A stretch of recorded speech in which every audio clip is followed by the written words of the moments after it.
Welcome to my channel. I hope you like it and don't forget to like and subscribe. Thank you. Now I will start reading this book to you. Dedication: This book is dedicated to the memory of my mother, Sabrina Jackson, and my nana, Beulah Jackson. They might have departed in their physical forms, but their love, support, and guidance continue to inspire me every day. Introduction: For years people have been encouraging me to pen a self-help book. Even waved a couple of big checks in my face. I always passed. Not that I didn't come close a few times. I even got as far as co-authoring one with the great Robert Greene, but I still never felt totally comfortable writing one on my own. I just didn't like the idea of presenting myself as an expert on life.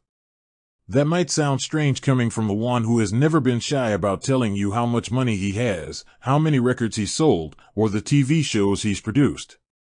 Yes, I've been comfortable sharing my successes publicly, but privately I'm sensitive to the fact that those accomplishments haven't made my life all the way right. There are many things I've fucked up: money, relationships, opportunities, friendships. You name it. I've absolutely failed as many times as I've succeeded. Which, ultimately, is the very reason I finally decided to write a book. There aren't many people who have experienced success on the level I have. Within that elite group, even fewer had to pull themselves up from the bottom like I had to. It's a story I've told many times before, but is worth repeating here. My mother had me when she was just 15. As a single mother, she was forced to turn to selling drugs to support me. For several years she prospered on the streets, but as they do with almost everyone, those streets eventually caught up with her. She was killed when I was 8 years old, and I was forced to move in with my grandparents, who were already raising 9 children of their own. By the time I was 12, I was selling drugs on the same streets that had claimed my mother. It was the kind of circumstances that knock most people down and keep them there. But I never stopped pushing. I got into hip-hop, made a little noise, and then got shot 9 times over a neighborhood beef. That would have been the end of the road for most people, but I was just getting started. I recovered, kept working on my music, and ended up releasing one of the best-selling debut albums in history. By the time I hit 30, I'd sold tens of millions of albums, produced and starred in my own biopic, and become one of the first hip-hop artists to create a mainstream brand. I figured I'd left the struggle behind me once and for all, but I was wrong. Over the next few years, my mentor Chris Lighty died under tragic circumstances. I became a target for lawsuits, and most of the money in the record industry literally streamed out the door as MP3s replaced CDs. In my unprecedented success, people couldn't get enough of me. Even when things became complicated, I grew in popularity, but for the wrong reasons. The forces that built me up were now taking pleasure in my potential destruction.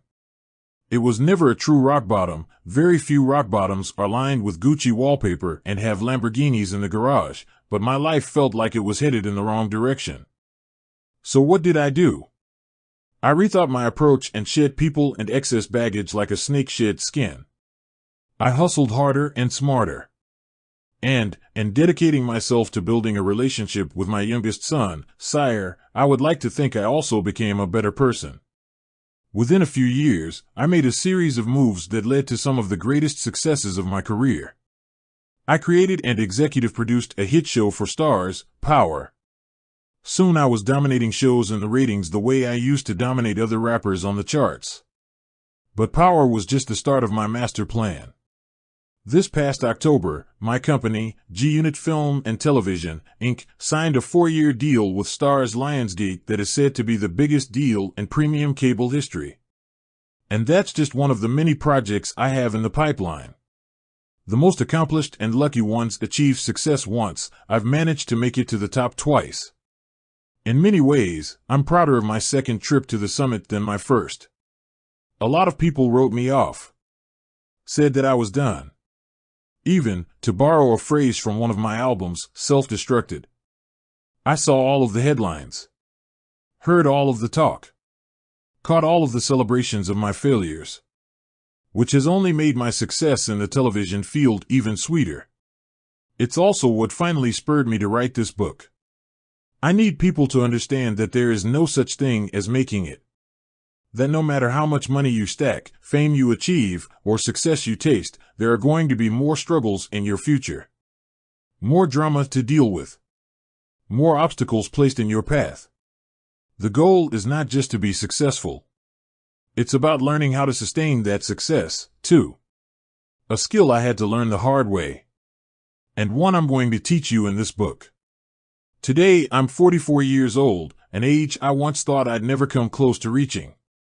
Hell, just making it to 21 seemed like it might be too much to ask at one point. Yet here I am in my fourth decade, with a few grays peeking through my beard and the wrinkles starting to set in. But I'm comfortable where I'm at. It's a more mature age, one that allows me to look at my life and accurately assess what's made me who I am. And when I try to sum up my ability to keep finding ways to stay on top, I can see it comes down to two main characteristics. I've got the heart of a hustler. And I'm fearless. My primary goal for this book is to help you develop those same characteristics. But before we get into how, I want to talk about those words, fearless and hustler. Coming from me, those words probably make you think of 50 Cent the gangsta. The guy who openly bragged about selling drugs. Who got shot 9 times and didn't seem to mind. Who got into beefs with some of the most feared names both on the streets and in hip-hop and never once backed down. Those exploits all belong to 50 Cent, a persona I adopted in order to help deal with the chaos and insanity that I saw all around me growing up.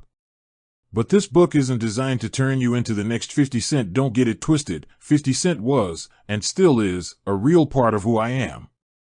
But if that persona was all there was to me, I never would have been able to maintain the success I've achieved. That's why, in this book, I'm going to share the thinking of both 50 Cent and Curtis Jackson. I didn't start going by 50 Cent till I was older, but ever since I was a kid, I've always felt like there were two sides to me. Two identities I had to be comfortable with. The side that allowed me to exist in my grandmother's home, where cussing wasn't tolerated and Sundays were for church, and the side that allowed me to survive on the streets. I needed both of those sides to get by. There were times when I would actually wonder if there was something off about me. Did everyone else have that sense of duality inside of them? Or was I slightly off in the head? Today, I can see that there was nothing off about it. Just the opposite. My ability to harness both personalities has been one of my greatest strengths. 50 Cent propelled me to the top. Curtis Jackson is the man who has been able to keep me there.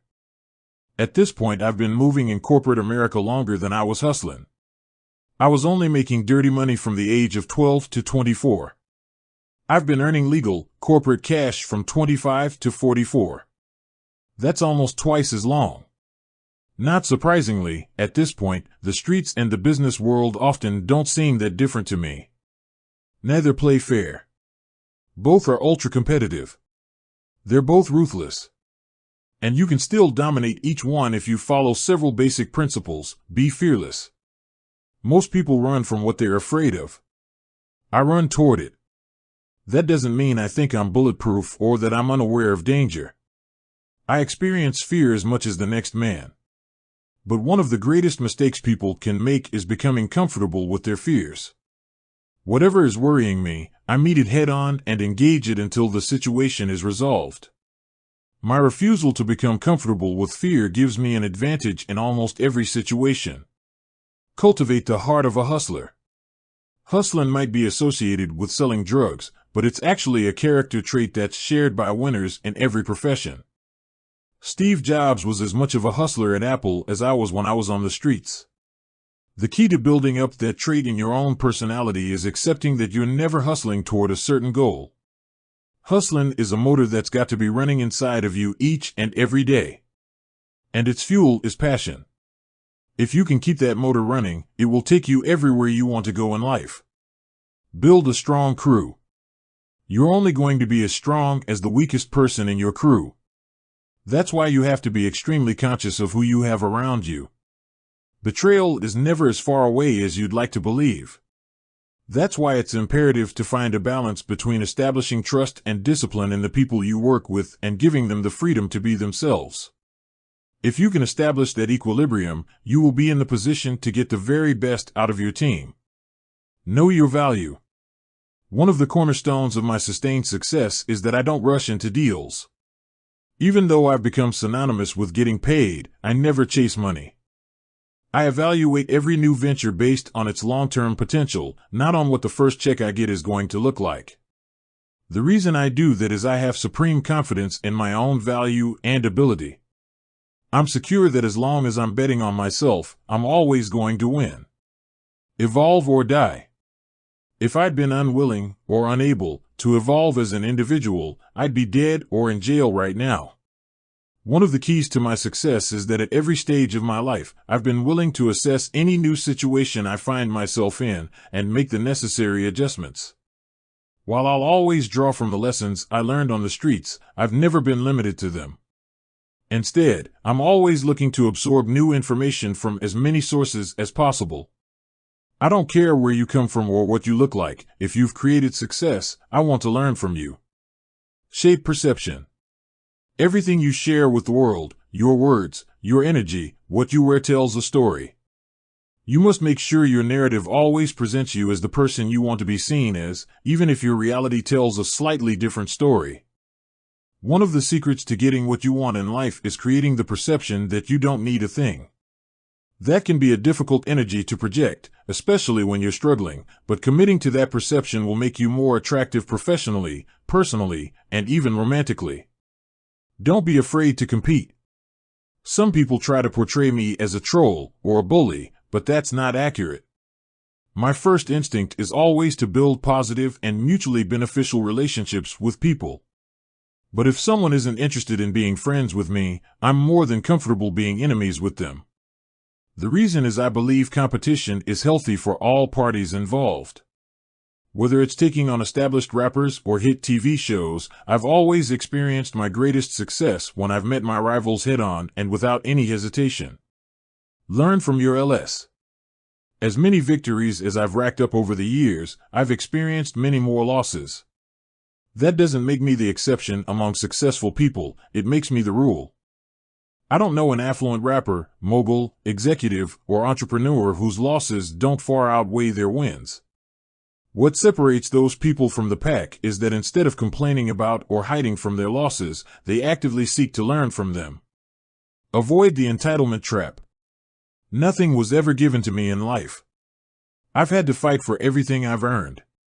That's why the concept of entitlement has never seeped into my mentality. But almost everywhere I look, from the streets to the boardrooms, I still see a lot of entitled people. You're never going to find lasting success until you take full responsibility for what happens in your life.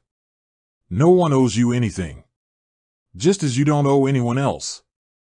Once you accept that fundamental truth and accept that you control your journey, so many doors that seemed closed are going to open up in front of you. Growing up, reading was often seen as an assignment that must be endured, instead of a tool that can help improve your life. Because of that mentality, no matter how many secrets I share in this book about happiness, business, and improving your life, there are a lot of folks in the hood who still won't ever find them. They simply don't sit down and read books. They might walk past a book like this 1,000 times, until it's covered in dust, before they even think of cracking it open. It's not entirely their fault either. A lot of books aren't written in a language that feels accessible to everyone. Personally, I didn't get into reading until I found writers like Donald Goines and Iceberg Slim who wrote in a voice that felt familiar to me. Their style made me comfortable, and once I had that, it gave me the confidence to start exploring authors who didn't come from the same background as me. Writers like Don Miguel Ruiz, Paulo Coelho, and one who has even become a close friend and collaborator, Robert Greene. Even if you're not from the streets, you've still made an important step just by picking this book up. These days, a lot of folks have replaced reading with clicking. They'll skim the surface of a topic, maybe watch a short video, maybe read a Wikipedia page, and feel like they've put in work. Sorry, but a few clicks or scrolls just aren't enough. I've found that you need to learn about multiple examples and read about multiple scenarios before certain principles start to sink in. After you finish this book, you might only take a few of the principles with you. Even just one. That's fine. That was the case when I read Robert's 48 Laws of Power. Ask me today what that book was about, and all I can really tell you is, as the student, never outshine the master. There were 47 other laws in that book, but that's the one that stayed lodged in my brain. And because it's never left me, I've been able to apply it so many times over the years. I've literally made millions by remembering to follow that principle. My hope is that you'll leave this book with at least one fundamental principle lodged in your brain, too. Maybe it will be about fearlessness. Maybe it will be about controlling perspective. Or the importance of evolving. Whichever principle it is that resonates with you, hold on to it. Carry it with you until it becomes a part of your life. When you get to the top of the game, when you have all the money, then your perspective shifts, and you start to look at what really matters. How you help people. I'm not someone who is comfortable resting on their laurels. If I'm around at 70, I still want to be contributing and participating. It may require less of me, but I'll still be a part of the culture. Helping push it forward. I might not be jumping around anymore, but I'll still be there, trying to help. I've helped people in ways that maybe you haven't seen or heard about before. But this book is one of the most effective and far-reaching ways that I can do it. For every reckless tweet or wild lyric from 50 Cent, trust that there's a method to how Curtis Jackson is moving. A strategy behind each action that is battle-tested and proven to work. This is my chance to share those strategies with you so you can move with purpose and confidence in your own life. I'm excited that you're joining me on this journey. Chapter 1: Finding Fearlessness. I wouldn't give a tinker's damn for a man who isn't sometimes afraid. Fear's the spice that makes it interesting to go ahead. Daniel Boone. A few years ago, I hired a French guy named Corentin Villemur to run my website. When he wasn't working for me, one of Corentin's hobbies was to take selfies in spectacular settings, standing precariously on the edge of a cliff or sitting on the roof of a high-rise with his legs dangling over the sides. When he'd show those pics to the guys in my office, they would shake their heads and laugh, saying, "Only a white guy would do that." To them it was like skydiving or trying to pet wild animals. An unnecessary risk that only someone who had never experienced real danger would take. I saw it differently. I saw an opportunity for freedom. So one day I took Corentin up to the roof of my old offices in Times Square to take some pictures of my own. But instead of just dangling my legs over the side, I decided to up the ante. On the roof was a water tower, a wooden, barrel-like structure rising several stories above us. Without any hesitation, I climbed up its rickety ladder and took a seat on its edge. I must have been 40 stories up in the air. Below me, the people on the streets looked like ants at a picnic. If I slipped, it would have been a long trip down to the sidewalk. The stakes were very high, but I didn't experience any fear. Instead, I took in the spectacular view. The New York Times building towered over me to my left, and the Hudson River sparkled behind me. I felt incredibly alive. Seeing my hometown from a bird's-eye view filled me with the same ambition I'd felt as a younger man. New York City was literally at my feet. The city of dreams. And I was going to keep hustling my hardest to realize every one of them. I leaned back and Corentin snapped a spectacular shot for IG. When I got back down to my office, I posted it with this caption: "I live on the edge. I'm only free because I'm not afraid. Everything I was afraid of already happened to me." A lot of people loved the post. "That's real," one wrote, with another adding, "Man, what a powerful word." But not everyone appreciated it. About a week after posting the pic, I received a letter from my insurance company explaining that if I knowingly risked my life like that again, they would immediately cancel my policy. The insurance company shouldn't have been surprised, though. If there's one trait that has defined me since an early age, it's fearlessness. A lot of people probably think I was born fearless. I might project that energy, but it's not true. I was scared of the dark as a child. Just like I was definitely terrified of being killed when I was on the street, or petrified of failing when I started rapping. I've experienced anxiety and angst of all kinds. The difference is I refuse to allow myself to grow comfortable in those fears. Comfort, I've learned, is a dream killer. It saps our ambition, blinds our vision, Promotes complacency. The number one thing most people are comfortable with is fear. Not that most of them would admit it. Ask someone if they're living in a constant state of fear and they'll probably say, of course not. That's just pride talking, though. Fear dominates most people's lives. Fear of loss. Fear of failure. Fear of the unknown. Fear of loneliness. I don't think there's anything shameful about experiencing fear. A little bit of paranoia is actually extremely helpful. There are a lot of real dangers out there. A lot of people with bad intentions. Being aware of those possibilities makes it easier to avoid them. What you cannot do is become complacent with any of those fears. If you fear loss, you can't spend your life avoiding intimacy and love. If you fear failure, you can't stop taking risks. If you fear the unknown, you can't stop trying new experiences. It is not death that a man should fear, said the Roman emperor and philosopher Marcus Aurelius, but he should fear never beginning to live. I can trace the root of my own sense of fearlessness back to one specific event, the death of my mother. That's a special kind of fear, one that's hard to describe. More than getting shot 9 times, losing my mother was the most significant thing that ever happened to me. Even in middle age, I can still feel her loss. But through her death, my mother managed to give me a rare gift, the seed of fearlessness. It would take a lot of time for that trait to fully blossom in me. I would, unfortunately, have to experience a lot more difficult and dangerous moments until it became second nature. In this chapter, I'm going to share some of the experiences and situations that helped encourage that sense of gutsiness in me. That allowed me to accept that what lies on the other side of fear isn't danger, or even death, but freedom. I want to show you that fearlessness is a strength you can develop, too. A muscle you can build, hopefully without having to experience the trauma that made mine so jacked. You don't have to lose your mother, or survive getting shot 9 times, to develop the belief that you can survive anything that happens to you. That the only thing you can't overcome is never taking risks in the first place.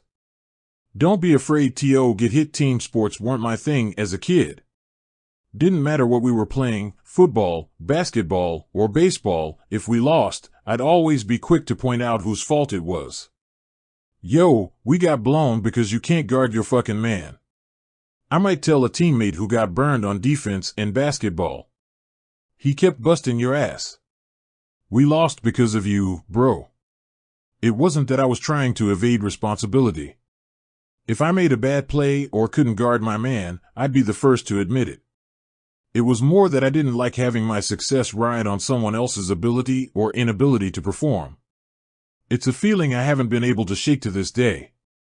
I always say that if I were ever going to bet on a horse at the track, then let it be me, goddammit. Because I know I'm going to run as hard as I can. I was smart enough to accept I wasn't emotionally suited for team sports. I needed a sport where if I lost, it was my fault alone. Individual sports like golf and tennis weren't sports anyone I knew played. And in my hood, you usually only find yourself running if someone was chasing you. There was, however, a police athletic league boxing gym near me, run by a local fighter named Allah Understanding. He was from the nearby Baisley projects and came up in the days when having a strong knuckle game was something people respected, aspired to, and feared. I training with Allah when I was around 12 years old, and I knew almost right away that boxing was the right fit for me. One day I was hanging out at the gym when a street dude named Black Justice stopped by, accompanied by one of his boys. Blackie, as we called him, was one of the most respected dealers in Baisley, a top lieutenant for the Supreme Team, the biggest drug crew in Queens at the time. His boy was essentially his muscle, a constant presence to make sure a rival would have to think twice before trying him. They were probably only 18 or 19 years old themselves, but already their reputations were well known around the neighborhood. The kind of young guns you didn't want any problem with. The gym got quiet as we all watched Blackie and his boy walk around. Then, without a word, Blackie's boy stopped in front of one of the heavy bags and started laying into it. Bam bam, bam bam bam. As the youngest kid in the space, common sense would dictate I keep my mouth shut and just observe. But, maybe because I was the youngest, I felt a little bolder and my big mouth got the better of me. As soon as the guy was finished on the bags, I called out to him. "Hey man, you look good hitting that bag," I said, loud enough for everyone in the gym to hear. "But that bag doesn't hit back." Blackie whipped around. "What you say, young boy? You talking to me?" "Nah, you a big nigga," I quickly replied. "I'm talking to him," I said, nodding toward his man. Most guys in their position might have hooped my ass, or worse, on the spot. But these guys took my shit-talking in stride. Instead of taking offense, they both respected my outsized courage. "Yeah, I like this kid," Blackie said, gesturing to me. "We gonna have some champions come out of here, because these little niggas crazy." That recognition alone would have made my whole day. Instead, Blackie did us one better. "This gym could use some work if we gonna get the most out of these fighters," he announced, looking around at the shabby setting. "What kind of stuff do y'all need? Write it all down." 2 weeks later, the gym was completely refurnished. Blackie had gotten us boxing shoes, trunks, new ropes, punching bags, and a new set of weights to replace our old rusty set that probably hadn't been updated since the 60s. From then on, Blackie took care of us. Whatever we needed, he got us. Although it was technically the Parks and Recreation Department's building, after that it was Blackie's gym. I hadn't opened my big mouth just to get it fed, but that's what ended up happening. It was an important lesson for me to learn. You need to bend fear into moments of action at every opportunity, because the fearless not only recognize, but also often reward one of their own. I entered Allah's gym as a chunky 12-year-old, the 150 pounds I was carrying making me seem older than I was. You ever heard the expression punching above your weight? Well, in that gym I had to punch above my weight and age from my first day. There were no other kids my age in the program, so Allah understanding had me fight whoever was in my weight class, which usually meant opponents 4 to 5 years older than me. That might not seem like a big deal, but there's a massive difference between a 12-year-old and a 17-year-old. Those 17-year-olds were basically men, whereas I was still waiting on my balls to drop. I might have been in the same weight class, but I lacked their strength and maturity. It was intimidating as hell to step into the ring with those guys. I never gave in to that fear, mostly because Allah understanding refused to let me. One of the best things he and the other coaches did was refuse to coddle me. If an older boy hit me in the face while we were sparring, they didn't stop the proceedings and ask if I was okay. They were going to teach me to keep fighting no matter how scared or hurt I was. The lesson I learned from those ass whippings would be twofold. First off, I learned that I could survive them. Yes, getting hit in the face wasn't pleasant. It would leave you disoriented. It would hurt. It might leave your eyes watering. But those blows didn't kill me. Hell, they didn't even knock me out. Once I realized I could absorb them and then keep moving forward, most of the fear I had felt evaporated. Second, and I'm forever indebted to Allah understanding for teaching me this, I learned that if I didn't like getting hit, then I needed to do something about it. "Keep your fucking hands up," he'd yell if I let down my guard and my opponent tagged me. If my opponent started laying into me with body shots after trapping me in a corner, Allah would holler, "Get back into the center of the ring." Punishment, Allah understanding taught me, wasn't something I had to accept. I could always do something about it. They knew I was outsized and often overmatched, but they refused to coddle me. You ever see a kid fall down and scrape his knee? How he reacts largely depends on the parent's reaction. If the parent runs over and worriedly asks, "Oh baby, are you okay?" the kid is probably going to cry. But if the parent assesses the situation, figures the kid is fine, and doesn't ask if he's okay, the kid is just going to brush his knee off and get back to whatever game he was playing. That's the kind of parent Allah understanding was to me. He taught me to brush off being hit and get back to what I was doing. He wasn't being heartless, he was trying to condition me to brush off the inevitable blows life was going to rain down on me and keep moving forward to where I was trying to go, instead of where I was being pushed. Once I learned not to be afraid of getting hit, I became a much better boxer. Instead of constantly staying on my heels, worried about what my opponent was going to do to me, I brought the fight to my opponent. I learned how to dictate the terms of the confrontation. If I lost, it wasn't because I'd been backed into a corner and beaten down. It would be because I'd gone for what I wanted and had simply come up against someone with more skill.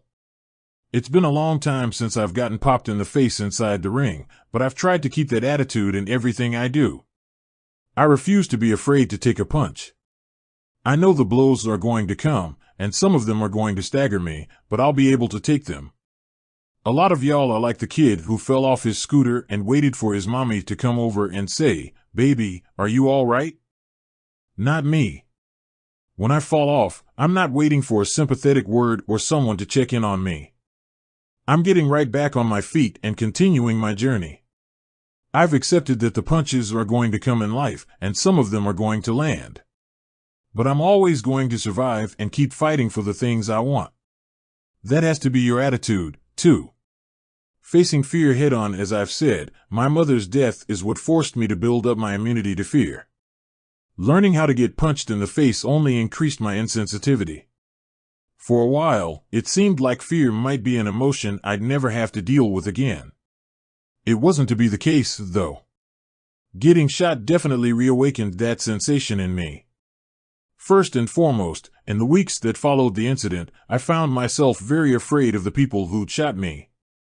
I knew that they were still out there, not very far away, and eager to finish the job they'd started. In addition to the emotional anxiety, the physical pain of getting shot also reacquainted me with fear. Not in the moment I got hit. The adrenaline stops you from feeling too much of that, but in the months that would follow. Once the adrenaline wears off and the doctor tells you that you're going to make it, you start to acutely feel the effects of bullets ripping through muscles and pulverizing bone. I felt pain everywhere, where lead went through my thumb or through my cheek. For months it was like I had headaches throughout my body, a relentless and deep throbbing I didn't know you could feel in your leg or your hand. Every time I had to go to physical therapy and put weight on my leg, or break through the scar tissue in my thumb, it hurt like hell. I realized I was scared of having to go through that process again. Maybe even more so than dying. But as my rehab continued, I also came to understand another important truth: I wasn't comfortable being scared. That might sound like an obvious thing to say, but I think it's actually what makes me unique. Most people are extremely comfortable with their fears. Afraid of flying? Stay off of planes. Afraid of sharks? Don't go snorkeling on your Caribbean vacation. Afraid of failure? Well, then don't even try. A lot of people live their entire lives that way. Not me. I hated being scared. I hated looking over my shoulder. I couldn't stand the idea of staying off the block till things cooled down. To me, hiding would have almost been worse than getting shot. In some ways, the physical pain I endured was my friend. It pushed me further than most people are willing to go. Trust me, when you get hurt that bad, there's a shift. You want to approach the problem instead of run from it. Which is exactly what I did. After several weeks in rehab, I went back to my grandmother's house in Queens. Literally back to the scene of the crime. That in itself was a big step for me psychologically. The sensible thing would have been to move far away. A place where no one except my closest friends would know how to find me. It didn't even have to be far in terms of mileage. I could have moved to the Bronx or Staten Island, and it would have been like going to another country. I was determined not to give in an inch to my fear. I was going to go back to where I wanted to be, which was my grandmother's house. When I left rehab, the doctors told me to start jogging to build up stamina and strength in my injured legs. I was committed to their plan, but almost immediately I hit an obstacle. One morning I took a peek out my grandma's window and saw someone I didn't recognize in front of her house. To me, he was trying too hard to look inconspicuous and blend in. I was admittedly in a very paranoid state, so it could have been nothing. But paranoia sharpens your senses the way an antelope's acute sense of smell can identify a lion from hundreds of yards away. Maybe I was sensing my own predator. I canceled the jog I had planned for the day. And the next day, too, after I saw the same guy lurking on the street again. By this point, I was experiencing a lot of confusion. Were my heightened senses tipping me off to unseen danger? Or was I imagining menace that wasn't really there? I couldn't tell. All I knew for sure was that fear was starting to consume me. I decided that if I stayed in that house and didn't follow my rehab plan, then I had already lost. When fear interrupts your routine, or makes you rethink it in any way, it's gotten its hooks deep in you and will hold you back forever. Cowards die many times before their deaths, wrote Shakespeare. The valiant never taste of death but once. I wasn't trying to go out like a coward. The best way to get past a fear that's holding you back is first to acknowledge it and then come up with a plan to get past it. So that's what I did. First, I accepted that I was afraid. Then I gathered my most trusted friends in my grandmother's living room and explained that I was going to need them to go jogging with me the next morning. No doubt, everyone said. We'll be back tomorrow. When the next morning rolled around, however, only one of them actually showed up, my guy Halim. I don't think the rest of them were scared of any potential drama. They'd proved themselves in that realm too many times already. I think they were more afraid of the idea of having to do some cardio in the morning. That wasn't something they were comfortable with. I decided to head out with just Halim. Even though he wasn't the ideal candidate, he was in even worse shape than I was. More important, I had serious doubts about how he might react if a threat did present itself. In a crew full of dudes just looking for any excuse to let one fly, Halim's nature was to look for a way to avoid confrontation. As for Halim, since he was out of shape, I gave him a bike so he could keep pace alongside me. As for my second concern, I opted to take matters into my own hands, literally. I found a small pistol, put it in my good hand, and then wrapped it with medical bandages. Everyone knew me as a boxer, so to the casual eye, it just looked like I'd busted my hand in the ring. I used so many bandages that the gun disappeared into my cast almost completely, with only the barrel peeking out. I told Halim to pedal alongside me and keep an eye out for anyone who looked like they wanted to jump out of the bushes and take a shot at me.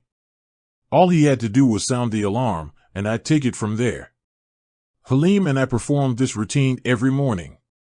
I was committed to getting my strength and stamina back, and wasn't going to let a threat, perceived or actual, get between me and my goals. Was I actually scared on any of those runs? At first I was, but I took comfort in knowing that each time I set out, I'd done all I could do to take the necessary precautions. I had both a lookout and protection, which was at least more than I had when I'd been shot. It was an extension of what Allah understanding had taught me. Instead of being afraid of getting hit and just giving up, do the things that make you a difficult target. In the ring, that meant staying on my toes, moving constantly, and keeping my hands up. On the street, it meant jogging with a bodyguard and a pistol up my sleeve. No one ended up challenging me, and I was able to get myself back into shape through those runs. But looking back, I can see that I didn't have to be so aggressive in confronting my fears. I didn't have to run through the same streets where I'd just been shot. I could have just as easily gone to a local gym, or even put a treadmill in my grandmother's basement. I was just so uncomfortable that anything less than jogging outside, in full view of the whole neighborhood, would have felt like a complete concession to fear. A concession I wasn't willing to make. Today, I'm a little less likely to be so aggressive in confronting things head-on. In fact, if I'm being completely honest, there are still some fears I've barely confronted at all. The one thing I'm still afraid of: we can spend our entire lives, and many people do, trying to ignore something we're actually carrying around with us every day. But you can't hide from something you never put down. To give you an example, when I look in the mirror and take an authentic assessment of where I'm at in life, the thing I'm most afraid of is family. It's a fear I haven't wanted to admit, because I know for the vast majority of people, family brings incredible comfort, security, a sense of well-being and connection. I've never had that feeling. Family makes me uncomfortable as hell. It doesn't make me feel safe. It makes me feel extremely vulnerable. That's probably not a surprise given my background. The number one fear every child experiences, no matter where they live or what their circumstance, is losing a parent. It's built into our DNA. You don't have to download that app onto your phone, it comes pre-installed. Psychologists say the fear of losing a parent is especially acute between the ages of 4 and 8. Every kid in that age range is going to start worrying when their parent is late coming back from the store or goes away for a couple of days. Of course, the parent always comes back, and in time the kid stops obsessing over the possibility that they won't. Well, my mother never came back. So when every child's worst fear actually came true for me, it made it very, very hard to open myself up to the type of love I had for my mother with anyone else. As you've probably gathered, things didn't get much easier once I went to my grandparents' house. Their love was unquestionable, but the environment was chaotic even in the best of times. There was never enough money, attention, or stability.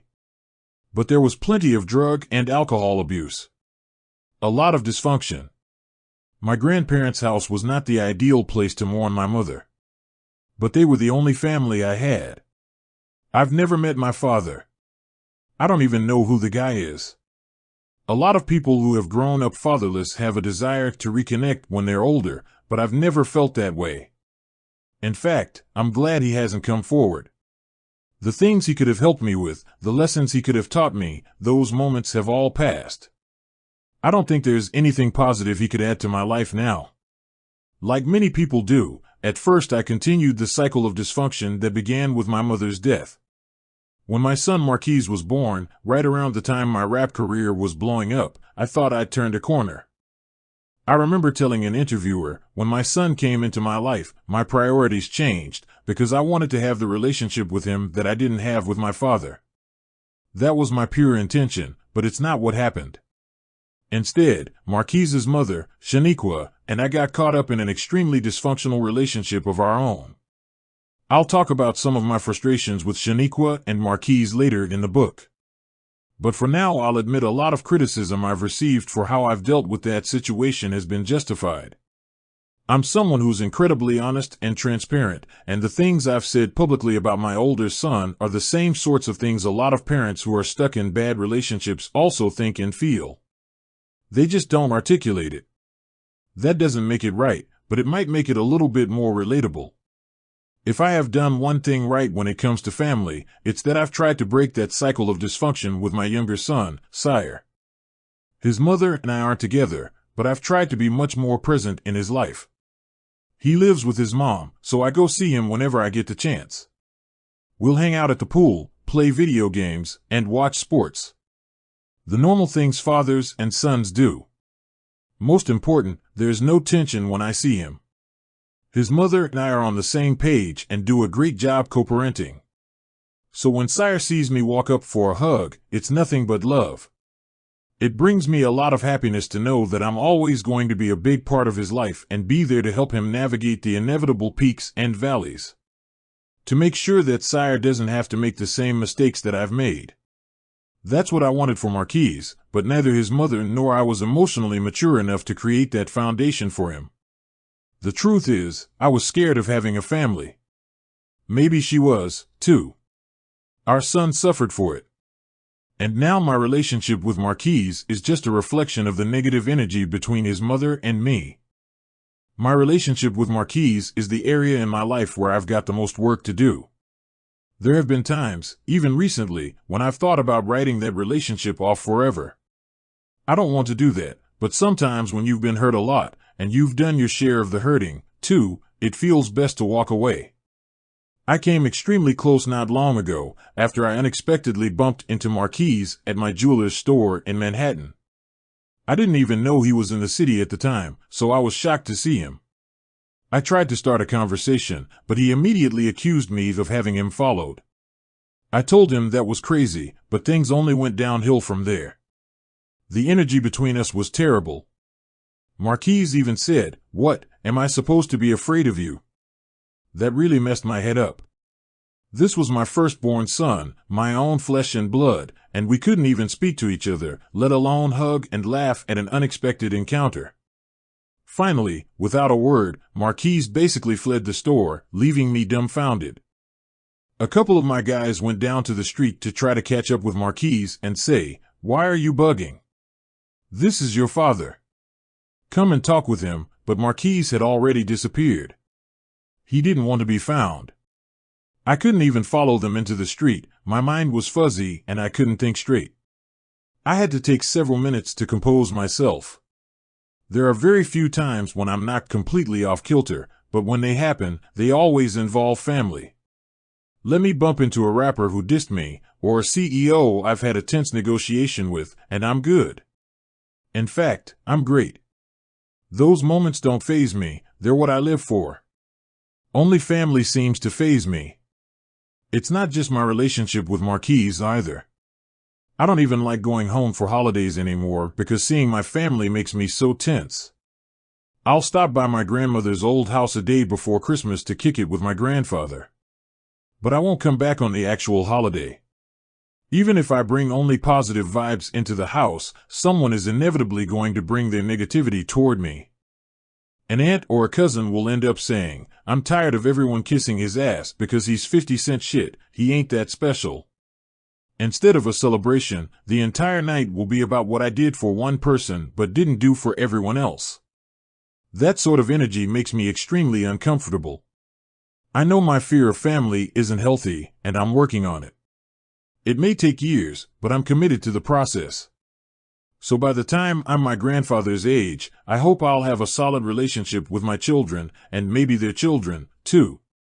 Raise your hand. I know I have a reputation as a hothead, but in reality, no matter what private jet I'm flying on or corporate boardroom I'm seated in, I'm always relaxed. The person operating under the least amount of fear. I'm confident nothing that gets said, threatened, or promised in any of those conversations is going to hurt me. Sure, I'd like to seal that $30 million distribution deal or land the role of a lifetime. But I'm not afraid they might go away. Why would I be scared? I've already been through some of the scariest shit life has to offer. So how do you harness the same sort of confidence I have? To keep cool where most people would be sweating through their shirts? It's not rocket science. The only way to access that kind of confidence is by putting in the work. That's it. Have you truly dedicated yourself to learning everything that you can about your field? Do you give 100% every time you walk in the office, sit down in the classroom, or step on stage for an audition? If the answer is yes, what do you really have to be afraid of? You've already done everything you can do. Now you just need to make sure the world recognizes it. That can be a challenge, especially if you're not someone who's been raised from an early age to think that you belong in those meetings. If you're not a white guy or didn't get into the right prep school, you might have to go a little harder to get the credit you deserve. It shouldn't be that way, but it's what it is. For now, you're going to have to project the confidence that you belong, that you've got the answers, even if the people you're talking to aren't giving you the credit. All your hard work isn't going to be worth shit if you're not ready, determined, to share it with the world. I'll give you an example. A guy in the music industry who I've known for years hasn't been able to translate his hard work and talent into the success he deserves. I won't say his name because he's a great dude and I don't want to hurt his confidence. He started as a street guy, but thanks to his charisma, intelligence, and work ethic, he was able to make real inroads in the music biz. He became close to several moguls, myself included, who really trusted his judgment and taste. He made good money and was respected in the industry, but he was never quite able to reach the mogul level himself. And I knew that frustrated him. He'd ask me for advice, but I couldn't honestly put my finger on what was holding him back. Then one day we went to a meeting with some big executives at a record label. Smooth guys in suits with good haircuts and nice leather shoes. Guys who were extremely self-assured. They were confident, but they also didn't really understand the project we were there to discuss. My guy did, though. Up and down. Back and forth. We'd spent hours talking about it, and he understood it both factually and instinctively. That's why I brought him with me, because he could articulate what needed to be done better than I could. I expected him to blow them away, but when those executives started asking questions and spitballing ideas, he just sat on his hands. Didn't make a peep. You would have thought he was just a buddy of mine along for the ride, instead of what he was, which was the one true expert in the room. At first I couldn't understand what he was doing. Then it dawned on me, he's afraid. He's scared to raise his hand because he doesn't want to give the wrong answer. He'd put in the work, but in the presence of those executives' self-assurance, he lost faith in himself. And that meant the executives never noticed him. Never made a mental note that he was a guy to keep an eye on. Never offered him the platform he was looking for and deserved. Instead, he stayed stuck in place. It was a pretty good place, one that a lot of other folks would have liked to reach, but not where he aspired to. He was stuck at a level that wasn't equal to his skill. When the money in the music business started to dry up, he found himself in a very vulnerable spot. If he had made it to that mogul status, he would have been okay. They're doing it because they're fearful that someone else is going to get props before they do. So even if they don't know the answer, they're going to say something anyway. I knew a guy like that, too. We'd go into a meeting, and he'd be shouting out a solution before anyone had even identified the problem. He just wanted to be heard. Whenever he'd start doing that, I'd just shake my head and think, yo, what is wrong with you, bro? It got to the point where I had to tell Chris Leidy, my manager at the time, not to bring this guy to any more meetings. It was unfortunate, because he was smart and talented. But he was doing too much.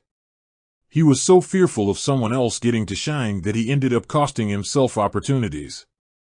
Being fearful can trip you up in so many ways, in both your professional and personal lives. That's why it's so critical that you identify the things you're afraid of and put in the work to get past that fear. In your personal life, letting go of all that baggage will be such a relief. You won't know how heavy the load you've been carrying around all these years has been until you finally put it down once and for all. The moment you do, you're going to feel nothing but freedom. Chapter 2 Heart of a Hustler. Things may come to those who wait, but only the things left by those who hustle. Anonymous. In 1978, a young Brazilian woman named Maria das Graça Silva received an internship at Petrobras, the country's largest oil and gas company. It didn't pay, but the internship was a major accomplishment for Graça Silva. She had been born in one of Rio's notorious favelas, the city's desperately poor neighborhoods that make the south side of Queens look like Beverly Hills. She had spent her childhood picking rags and collecting scrap metal to help her family pay for her education. The internship represented a way out of the slums and into a better world. She was determined to give it everything she had. Graça Silva ended up spending over 30 years at Petrobras. It wasn't easy to climb the corporate ladder. Brazil has a notoriously macho culture where women regularly face discrimination and harassment. She didn't let any of that slow her down. She'd already experienced much worse growing up in the favela and was determined to outwork all of the men who were her competition. She was so driven that she earned the nickname Cavalheiro, which is the term Brazilians use for the iron cars police use to periodically clear out criminals from the favelas. In other words, she was like a tank. Slow, steady, and strong. A relentless worker who just kept moving ahead no matter what obstacles got put in her way. When Graça Silva started at Petrobras, she didn't enjoy any advantages. She was from the slums, not from one of the country's fancy neighborhoods. She was never going to be part of the boys' club at Petrobras. The odds were absolutely stacked against her. She overcame them by outworking her competition. It took her over 30 years, but her work ethic got her to the absolute top of her industry. In 2012, she was named Petrobras's CEO, becoming the first woman in the world to lead a major oil company. Forbes would name her the 16th most powerful woman in the world, while Time magazine would put her on its list of the 100 most influential people in the world. From a childhood spent picking trash, she has managed to become one of the most powerful people, man or woman, in the world. When asked how she managed to overcome so many obstacles, she said the answer was simple: it has been a very long story of hard work and personal sacrifice. It sounds cliché to say that hard work is the most critical ingredient for success, but it's a fundamental truth that has to be repeated over and over again. If you're not hustling your absolute hardest, you're never going to reach your full potential in life. None of the strategies in this book that involve hustling smarter, like building a strong crew, embracing evolution, knowing your value, or controlling perception, can be successfully implemented without also hustling your hardest first. A strong work ethic is the one trait all successful people share. I've never met anyone at the top of their industry who wasn't fully committed to their job, who was willing to give anything less than their best. Yes, there are some people who find success through talent, luck, circumstance, or even inheritance. But those same people never hold on to it. You might see a picture of my new car or a view from my apartment on IG with the hashtag work hard, play harder. The cars and the view are real, but the hashtag is fake. The truth is that I work much harder than I play. That's because I enjoy the work more. My attitude toward my career is whistle while you work. Every 18-hour day on the set is fun for me. Every all-nighter in the studio is a joy.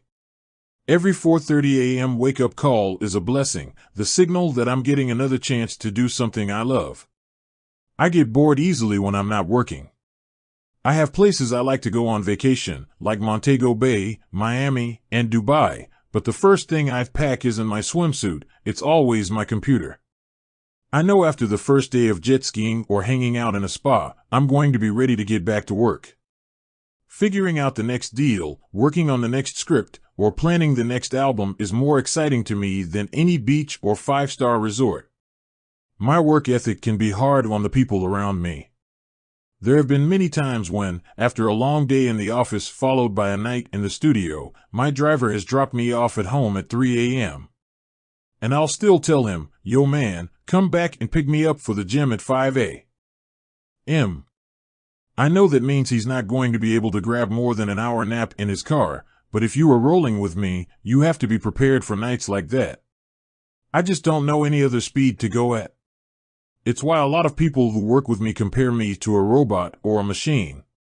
I'm made of flesh and blood just like everyone else, but I want it more. What really separates me from the pack is that I'm willing to hustle harder and make more sacrifices than 99% of the population. Think about it, I have a good ear and a catchy style, but I admit I'm not the most talented rapper out there. I'll never be as lyrical as Nas or as funny as Biggie. And while I pride myself on staying in shape, I know I'm not the best-looking entertainer out there either. Even though I'm proud of power, I know I have a long ways to go before I'm mentioned in the same breath as some legendary TV producers. So, despite not being the most talented, best-looking, or most experienced, how do I keep finding success in so many different fields? I hustle as hard as I can, day in and day out.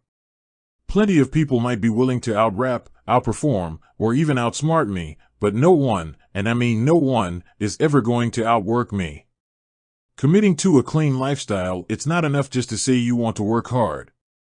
You have to commit to lifestyle choices that allow you to have the energy, focus, and stamina to actually do the work, too. So many people prioritize lifestyle over work and then wonder why they can't get ahead. There is a reason I can get up and go to the gym after only a couple of hours of sleep. Or have the stamina to work consecutive 18-hour days. I prioritize leading a very clean lifestyle. Unlike most of my peers, I largely abstain from alcohol. I will have a rare drink from time to time, but that's it. I have never missed a session at the gym, a meeting, or an early morning flight because I had too much to drink the night before. That doesn't stop me from going out and partying. I'm still in the clubs. I just don't need booze to enjoy myself. If I'm at an event promoting Branson Cognac or Le Chemin du Roi Champagne or one of my other alcohol brands, I have a routine I always follow. First, I'll pour drinks from a bottle of champagne for everyone who is in VIP with me.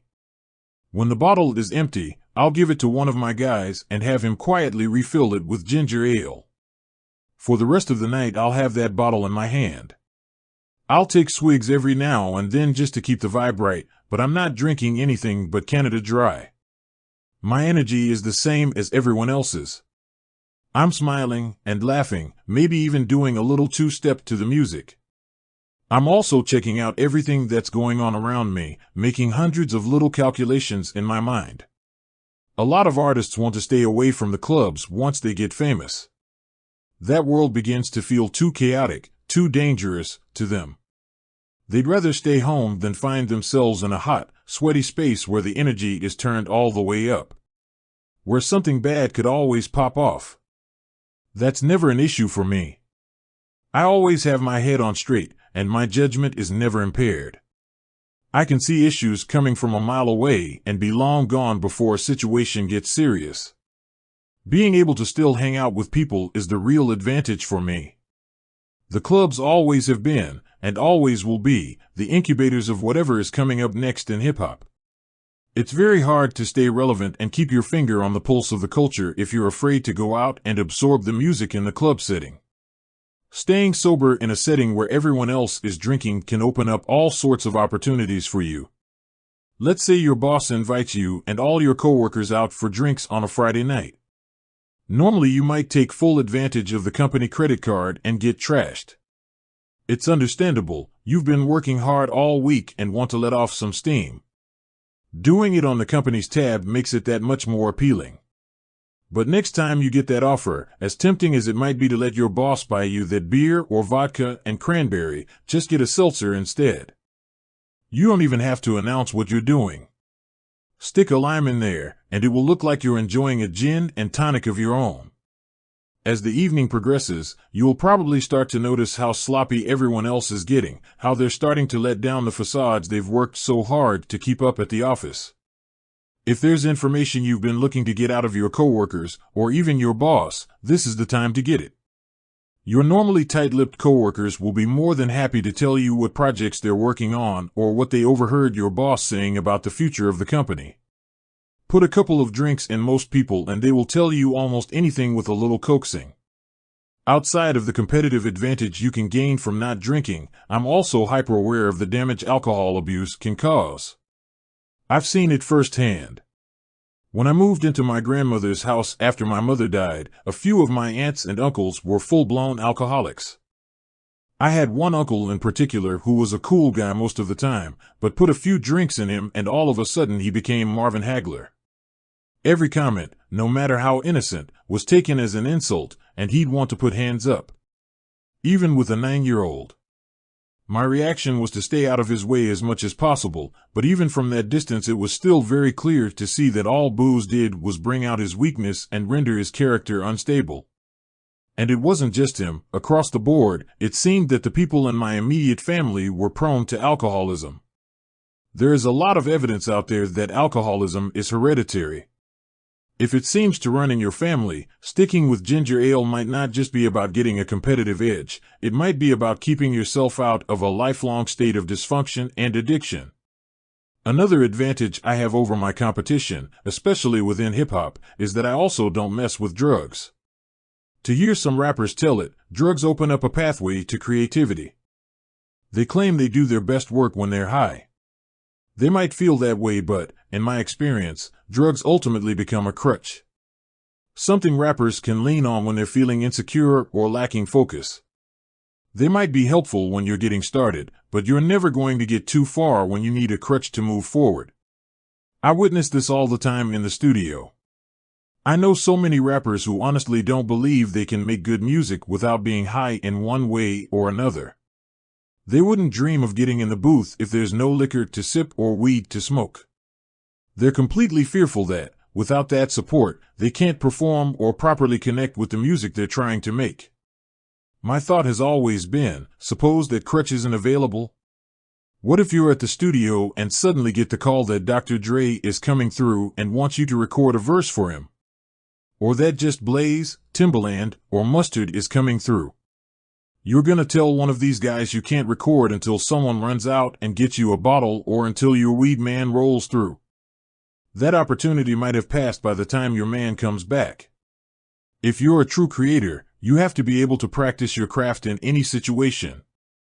It's imperative that you can create your own comfort zone without depending on any substance for help. Yes, you might believe the weed makes you a better writer, or the liquor makes it easier to be yourself, but you also need the confidence to know that you can do it without them. Otherwise, you're never going to be in total control of your own situation. No matter what situation or setting you find yourself in, you don't ever want to depend on anything or any other person to make you feel in control and comfortable. That sense of confidence should always come from within, not from an external source. To be clear, I don't judge people who do like to drink or smoke. In fact, I'm happy to sell you a bottle of Luchem Du Roy to help you celebrate the next time you're out partying. All that I'd ask is that you are honest in your appraisal of the role drugs and alcohol play in your life. Some people are able to truly be social drinkers or smokers. They enjoy participating in social settings, but they can also just as easily go without. They could have a bottle of booze in their kitchen or a bag of weed in their dresser and never feel the urge to consume it. I can have cases of Branson Cognac or Luchem Du Roy champagne in my office and never think about them until it's time to do an event. Someone else might be tempted to crack open a bottle every single time they walk by. Or they might start drinking a whole bottle every day on the sly. If alcohol or drugs have that sort of pull on you, it's important that you address it head on. It's going to require a lot of discipline and focus, but you can build a lifestyle for yourself that doesn't need to be fueled by booze and drugs to get things done. I also understand that it can feel very overwhelming when you're the one person in your circle who doesn't drink or smoke. It can be hard, but I've been that person for years, and I always manage to abstain, so it is possible. I doubt there's anyone in the history of the world who has said no to more blunts or booze than me. I've spent hours in cafes in Amsterdam where everyone in G-Unit was blowing ruler-sized blunts in my face. I might have gotten a contact high, but I never took a hit. Snoop Dogg, Be Real, Redman, Method Man, Wiz Khalifa, I've hung with all those dudes. I have a great time with them, but I choose not to smoke with them. And please don't say, well, they probably leave you alone because you're 50 Cent. Nothing could be further from the truth. Everyone wants to be the one to finally get me to smoke. I'm like the pretty girl who won't date anyone, so everyone wants to ask me out, but I just keep saying no. For example, I recently hosted my tycoon party in NYC, and Snoop was one of my special guests. So when he tried to pass one of his blunts my way, everyone around us started cheering for me to hit it. Not wanting to kill the mood, I took a big hit. And then just let the smoke swirl around in my mouth before I blew it back out. That's as far as it went. Bill Clinton has probably inhaled more weed smoke than me. Everyone was excited that I'd taken a hit, but there was no way I was actually inhaling that weed, especially something as strong as the stuff Snoop smokes. The very few times I've smoked it's made me extremely paranoid. So why would I get high surrounded by 1,000 people all pushed up together, and I'm the one in charge of the entire event? I wouldn't have been enjoying the music if I'd inhaled. I would have been freaking the fuck out over all the things that could be going wrong at my event. I'm always at my most comfortable when I'm in complete control of my surroundings. And that's very hard to do when you're high. In order to truly be in the position to hustle your hardest day in and day out, it's not enough to only avoid booze and weed. You also, especially as you grow older, need to proactively try to preserve your body. The best way you can do that is through eating right and working out. To be clear, I don't judge people who do like to drink or smoke. In fact, I'm happy to sell you a bottle of Luchem Du Roy to help you celebrate the next time you're out partying. All that I'd ask is that you are honest in your appraisal of the role drugs and alcohol play in your life. Some people are able to truly be social drinkers or smokers. They enjoy participating in social settings, but they can also just as easily go without. They could have a bottle of booze in their kitchen or a bag of weed in their dresser and never feel the urge to consume it. I can have cases of Branson Cognac or Luchem Du Roy champagne in my office and never think about them until it's time to do an event. Someone else might be tempted to crack open a bottle every single time they walk by. Or they might start drinking a whole bottle every day on the sly. If alcohol or drugs have that sort of pull on you, it's important that you address it head on. It's going to require a lot of discipline and focus, but you can build a lifestyle for yourself that doesn't need to be fueled by booze and drugs to get things done. I also understand that it can feel very overwhelming when you're the one person in your circle who doesn't drink or smoke. It can be hard, but I've been that person for years, and I always manage to abstain, so it is possible. I doubt there's anyone in the history of the world who has said no to more blunts or booze than me. I've spent hours in cafes in Amsterdam where everyone in G-Unit was blowing ruler-sized blunts in my face. I might have gotten a contact high, but I never took a hit. Snoop Dogg, Be Real, Redman, Method Man, Wiz Khalifa, I've hung with all those dudes. I have a great time with them, but I choose not to smoke with them. And please don't say, well, they probably leave you alone because you're 50 Cent.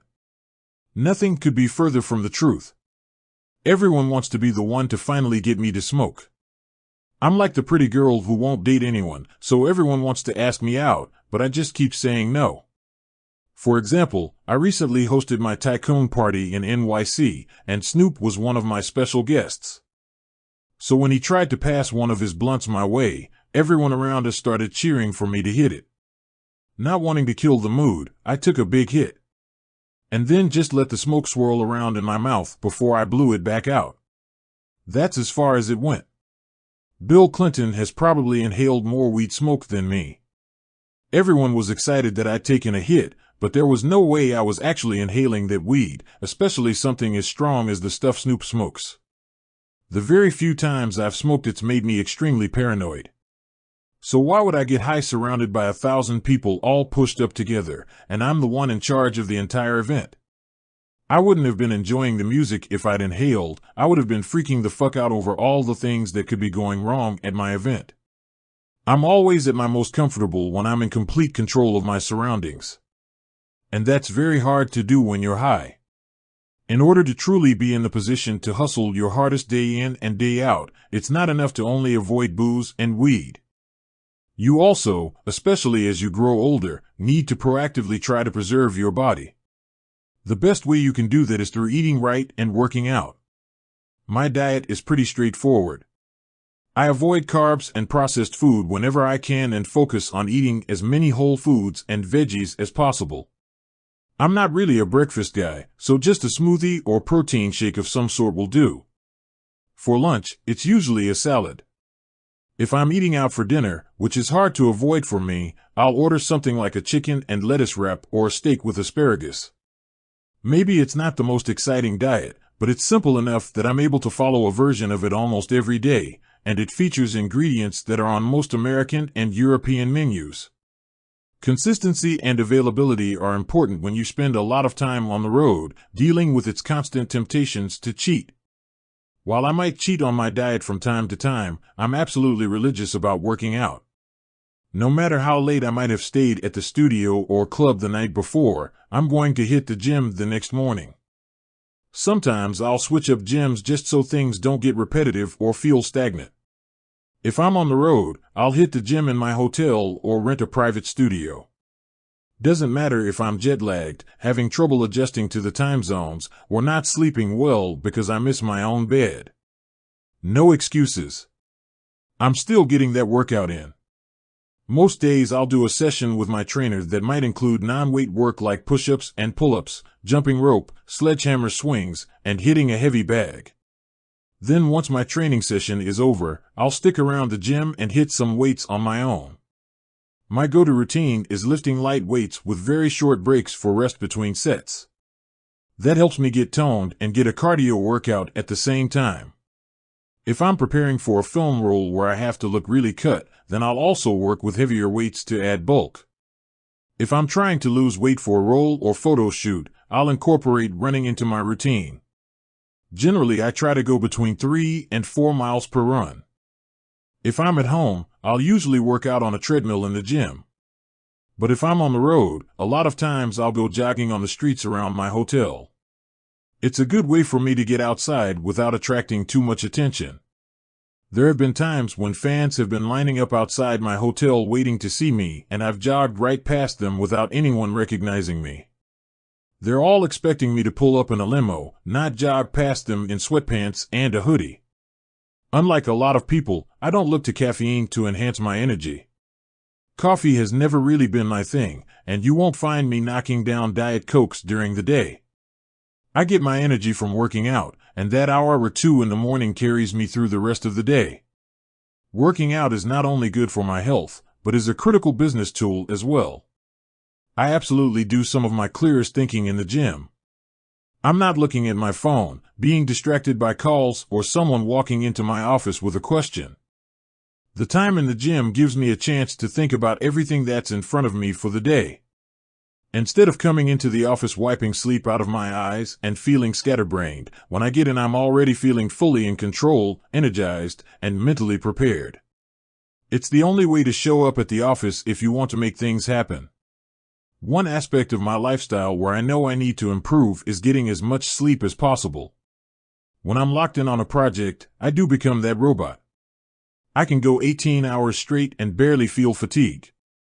I love knowing that I'm outworking my competition, but I also realize that I need to find a way to make sleep a bigger priority. Like a lot of Nas fans, I got gassed up when he rhymed, "I never sleep, 'cause sleep is the cousin of death." It sounded so deep and mysterious that a lot of people began to associate staying up all night and burning the candle at both ends with the hustler's lifestyle. I contributed to that misconception for many years. I used to say things like sleep is for broke people or I don't like to sleep because I might miss the opportunity to turn a dream into a reality. The basic motivation behind those messages was correct, that you have to be willing to hustle harder than your competition if you want to win. But I shouldn't have connected hustling harder to sleeping less. In recent years, I've learned that some of the most successful people out there are also big sleepers. Jeff Bezos says he prioritizes sleeping 8 hours every night because it makes his thinking much clearer. Facebook COO Sheryl Sandberg also makes getting enough sleep a priority, saying that staying up all night might help you get more things done in the moment, but in the long term proves to be very counterproductive because it makes people anxious, irritable, and confused. It's a strategy echoed by former Google CEO Eric Schmidt, who says, "The real secret is the most successful people have awareness of what their body needs and sleep whenever necessary." I'm trying to learn from those leaders and adjust my own approach. Maybe I could get away with skimping on the sleep when I was younger, especially because I don't drink or smoke, but now I understand it's a shortcut I can't take anymore. One way I've tried to improve my approach is by going to sleep around midnight every Saturday night. Then I allow myself to sleep late on Sunday, till around 9 or 10, since it's the one day I never have anything scheduled in the morning. My goal moving forward is to get those 9 hours in another 2 or 3 times a week. I'm confident if I can get those extra hours in, I'm going to be even more productive than I already am. Good luck to my competition keeping up. A lot of the steps I'm prescribing in this chapter, sobriety, working out, eating right, and getting enough sleep, can feel very daunting if they're not currently part of your lifestyle. Don't let that deter you. I'm a firm believer that no matter how formidable they might feel, there are very few negative habits you can't break in 30 days. Whenever I'm trying to improve an aspect of my life, 30 days is the goal I set for myself. And I've always been able to meet my goal in that time frame. The key is how you approach adjusting the habit. Let's say you're trying to improve your diet, cut down on how much you drink, or reduce the time you spend on social media. It's not helpful to make a sweeping generalization like "I'm not smoking weed anymore" or "I'm going vegan." Those sorts of statements might sound good in the moment, but they also can feel so ambitious that you give up before your transformation ever truly gets started. Instead of saying "I'm not smoking weed anymore," just say "I'm not smoking for the next month." Then just focus on the first week in front of you. If you see that you're supposed to be going to a party where you know everyone is going to be lighting up, choose not to go. Do something with your non-pothead friends instead that night. Then take a look at what you have planned for the following week. Is getting high before going to the club one of your rituals? Then plan a week where you have other things to do during the evening. Or just stay home and watch TV if you think being around smokers is going to be too tempting. Catch up on some shows you've been meaning to watch. Or better yet, go work out every night. Before you know it, you'll already be halfway there. If you can have that confidence in your commitment, by week 3 you're going to be coasting. Your evolution is going to have some momentum behind it. Instead of constantly saying, "Damn, I want to light up right now," you're going to be able to take an accurate assessment of what your life is like without getting high. It might feel so natural that you're ready to make a more permanent adjustment in your lifestyle. Or you might say, I don't need to give up weed entirely. I just need to set some boundaries about how and when I consume it. That's a conversation that's going to be much more productive at the 30-day threshold than at day 1. Whatever it is you want to improve or correct, commit to it for 30 days and see how it changes your perspective. Give yourself the opportunity to identify with something different. You're going to find that some of the things you couldn't live without were actually standing between you and your best life. When you break those habits, you're going to be amazed by how much you can accomplish when you free up your focus and put everything you have into your work. Finding your focus, hard work, and dedication are two of the characteristics found in all true hustlers.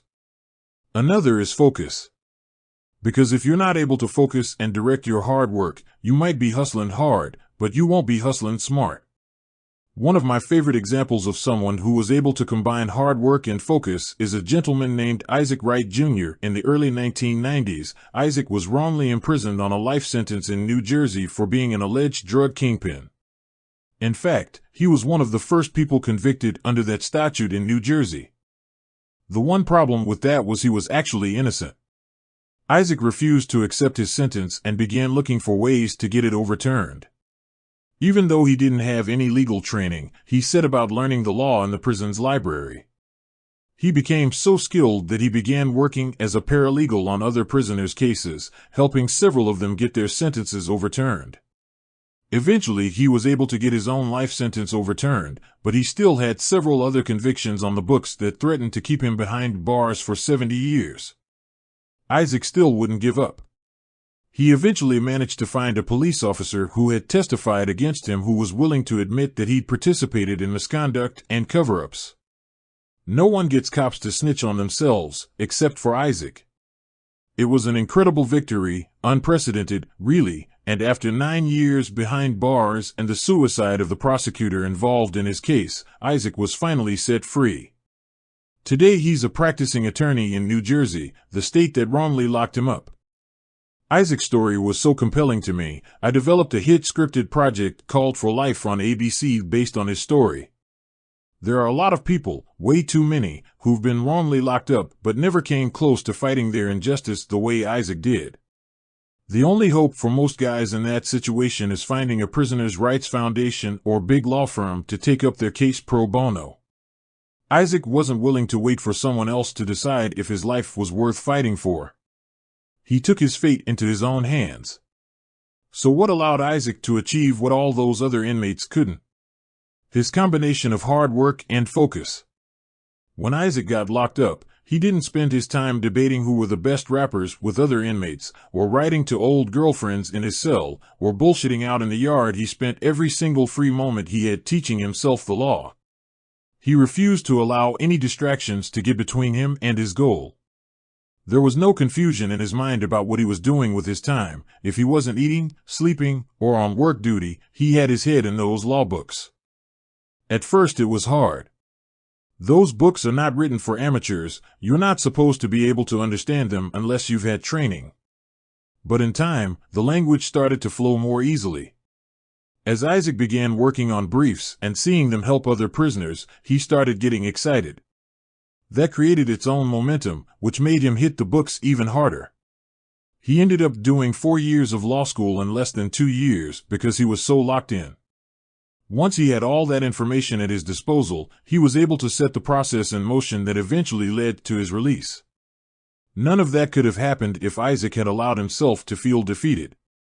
If at any point in the process he had become confused about what he was trying to do, he wouldn't have been able to write his own ticket out of jail. It only happened because he was so determined to save himself. The story behind Isaac's journey was a natural fit for television. When we tested the pilot episode, it received one of the strongest positive audience reactions in the network's history. I'm not surprised. Isaac's hustle to get his life back is that inspiring. Keep in mind that Isaac wasn't hustling for jewelry, cars, or houses. He was hustling for the most important goal, freedom.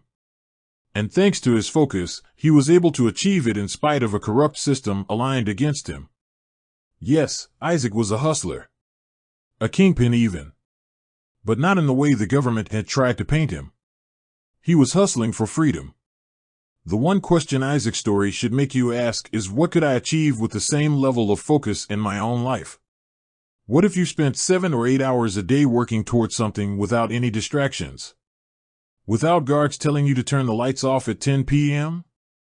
Without your stomach hurting from lousy prison food and your back aching from a lumpy prison mattress? Without someone in the next cell keeping you up all night screaming out their demons? Or loudly jerking off with mayonnaise from the prison mess hall? What could you accomplish without those kinds of distractions? Then consider the distractions that are probably keeping you from hustling your hardest. Right now. Bullshitting on social media? Arguing with your boyfriend? Feeling like you need to roll up a blunt? Sleeping late because you were out drinking the night before? If you were able to apply only a small fraction of the focus Isaac was able to tap into, after even just 1 month, you'd start to experience the same momentum and excitement Isaac did. That wave could pick you up and help carry you to whatever goal you're aiming for. Passion makes perfect. One thing I always try to assess in new business partners is what I call their passion stance. Just how passionate are they about making this thing happen? Someone with a weak passion stance will probably get knocked over the first time they meet a little resistance. I'm not interested in being around that sort of energy. Someone with a strong passion stance, on the other hand, will really dig in. Get their feet planted and shoulders squared up. So no matter how hard the world pushes back, or how much negativity gets thrown their way, they ain't budging an inch. That's the sort of energy I want to work with. The type of people I'm willing to put my money behind. A strong passion stance is what separates the hustlers who win from the people who always seem stuck in place. Passion is what allowed me to lose more than 50 pounds to play a football player dying of cancer in the movie All Things Fall Apart. In 9 weeks, I went from 214 to 160 pounds by going on a liquid diet and running on a treadmill for 3 hours a day. Now that might have been a little bit easier for me than the average person. I was more comfortable with a liquid diet because I'd been on one after I was shot, but it was still an extremely challenging 2 months. I was dropping weight like crazy, but every day when I looked in the mirror, all I could think was, I need to get smaller. I was passionate about nailing that role. Part of it was personal. The story was based on an actual close friend of mine, and I needed to do his story justice. But it was also professional. I'd never received the accolades as an actor that I'd gotten in the music business. As a result, I didn't have the same confidence as an actor that I have as a rapper or entrepreneur.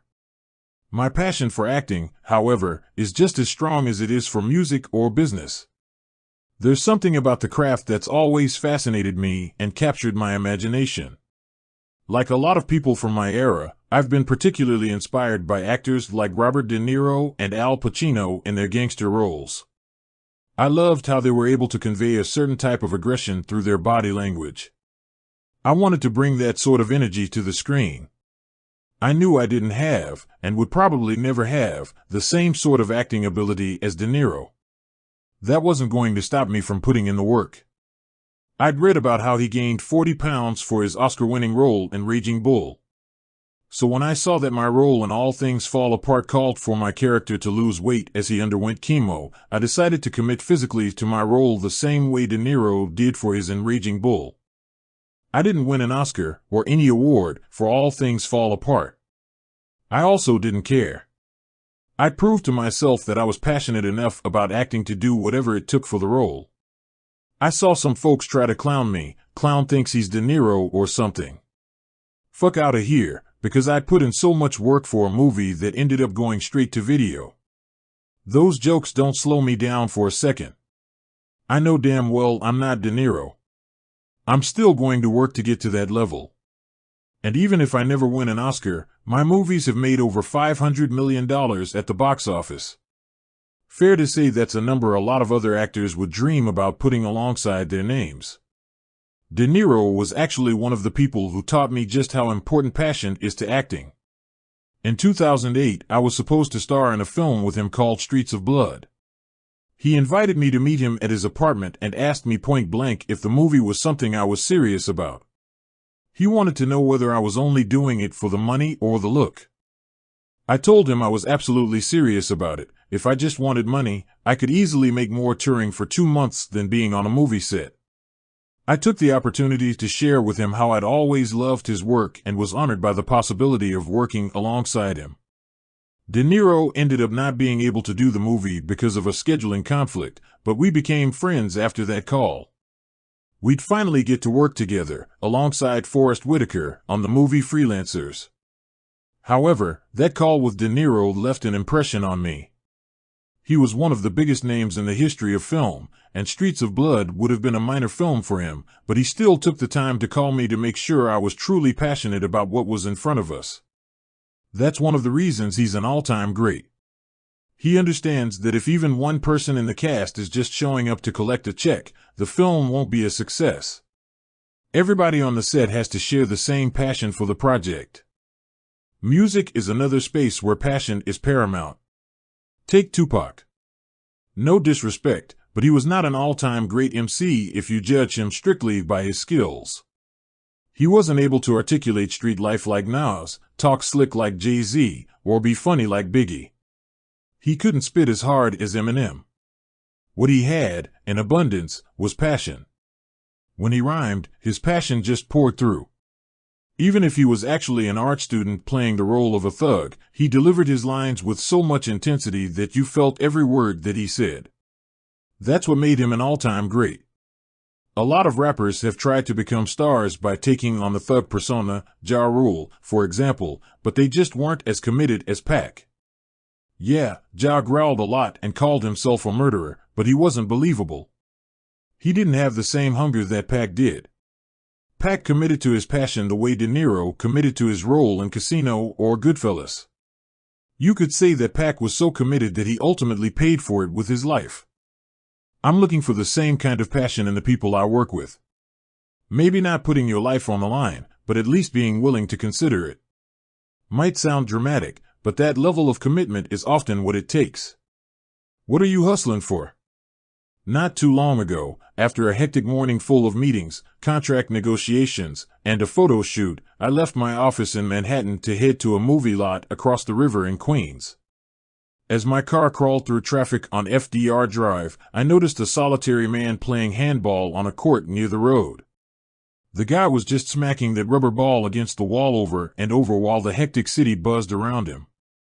The scene struck me so much that I picked up my phone and posted this on IG. Yo, I just saw a grown man listening to music and playing handball by himself in the middle of the day. I've been on the phone working. His life might be better than mine, of course. The internet accused me of trolling, as it's quick to do. How could 50 Cent sit there in his air-conditioned, chauffeur-driven luxury vehicle and be jealous of some guy playing handball? I could see why some might have felt that way, but I promise I wasn't trolling. When I saw that guy, I saw someone getting in a good workout, listening to the music he liked, breathing fresh air, and enjoying himself, all without spending a dime. I mean, who knows? That guy could have been out there because his wife kicked him out of the apartment and he had nowhere else to go. Or maybe he just lost his job and was smacking that ball off the wall over and over again to try to get his mind off it. All I know is that in the brief moment I saw him outside my tinted window, the only energy I felt coming from him was contentedness. It made me legitimately ask myself, yo, is this guy fucking beating me in life? I felt that mixture of envy and competitiveness because he seemed to have what I've always wanted above all else. Freedom. The freedom to do what I want, when I want, and how I want. All the jewelry, watches, cars, and mansions you've seen in my videos or on my IG, that was never what I was truly working for. What I was hustling for, and what I'm still hustling for today, is freedom. To be an effective hustler, you must be able to identify what you want. It doesn't have to be a big concept like freedom. There might be something much more specific you have your sights set on. Your goal might be to be the first person in your family to graduate from college, or to open your own restaurant, or to save up enough money to travel the world. I have a friend who lives with his family in an apartment in Brooklyn, and his goal is to make enough to buy them a house with a backyard. Nothing too crazy, just enough space to let a dog run around and to sit outside with a cup of coffee when the weather is nice. When he's working late at night or on the weekend, the image of that little backyard is always in his mind, pushing him forward when he's tired or when things don't seem to be going his way. When he feels like he's adrift on the seas of his career, the image of that little backyard is his North Star that gets him back on course. You need to set a goal for yourself. Ask yourself, what is it that I want? Be honest. It might be something that will help a lot of people. Or it could be something incredibly selfish. It might be a seemingly impossible goal. Or something that's almost within your reach. It might be a plan you're proud to share with the world. Or something you're never going to tell more than a handful of people about. Any of those scenarios is fine, as long as you are crystal clear about whatever it is. Without that clear vision, your hustle is never going to take you anywhere significant. It's also important to accept that your vision can, make that should, change. When I first started selling crack, my goals were very simple. First, I needed fresh sneakers. Not the kangaroos my grandmother got me, but Adidas and Fila's. Once I got the sneakers and clothes I wanted for myself, I set my sights on jewelry. Once I had the right chains, I focused on a set of wheels. At first, I just wanted a car so I wouldn't have to pay a cab to wait for me when I took a girl to the movies. A basic Honda would do. But soon, I needed a flashy ride to announce to the entire neighborhood that I was a force to be reckoned with. So I kept working on the streets until I was pushing a 400 SE Benz. Once I'd collected all the typical drug dealer status symbols, I turned my sights on signing a record deal. Once I had that, I wanted a hit record. That was my wish. And it came true. In a very big way. Still, I couldn't settle. Even with Grammys and platinum records under my belt, I set my sights on making my own movie. And so on, all the way up to my work in television today. I'd say my biggest goal now is to give back. When you reach a certain pay grade, you become more conscious of what's happening back in the communities you came from. Instead of worrying about what you're about to do, you shift to focusing on your legacy and how people are going to remember you. Am I going to be remembered for making popular songs and selling flavored water? Or positively impacting the world? I hope that it will be for the second. That's why, on a local level, I put my money behind projects that clean up playgrounds and promote healthy living for young people. On a global level, I've developed projects that promote conscious capitalism and support the United Nations World Food Program, which is going to provide a meal with every energy drink that is sold through our project. Being able to cop a new pair of sneakers is a much different goal than trying to make a dent in world hunger, but in my journey they've both taken on the same significance and inspired the same amount of focus and hard work. A lack of clarity about what people really want is what's holding so many folks back. They don't even know how to ask for what they want when they have an opportunity. It is not enough to say you want someone to put you on, or even worse, to tell someone that your goal is to be famous. In order to get the most out of your hustle, you have to be able to clearly define what you're working for. For examples of how not to do it, take a look at my IG. You won't have to scroll far to find dozens of people pleading, "Yo Fifth, sign me to a record deal," or, "Man, you need to let me jump on Power. I can act." Sorry, but those sorts of ridiculous asks do not constitute hustling. It's even worse in person. People will stop me on the street, or even approach me on TV and video shoots. They think they're putting in work, or taking advantage of an opportunity, by stepping up to me and asking me to put a brother on. But the second I hear those sorts of vague asks, I know I'm dealing with someone who isn't worth any investment. If you can't even articulate to me what you're trying to do, why would I try to help you?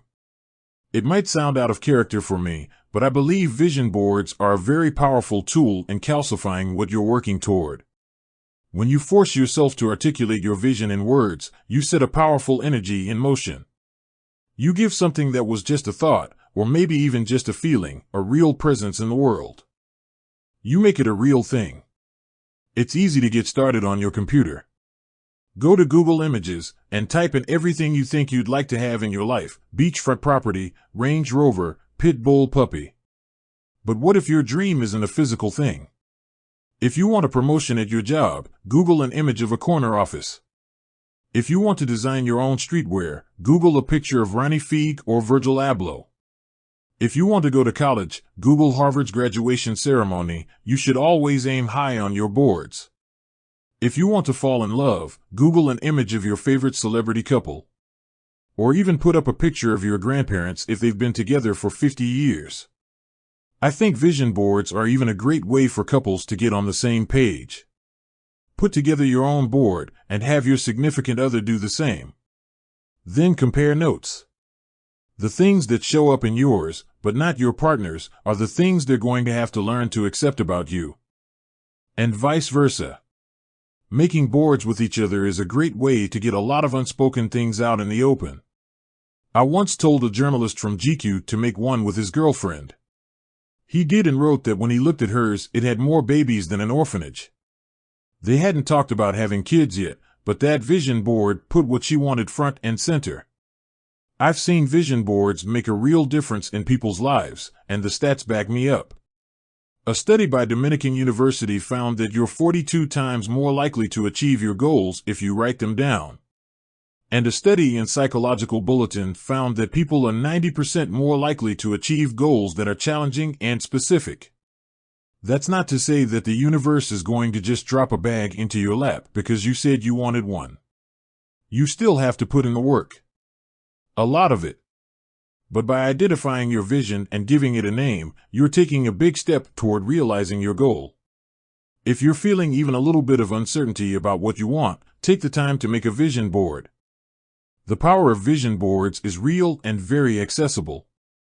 Never break your stride. As you probably realize, hustling can also mean selling drugs. My mother was a hustler in that sense. I was, too. As were a lot of my friends and enemies back in Queens. I'm not going to give you a crash course on drug dealing here. I've talked about that stuff in my first book, my movie, and a lot of my songs. Chances are you've already heard those stories. What I want to address here is the attitude you have to develop to be a successful drug dealer. The mentality that no matter what happens to you on the street, you're not going to break stride. Let's say you bought some coke you thought was pure but was actually cut with laxatives. Instead of bitching and moaning, you have to address the situation and say, "It's cool. I'll get my money back on the next pack." That has to be your constant attitude on the street. I'll get it back on the next one. In what I'll call the civilian world, a lot of times when people encounter setbacks, they dwell on them. Instead of moving on to the next one, they get stuck.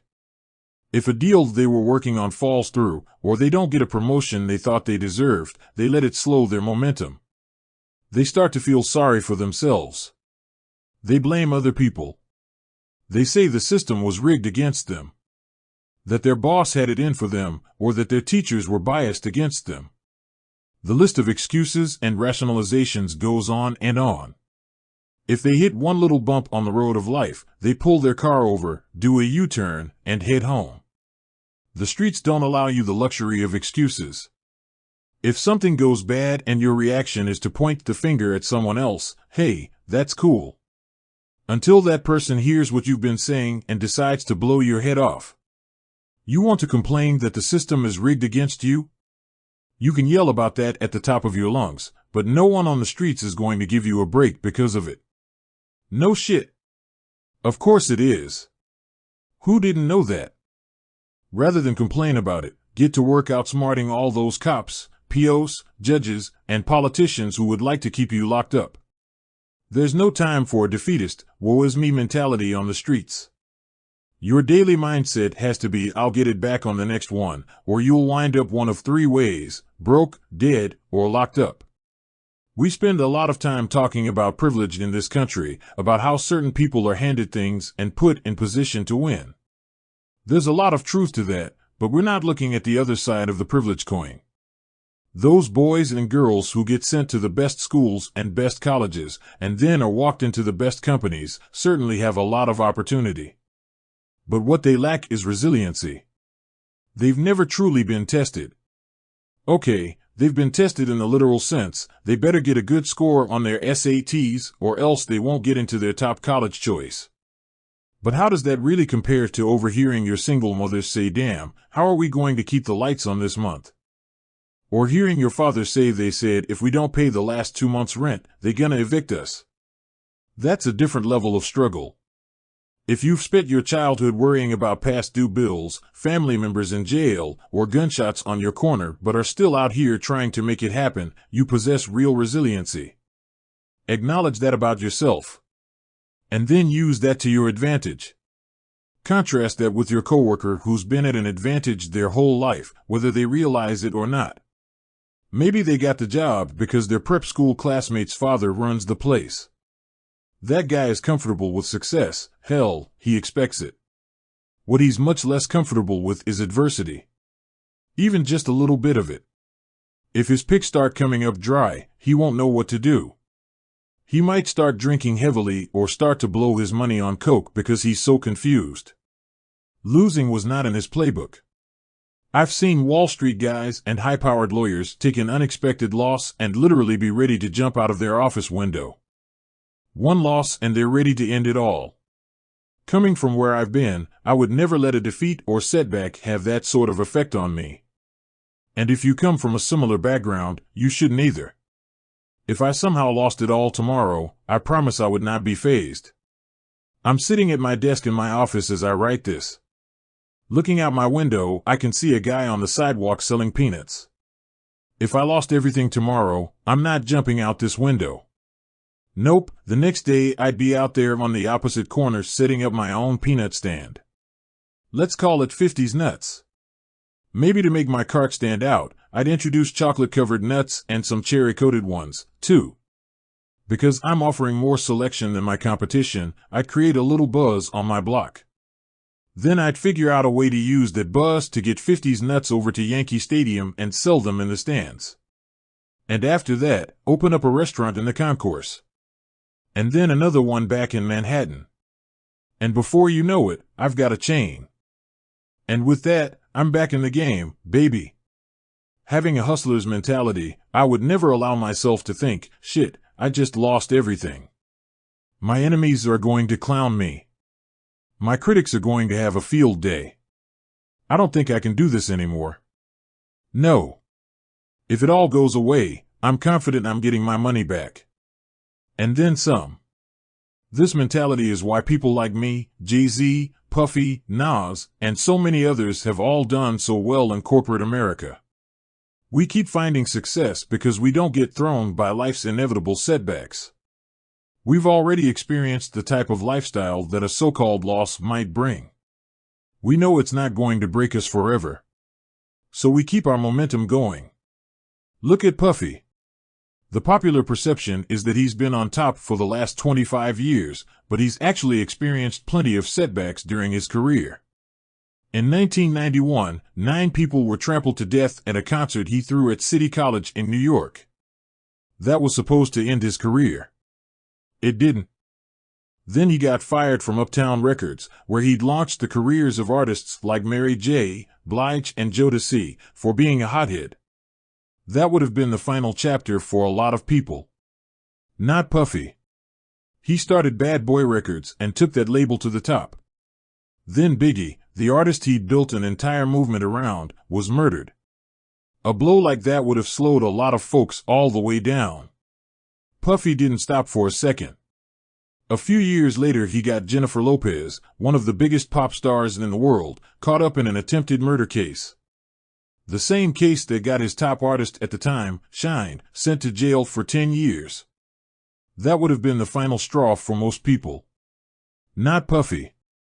He swallowed all those LS, probably washed them down with a shot of pink grapefruit Ciroc, and kept it moving. Bad Boy doesn't have hits anymore, people don't wear Sean John, and Ciroc is losing its market share, but Puffy is still looking ahead. Now that his kids are grown, he's trying to put them on. When Puffy says can't stop, won't stop, that dude really means it. And I respect his hustle. Here's the bottom line, whether you're a rapper, stockbroker, scientist, schoolteacher, or drug dealer, you're going to experience peaks and valleys. Even when you think you've been through it all, you're going to find out there's still more shit to go through. One of the most important realizations I came to early in my business career is that I'm running through an endless tunnel. What I mean by that is I came to understand that there's no happily ever after.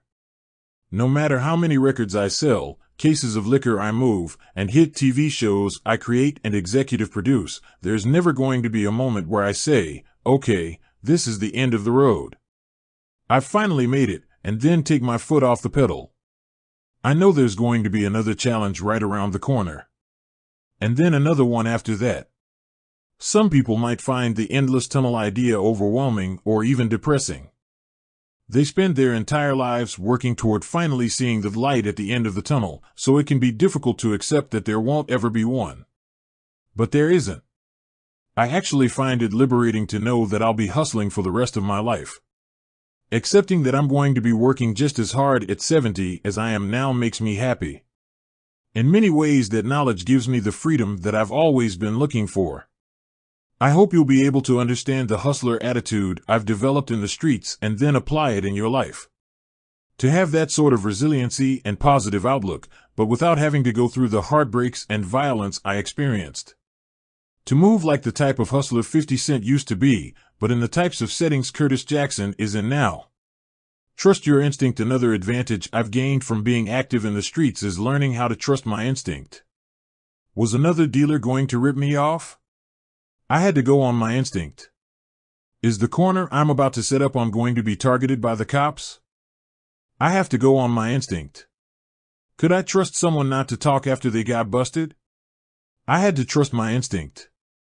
I've noticed that a lot of people who weren't raised in street environments have lost that connection with their instinct. They'll go to business school and study how to move in the professional world. Maybe they'll internalize what their professors teach them long enough to pass midterms. And then promptly forget it all in a couple of months. Even if they end up retaining what they've been taught, they're still learning to rely on instruction rather than intuition. A business professor might have some good tips, but nothing he or she can teach will ever outweigh simply listening to your own instinct. The neighborhood teaches you to always follow the most instinctive route. It's an invaluable power to possess. If you weren't blessed by having to develop your instinct on the streets, don't worry. It's still a skill you can develop. Whenever you feel confused about a situation, it's imperative that you find a way to turn the volume down and reconnect with what you're truly feeling. For me, working out definitely helps quiet that noise. At some point in the workout, the physical exertion I'm putting myself through seems to wash all the BS out of my system. I can literally feel myself breathing the distractions out of my mind. When they're gone, the only things left behind are my good ideas. My true instincts. The thoughts I need to listen to more closely. It's very important that you have something similar in your own arsenal.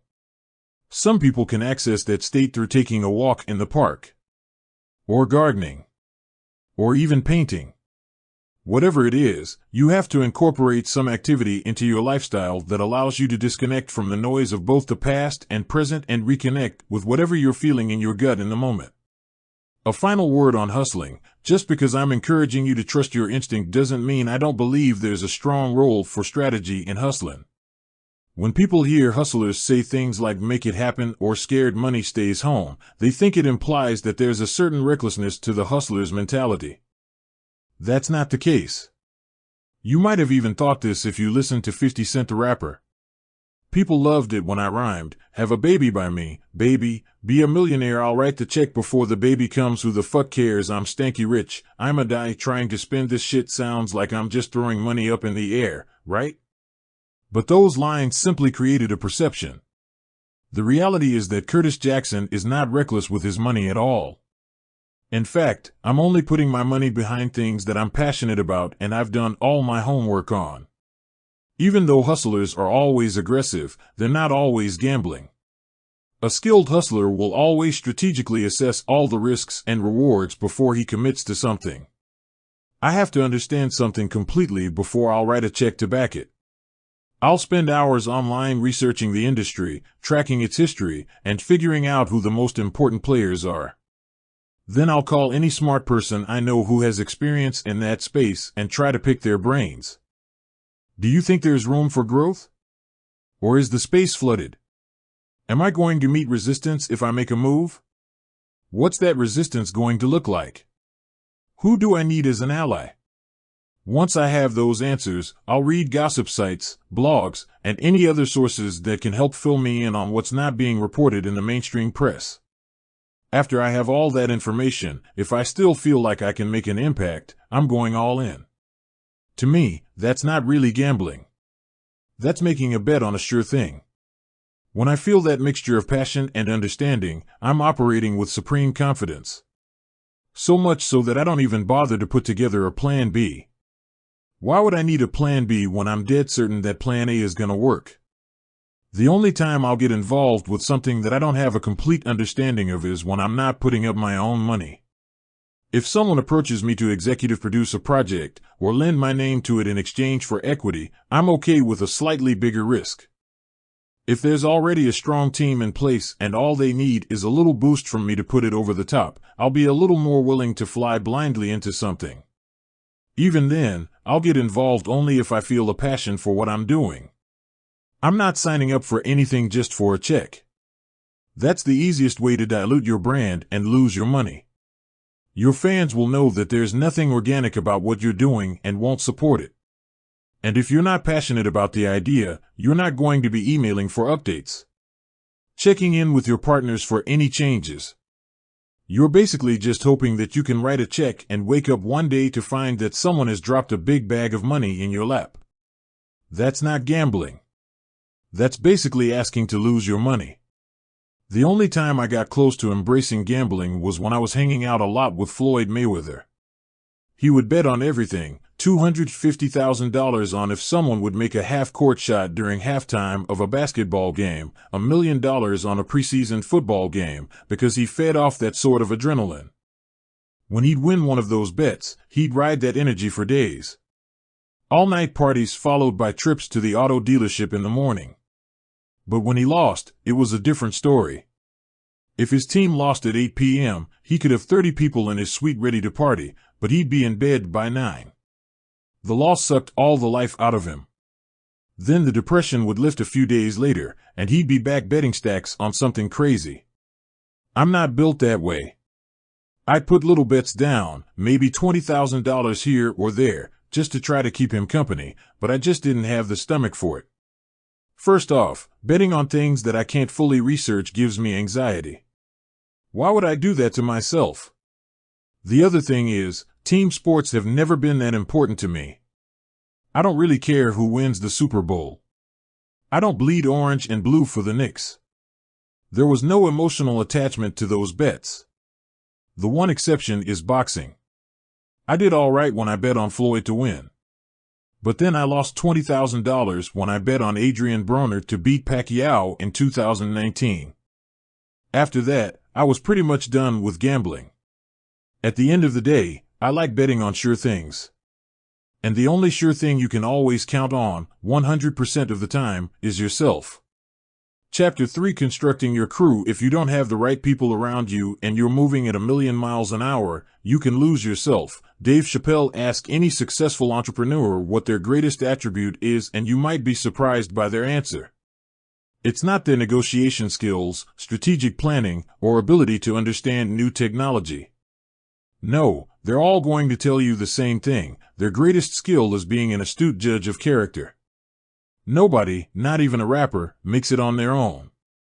Yes, I'm alone in the booth when it's time to spit my rhymes, but outside of the booth there's a small army supporting me. Managers, attorneys, agents, engineers, producers, roadies, assistants, stylists, publicists, and friends I trust to keep it real with me. People like to make fun of rappers' entourages. But you must surround yourself with people who can help support, grow, and articulate your vision. Pick the right people and you can build a team that will take you to the top. But pick the wrong people and it can derail your vision before it ever fully gets on track. You can recover from blowing a lucrative deal, missing out on a change in the marketplace, or failing to upgrade your operation. Blowing those kinds of opportunities will hurt, but you'll recover, provided you have the heart of a hustler. But if you pick the wrong person for a job, especially a critical one, the results can be catastrophic. This is true for every kind of business. Back when I was slinging rocks, one of the jobs that needed to be filled in every crew was the steerer. This person wouldn't have any money or drugs on them, but would direct customers to someone who did. Lots of dealers wouldn't even think twice about who they hired for that job. It was an entry-level position, and anyone who approached them was viable. If you weren't a cop, congratulations, you're hired. There was zero consideration about the person's character or who could vouch for them. Nonetheless, steering presented an extreme liability to the operation. Since steerers usually had the shortest tenure, they also had the least invested in the crew. Which meant that if they got busted, they had little reason not to name names to the cops. Understanding this vulnerability, instead of grabbing whoever happened to cross my path, I tried to pick people who seemed to possess a strong character. Who seemed like they'd be able to stay cool under pressure and have confidence that I'd bail them out. A lot of my steerers did get busted, but because I'd considered their character before hiring them, they usually didn't flip on me. Dealers who hired without much thought? They generally didn't last too long. The ability to recognize character, or the lack thereof, is just as critical on the corporate level. Let's say you're the CEO of a Fortune 500 company and you hire a new guy to be your CFO. Everything can be fine for years. You become very comfortable with the guy. He's proficient with numbers, maybe more so than you are. You get to know his family outside of the office and go to his kid's Sweet 16. He's so capable that you're able to increase your distance from the day-to-day financial details and start focusing on the bigger picture, mergers that are going to make you a legend, and gala events with celebs as you build your brand. Then one morning you wake up to find out the CFO has looted the company's accounts and flown off to Dubai with his new girlfriend. Time to kiss your legendary status goodbye. Maybe even your job, too. Sure, a true hustler can survive that sort of blow. They're always going to figure out a way to make more money because they know the frequent lurches between feast and famine. But they'd also much rather put the right person in that position and sidestep any potential drama than have to deal with the betrayal. The importance of judging character is especially important in marriage. If you look at the guys who end up on the cover of Fortune, the column that shows where they took their biggest losses is always the same: divorce. Billionaires don't lose the bulk of their money to competitors or to new technologies, they lose it to their exes. Jeff Bezos of Amazon reportedly had to pay his wife, Mackenzie, $38 billion when they split up. I don't care what happens with Amazon down the road, but there's no way the company itself is going to lose that much money for him. People get divorced for all sorts of reasons, but a lot of wealthy individuals marry without knowing the true motive of their partners. I can promise you that every millionaire who has had to pay out a huge settlement has wished they were a better judge of character when they said "I do." Rather be robbed. I've never had to file for divorce, but I'll be the first to tell you I've got a lot of issues in my personal life. And at the top of the list are trust issues. A few years ago, I was talking with a woman who'd taken some psychology classes in college. We were discussing a situation where I'd become convinced someone close to me was going to stab me in the back.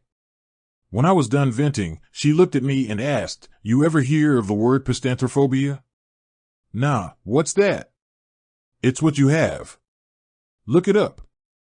I typed it into my phone and got the following definition: the fear of trusting people due to past experience and relationships gone wrong. Can't lie, it sounded exactly like me. I think everyone is a little afraid of being too trustful, but I'm definitely worse than most. In my life, I feel like I've been betrayed by people I deserved better from, people I've given money to, opportunities to, love to, even life to. Because of that, for a long time the only thing I had faith in was money. I only trusted the paper that said "In God We Trust." This is one of the reasons the theme of betrayal is so prominent in my show Power. It's an issue that's always on my mind, so much so that I even called the last season The Final Betrayal. I'd rather be robbed at gunpoint than be betrayed. At least getting robbed is exciting. There's an undeniable rush when someone pulls out their piece and growls, "Get on the fucking floor." Once it's over, you can go back and tell your friends, "Yo, they just stuck me up." Your pockets might be lighter, but you'll be much stronger overall for having survived the experience. Getting betrayed is different. You don't get a great war story out of it. I've never heard of someone getting hyped to tell their friends, "Yo, you won't believe this, but I just got backstabbed by my mans." There are no stripes earned for that shit. When you open yourself up to someone, either financially or emotionally, and they go left on you, it's a different kind of pain, even more dramatic than a stick-up kid physically taking something from you. Like Malcolm X said, to me, the thing that is worse than death is betrayal. You see, I could conceive death, but I could not conceive betrayal. Because I find betrayal so painful, I put incredible thought and consideration into the people who surround me. As I detail in this chapter, when I was first coming up, I made the mistake of confusing loyalty and location. It's a miscalculation a lot of people make, wanting to believe that just because someone is from the same streets as you that they're going to have your back forever. I learned the hard way that that's not the case. Sure, when you share a common experience with someone, there's a greater chance for loyalty and understanding, but it's far from guaranteed. To achieve lasting success, you have to strive for balance when building your team. If you only surround yourself with people from your past, then chances are the past is where you'll be stuck.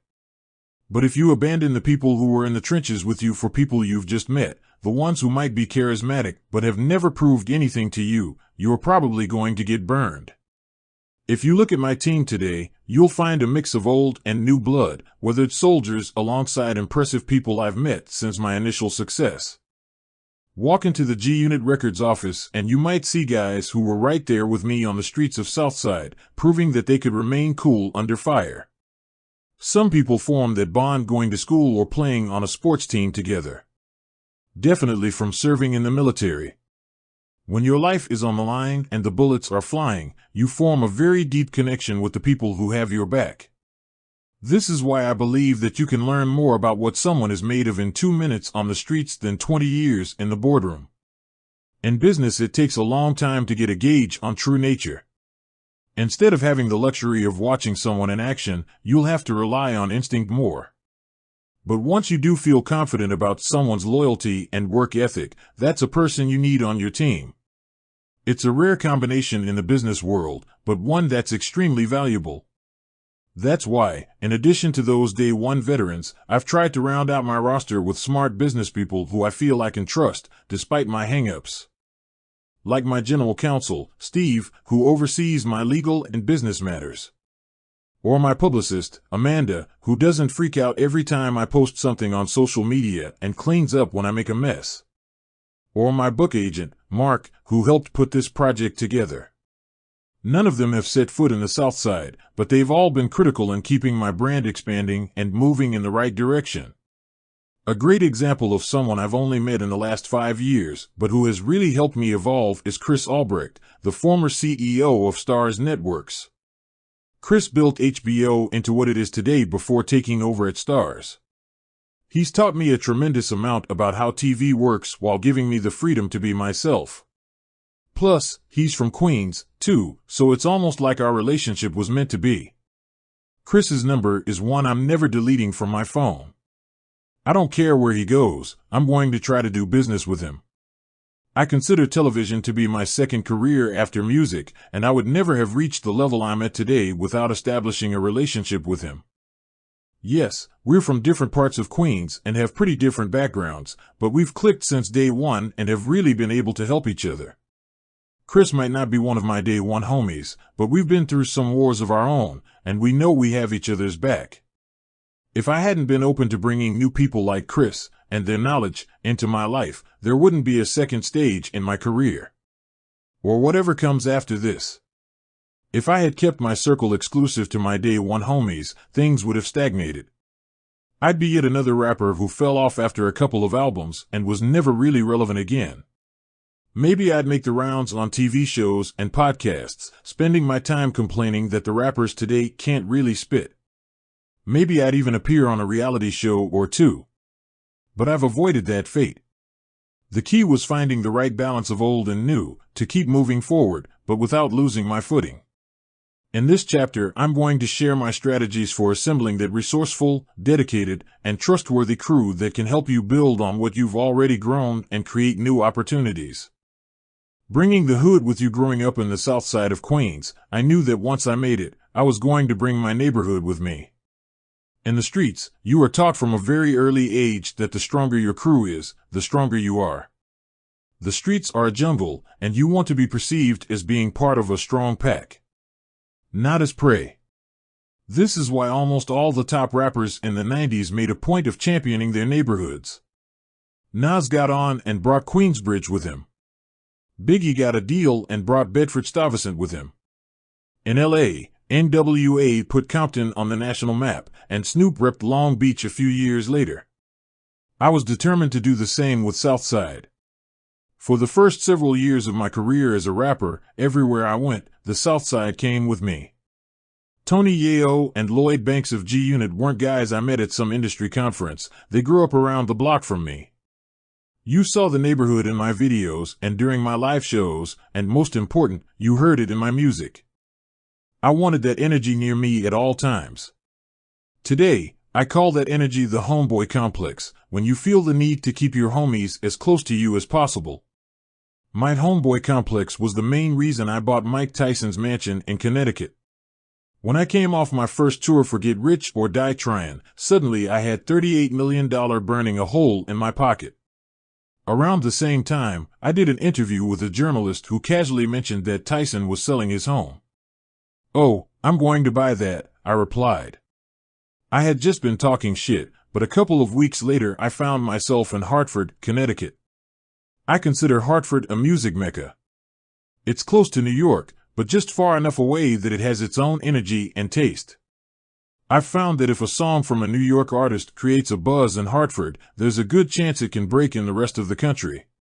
So I try to stop through as often as possible and take the pulse of what people are listening to. On this trip, I realized I wasn't too far from Tyson's place, so I had someone call up the broker and then went over to check it out. Once I was there, the vibe and scale seemed right for me.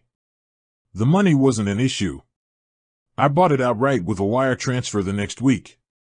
There was no family living with me at the time, so I didn't really need a house with 18 bedrooms and 25 bathrooms. But I bought it so that the South Side would literally be under the same roof as me. There would be nights, out in the middle of the country, where if you closed your eyes, you'd swear you were standing on a corner of Sutphin Boulevard.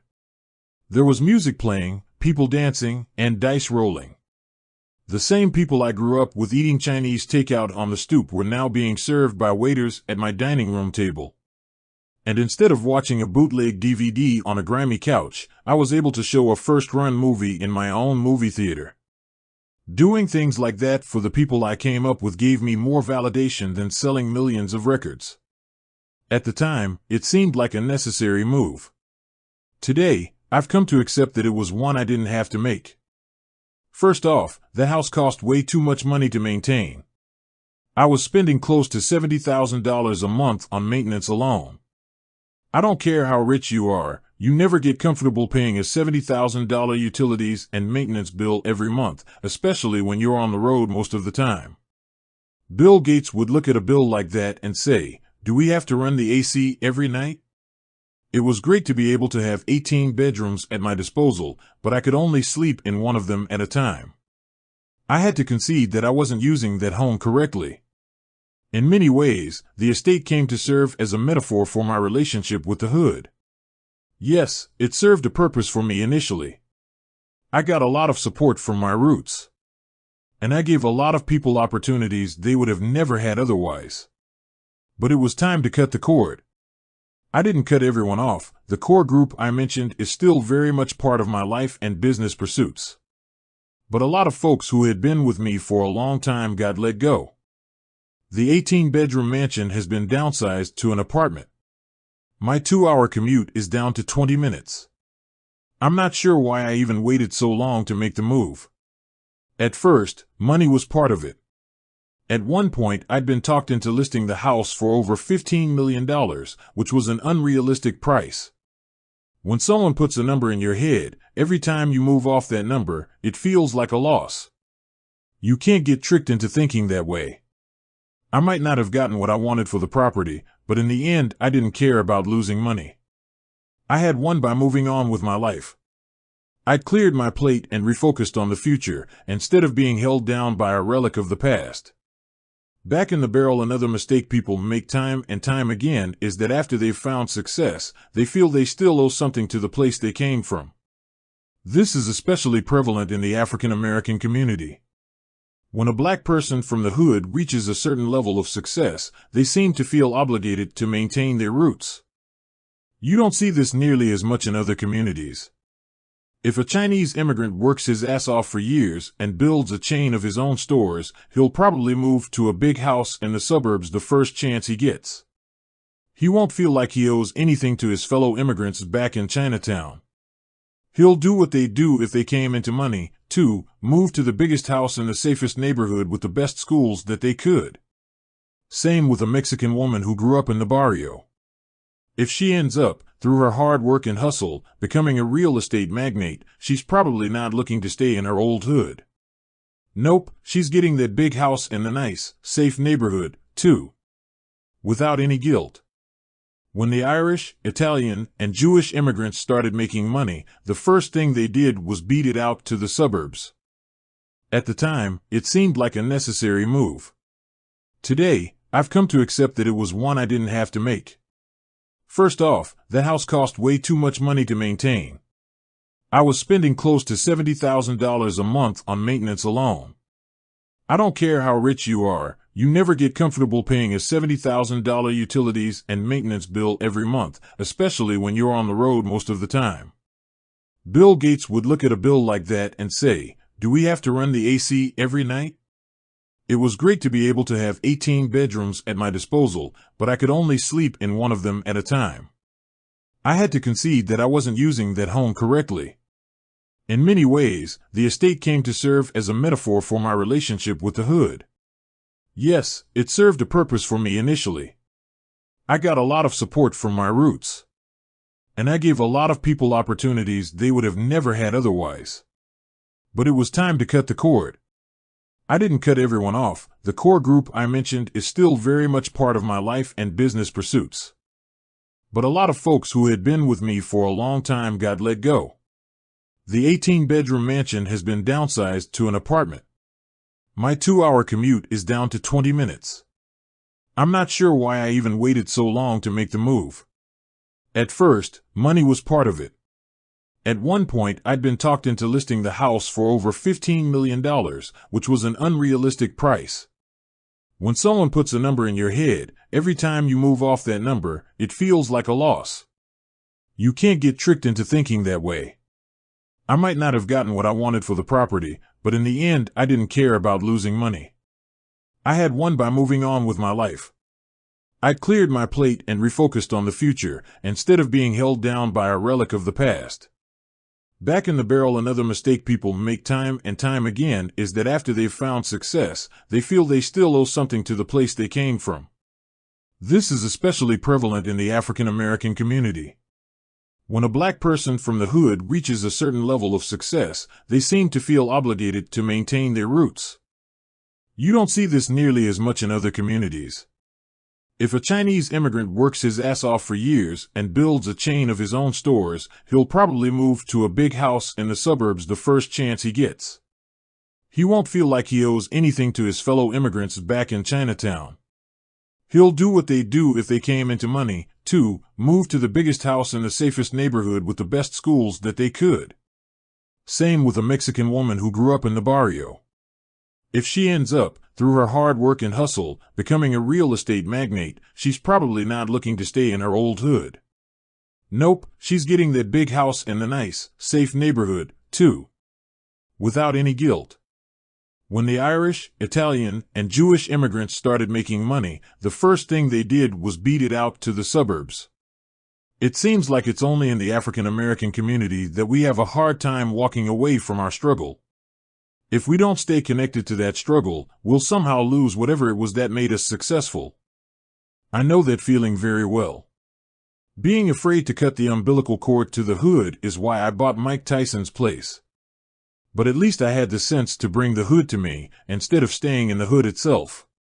I've known a lot of people who made that mistake, and some have paid the ultimate price for their unwillingness to walk away.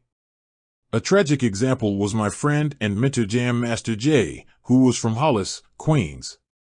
As a member of Run DMC, Jay personified the pinnacle of success in our neighborhood. He sold millions of records. He toured the world, rocking stages from Europe to Asia. As part of the first breakout hip-hop group, he was an inspiration to millions of black kids in Queens and around the country. Once they hit the big time, the rest of Run DMC left Queens and never looked back. Rev Run and DMC went to New Jersey, and their manager, Russell Simmons, set up shop in Manhattan. But Jay stayed in Queens his entire life. He opened a recording studio in Jamaica, where he taught aspiring local rappers, myself included, the finer points of constructing a song. It seems like a great story. Local DJ becomes famous, tours the world, and comes back to his old stomping grounds to share his gift with the next generation. In reality, it was a death sentence. By staying in Queens, Jay never separated himself from the negative elements close to hip-hop, especially in our hood. In Queens, the drug dealers were the first people to have real money.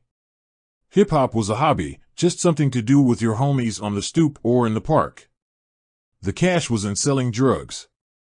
Jay's generation was inspired by what the drug dealers had: nice clothes, fly cars, and beautiful women on their arms. The peacoats and Godfather hats that Jay helped make famous with Run DMC? That's what he saw the dealers wearing.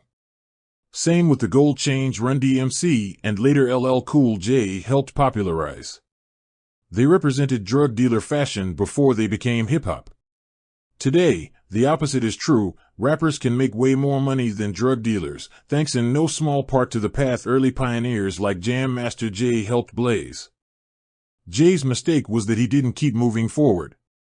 If he'd followed Run, Russell, and DMC to Jersey, Long Island, or Manhattan, I have no doubt he'd still be alive today. Instead, he stayed too close to the wrong kind of people who not only didn't have his best interest at heart, but were actually jealous of his fame and success.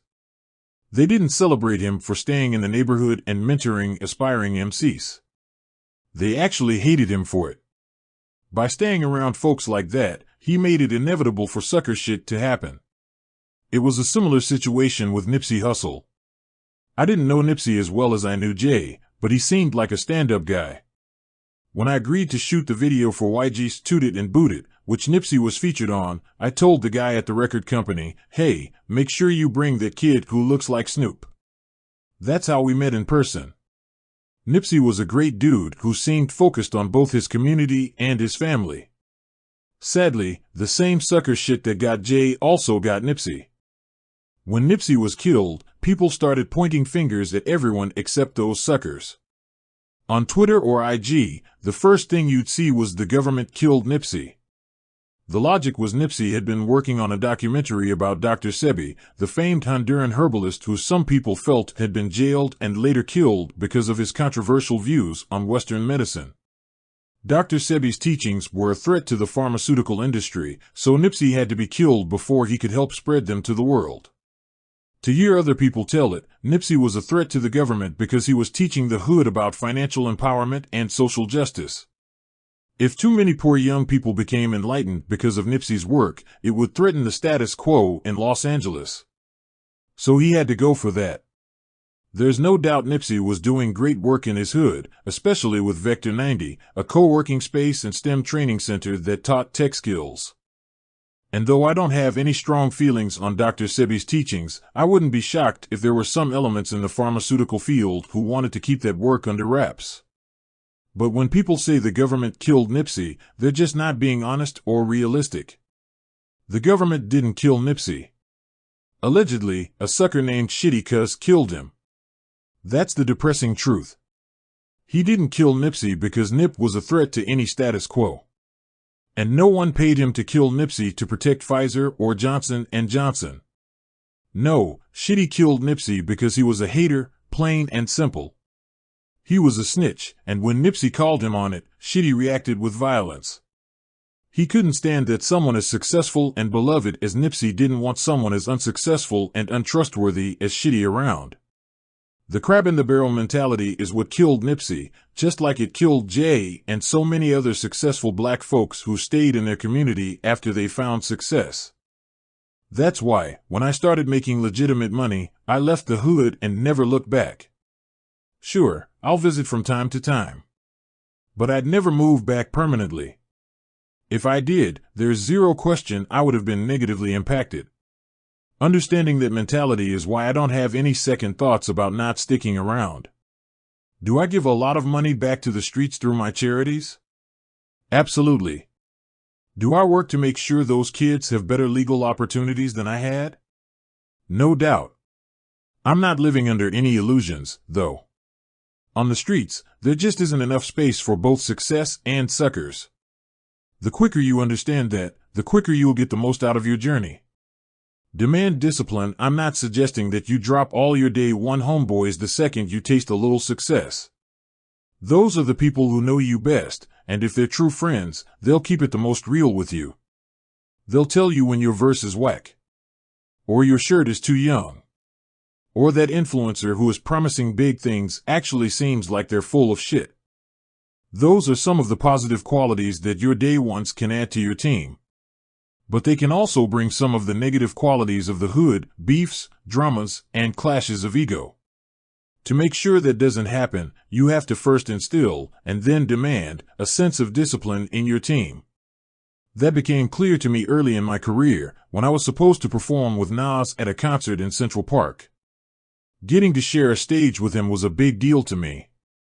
As a superstar coming out of Queens, Nas was someone I really looked up to. When I got to the venue, Nas was already there. And it looked like he'd brought all of Queensbridge with him. There must have been a couple dozen guys from the bridge standing backstage, drinking, smoking, and hyping themselves up for Nas's set. I realized they didn't know what to do with the energy they were creating. It was like they were starting a fire they couldn't contain. Sure enough, they started fighting each other. It was Queensbridge versus Queensbridge. Even though his crew was turning on itself, Nas was either unwilling or unable to put out the fire. Soon the cops got called and the concert got shut down before Nas even stepped on stage. In my eyes, Nas had mishandled the moment. I understood why he'd brought so many guys from Queensbridge with him. Central Park is no man's land, and there's no telling who he might have run into there. A crew from Brooklyn. A couple of guys from the Bronx. Or maybe a rival crew from another neighborhood in Queens. It was smart to make sure he was surrounded by his own people. What wasn't as strategic was his failure to keep them in check. By failing to control the energy he'd brought with him, he'd lost the chance to perform that day. It probably cost him money down the road, too. When promoters hear there was a problem at a high-profile venue like Central Park, it will make them think twice about booking you. So while the impulse to bring Queensbridge with him was understandable, their presence came at the expense of his overall growth. Watching those Queensbridge dudes fight each other, I vowed to myself that when my crew and I hit the road, I would have zero tolerance for internal conflict. I knew that if I couldn't control my own people, there would be a pretty low ceiling on how high I could build my brand. Plus, I understood that there are no minor fights when you're living together on the road. Let's say two guys get into it over a girl. One of them ends up smacking the other one in the face. Whoever got touched is going to feel humiliated long after the physical sting subsides. Every time he sees that other guy on the bus, backstage, in the hotel lobby, waiting for a plane, he's going to want to reassert himself. That sort of resentment can boil beneath the surface until it explodes. And the fallout from a serious enough explosion can take down an entire tour. That's why, as soon as G-Unit hit the road, I was very clear about my policy on guys getting into it with each other. I told them, we're going to encounter a lot of people who are jealous of our success. If you have some steam you need to let off, fight one of them. I'll have your back no matter what happens. Shit, I'll have your back if you end up punching some random stranger in the face. But if any of you guys fight each other, you're going home the next day. Period. For a while, everyone obeyed my edict. Yes, there were moments when it looked like something might pop off, but I was always quick to remind the would-be combatants, I'm not playing. You're going home if you step to him. Then in the quieter moments I would pull guys aside and explain my motives. I wasn't trying to police them, just trying to help them win. We're trying to build something with G-Unit, I'd say. This tour, and the attention it's going to create, are going to be the building blocks for something special. But if those blocks keep shifting, whatever we try to build is going to come crashing down. Then we're going to be back on the corner, instead of out here eating lobster, staying in nice hotels, and meeting girls in every city. That little pep talk would usually get through to people, and I didn't have to send anyone home. That is, until we got to Philadelphia. The problem started when Mitchell and Ness, the legendary Philadelphia sports clothing company, sent some complimentary throwback jerseys to our hotel. This was the era when a Mitchell and Ness jersey was basically the official uniform of hip-hop. Everyone wanted to be seen in one, and some of the rare editions were worth thousands of dollars. Even though the shirts were meant for me, the package ended up in the hands of a guy named Marcus, who was our tour manager.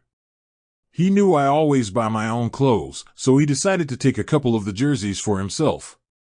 He felt that since he was the tour manager, they were some of the spoils he was entitled to. Bang M. Smuff didn't see it that way though. Bang M was someone from Southside that I was considering signing to G-Unit, so I'd taken him on the road to help him get some exposure. Bang M had potential, but he made the mistake of thinking that just being on the road meant that he'd already made it. He started drinking his own juice before he'd proved anything. He didn't have a single. He didn't have any buzz. The girls didn't look at him and say, "Who's the cute one?" To the world, he was just another dude on stage shouting the end of my lines. That experience alone got him so gassed that he thought the rules didn't apply to him. The morning after the Philly show, we were scheduled to get on the bus at 5 a.m. and head to the next city. But instead of my alarm clock, I got an early morning wake-up from the sounds of a fight taking place under my window. I pulled back the shades to see an unexpected sight, Marcus and Bang M rolling around in the streets, trading blows over a Mitchell and Ness jersey. "It's mine," I could hear Bang M shouting. "Nah, that ain't yours," yelled Marcus. "Yours had a piece of gum stuck on the side." "This is mine." Apparently, Bang M had decided one of those jerseys was his. And when Marcus wouldn't hand it over, Bang M was just going to take it. Not what I wanted to deal with at the crack of dawn. I went outside and immediately broke them up. Then I asked Bang M what the hell he was thinking. "Nah, Fifth," Bang M started to explain. "He's trying to take my shirt." I had to check him. I wasn't trying to hear it. "Man, you know I told everyone no fights on this tour." Then I looked at Marcus and said, pointing to Bang M, "Get this punk a bus ticket. He's going home." It wasn't until that moment that Bang M realized I wasn't playing. When I said zero tolerance, I meant zero. If you're going to maintain control of your team, you must make people respect the repercussions. Even if it means ending a relationship. So Bang M got sent home right then and there. He'd have plenty of time to drink his own juice back in Queens. Bang M thought he was bigger than the crew, but it turned out he didn't know how to move on his own. He started working with some other local rappers and from time to time would try to get me to support them, but nothing really caught my ear. Without my support, no one wanted to give him a break. Instead of being on the road with me, making legal money and seeing the world, he eventually caught a case back in Queens. He asked me to bail him out, but I explained to him that wasn't my job. He eventually got deported back to Trinidad, where he was born. To this day, he blames me, not himself, for his situation. Whenever you find success in life, there will be people who believe some of it belongs to them. Bang M was that sort of person. When you remove them from your life, instead of looking in the mirror, they get angry at you. If I had let Bang M slide with a warning, I would have lost my authority. All the other egos on the tour, and there were plenty of them, would have started to bubble, too. Soon they wouldn't just be fighting over Mitchell and Ness jerseys, they would have been beefing over girls, who got the most time on stage, or who was getting paid what. That kind of dissension has ground many tours, before and since, to a premature halt. I wasn't about to let that sort of energy mess up our momentum. Almost 20 years later, I'm still touring the globe. I've performed in countless countries to millions of people. Recently, someone flew me overseas to do a concert for several $1,000,000. Not a bad little check for a flight on a private jet and one day's work. But it was also the kind of check that comes only after you've established yourself as a seasoned, profitable, and reliable touring act, the kind of reputation that I was focused on building all those years ago back in Philly. Those choices don't have to be as dramatic as getting someone a bus ticket home. If you're a supervisor at a company, it could just mean transferring them to another department. If you're the manager at a retail store, maybe it means moving that kind of person to another location. If you run your own small business, it probably means firing their ass immediately. You won't have the luxury of carrying anyone giving you anything less than their best. No matter what position you're in, when you make rules that benefit the collective good, you need to enforce them. Don't let someone who's focused only on themselves ruin it for everyone else. They can be hard rules to live by, but doing so will always pay off in the long run. Handle internal problems first. No matter how high you build your empire, you'll never be able to maintain it if your house isn't in order. Just like I told Bang M back in the day, if the blocks on the bottom aren't solid, it's just a matter of time before everything crashes down. A classic example of this is what happened to the Brooklyn rapper Tekashi 6ix9ine. Tekashi is a half Mexican, half Puerto Rican rapper from Brooklyn. His multicolored hairdo and over-the-top energy won him millions of fans across the country, especially white kids. They might not be able to dread their hair like the Migos, but they could definitely put in all the colors of the rainbow like Tekashi. He went from being a virtually unknown SoundCloud rapper to one of the biggest stars out there in not much more than a year. Tekashi's image was of a tough, reckless instigator, but he was actually a sweet kid at heart. Much closer to a WWF wrestler playing a role than an actual gangsta. So to reinforce his image, he started surrounding himself with street dudes. But those guys were not playing a role. They were the real deal. Once they realized Tekashi wasn't, they started seeing him as food. And food is never what you want to be perceived as by real street dudes. As his star rose, Tekashi and I began to build a friendship. I liked that he was brash. That he didn't seem to be afraid of the moment. A lot of people even said that Tekashi reminded them of a young me. One day he called and asked if he could come to my office. He'd had some run-ins with the law, and promoters were starting to get nervous booking him. He needed advice. When he arrived, I didn't see a brash young man. Or an arrogant rapper. I saw a scared kid. Settling into a chair in my office, Tekashi got right to the point. 50, what am I supposed to do?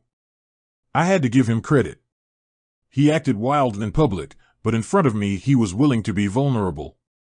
He was smart enough to know he was in over his head.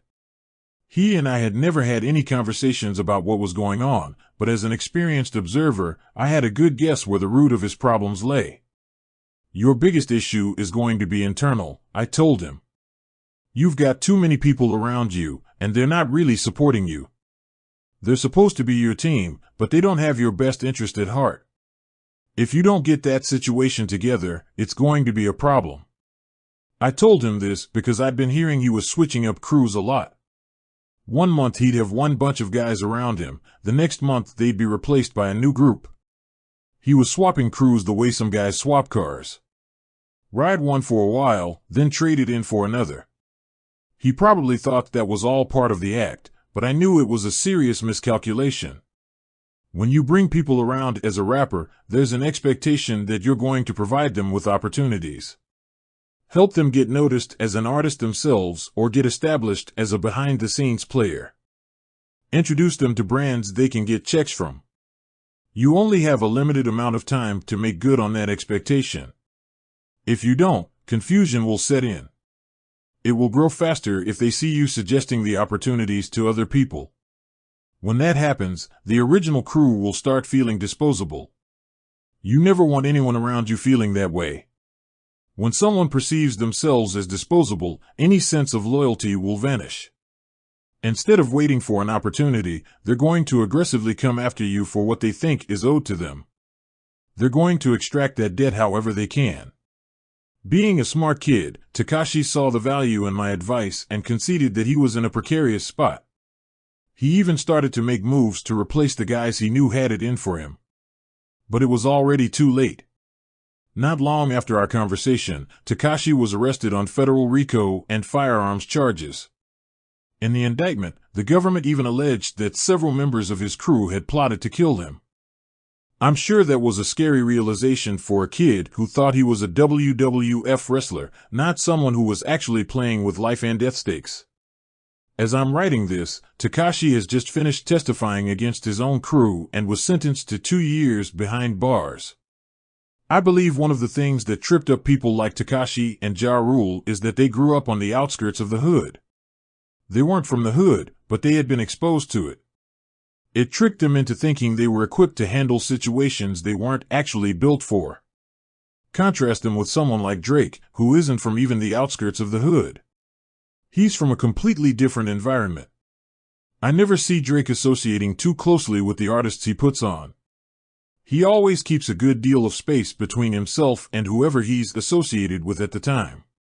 He's smart enough to judge his own character and concede that there are some forces he won't be able to harness. Takashi was a great judge of what white kids wanted to listen to in order to piss off their parents, but he wasn't as good at assessing people's characters and intentions. Sadder still, I really think Takashi is a perceptive kid. If he had slowed down and taken the time to study the people around him, get a feel for their energy, he would have recognized that they weren't the right fit for him. Instead, he was in a rush. The Instagram likes and retweets were coming so fast that he probably started confusing social media with reality. On social media, the guy throwing up signs next to you is your man until the end. Your ride or die. In real life, things are never that simple. Jealousy and envy grow very easily, especially when they start getting a taste of success. If you bring a bunch of wolves into your circle, you better be damn sure to feed them. Otherwise, it won't be long before the pack turns on you. If you want a textbook example of the right way to replace an existing crew with a new one, consider what Jay-Z did while president of Def Jam Recordings. At the time, a lot of people couldn't understand why an artist as successful as Jay-Z would want to switch up roles and take a job sitting behind a desk. I'll admit I didn't quite understand it at first either. For a while I was running G-Unit Records, and I found that incredibly stressful. No matter how hard you work for artists, they are never happy. As an artist himself, Jay would know that. But as I observed his tenure at Def Jam, it began to dawn on me what he was up to. He wasn't there to run the label. He was there to construct a new team. Before taking over Def Jam, Jay's crew had largely comprised Philadelphia rappers he'd recruited and groomed under the State Property franchise, artists like Beanie Sigel, Freeway, Chris and Meek, and Emilio Sparks. Those guys were certainly respected artists, but none of them broke out commercially the way Jay had hoped. His plan was for one of them to turn into the next Jay-Z. But it never happened. By taking over Def Jam, Jay positioned himself to make that label's pre-existing superstars his new crew. Instead of being closely associated with Beanie Sigel and Freeway, he became associated with Kanye and Rihanna. It was a major commercial upgrade. And unlike when he was running Rockefeller Records, Jay didn't have to put in any work grooming them or investing money in their careers. Def Jam had already done that. It was like moving into a fully furnished home. And better still, after he stopped running Def Jam, Kanye and Rihanna still saw Jay as their boss. He got to take all that furniture with him when he moved out. I salute Jay for a sophisticated strategy. There was nothing unethical or disloyal about it. He gave those Philly artists plenty of opportunities when they were on Rockefeller Records. But when they never quite became what he had set them up to be, he was savvy enough to move on. A lot of people hesitate to make those moves. They'd rather stay connected with the same group of people, even if those people aren't getting them any closer to success. Jay didn't fall into that trap. Still hasn't. Provide encouragement in addition to maintaining discipline and stability within your crew. To be a truly effective leader, you also have to be able to motivate people with encouragement. As tough as I can be on people who get out of line, I also pride myself on being able to deliver heartfelt pep talks when they're needed. If you're primarily known as a disciplinarian, the moments when you step out of that role and show that you have real concern about someone will carry extra weight. Some of the best pep talks I've given have been before boxing matches. There's something about that setting that really brings out the motivator in me. One I remember specifically was when I was in the dressing room with Deontay Wilder before his rematch at the Barclays Center with Bermane Stiverne. One of the keys to delivering an impactful pep talk is being able to read the energy in the room. And my read of the energy at that moment was that it was not where it needed to be. Deontay had his whole entourage with him, and there was no focus. Everyone was laughing and talking shit like they were at a party. Deontay had already beaten Stiverne once before, and it was clear to me that everyone thought the fight was over before it had even begun. But that's a very dangerous way to approach a fight. Yes, Deontay had beaten Stiverne, but the fight had gone the distance, the first time that had happened in Deontay's career. He needed to be locked in on the job in front of him. A lot of fighters have wound up knocked out because they didn't take their opponent seriously enough. I waited until I got Deontay into a corner of the dressing room where there weren't as many people around. "You're not focused," I told him evenly. "I see you hitting the mitts and everything, but you're not in the zone, man." Deontay didn't have to say anything. He knew I was right. "Stop bullshitting. This man Stiverne is standing in the way of what you want." For the second time. "Are you going to let him do that?" "Nah, I'm not," Deontay replied. "Good. So let's make him pay for his mistake, then," I told him, my voice rising. Suddenly, everyone around us realized the energy was changing. The room got quiet. "Listen, man," I continued, my voice taking on a menacing quality. "You are going to make him pay for thinking he can step into the ring with you again. You are going to take this man into the deep waters. And then drown him." Now I had Deontay locked in. He went back to hitting the mitts, this time with a purpose. Then I walked him out into the ring while performing many men. The party was over. Now it was time for business. It didn't take long. Deontay knocked Stiverne down 3 times in the first round before the referee called it. The ref literally had to jump on Deontay's back to get him off Stiverne. It all happened so fast that I didn't even have time to make it back from the ring to my seat in the skybox. Afterward, Deontay said that he had felt possessed in the ring. "I was standing on the outside of my body just watching and observing myself beat this man," he told the In the Corner podcast. "I know he was able to get to that state because I helped bring him there." Before I spoke to him, Deontay was going to walk into the ring in an unfocused state. After our talk, he went in there with a laser focus, which is what you need when your opponent is trying to smash your face in. I gave a similar talk to Floyd Mayweather before his fight with Victor Ortiz. When I came into the dressing room before the fight, I immediately became uncomfortable with how comfortable Floyd was. It was clear to me that Floyd and his team thought this fight was going to be a walk in the park. Well, I wasn't going to let Floyd walk into the trap. I wasn't the only one who noticed Floyd's energy was very nonchalant. "It certainly seems like this is his office," the TV announcer observed as Floyd slowly made his way to the ring. "He's not worried at all. He has no fear. Or butterflies. Confidence is great, but too much of it can make a fighter vulnerable. Before a fight, a boxer should have butterflies. They should be a little nervous. They should feel like they're about to run into someone who's going to try to kill them, because that's exactly what's going to happen." Even someone like Floyd, arguably the greatest defensive fighter of all time, should never allow himself to believe that his opponent isn't capable of knocking his head off. I needed to shake Floyd out of that state. If I couldn't make him scared, I figured I could at least make him angry. Ortiz hadn't demonstrated any animosity toward Floyd leading up to the fight. If anything, Ortiz's energy had said, "Thanks, Floyd, I really appreciate the opportunity." I was worried that Floyd was starting to feel friendly toward Ortiz. I had to get Floyd in a more appropriately aggressive mind state. If you watch the video of the fight, as Floyd and I approached the ring, I whisper something in his ear. The cameras didn't pick it up, but this is what I told him: fuck this bum. He's trying to make sure you can't feed your kids. What you say, 5? Floyd responded. This motherfucker is trying to take food out of your children's mouth. Do not let him. When I told him that, it's like he went into a trance. First he started stomping his feet, then he ran into the ring, a man on a mission. Floyd ended up knocking Ortiz out in the 4th round. After the fight, we all piled into a van to go back to Floyd's hotel. As soon as we pulled out, Floyd started yelling, "Yo, 5 said some shit to me." He was happy because he knew I'd put him in the right headspace. Before I got in his ear, he was probably feeling bad for Ortiz. Probably didn't want to go too hard on him. I corrected that mindset. Knock him out and make sure the money is straight going forward.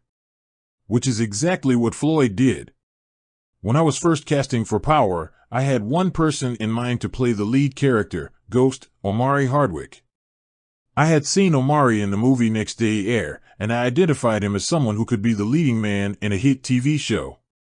The network had some other actors in mind, but I was focused on Omari. To me, he embodied the combination of intelligence, masculinity, unpredictability, and violence that was Ghost. I just needed to help stars see it, too. When it was time to begin casting, we first brought in Joe Sikora to read for the role of Tommy. As you're probably not shocked to learn, Joe absolutely killed it. From the very first page, he was completely at home with the character. The energy in the room was vibrant as he went through his lines. As soon as he left, no one had to say a word. Joe had the role. Next up was Omari. I was excited because I'd spent weeks hyping him up to the network executives. Now was his time to prove me right. But, unlike Joe, Omari was very flat. He read the lines, but his energy was lacking. It was clear he wasn't connecting with the character. Something wasn't right. When Omari's read was over and he left the room, one of the executives looked at me and said, "Sorry, but we don't know if this is the right guy." I understood why they felt that way, but I still believed in my vision of Omari playing Ghost. I just needed to help Omari see it, too. So that night I got on the phone with him. "Yo, you all right?" I asked him. "You didn't seem like you was into it today." "Yeah, I'm all right." "Okay, but they're telling me they're not sure you're the guy. What are we going to do about that?" "Well, if they feel that way, then they should probably just go with someone else." That wasn't the reply I was looking for. It meant the conversation was going the wrong direction. I had to get Omari turned around and prepared to fight for the role, instead of feeling defeated. I needed to take the gloves off and be real with him. "You're talking about just give it to someone else, but then what are you going to do next?" I asked him. "Do you feel good enough about your career to just walk away from a starring role without giving it your best? Do you have a strong plan B for what happens when someone else gets the role and all the glory? If so, fine. But if you don't, you better get back in there and read that role the way I know you can." Omari kept telling me he didn't care if he lost the role, but I knew he didn't mean it. That was just his ego talking. He was disappointed that they didn't respond positively to his read. Omari knew he could act, he just was internalizing the information instead of performing it. "Listen, there's a reason you're on the top of the call sheet," I told him. "I insisted that your name was first. And the reason I did was because I saw you in Next Day Air. I know you can kill this role. We wrote it with you in mind. You are going to be the star of a TV series playing Ghost. Do not let your ego trip you up here. If those execs don't think you're right for the role, go back in there and prove to them that you are." Finally, he began to see things my way. We started talking about Ghost's motivations and future storylines. His energy picked up. Omari began to see what I saw. "You're right, 50, he told me. I can be this guy." By the end of the conversation, he was excited and ready to read again. I set it up for the next day, and this time he was completely locked in. He had swagger and was menacing, but there was deep intelligence in his eyes, too. He was in the pocket. He was Ghost. Today, it's almost impossible to think of anyone but Omari playing that role. But there was absolutely a moment where Omari was prepared to let that opportunity pass without putting up a fight. What a mistake that would have been. Not only would it have negatively impacted Power, but it would have cost Omari so many opportunities that have come with being the star of a hit TV series. He's a household name now, with multiple movies about to come out. All because of what he's done as Ghost. In order to get the best out of the people around you, sometimes you have to clearly and forcefully articulate the opportunities you see for them. Just because you see something for them, you can't assume they see it, too. If someone is not responding to, or taking advantage of, the opportunities you've created for them, you're going to have to take them to that place. That's literally what leading means. You cannot construct a team and then expect everyone to instinctively know what position they're supposed to play. That's how confusion, and later frustration, sets in. If someone is not in a competitive mode, then it's on you as a leader to activate that mode for them. From your top lieutenant to the lowest person on the totem pole, you need to be able to articulate not only where you need that person to go, but also the steps they should follow to get there. Most of the time, getting people on the right path will require bringing their competitiveness and cockiness down a few notches. Helping them, like in the case of Bang M. Smith, be a little more realistic about what they're capable of and where they stand. But occasionally, like in the situation with Omari, you're going to have to take the opposite approach. You're going to have to lift them up a bit. Remind them of what they're capable of. Believe in them so openly that, eventually, they start believing in themselves. The key is understanding that different people require different tactics. You can't coach everyone on your team the same way.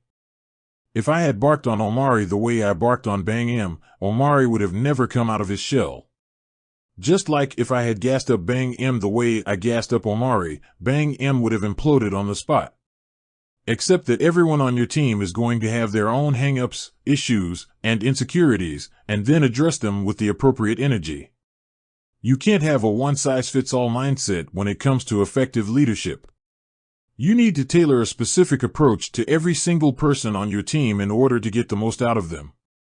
Learning to trust again on August 30th, 2012, I was at my office, working on promo plans for New Day, a track I'd just done with Alicia Keys, when I received an urgent phone call from a friend. He had devastating news. Chris Lighty, my longtime friend and manager, was dead. I had been standing in the middle of a bustling office, but when I heard the words "Chris is dead," it was like all the noise around me suddenly got turned off. "I can't really believe I just heard you say those words to me," I told my friend. "Say it again so I'm sure I'm hearing you right." But there was no miscommunication, no mistake. Chris Lighty, the man who had helped guide my career both through the valleys and over the mountaintops, was gone. Even more devastatingly, I was being told that he had shot himself. That Chris Lighty, one of the smartest, most self-assured, and most motivated people I'd ever met, had decided to take his own life. To this day, it doesn't feel right to me. Chris's death was a blow on many levels. The most devastating, of course, was knowing what his loss would mean to his children. Chris's daughter Tiffany and I in particular were close, and I knew she worshipped the ground he walked on. As soon as I learned he had passed, I made a vow that I would look out for Tiffany in his absence. I've tried to live up to that promise, rewriting my will to include her. I'm so supportive of Tiffany that I didn't even flip when she knocked the mirror off one of the Lambos I let her drive. That's how you know it's love. Beyond its impact on Chris's family, I was also worried about what his death would mean for me. Out of all my business associates, Chris was easily the one I felt closest to. I had met Chris early in my career, when I was first out supporting my mixtapes. Even though he had grown up in the Bronx and was a little older than me, I felt like I had known him my entire life. We were very similar in our backgrounds and our energy. Chris, going by the name Baby Chris, had come up with a Bronx crew called the Violators. From snatching people's chains in clubs, he graduated to carrying records for the legendary DJ Red Alert. That relationship led to him becoming the tour manager for groups like A Tribe Called Quest and De La Soul.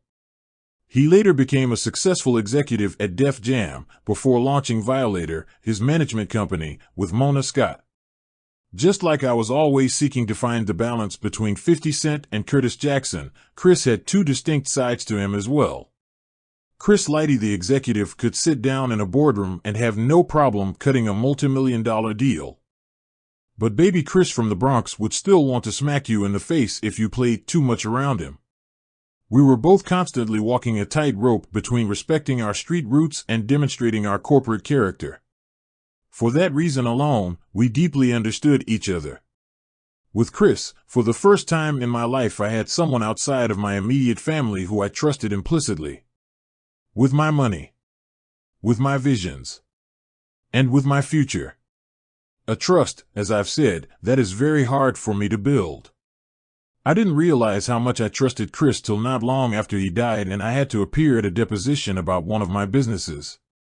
As a lawyer quizzed me about how the operation was run, I began to realize that my answer to almost every question was, that was something that Chris handled.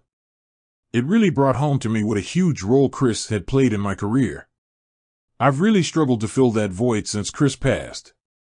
I know I'll never find another manager like him, but there is someone out there with similar qualities who could help me. Who could take some of the burden off me and allow me to focus on the bigger picture? Who could advise me? Push me toward even greater achievement? Who could understand both 50 Cent and Curtis Jackson? I started this chapter by saying that the greatest attribute of most successful entrepreneurs is being an astute judge of character. So the question I have to ask myself is, have I lost faith in my ability to judge people astutely? Or have I been uneasy about opening up my life and career to someone the way I did with Chris? Because to really let a manager do their best work, you've got to let them into almost all aspects of your life. I believe the answer is that I've been too guarded in trying to find another Chris. One of the goals I've got to set for myself is reestablishing my confidence in my ability to evaluate and read people. I've always been confident in that regard, so I need to embrace that skill set and start the process of establishing that trust with someone again. It can be scary to open up your life to someone new, but when you pick the right person, it can also be incredibly beneficial. Chapter 4: Knowing Your Value, Know Your Worth. Then add tax. Unknown, wouldn't it be great if you always got paid your worth? Without having to fight for it? If every time you went for a new position, tried to negotiate a raise, or asked for a bonus, you were compensated fairly. Of course, life doesn't usually work that way. If anything, the opposite is true. Whenever you work for someone else, they're going to try to pay you less than what you're worth. Doesn't matter if they're a good guy, a friend, or even family. If they can save a couple of bucks, they're going to try to at your expense. You can't even be mad, it's just business. But what you can do is be strategic. Ensure that, instead of getting overlooked, swept to the side, or hustled, you always receive maximum value for your efforts. It's not as hard as it might seem. Even more surprising, oftentimes, the best way to extract that maximum value is by choosing not to drive the hardest bargain. Gimme the loot, I got my mind on my money, and my money on my mind, fuck you. Pay me. Those classic hip-hop lyrics and many others like them helped reshape people's attitudes about demanding their full worth. That energy is one of hip-hop's greatest cultural contributions. The Isley Brothers are funky as hell, but they aren't putting out fuck you, pay me energy. I love Earth, Wind, and Fire as much as the next man, but they don't have folks ready to demand a raise. Hip-hop gave you that energy, on steroids and washed down with a Red Bull. We made getting paid in full a cornerstone of the culture. The critics don't want to admit it, but hip-hop absolutely empowered people to stand up for themselves in a way no other art form has. As 50 Cent, I've definitely promoted that mindset as much as anyone. From the moment I picked up a mic, I've been rapping about getting money. Do a gift search for Pay Me, and my face is literally one of the first images that comes up. I'm proud to have helped spread that energy. Curtis Jackson, however, he's become a little more nuanced. I've learned over the years that, though the pay me energy is incredibly powerful, I have to apply it judiciously. If I walk into a situation with my aura screaming, gimme the loot, it may match the 50 Cent persona, but it will also grind a lot of situations to a halt before they really get moving to the right destination. Today, I'm extremely strategic when approaching a new opportunity. Instead of focusing on just how big my initial payday is going to be, I try to evaluate all the ways the situation could benefit me, even those that don't include a check. If there's been a single hallmark of my career outside of rapping, it's been my ability to identify value in unexpected situations. If I had just followed the normal rapper's playbook, I wouldn't have had much of a career outside of music. A couple of endorsements and then off to the hip-hop retirement home. I've always had other plans, though. I was going to get all the money my talents deserved, even if it meant taking some unorthodox steps. The right deal is out there. Wait for it, because I'm known as a pretty aggressive guy who moves quickly toward the action. It might surprise you to learn that one of my greatest negotiating strengths is actually patience. No matter how much money is on the table, how much pressure I'm under, or however good or bad my last venture performed, I will always wait for the best deal before I commit. The best example of this is my decision to sign with Eminem's Shady Records and Interscope. It's a decision that, in retrospect, seems like a no-brainer, a layup that anyone could have made. Maybe, but I promise you that the decision wasn't so obvious at the time. A lot of people thought I was crazy for turning down some of the other deals I'd been offered first. To understand why they felt that way, let's consider the context. My first record deal was with Jam Master Jay's JMJ Records, which I signed when I was around 21 years old. Jay is the guy who taught me how to actually put together a song. Before I met him, I was just spitting over beats without any direction. Jay groomed me. He slowed me down and showed me how to incorporate melody and structure into a fully fleshed out hit song. Those were critical skills for me to develop, but at the end of the day, JMJ wasn't a real label. It was more of a production company. Jay had a studio where he recorded artists. Once he thought an artist was polished enough, he would bring their music to an actual label like Atlantic or Def Jam to pitch their A&R department. If the label was into the music, Jay would sign a deal for JMJ. Then, in theory, the artist would get paid out of Jay's deal. I wasn't aware at first that that's how it worked. I thought once I'd signed to JMJ, I'd officially made it. I won't ever claim to be the smartest guy in the room, but I do catch on to things pretty quickly. Once I realized JMJ wasn't going to put my records out directly, I said, "Nah, this ain't it," and asked for an exit. Jay didn't want to let me go scot-free, and in the end, I had to pay him $50,000 to get out of my contract. After that, I hooked up with the production duo The Trackmasters, and through them was able to land a real deal with Columbia Records. I recorded a bunch of songs for my debut album, but then things stalled. Before the album could come out, I got shot. As the rumors began to spread about what was behind the shooting, Columbia panicked and dropped me. At that point, I was almost 25 years old. Very young for a teacher, doctor, or lawyer, but not so young in a youth-oriented culture like hip-hop. Worse, I was perceived as damaged goods. On top of being shot, I'd already forced my way out of one deal and been dropped by a major label. Most people in the industry didn't think I was worth the headache. A lot of rappers in my situation would have felt very uneasy. They would have worried that their dream was about to slip out of their reach. Racked by anxiety and confusion, if a label, any label, offered them a deal, they probably would have signed it that day.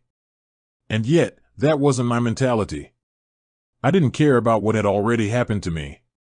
I wasn't signing anything unless I was sure it was the best deal for me, in that moment and going forward. My past wasn't going to cloud my vision for the future. The first deal I got offered was from Universal. They said they wanted me, but when I had a lawyer review their contract, I learned the actual deal they were offering was a joint venture with $1.3 million for a solo album and a G-Unit project. I saw it for what it was, a way for them to work with me while hedging their bets. I wasn't looking to partner with anyone who wasn't prepared to go all in with me. I passed on Def Jam. Then a guy named 3H from Capitol Records reached out. He flew me out to LA, my first trip to the West Coast. When I got there, I was surprised to see that he was this little white kid. It seemed crazy to me that he already had so much juice, but I thought it was ill that he'd already maneuvered himself into a position of power. He was hungry and cocky, not unlike myself. I was very tempted to work with him. Then his boss at Capitol got cold feet. He told 3H I was too scary and that he didn't want bodyguards at his house. He wasn't incorrect. There was a menacing aura around me at the time, and bodyguards followed along everywhere I went. Still, I wasn't going to try to convince someone who couldn't see my value. As much as I liked 3H, I knew that Capitol wasn't the right situation either. At the time I was represented by Violator. Chris was my manager and someone I leaned on for advice. He supported me when I didn't take those deals, but I could tell it wasn't easy for him. Chris had to worry if I was ever going to give him a return on his investment in me. Yes, I had the streets buzzing through my mixtapes, but I had a lot of baggage, too. The safe move would have been to take one of those deals and finally get my debut album out. Things got even more complicated when Todd Moskowitz, who was working with Chris at Violator, lined up a deal for me with J Records. Todd said it was the perfect situation. I'd be working with the industry legend Clive Davis, which would calm a lot of folks' fears about me. Todd pushed hard for me to sign with J Records. At almost the same time Todd was making his push, I got word that Eminem was interested in signing me to Shady Records, his imprint on Interscope. I knew right away that that was the right situation. The Marshall Mathers LP had just sold 22 million. M was the reason so many white fans were embracing hip-hop culture. It was the type of association you might get access to only once in a lifetime, if you're fortunate. I was faced with a difficult decision. Today, people believe I would have succeeded no matter what label I signed with. Go into chat rooms and message boards, and you'll even see fans claiming things like 5-0 was so hot back then. He could have signed with Coke and still sold all them records. Yeah, I was hot, but even if my ego would like to believe otherwise, my career wouldn't have had anywhere near the same trajectory had I signed anywhere other than Interscope. Not Coke, not Def Jam, not J Records. It wasn't just Eminem's presence either. Interscope gave me access to Dr. Dre, one of the greatest producers of all time. There was no other deal out there that could have matched the power of that tag team. I knew I had been groomed for the moment by all my other failures and misses. When that door opened, even just a crack, no one had to tell me twice to walk through it. Before I could take the step, though, Todd Moskowitz had to get out of the way. The J Records deal would mean money for Violator. The Eminem deal wouldn't. Todd refused to let it go. So some of my crew and I had to go to Violator to discuss the situation. Todd came on very aggressively, explaining that we were contractually obligated to sign his deal. I looked to Chris for help, but he shrugged his shoulders like there was nothing he could do. He was caught between what was best for his artist and what Todd thought was best for the company. It was a surreal situation, listening to this guy in a sports jacket and dress shoes trying to convince me I should pass up the opportunity of a lifetime to sign what I knew was a lesser deal. What Todd was saying didn't sit right with me or my people. We expressed our concerns. We might even have been a little aggressive in articulating them. At one point, I remember Todd running out of his office and down the stairs toward the street, his dress shoes clicking and clacking on the steps the whole way down. Suffice it to say that was the last of any talk about my signing to J Records. Interscope would be my new home. We all know how the deal turned out. It made me one of the biggest stars in the history of hip-hop. But I have to stress this again, at the time, it was not a clear-cut decision. It was harder to tell Violator no. I didn't give a rat's ass about what Todd Moskowitz wanted, but Chris was a good friend. Passing on J Records put him in a tough spot. He'd stuck with me when a lot of other folks had abandoned me. He'd kept it real when others had blown smoke up my ass. It would have been a lot easier to just sign the J Records deal, get a good check, and make everyone happy. It would have been a compromise, but one a lot of people could have lived with. Not me. You cannot, under any circumstances, compromise when it's your vision on the line. You have to be prepared to go against popular opinion and turn down money, even if it jeopardizes your relationships, until you're confident you've found the right opportunity. Would you marry a man just because he proposed? Or a woman because your friends think she's great? I hope not. You don't make a commitment like that just because someone else wants you to. I don't care if you're single, 37 years old, and every time you talk to your mother the first thing out of her mouth is, "When you giving me a grandchild?" You wait until you're 100% sure he's Mr. Right before you even think about saying yes. Would you put an offer on a house because the agent you're working with is getting tired of showing you around and just wants his commission? Hell, no. You'd get another agent and go to open house after open house until you finally find the home you can afford and that you're excited to spend the rest of your life in. When you settle, you're demonstrating a lack of confidence. If your journey hasn't been easy, you might start to question the value of what you're doing. Maybe you'd better grab the next thing that gets offered before you never get offered anything again. When you begin thinking like that, you've lost the hustler's spirit. I was recently talking to a friend who was struggling to find that confidence. He'd started a business from the ground up and poured his heart and soul into it. After years of hard work, he found success, and bigger companies started making offers. He looked at where his industry was heading and decided it was the right time to sell. He entered negotiations with one company and spent months and months going over the terms of the deal. He spent tens of thousands of dollars on lawyers. Then, just before he was about to sign on the dotted line, the other company pulled out. The deal was dead. My friend was stunned. It seriously messed him up. He'd already started thinking about that dream house he would buy with the proceeds. Vacations he'd take his kids on. He'd seen all those zeros in his bank account, and now they were gone. He was depressed. He felt like he'd spent so much time and money for nothing. The idea of starting new negotiations gave him anxiety. He told his lawyers to find the quickest deal they could. He wasn't worried about fit. He wasn't worried about long-term potential. He just wanted to get something done. He'd lost confidence in his value. It was time for a pep talk. He needed to reconnect with the hustler's spirit that had led him to start the business in the first place. Remember, if just one person was interested, that means your idea has value, I reassured him. Don't panic. Don't settle for something else unless it's right. There are companies out there who prey on people in your exact situation. Don't walk into their trap. Get back to work and wait for the right partner to emerge. I could address his uncertainty directly because I could relate to what he was feeling. When you pour everything you have into something and it doesn't work out, insecurity sets in. That's when you're vulnerable. The predators will sense that self-doubt and try to take advantage of it. I felt the same kind of vulnerability after I got dropped from Columbia. The self-doubt started to sabotage my energy. My fans probably didn't sense it, but it was there. Thankfully, my hustler's spirit was stronger than any pessimism that might have infiltrated my spirit. I had the confidence and patience to wait until the right deal was in front of me. I believed in my value, and eventually I was rewarded for it. In just a couple of years, I went from being dropped to releasing one of the best-selling hip-hop albums of all time. Now, the guys I used to sit next to that I hustled with, they would say I was lucky that Interscope came after me.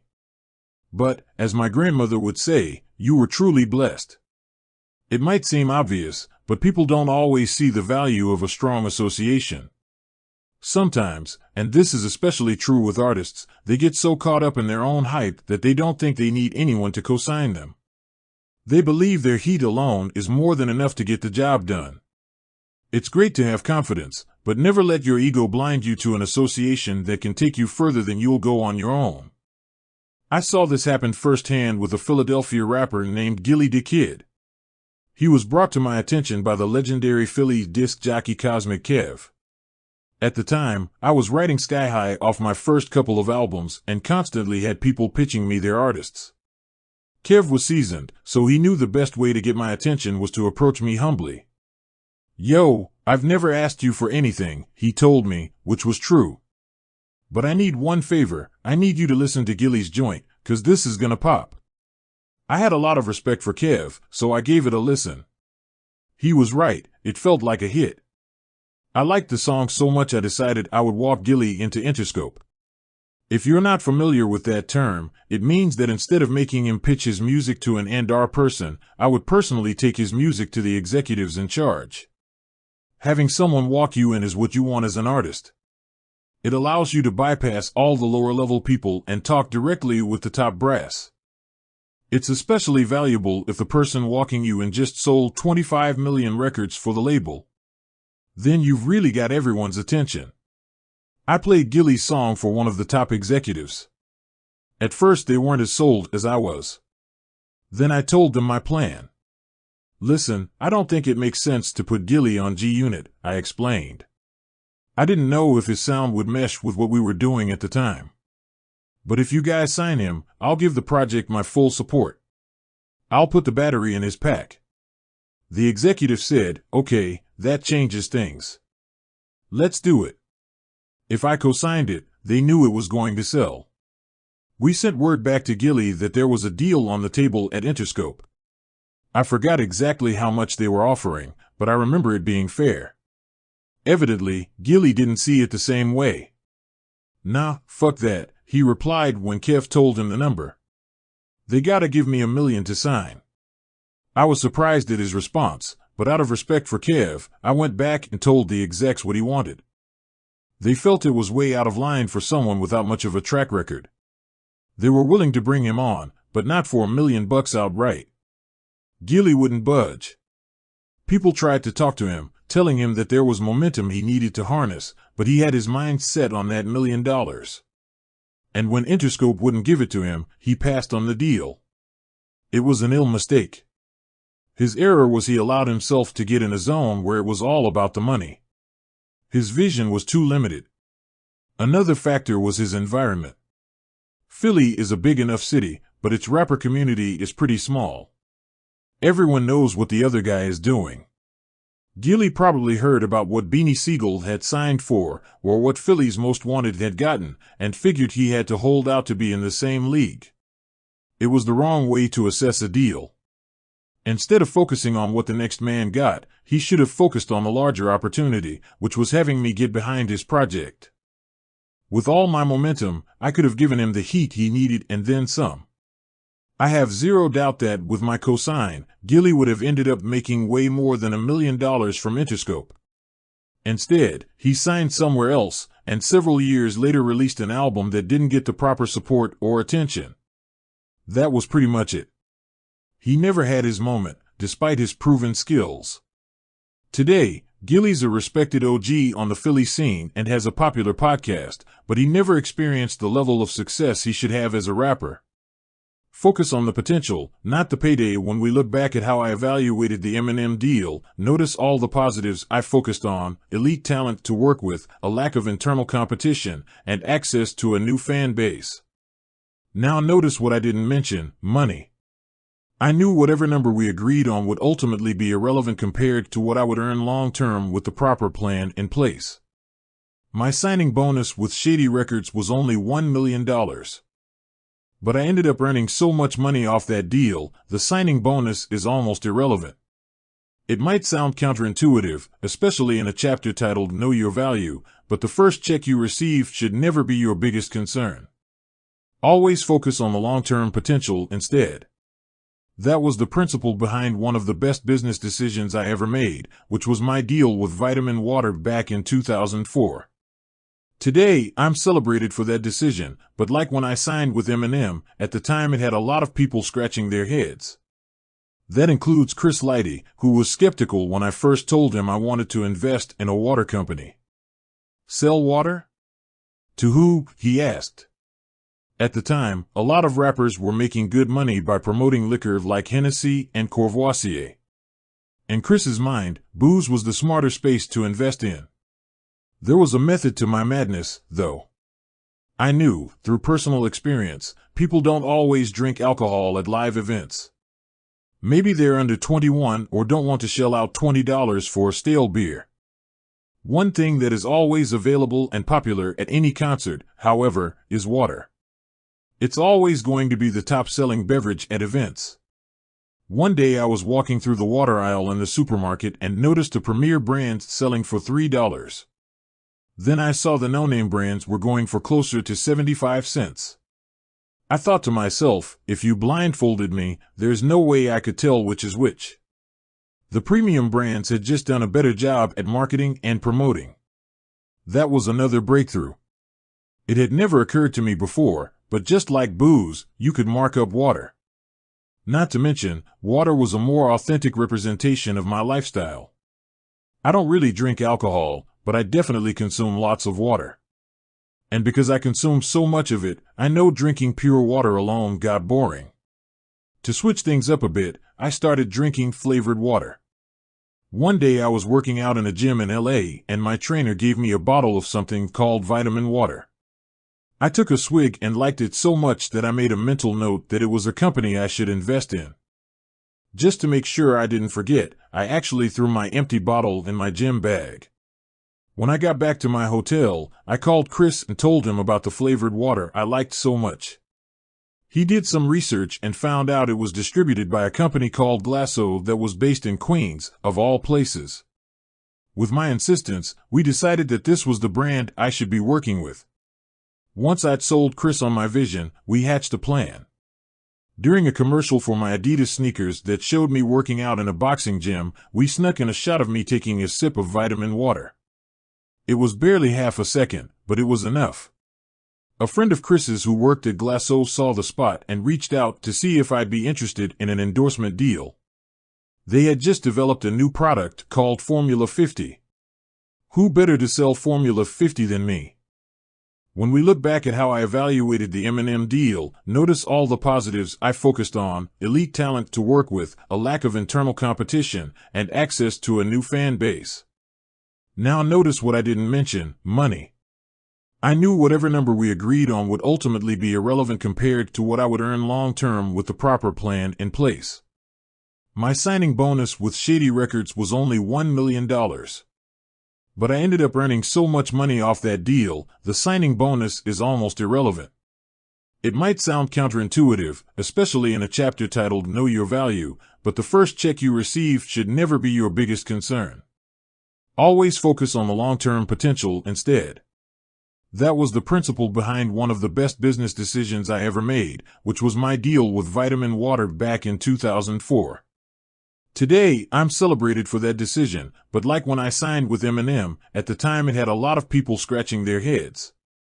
That includes Chris Lighty, who was skeptical when I first told him I wanted to invest in a water company. Sell water? To who? He asked. At the time, a lot of rappers were making good money by promoting liquor like Hennessy and Courvoisier. In Chris's mind, booze was the smarter space to invest in. There was a method to my madness, though. I knew, through personal experience, people don't always drink alcohol at live events. Maybe they're under 21 or don't want to shell out $20 for a stale beer. One thing that is always available and popular at any concert, however, is water. It's always going to be the top-selling beverage at events. One day I was walking through the water aisle in the supermarket and noticed a premier brand selling for $3. Then I saw the no-name brands were going for closer to 75 cents. I thought to myself, if you blindfolded me, there's no way I could tell which is which. The premium brands had just done a better job at marketing and promoting. That was another breakthrough. It had never occurred to me before, but just like booze, you could mark up water. Not to mention, water was a more authentic representation of my lifestyle. I don't really drink alcohol, but I definitely consume lots of water. And because I consume so much of it, I know drinking pure water alone got boring. To switch things up a bit, I started drinking flavored water. One day I was working out in a gym in LA and my trainer gave me a bottle of something called vitamin water. I took a swig and liked it so much that I made a mental note that it was a company I should invest in. Just to make sure I didn't forget, I actually threw my empty bottle in my gym bag. When I got back to my hotel, I called Chris and told him about the flavored water I liked so much. He did some research and found out it was distributed by a company called Glasso that was based in Queens, of all places.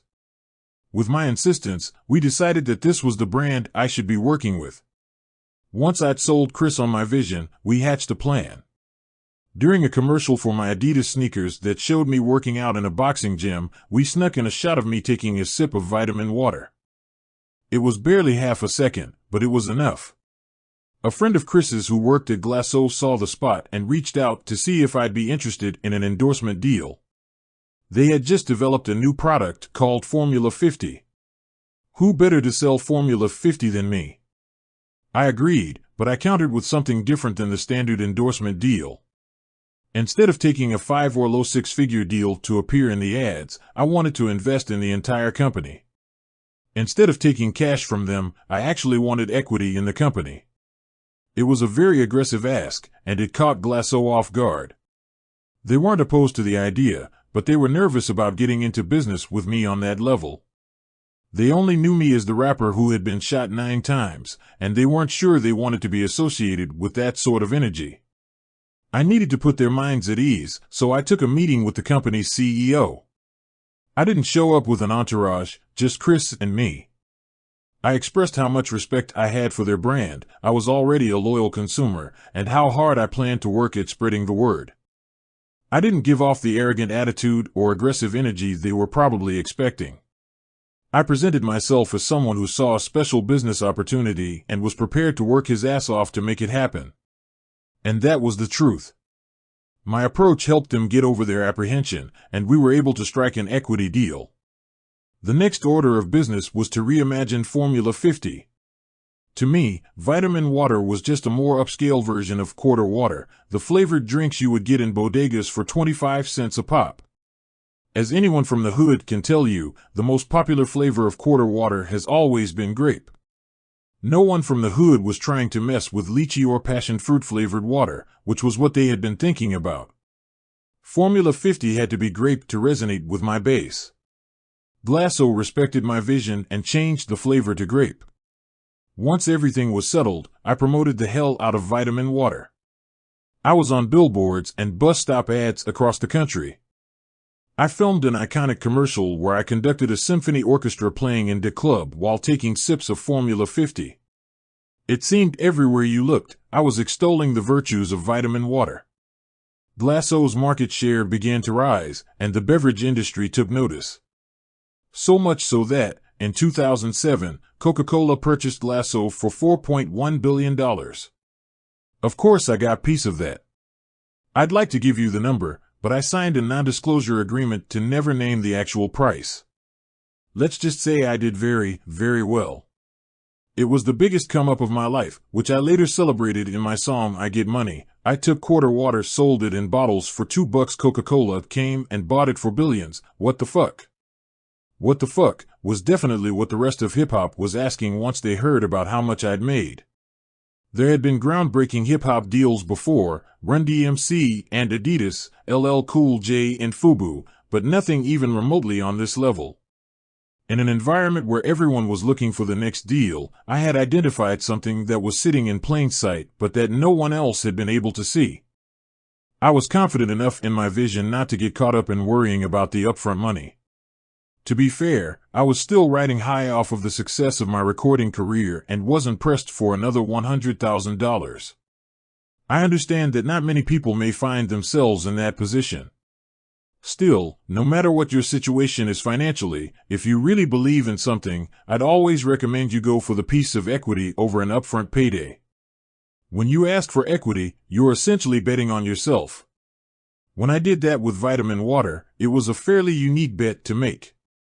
Now, with the rise of startups, it's a form of compensation that a lot of people are looking for, especially in the tech and media fields.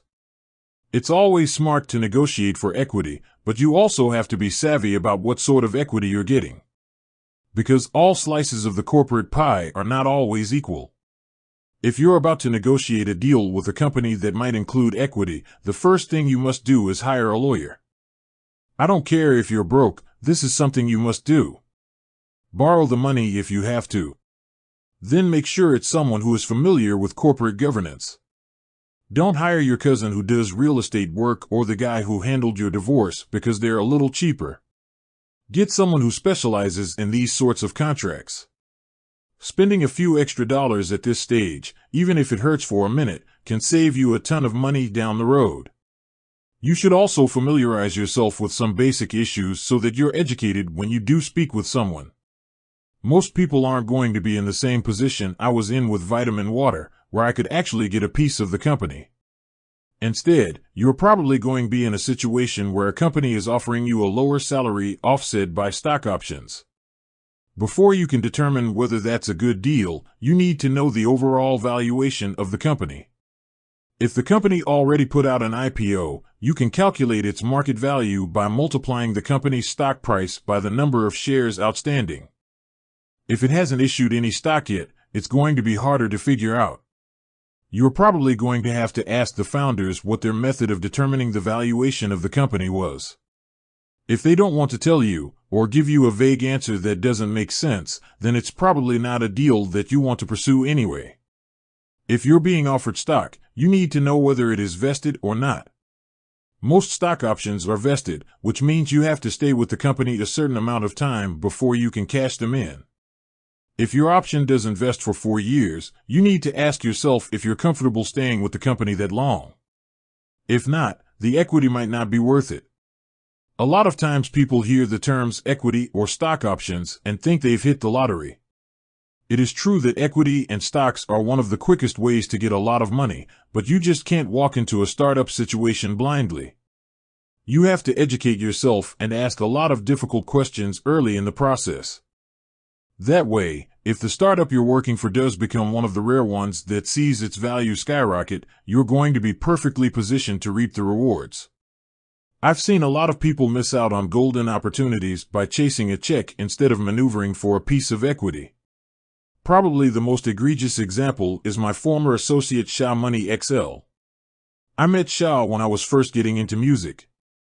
Before signing to Interscope, I recorded a lot of the songs for my mixtapes in a studio Shah operated in the basement of his house on Long Island.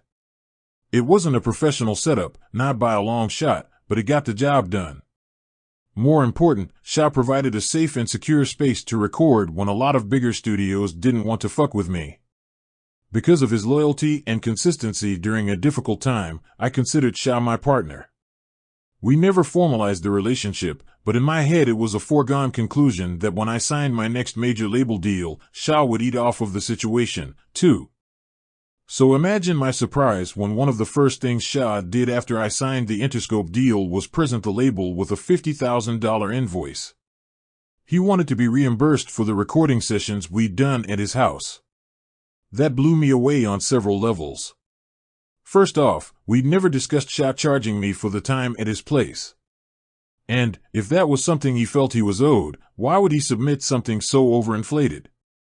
$50,000 to record in a basement? It was disrespectful. I decided to try to talk some sense into Shah. Look, I didn't think you were going to hand me a bill for what we did at your crib, I told him.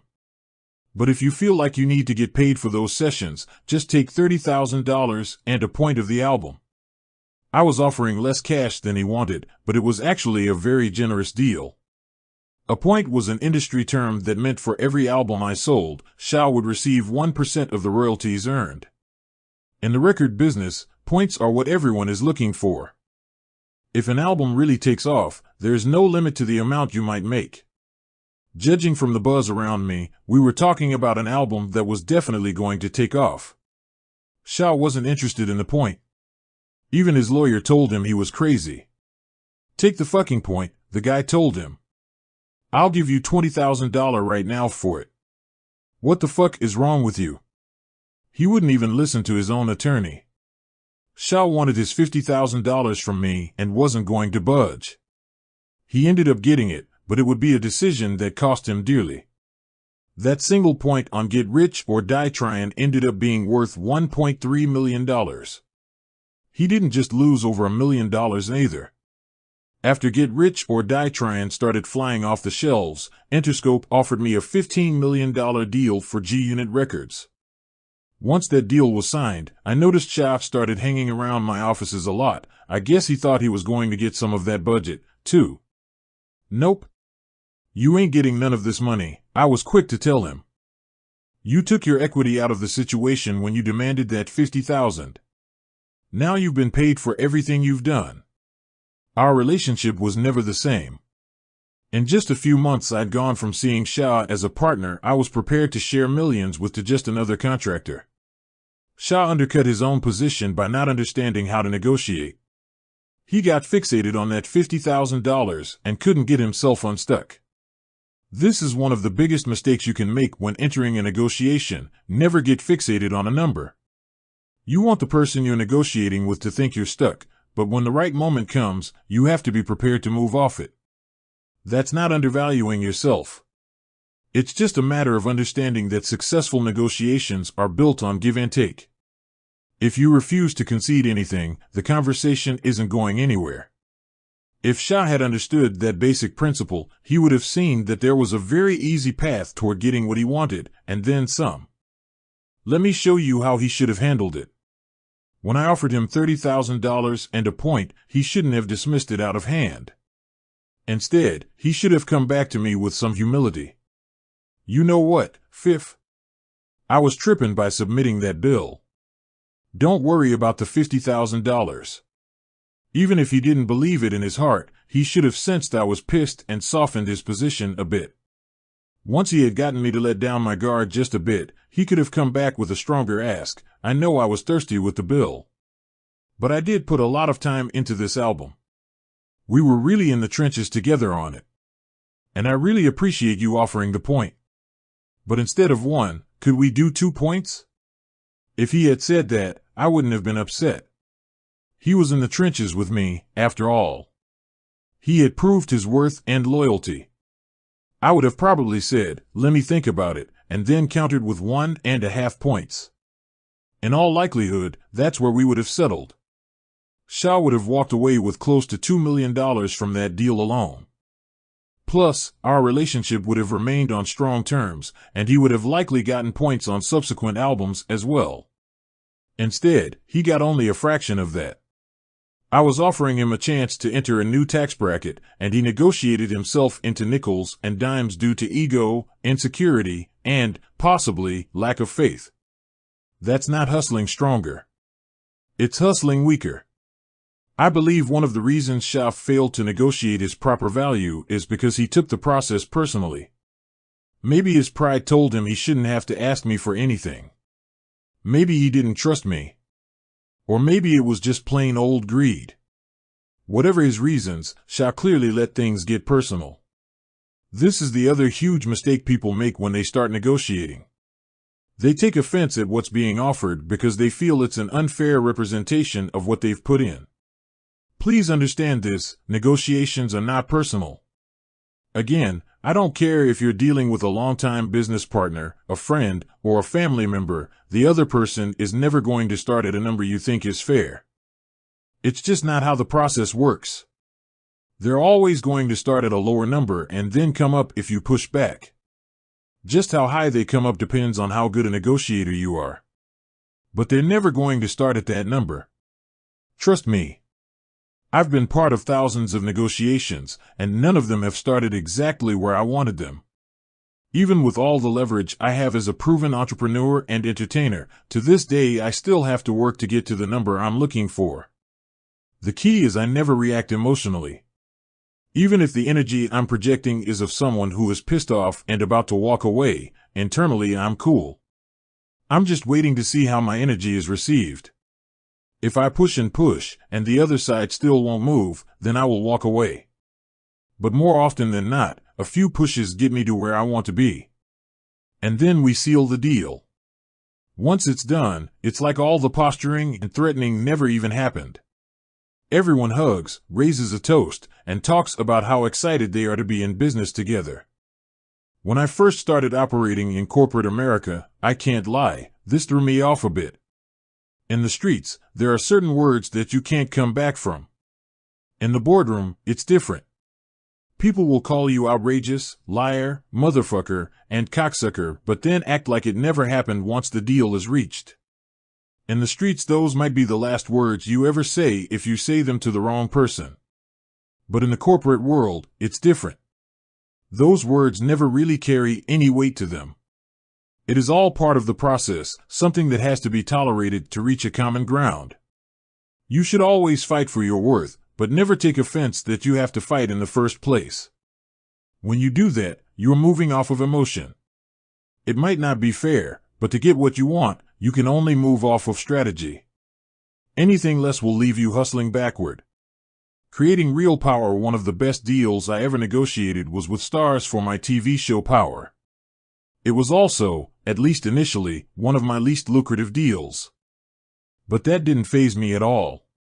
My strategy when I started talking with Stars was not to get the biggest check possible, it was to create the biggest opportunity possible. From the moment I came up with the idea for Power, I knew I was sitting on something special. My goal wasn't just to launch a single TV show. I was looking to create a franchise where the characters were so compelling that eventually they could support their own spin-offs. What Marvel had done in movies, I wanted Power to do for TV. I wasn't trying to create a planet. I wanted to create a universe. To bring that universe into existence, I had to be very humble with my initial demands. Despite my success in music and movies, my track record in television wasn't as strong.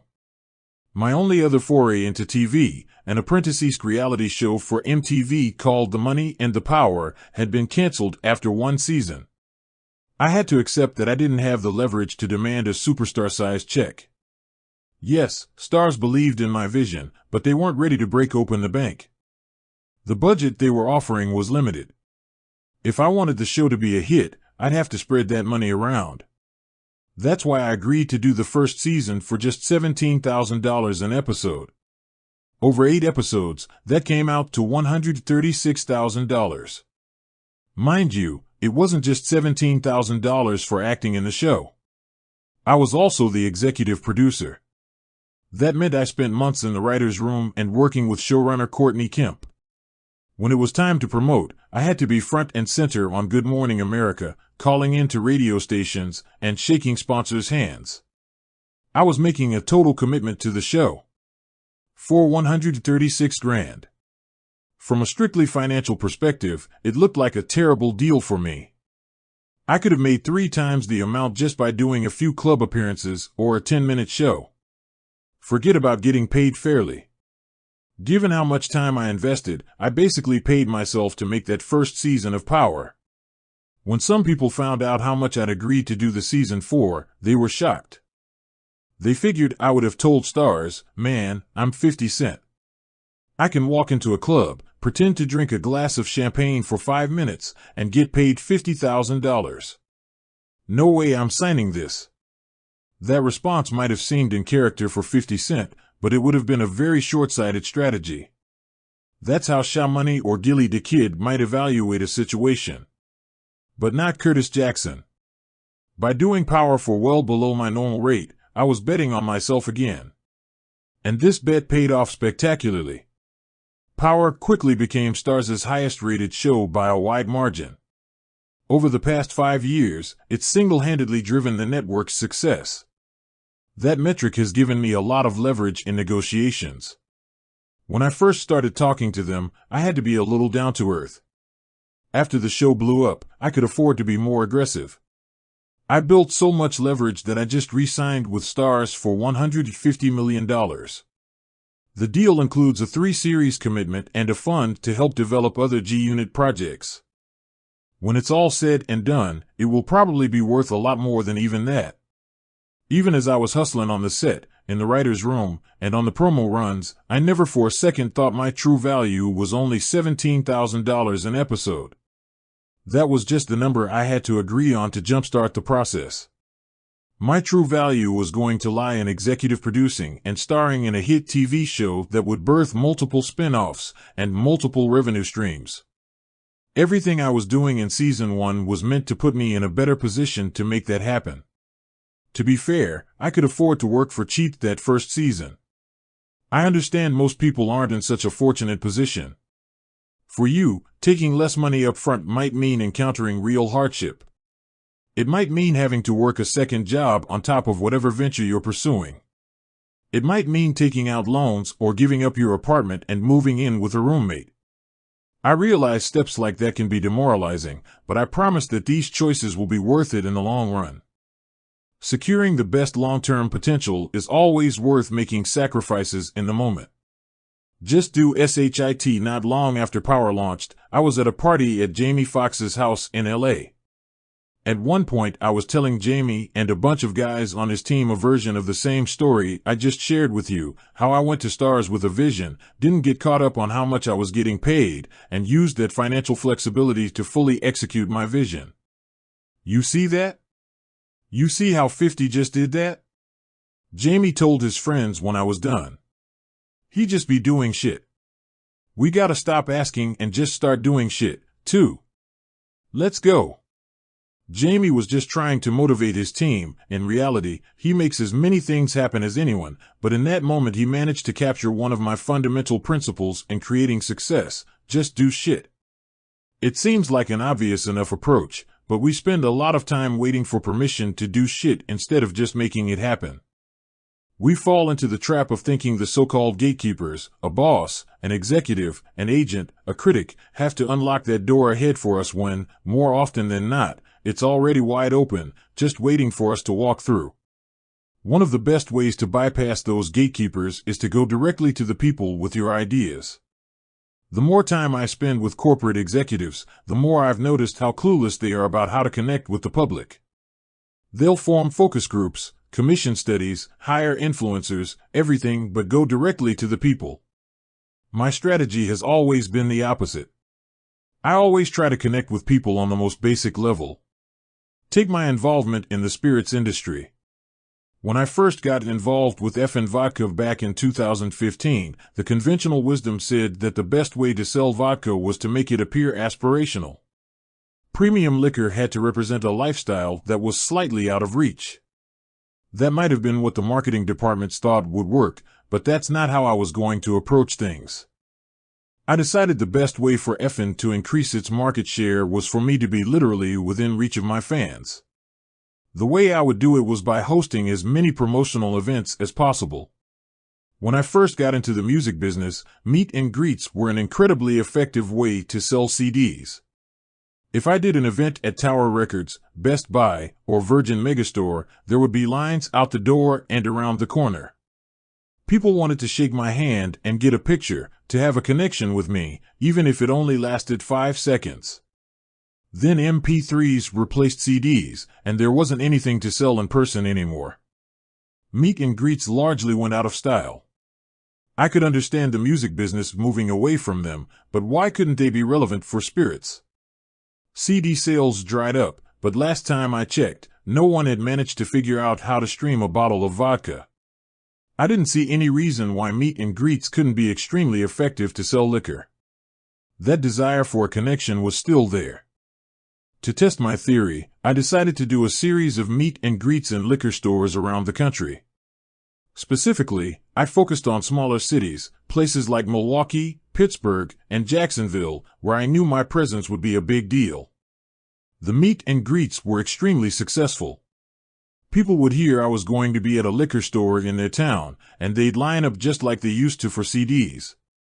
Even better, when people waited in line for a CD, they usually bought just one, but if you wait for 2 hours to see me at a liquor store, you're probably not going to buy just one bottle. Instead, you might say, I'm gonna get one bottle for tonight. But I might as well get another couple bottles, since Christmas is coming and a lot of people are going to be over. Just like that, I've sold 3 bottles to one person. And the line is around the corner. My in-store appearances were so successful that Puffy tried to copy them by having one in the Bronx with French Montana for Ciroc. It didn't work for him, though. The problem was that French is always in the Bronx. You might see him pull up to the liquor mart on a regular day, so why wait in line to see him? What Puffy should have done was follow my lead and hold the event in a smaller market. Then he would have sold some bottles. In addition to meet and greets, I used social media to connect directly with the public.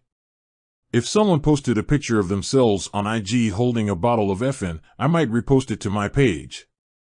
That person would see their followers increase dramatically, and they'd become loyal to the brand. Other people would see what was happening and be encouraged to post their own pictures with effin' bottles. I was training my fan base to see the incentive in supporting effin'. It became a cool thing to do. I had created an online movement without spending a single marketing dollar.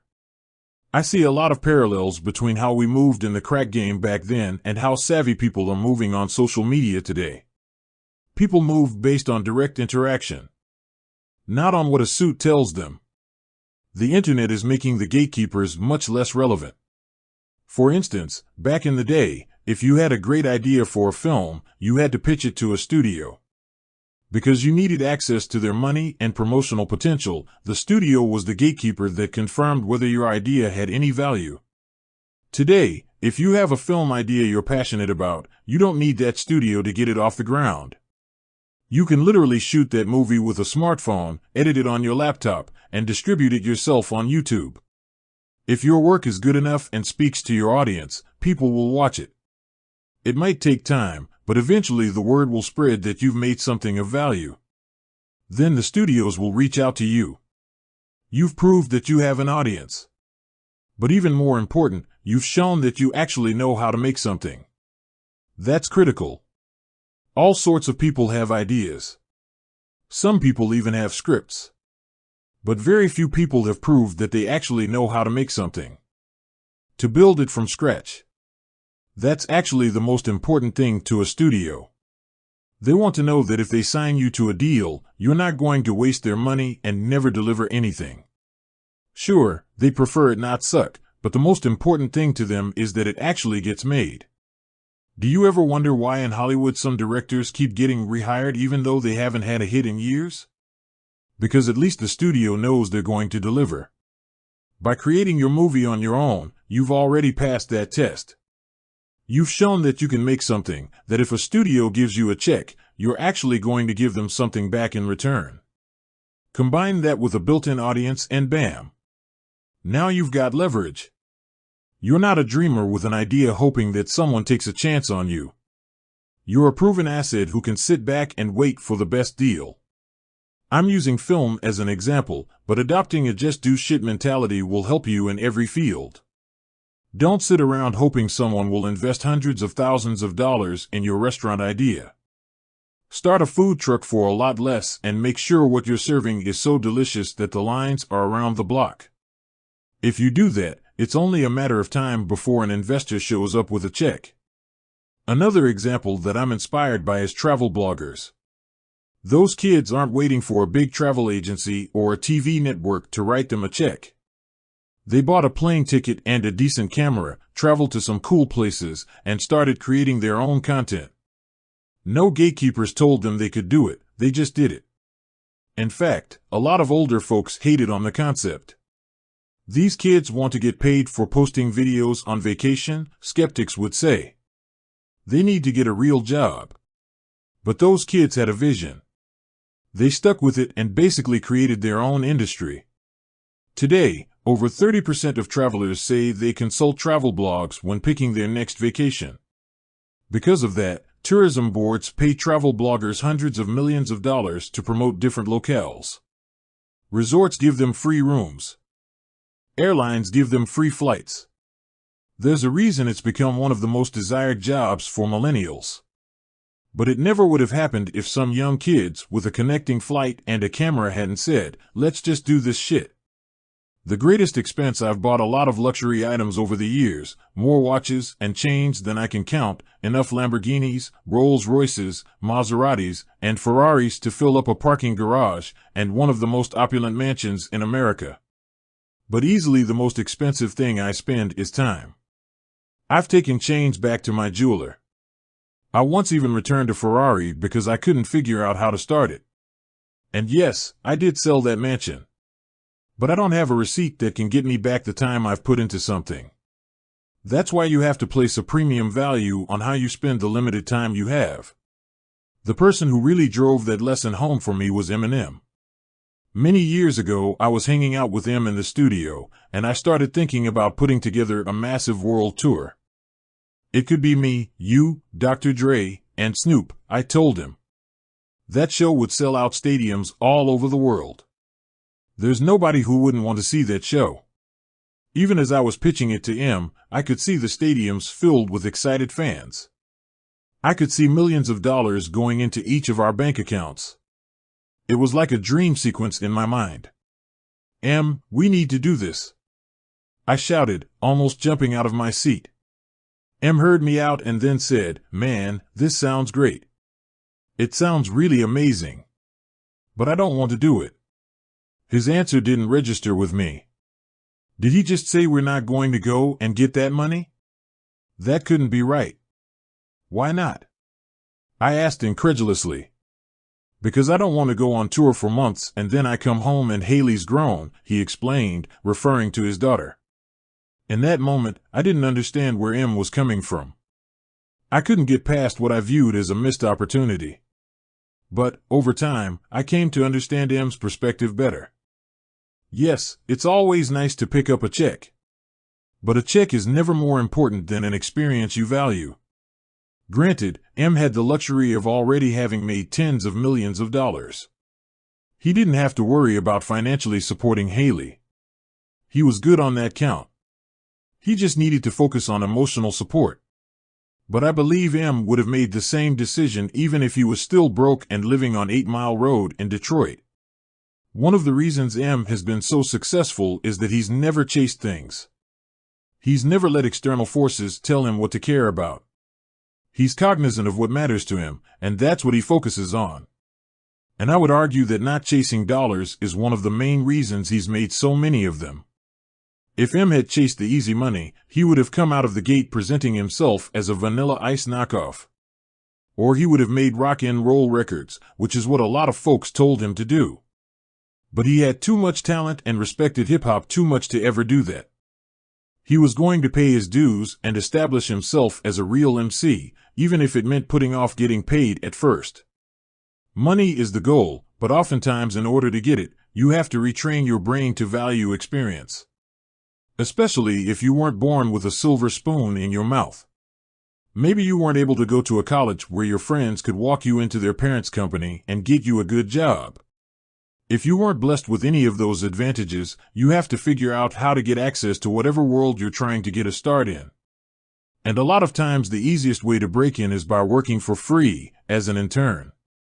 I did that a couple of times when I was trying to get into the music business. The first time was when I was working with Jam Master Jay. I was getting frustrated that I was stuck out at Jay's studios in Queens most of the time and wasn't really getting a taste of the larger scene. So Jay did me a solid. He was friendly with a guy named Jesse Itzler, who was active in the music industry. Jesse had written a bunch of songs for artists like Tone Loc, as well as the New York Knicks theme song Go New York Go. Through that, he'd gotten a job to run the Knicks Street team. After Jay introduced us, Jesse made me an offer. If I'd help him with the Knicks Street team, he'd show me the ropes in the music business. Sounded like a good deal, so every day I'd link up with Jesse and spend a few hours driving around New York in a Knicks van handing out team wristbands and keychains. Then we'd head back to Jesse's studio, and I'd help with whatever song he was working on. Maybe help him find a sample, or figure out how to voice a chorus. My only payment was free Knicks gear, but it was a great education for a kid who was trying to figure out how songwriting and the music business worked. My most valuable internship came a few years later, after I'd signed to Columbia. Once I realized they were stalling the release of my album, I was left with a choice. Was I going to just head back to the hood and bitch about how this label was fucking me over? Or was I going to do something constructive while I waited? I chose the constructive path. The way I saw it, Columbia might have been stalling, but I was still signed to them. I still had access to their office. I was going to make the most of that access. Nobody invited me, just do shit, but I decided I was going to be an unofficial intern at Columbia Records. I'd been an unofficial intern for Jesse Itzler, who was just hustling for himself, and I'd learned some valuable information, so why not a major company like Columbia? What were they going to do? Tell me no. I knew they would let me intern because it was easier than having another conversation about why my album didn't have a release date yet. Every morning I would take the subway from South Jamaica to the Sony building in Midtown Manhattan. When I got there, I wasn't messing around, trying to flirt with assistants or smoking weed in the stairwells like most of the visiting rappers. Nope, I got to work. I would pop in on every department and try to soak up as much information as possible. I'd visit OJ, who oversaw street radio promotion. I'd pick his brain and try to understand how he approached getting a single out to the right people. Then I'd go and sit with Gail, who was my publicist. I'd watch her work the phones with editors and journalists, trying to get stories placed in magazines. She was dealing with other people's projects, but I wanted to learn how the publicity machine worked. Then I'd go and shadow Julian, who was in charge of artwork. I'd ask him about his thought process when he was designing an album. What sort of visuals were effective at selling albums, and what sort of images didn't work as well? I basically did that with every department. I kept asking questions and soaking up information until I finally came to a realization: the label couldn't do everything for me. This might seem like an obvious statement, but back then most rappers didn't truly appreciate the limitations of a label. They thought once they got signed to a major, they could just put things on cruise control and the folks in the offices would do the rest. Those artists thought the record companies were God, but after poking around, I learned that they were very human. Labels could do some things well, but there were other elements that were pretty much out of their hands. Through interning, I was able to see that I was going to have to make myself hot before OJ could get my songs played, or Gail would be able to get me magazine articles. I realized that the labels could build on momentum, but they were limited when it came to creating it. That's why I ended up releasing How to Rob. I identified that I needed to create a buzz that was going to jolt the label into action. I needed to create my own energy, not hope that someone was going to flip a switch for me. I would have never come to that realization if I hadn't first decided to create my own internship. They weren't paying me to come in every morning, but the information I absorbed was invaluable. Having a realistic understanding of what a record company wasn't going to do for me probably saved my career. Today, internships seem to get a bad rap. A lot of young people have complained that they're exploitative. Some folks even want to make unpaid internships illegal. That's short-sighted. If you're interning in an industry that you're passionate about, you're not being exploited. It's just up to you to get the most out of the experience. An internship is an open door. Once you're in, you must take it upon yourself to check out every room in the house. Let's say you want to be a sneaker designer. Through a lot of hustle, you manage to land an internship at Adidas, but in the marketing department. You don't care about marketing, but you take the position anyway. Smart move, because now you have access. You must attack working for marketing like it was actually a design position and win the respect of your bosses. Then you parlay being in the building into making other connections. Figure out who works in design and approach them in the cafeteria. Compliment their kicks. Strike up a conversation. Keep making a point to bump into them until a little bit of a relationship has formed. Then let them know that your true passion is design. Ask if it's cool to come by their department one day and just be a fly on the wall. If that person senses that you're sincere in your hunger, they'll probably say, "Sure, come through." Now you have an in. You're around people who are doing what you want to do. Capitalize on that opportunity.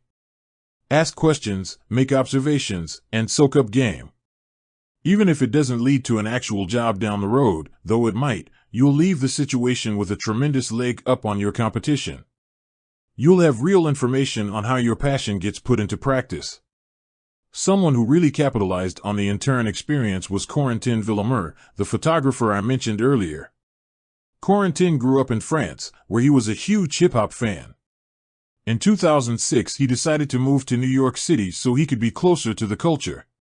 When he got to NYC, one of the first things he did was look up the number for the G-Unit offices, since he was a big fan of our music and lifestyle. He called up, asked if we were hiring, and was told, "Nope, no jobs are available." Corentin didn't accept no for an answer, though. Instead, a few days later, he physically showed up at the office and knocked on the door, hoping to make a case for himself in person. He explained that he had just moved to New York from France, was a huge G-Unit fan, and was willing to do whatever it took to work with us. He met Nicky Martin, who was intrigued by his story, but since there really weren't any jobs available, Nicky told him, "We'll be in touch if anything opens up." Usually that phrase marks the end of the story, but Corentin still wasn't ready to give up. In addition to being a hip-hop fan, Corentin was also a skilled computer coder. At the time, we had just launched thisis50.com, which was running on Flash. Corentin knew the site would run much better on HTML, which, at the time, very few people were knowledgeable about. So he called the office back and explained he knew a way to improve our website. Now he really had our attention. When it was clear he knew what he was talking about, we offered him an internship working on the site.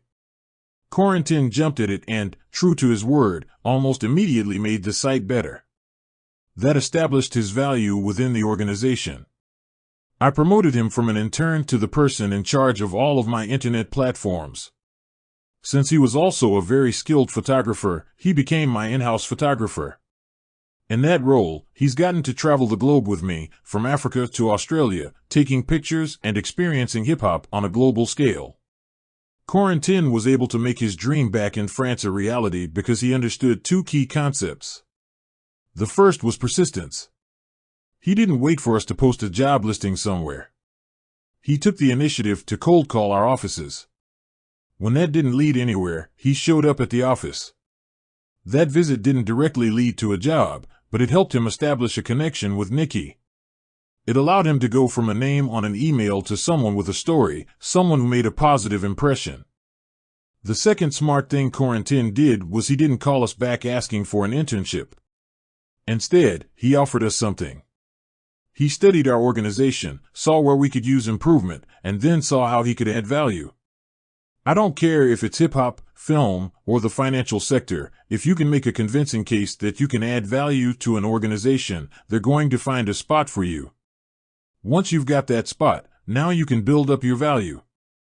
Either within that organization or in another one once you get some experience and titles under your belt. Get it on paper a final word on making sure you always get your fair value. While it's critical to establish your worth, once you do, the most important thing you can do is get it down on paper. Getting all your agreements, promises, and plans down on paper in the form of a contract is absolutely essential. Never let your value rest on someone's word. So many deals in hip-hop have been cemented with a handshake or a pound, instead of a signature on the dotted line. I've heard so many big promises that never get delivered on. It's easy to promise someone half of nothing. It's easy to promise someone you're going to take care of them once we get on. But as soon as someone starts getting paid, those promises get forgotten. Handshake agreements aren't worth shit. When the money starts coming in, the knives start coming out. In hip-hop, in particular, words like family and forever get thrown around freely. But they aren't worth a thing. Ask Freeway, Beanie Siegel, or hell, Dame Dash, how tight Rock La Familia really was. Not very. Puffy loves to talk about Bad Boy for Life. Ask Shine or Lone how long that life lasted. Hell, to hear Young Buck or Lloyd Banks tell it, I probably let them down, too. I see it a different way, as I'll explain later, but that's been their perspective at times. But the bottom line is this, promises aren't worth shit. You have to get papered up. Whether you're collaborating on an album, a TV script, a landscaping business, or a brewery, you need to get the terms and expectations on paper before you sink too much of your time and equity into it. Trust me, everyone loves each other at the start. That handshake agreement feels firm when you're starting out. But jealousy and envy are real. They might be buried so deep in a person's nature that it could take years for them to come out, but they'll find a way if there's money involved. Protect yourself. Put it on paper. Chapter 5 Evolve or Die. Look around you. Everything changes. Everything on this earth is in a continuous state of evolving. You were not put on this earth to remain stagnant. Steve Maraboli. In 1974, David Falk was a student at George Washington University Law School. He got it in his mind that he wanted to work at ProServe, a small sports agency in Washington, D.C., that specialized in representing pro tennis players. For months and months he called the ProServe offices trying to get a meeting with the company's founder, Donald Dell. He never got a reply. One day he even called 17 times during a 3-hour period. Dell, either impressed or just annoyed by Falk's tenacity, finally took the call. At the end of the convo, Falk had talked his way into an unpaid internship. Falk excelled as an intern and landed a full-time job at ProServe when he graduated law school. Falk wasn't much of a tennis fan, though. Basketball was his favorite sport. While the rest of the agents were focused on signing tennis stars, Falk started targeting college basketball players. He built a relationship with Dean Smith, the legendary coach of North Carolina, and signed several players from the program when they went to the NBA. That relationship really paid off when Falk was able to sign a young star from North Carolina named Michael Jordan. In the summer before Jordan's rookie season, Falk set out to get Jordan a sneaker deal. At the time, the sneaker deals for NBA players were pretty straightforward. You picked a brand and negotiated a contract, and maybe got a supply of sneakers to wear during the season. If you were a superstar, you might also appear on a promotional poster or a TV ad. That was it. The sneaker companies didn't want to commit too much to NBA players because there was an unspoken belief that it would be difficult to market an African American athlete to mainstream America. Falk didn't have any use for the same blueprint everyone else was using. He'd noticed that when the tennis agents in his office struck a deal with a brand, it wasn't just for sneakers. If a tennis player signed with Nike, in addition to sneakers, they'd also rep Nike tennis rackets, sweatsuits, shirts, pants, and socks. The tennis players were promoting a complete lifestyle, and Falk didn't see why an NBA player, especially one as spectacular as Michael Jordan, couldn't do the same thing. The agents and brands may have been stuck in their old way of thinking, but Falk sensed that the public was ready to embrace and support black athletes the way they'd supported white icons like Mickey Mantle and Joe Namath. Falk pitched Nike on a deal that centered on Jordan being the face of his own Nike lifestyle brand, which Falk later dubbed Air Jordan. Then he added a twist. At the time, players typically only got a flat endorsement fee, but Falk demanded that Jordan receive royalties on all Air Jordan sneakers sold. Nike agreed to Falk's terms on a 5-year deal, but with a caveat: if Nike didn't sell $4 million worth of Air Jordans in the first 3 years, they could walk away from the contract. They were still skeptical that a black athlete could connect with the American public. They couldn't have been more wrong, and Falk couldn't have been more right. Forget about 3 years, Nike ended up selling $70 million worth of Air Jordans in the first 2 months after the line launched in 1985. Turned out black NBA players could support a lifestyle brand after all. Falk would go on to become one of the most successful and powerful agents in NBA history, negotiating over $800 million in salaries. And, of course, Air Jordan would become one of the most iconic sports brands of all time. In 2020, it's expected to generate $4.5 billion in sales. Falk's deal for Air Jordan is the type that almost every entrepreneur dreams of. So what enabled him to execute such a winning vision? More than anything, it was his ability to evolve beyond whatever sorts of roles and expectations had been assigned to him and create a new model to support his client. Falk didn't talk his way into ProServe and then settle into the routine of repping tennis stars. Sure, tennis was extremely popular at the time, but he could sense that the NBA was about to blow. Once he got in the door, he started pushing the company to evolve. By pushing for change, Falk managed not only to change his own career but also to revolutionize the entire sports marketing landscape. In every profession or field, the most successful people are always the ones who refuse to settle into the status quo, who don't get satisfied and complacent once they achieve something, but always push toward the next goal or challenge. Conversely, people who get too comfortable or are unwilling to adapt are usually the ones who get left behind. Know when T.O. Shift in 2009, I appeared on the single Crack a Bottle alongside Eminem and Dr. Dre. It was a big track. It went to #1 in the US, the UK, and Canada, and would later win a Grammy for Best Rap Performance by a Duo or Group. To capitalize on its success, I went on a quick world tour, hitting places like Croatia, Switzerland, and India.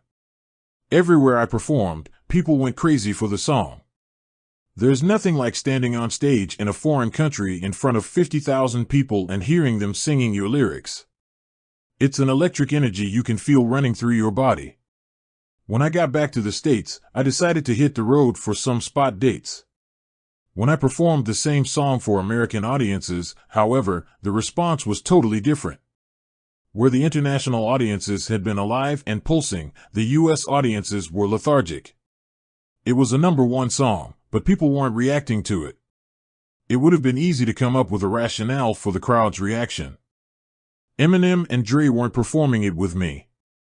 It hadn't been properly promoted in the urban market. Or we were playing the wrong kinds of venues. Those would have just been excuses. I'd performed songs without featured artists before. Just like I'd performed songs that hadn't been promoted properly before in venues that were the wrong size. None of that had mattered before. I'd always rocked the crowd. I'm not interested in excuses. What I'm interested in is analyzing information and coming to conclusions. When I took a hard look at my situation, the answer was clear. Hip-hop culture had decided to give me resistance. I had come into the game as the underdog, but now that I was an international success, they couldn't see me the same way anymore. I knew I was still the same guy, but hip-hop had moved on. It was imperative that I diversify if I wanted to keep growing financially and professionally. It wasn't an easy conclusion to accept, but I understood it. I am a close observer of our culture, and I recognized that my own career had fit into an unmistakable pattern. Hip-hop loves things that are damaged. It's been the defining trait of the culture. That's how it's been since dudes were rhyming at park jams in the Bronx in the 70s, and it looks like that's how it's going to be until they turn off the damn lights on this thing of ours. Think about it. Every few years, a new dangerous and damaged rapper appears on the scene and captivates the culture. It started in the Bronx in the early 80s with groups like Grandmaster Flash and the Furious Five. They might look funny today with their skin-tight jeans, knee-high leather boots and studded bracelets, but when they broke on the scene, they were dangerous. America had never seen anything like them before. And, most important, they were damaged. Don't push me, 'cause I'm close to the edge. I'm trying not to lose my head. They set the tone for what the culture wanted from its heroes. By the late 80s, acts like the Furious Five had been phased out by newcomers like NWA.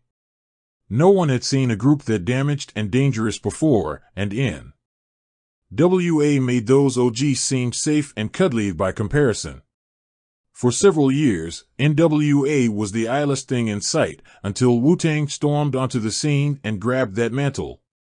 They were young, wild, and out of control. The culture couldn't get enough. Then Pac brought the West Coast back. No one was more thrillingly damaged than Pac after he signed with Death Row.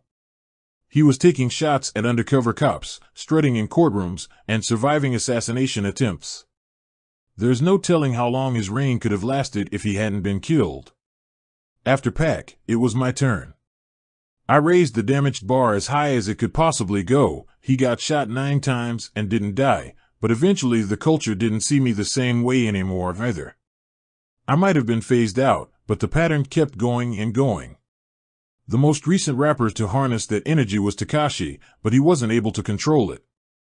By the time this book comes out, there will probably be another young boy who has filled Tekashi's shoes. Or maybe even a young girl, because nowadays female rappers like Nicki Minaj and Cardi B are going out of their way to let you know that they're just as damaged as the guys. The fatal mistake a lot of rappers make is refusing to accept the pattern. In their minds they're still damaged, still the same person who broke into the game. But, as I wrote earlier, people tend to stop viewing you as human once you taste success. In the public's mind, once you make it, you're fixed. Time to move on to the next one. The perceptive artists accept this reality and evolve. The non-observant keep fighting the inevitable, all the way into obscurity. If you look at the rappers of the past, which ones are still relevant today? Outside of myself, it's Ice Cube, Dr. Dre, Method Man, and Snoop. And it's not because of their music. Times change, and no one's checking for that anymore. It's because those first three recognized that their time as a rapper wouldn't last forever, and they transitioned into other pursuits, Method Man into acting, Cube into acting in the Big Three basketball league, and Dre hit the jackpot with headphones and Apple. Those guys were smart enough and humble enough to understand that the public can never be wrong. When people don't respond to what you give them, they're telling you they've moved on, loud and clear. If you don't hear them, then you're just not listening. I'm still passionate about making music, but it's not my defining identity anymore. Let's say I went into the studio one night and was able to capture the magic that's behind every great song. The energy was right, the beats were slapping, and I laid down some of my best verses. When the sun rose in the morning, I was sitting on hits. I might have just created great content, but I still probably wouldn't release those songs myself. Instead, I'd give all those songs to a solid youngblood. Someone with tats all over their face. Who is on Molly and lean. Who always looks like he's in zombie mode. Someone who seems like they're really damaged. Why? Because I'm realistic enough to concede that the public is going to be more receptive to it coming from their voice than from my own. Why not give that talented young artist something that can take him to the next level? I can have a piece of the song, and he can get a taste of success. Sounds like a good deal for everyone. I've accepted that my role in the culture has changed. That doesn't mean I can't still impact it. I just have to utilize different methods. No matter what you do, you have to be able to accept that your role is going to change. When you first break into a space or industry, you view that inevitability as a positive. If a company's or organization's staff didn't evolve, you'd never get a chance in the first place. That endless evolution is the key that opens the door for you. Then you work a few years and start to get comfortable. You start to develop habits. If you're good, you might make your company some money. Maybe even a lot of it. Then you'll start to think that the company owes you. Not only for what they're paying you in the moment, but for all you've done for them in the past, too. Maybe you start to take your foot off the gas a bit and begin to believe that your track record will secure your spot forever. Sorry, but the world doesn't work like that. The same change that brought you in the door can sweep you right back out if you don't keep pushing yourself forward. No matter how many promotions you've received, how many corner offices you've moved into, or even how many times you've seen your name in the headlines, you can never settle. You have to keep finding new ways to challenge yourself. A guy named Ray Dalio runs Bridgewater Associates, one of the largest hedge funds in the world. His personal worth is around $18 billion. He knows a thing or two about what motivates continued success. Here are his thoughts on the importance of personal evolution. Once we get the things we are striving for, we rarely remain satisfied with them. The things are just the bait. Chasing after them forces us to evolve, and it is the evolution and not the rewards themselves that matters to us and to those around us. This means that for most people, success is struggling and evolving as effectively as possible. I can promise you that Ray understands what it takes. I've gotten all the things I've ever strived for, and then some. And I'm still not satisfied with my situation. I've sold almost 30 million records. Evidently, a few people like me as a rapper. But every time I step into the booth, I'm still trying to come up with that killer line. I still want to prove that I've got the best verse. Just like I want to create more great TV, sell more books, and launch more liquor brands. And a couple of years from now, I suspect I'll have some new project I'm about to launch that I'll be just as excited about as when I was signing my first deal with Interscope. The moment I close the door on my personal evolution is the moment I need to hang it up. I don't see that door closing anytime soon. Change with the culture. Being willing to evolve in your own job or position is just part of the battle. You also have to be willing to change with your culture too. There are a lot of reasons why Power has become a bona fide hit. I've received a lot of support from stars. My showrunner, Courtney Kemp, has blessed us with fantastic scripts. Cast members like Omari Hardwick, Joseph Sikora, Naturi Naughton, Lala Anthony, and Lela Loren all did an incredible job breathing life into our vision.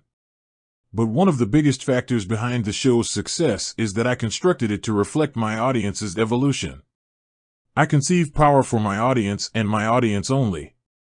I wasn't trying to tap into a new demographic or attract a wider viewership. I understood I was going to get one chance to get it right with Power, and in order to do that, I had to speak directly to my people. I was very confident in my ability to do that. I am nothing if not observant, and I'd spent a lot of time paying attention to my fans over the years. When I first came out, my core audience was young, college-aged kids, or 20-somethings who were going out to the clubs for the first time. So what did I do? I made music that I knew would connect with their lifestyle. Take the famous line, "Go shorty, it's your birthday, we're gonna party like it's your birthday." That had to connect. My audience was in the clubs, and every night it was going to be somebody's birthday. That line reflected how they were living, and it could never lose its relevancy. By 2014, my audience wasn't in the clubs every night anymore. If it was their birthday, they might be having a quiet celebration at home with their spouse and young kids. They were maturing. This is why I built the show around themes that would speak to an older audience. What happens when a love from someone's youth unexpectedly reappears on the scene? What is the fallout when a husband and wife don't have the same vision for their future, or when a son betrays his father? Those are themes that resonate with adults. At the same time, I needed to capture the energy and excitement my audience felt back when they were still out living the life, still partying and getting into drama every night. That's why I insisted on Power being very graphic, especially sexually. It needed that spark. When I came into the game, rapping about "I'll take you to the candy shop, let you lick the lollipop," it was still considered risque. Now you have women singing "Eat the booty like groceries." The ante has been upped, and Power needed to match it. It was no easy task. Saturday night has traditionally been a TV ratings graveyard. Outside of Saturday Night Live, there have been very few hits during that time slot over the last 40 years. It's the night when the least number of people are sitting at home in front of their TV sets. By putting Power on Saturday nights, Starz was basically setting the show up to fail. Instead, we shocked the network and the entire industry by pulling in very strong ratings on a Saturday night. The executives couldn't figure it out at first, but I knew exactly what was happening. My audience was staying home on Saturday nights. I was giving them that old energy, but from the comfort and safety of their couch. Then younger people heard the buzz and started DVRing the show like crazy so they could watch it the next morning.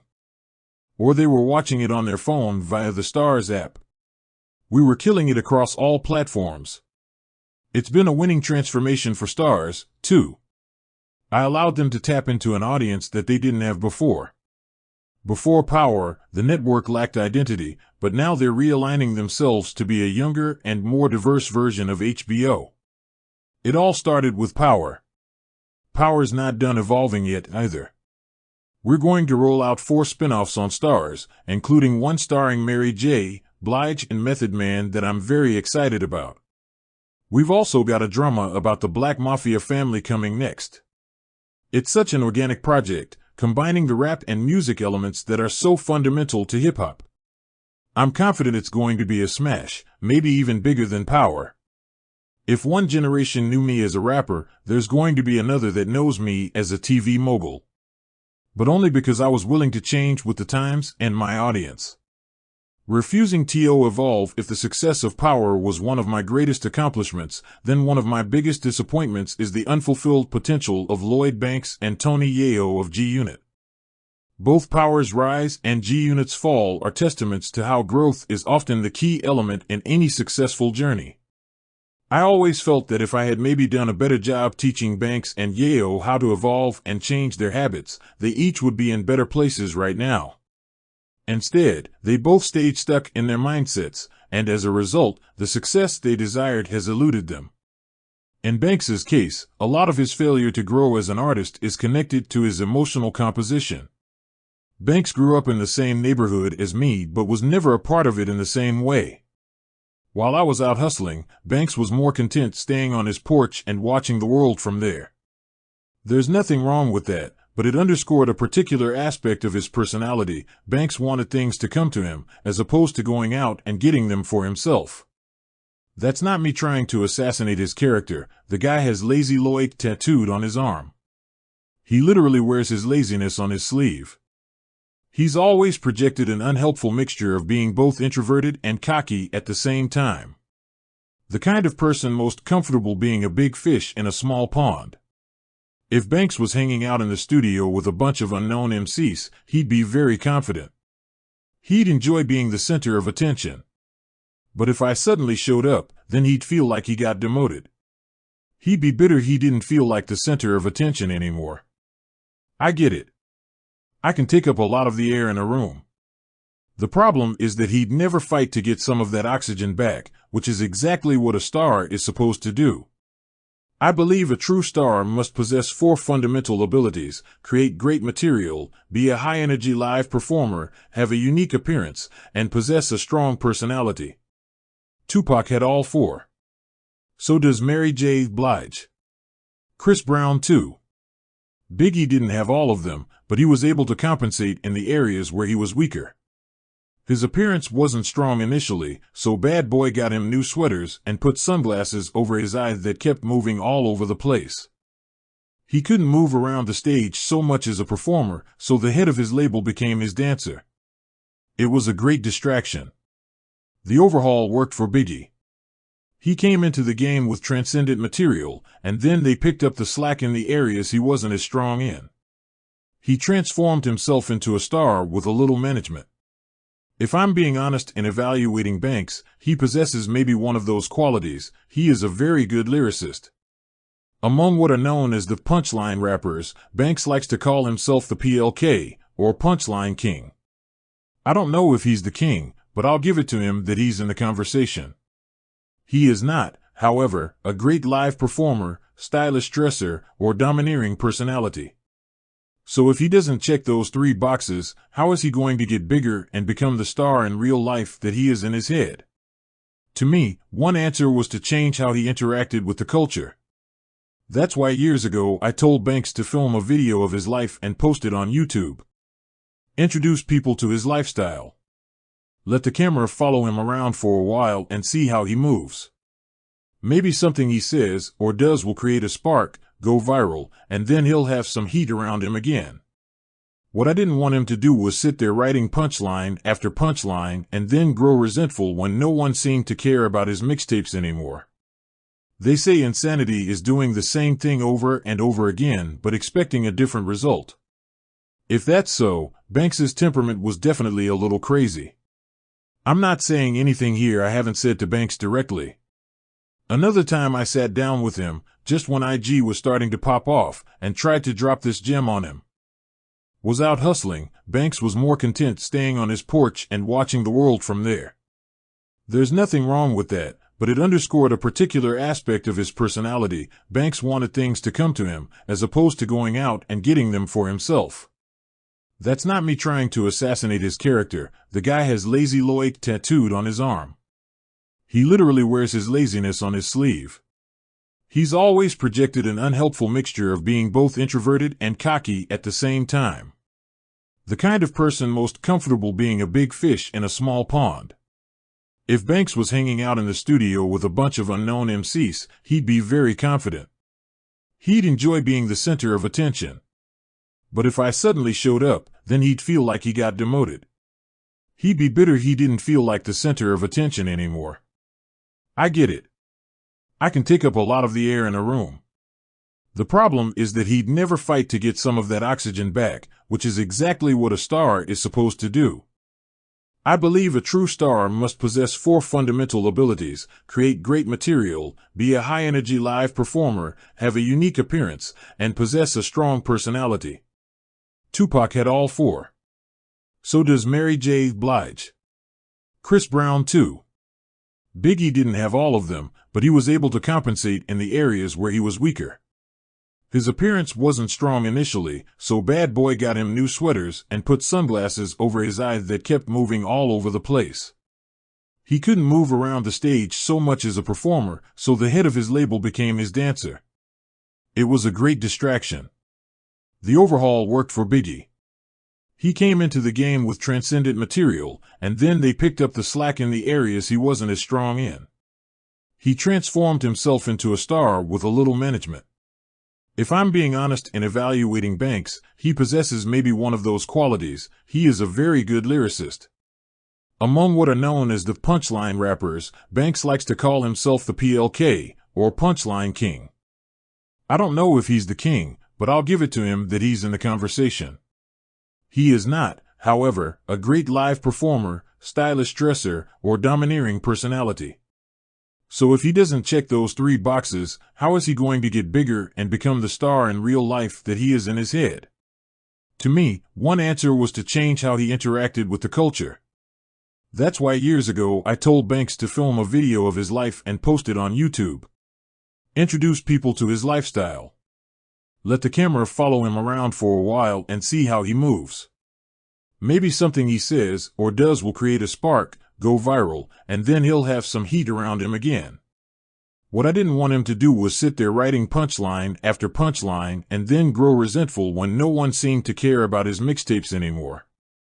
They say insanity is doing the same thing over and over again but expecting a different result.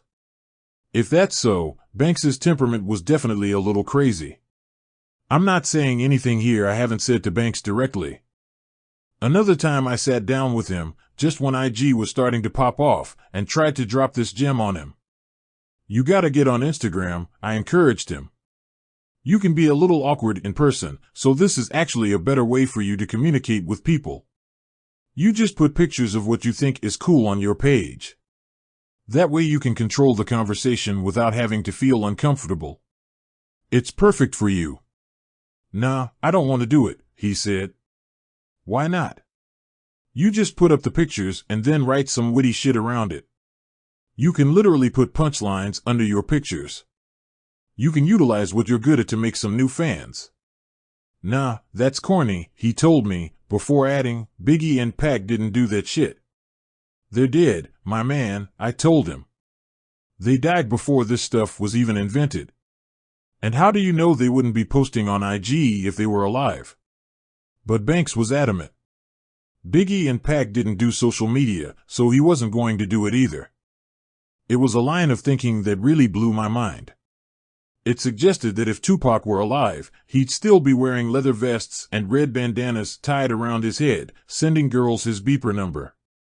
Or that Biggie would still be wearing cookie sweaters and playing Mortal Kombat 2 every night. It's ridiculous. Those guys would have evolved with their music, style, and personality, too. Biggie was hysterical. His IG probably would have been one of the most popular pages in the entire world. I believe Pac would have eventually returned to his revolutionary roots. He would have had an impact on society way beyond music. Hell, even I had evolved in my attitude toward Instagram. When it first came out, I also thought it was corny. In 2014, I told the UK Guardian, I think it's messing up everything. It's giving us all really weird habits. Taking pictures of things you don't even like. I felt that way at the time, but I didn't close off my mind to it either. Over time, I started to realize that I just didn't know the platform well enough. I didn't intuit the rhythm of how to post or understand what sort of content resonated. Most important, I didn't appreciate how effective it was in directly reaching people. So I jumped all the way in and embraced it fully. Today, it's one of the most important public-facing tools at my disposal. Banks was resistant to that sort of evolution. His mind was stuck in the mid-90s, and he was in no hurry to release it from that trap. To be fair to Banks, it's actually a natural instinct. Scientists are starting to learn that the music we listen to as teenagers has a greater impact on us than music we might hear at any other point in our lives. Our brains are developing at their fastest pace between 12 and 22, and it seems that whatever we listen to during that period tends to get embedded in our minds forever. Banks was around 14 years old when Biggie and Pac were both popping, so that makes sense that they still resonate with him so deeply. I can relate. I still love the music from when I was that age, too. The difference is that I haven't patterned my career after KRS-One and Cool G Rap. What would be the point of that? They were both incredible in their moment, but I've always been more concerned about creating my own moments rather than copying theirs. When Banks made that comment to me, I realized he'd gone as far as he could go. In fact, my exact thought was, this is someone I can't invest another minute or dollar in.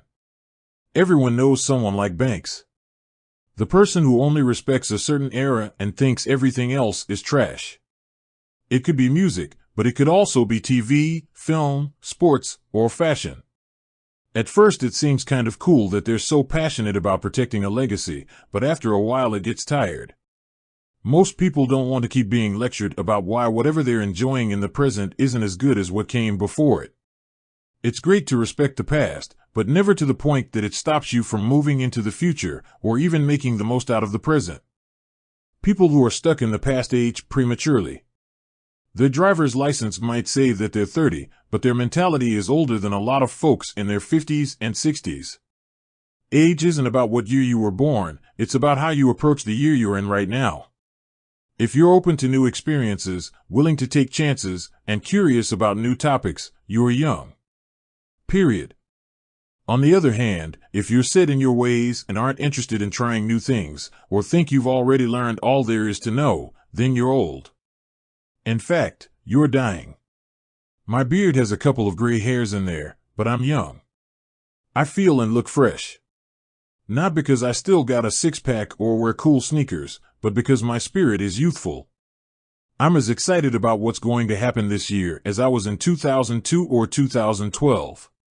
Someone could put me onto a new rapper tomorrow, and I'd be as pumped up as the first time I heard Nas.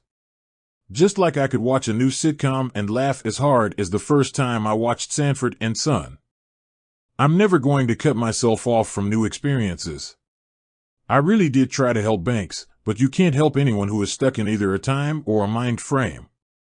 If you feel stuck yourself, then you have to have the courage to come out of whatever little cocoon you've wrapped around yourself and experience all the excitement the world still has to offer. Tony Yayo's issues were a little different. Like Banks, Yayo was from my neighborhood, but unlike Banks, he didn't stay on his stoop. He was very much out in the streets and running straight into as much action as he could find. Yayo was wild from the day I met him. In our world, it was a temperament that served him well. He was liable to do anything at any time, and people gave him a wide berth because of it. At the time, I aided Yayo in being so wild. As a crew, we needed that aggressive and unpredictable energy. Even after we first started experiencing success, we were still living that lifestyle. We didn't see any reason to change. That meant we were going to be very aggressive in taking what we felt was ours. If someone disrespected us or got in our way, our response was to get them out of our way. Whatever it took. One of my skills is that I absorb information and process it faster than most people. So even as we were running wild through America's stadiums, nightclubs, and hotels, I was beginning to pick up signals that we were going to have to change how we approached things. The most obvious sign was that there were police everywhere we went. Stadium concourses, hotel lobbies, out in front of clubs, the cops were always there. You'd think there was no other crime happening in whatever city we were in, considering the way they followed us around. Some of the other signs were less observable. There was a lot of nervous energy around us. It's an easy thing to miss when everything is moving so fast, but if you look past people's acquiescence, the fear is evident. I could read it in the radio jocks, studio engineers, TV hosts, club managers, booking agents, and program managers. They wanted to do business with us, but not if they thought a gunfight might break out any second. Realizing this, I accepted that I'd have to change how I approached disagreements and confrontations. I was going to express my dissatisfaction differently. I would have to press for what I wanted using managers and agents. I was going to have to fight with lawyers. I was going to have to diversify my strategies if I wanted to capitalize on the opportunities that success was presenting to us. I also recognized that we have to change how we approach time commitments. In the streets, if you want to start selling crack at 1 p.m., then that's when you started. If you want to take a break at 5 p.m., you took it. Want to skip 2 days outright? That's on you. Just make sure you get it sold. It's a lifestyle that conditions you to do what you want, when you want, so long as you got the product moved. It's not a lifestyle, however, that's conducive to interacting with corporations. If a radio station expects you at 8 a.m., you shouldn't wander in at 1 p.m. and still expect them to play your song. Just like if a record label books you to record in a studio for 2 weeks, you shouldn't wait till the 10th day to finally show up and start recording. Transitioning from the street lifestyle to a more public persona was going to require a new mindset. Yayo didn't seem to register that. If I got into a disagreement with another artist, Yayo's reaction was "let's just bang him," because that would have been his response back in the neighborhood. If we got $100,000 for a series of club appearances, Yayo wasn't thinking about putting it in the bank. His first thought would be, hey, this could get us 3.5 kilos of cocaine. Let's flip those, and we'll be sitting on some real money. Time and time again I'd have to tell him, Yayo, we can't do that. Nothing else is gonna work if we're just running around doing that dumb shit. We're gonna be out of here just as fast as we got in here. In Yayo's mind, I was being too uptight. We had always done what we wanted, how we wanted, when we wanted. That's the attitude that had made us hot. Why did that have to change? In retrospect, a large part of the problem was that success initially came very easily to Yayo. He was locked up when Get Rich or Die Tryin' first broke. As soon as he got out of jail, I put him on stage. There was no transition period. He didn't have to spend time as an unknown MC slowly getting his feet wet, learning how to interact with industry folks and getting a feel of what it was like to be around corporate people. Instead, I dropped him directly into the national spotlight and put a lot of money in his hands at the same time. I should have realized that it was not the ideal circumstance in which to suddenly ask him to change habits that had been developed over a lifetime. If anything, I should have known those habits would establish an even tighter grip on him. I learned that when things are moving very fast and you're constantly being put in new situations and environments, most people tend to lean back into their old habits, not develop new ones. After years of begging, cajoling, and threatening them to start doing things differently, I had to accept that Yayo and Banks were not capable of doing much more than what they were used to. You can lead a horse to water, but you can't make it drink. Those guys had been standing by the well for years and were still going to die of thirst. It was extremely disappointing, but I had to accept that many of their dominant character traits, recklessness, resentment, and a lack of discipline, were always going to impede their progress. It was just who they were. It might not sound like it, but I worked very hard to ensure their success. As I've said, I would have loved for Yayo to have become the next 50 Cent. If Yayo had been able to capitalize on his opportunities, it would have opened so many doors and empowered me to move even faster. I could have transitioned to focusing on other opportunities a lot earlier. Instead, I ended up having to be 50 Cent for a lot longer than I ever intended. It wasn't just Yayo who I wanted to elevate. The idea was for everyone associated with G-Unit to eventually become bosses in their own right. All they had to do was follow my example. I had set them up to succeed by putting them on my records and letting them share the stage with me on tour. Once they were established, all they had to do was replicate the same formula with new acts that they had selected, repeating the process all the way down. They never did it. Either they didn't want to, or they just didn't know how to identify new artists that they could then own a piece of. My intention was for G-Unit to be the first branches in a family tree that started with me and would go on to launch generations of rappers. Instead, I created a family tree that lived for one generation before dying. It shriveled up. I birthed my sons, but they didn't bear me any children. It all stopped with them. The writing is never on the wall. Back in the days of the Old Testament, there was a Babylonian king named Belshazzar. He led a decadent lifestyle, even by ancient standards. I'm talking about keeping a harem filled with beautiful women and throwing drunken orgies that would last for days. One night he decided to really push the royal envelope. He usually held his parties in his palace, but on this night, he decided to host one in the city's holiest temple. The king got so drunk that at the height of the party he started drinking wine out of sacred cups that had been brought to the temple from Jerusalem. They were only supposed to be handled by the temple's priests, but Belshazzar was on a mission to prove that there wasn't any taboo he wouldn't break. Almost immediately after he finished drinking from the cups, the king suddenly saw a disembodied hand writing the following phrase on the temple's wall: "Mean, mean, tekel, upharsin." At first he probably thought he'd had too much wine, but when he took a closer look, he saw the words were really on the wall. That sobered him up quick. He called his wise men over to explain what the hell was going on, but they couldn't understand what the words said either. Then he called over the Hebrew prophet Daniel, who was able to translate what the words meant: "God has numbered the days of your kingdom and brought it to an end. You have been weighed and found wanting." It was a serious warning, but Belshazzar wasn't worried. He was the king of Babylon, after all. No Hebrew god was going to tell him what to do. So he kept the wine flowing and his party going. He should have listened, though. Fed up with the disrespect, that Hebrew god struck Belshazzar dead that very night and left his empire in ruins. I share that story because it represents the origins of the phrase "the writings on the wall." Back then, it was about a king who defied God. Today we use it to describe a moment where it should be obvious that a situation is about to take a turn for the worse. In a business context, you might say that the writing was on the wall for BlackBerry once the iPhone came out. Or that the writing was on the wall for Blockbuster once everyone started ordering movies from Netflix.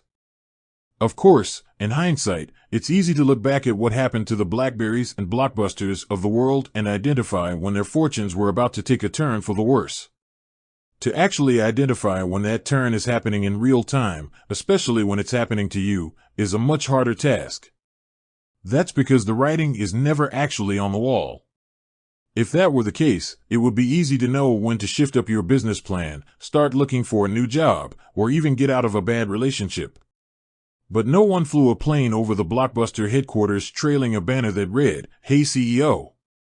Renting DVDs is about to be a thing of the past. In the future, everyone will stream their movies. Just like you're not going to walk into your job and find a note on your desk that says, "Just a heads up, we're going to be downsizing in the next year, and your job's going to be eliminated." Might want to start looking for something else now. Or just like how you're definitely not going to come home one night and find a post-it on the fridge that says, "Hey baby, just wanted to let you know I'm having an affair with your best friend." No, if you're the CEO of Blockbuster, you've got to have enough vision to see where things are going and transition your business to a streaming model before Netflix corners the market. If you're that employee, you've got to have your finger on the pulse of the industry, realize your company isn't doing as well as it had been, and start looking for that new job while you still have some leverage. If you're that wife, you need to cut that friend off and have a serious talk with your husband. Or maybe even just kick that man out of the house. It would be great to get advanced intel whenever we're about to enter a tough period, but unfortunately, none of us will ever be warned as plainly as Belshazzar was. You might not ever be able to read the writing on the wall, but what you can read is the energy around you. If you're willing to be observant and listen, you'll find the messages that energy carries are spelled out almost as clearly as Belshazzar's warning. For example, let's go back to 2009, the year I went on tour in support of Crack a Bottle. I had sensed that the crowds weren't responding to my music the same way, and my album sales definitely confirmed it. When I dropped the album before I self-destruct later that year, it would go on to only move 1 million copies worldwide. A fantastic number for most artists, but a dramatic drop for me at the time. In contrast, 2003's Get Rich or Die Tryin' sold 14 million copies worldwide in 2003. The Massacre, which dropped in 2005, moved 11 million worldwide. My numbers were clearly moving in the wrong direction. But when I'd visit the Interscope offices, people were still speaking to me like I was selling 10 million records. "We love you, 50, one exec might tell me, while another might put his arm around me and say, 50, we want to be in this biz with you forever." That was nice to hear, but it wasn't the truth. The unspoken truth was that the record industry was dying. It wasn't just my sales that were falling off, but everyone's. No label was ever going to make anywhere near as much from monetizing streams as they had from selling CDs. Unlike some of his peers, Interscope's CEO Jimmy Iovine identified the storm that was headed his way.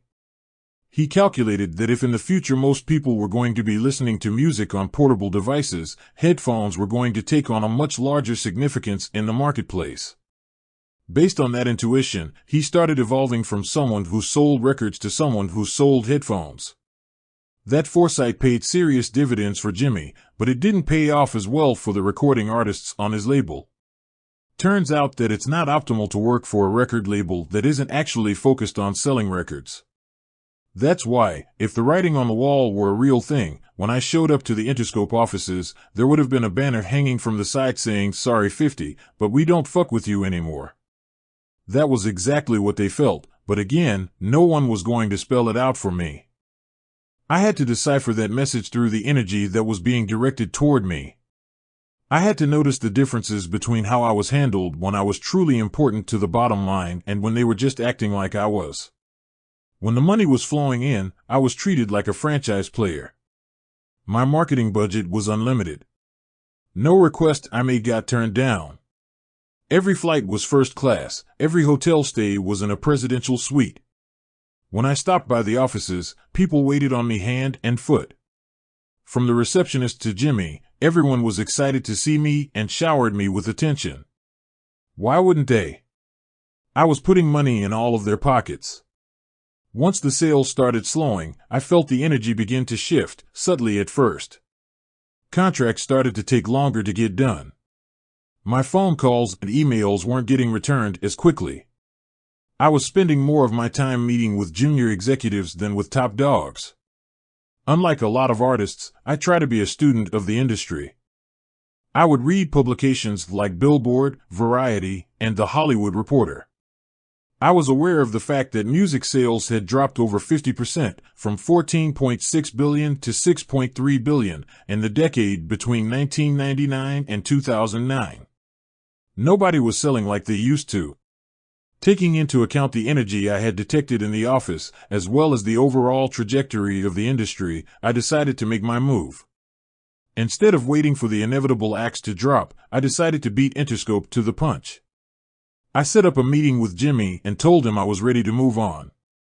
"You guys aren't really in the music business anymore," I told him. "I'll be better off as an independent. Plus, I'm going to start getting more active in movies and television. That's what I'm passionate about." "Oh, you want to do both?"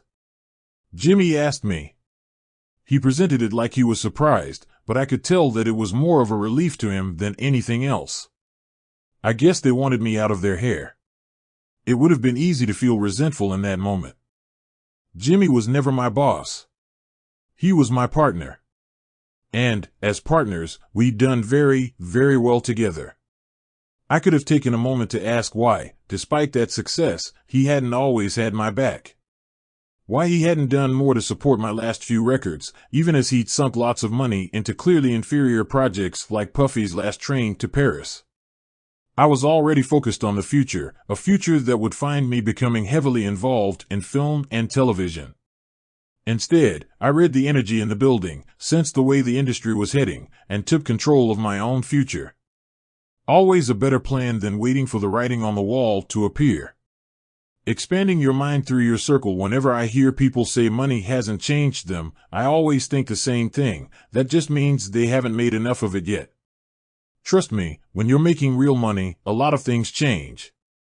And one of the most important things is the type of people you hang out with. I've made a lot of new friends over the last 15 years. Many are just industry friends. People I see at events, take a selfie with, bullshit with for a couple of minutes, and then keep it moving. But there is a smaller number of people who have really had a beneficial impact on my life.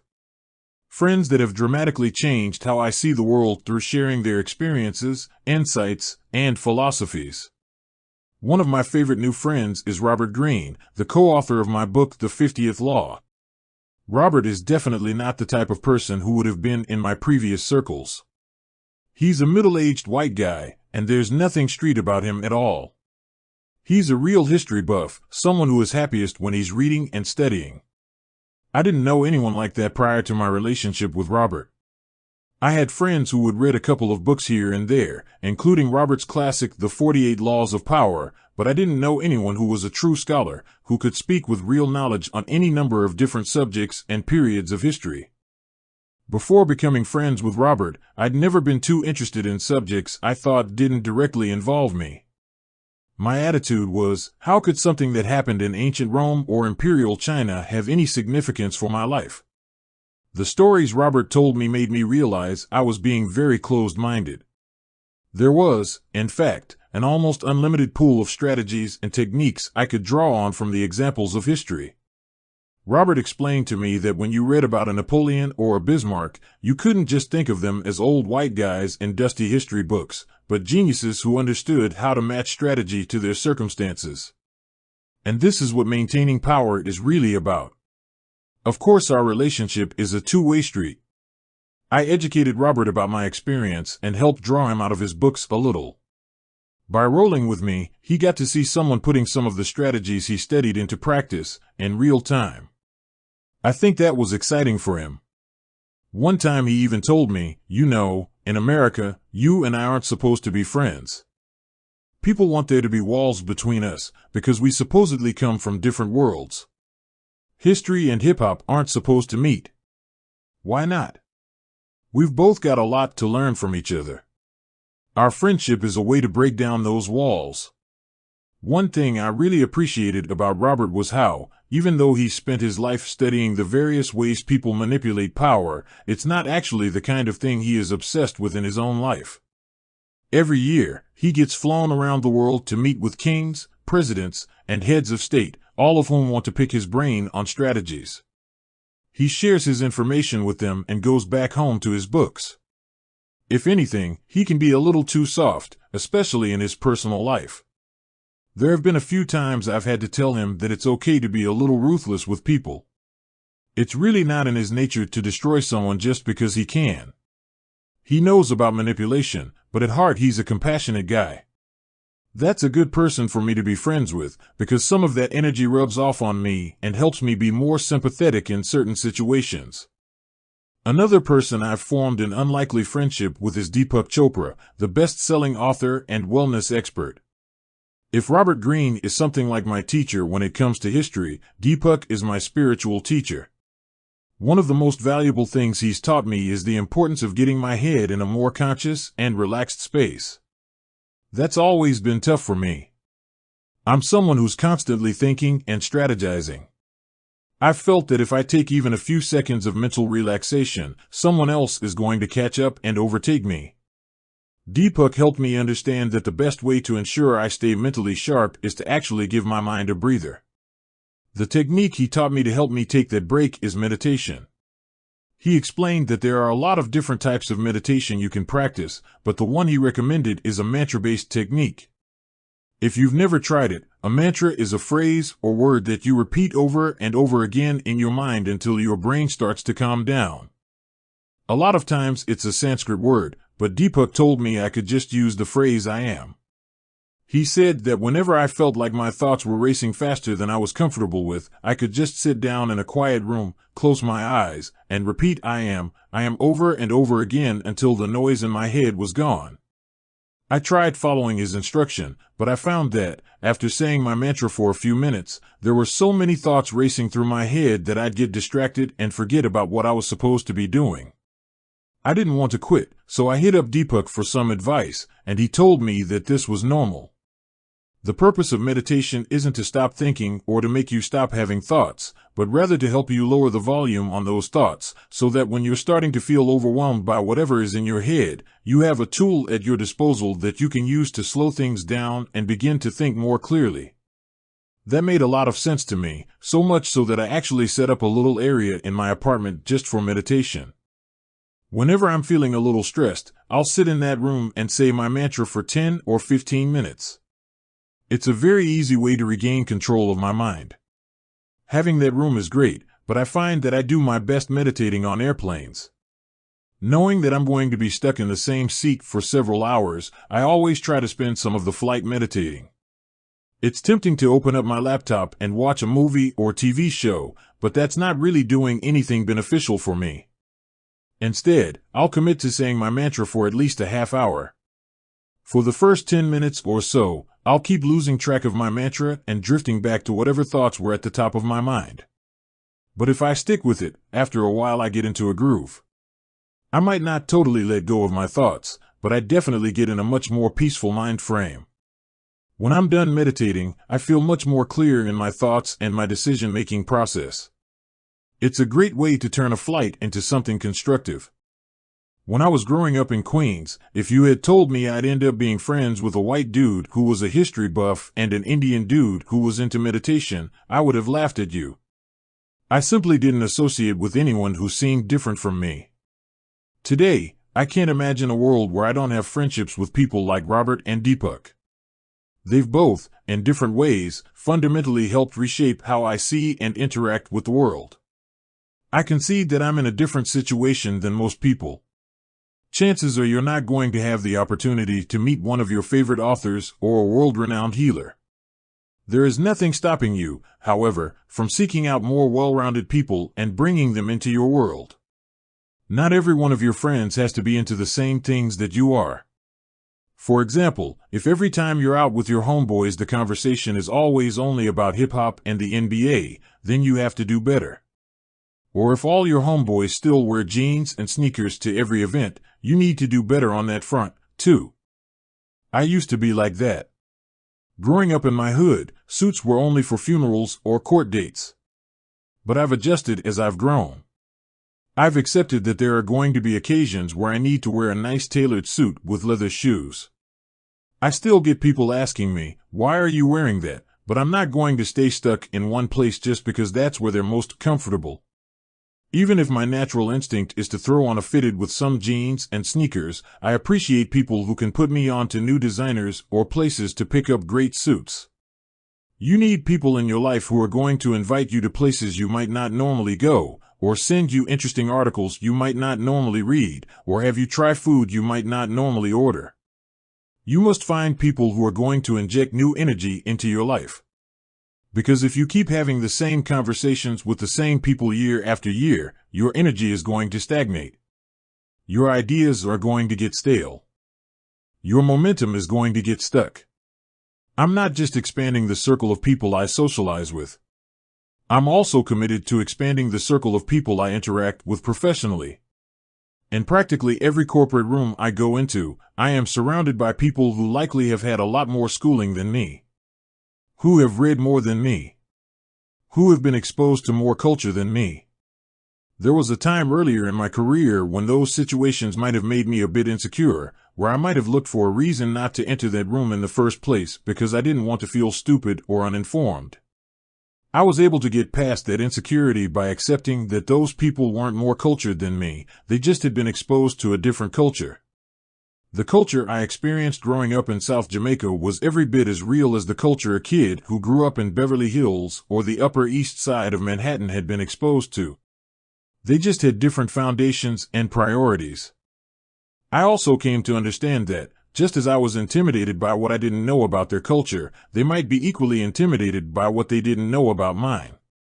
Their kids might go to a private school in Beverly Hills, but they were playing my music in the car on the way there. This meant that there was no imbalance, and we were on equal footing culturally. These days, I'm not intimidated anymore.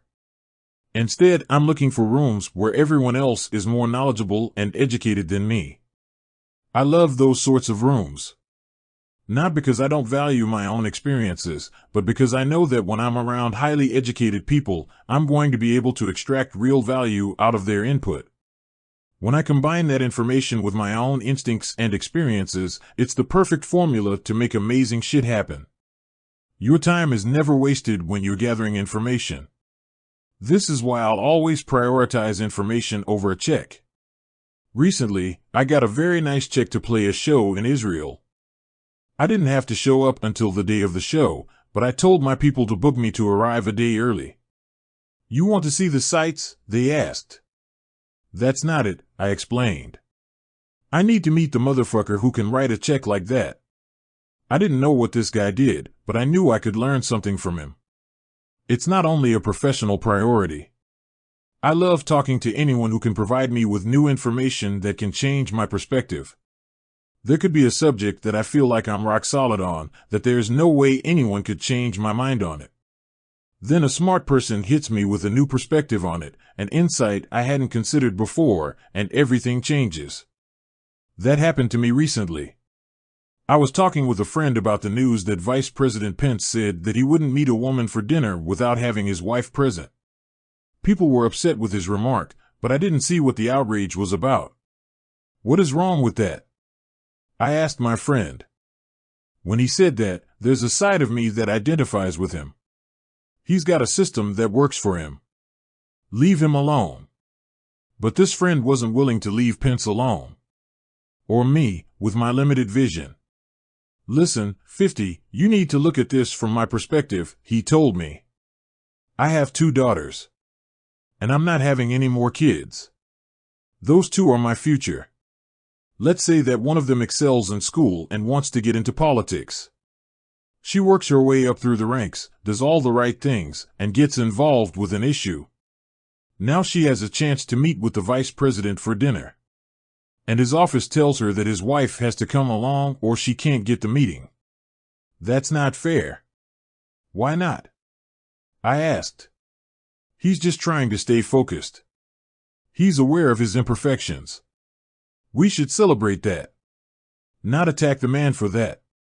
No, he deserves to be criticized, he replied. First of all, he's going to the dinner as the vice president, not as a man. So when he says he can't meet my daughter without his wife present, that means he's looking at her as a sexual object. Not as a lobbyist, a policy expert, a senator, whatever she might be. He's seeing her as a sex object first and foremost. He had a point. I was starting to see where he was coming from. But my friend wasn't done. Here's the other problem, 50. You know that the vibe is different when it's just 2 people talking business versus when one of their spouses is present. When it's just 2 people, they can get down to the nitty-gritty. Talk shit about their enemies. Conspire together. Trade notes and trade dirt. Discuss stuff they might not talk about in front of other people. That's how a lot of business gets done in the real world. But when a spouse is there, the vibe changes. The conversation's about kids, vacations, or what TV shows everyone has watched. It doesn't get down to the dirt. If my daughter is talking to the vice president, I want her to be able to get into the nitty-gritty. I want her to be able to talk about making real moves with someone in a position of power. I don't want her to be penalized for being a female. To have to limit herself to a different type of conversation than a man in her position would have. Fuck that. Oh, shit. How didn't I see that? I asked my friend. When he put it like that to me, it was like a bomb went off in my head. I had been seeing the issue in black and white, and he helped me see it in Technicolor. My vision was limited because I had been identifying with Pence as a single man. As someone who is familiar with lust, I could appreciate his position. I had failed to identify with the woman in the situation, with how she was losing out despite doing nothing wrong. I live for moments like that, when I can identify where I've been wrong about a subject and start to evolve my thinking. I don't live to be right all the time or to have a bunch of yes men tell me, "That's right, boss," when I say some dumb shit. No, I want to have my mind expanded and my perspective shifted by as many intelligent people as possible. Every single place I go, I'm studying people. The way they say things, their attitude, information they share. I could be on the train, and I'd be watching people and taking notes. That's how I learned business, by studying people I admired and how they conducted themselves. Smart people give away so much information through their words or their actions. Grab every single one of those gems that you can. Hip-hop has brought about a lot of positive changes in this country and improved countless lives. One area it could improve, however, is to stop putting so much of a priority on being cool. We like our rappers to be damaged, but we don't like them to be insecure or nerdy. We need to change that up, to say it's okay to admit you don't know things. That you don't have all the answers.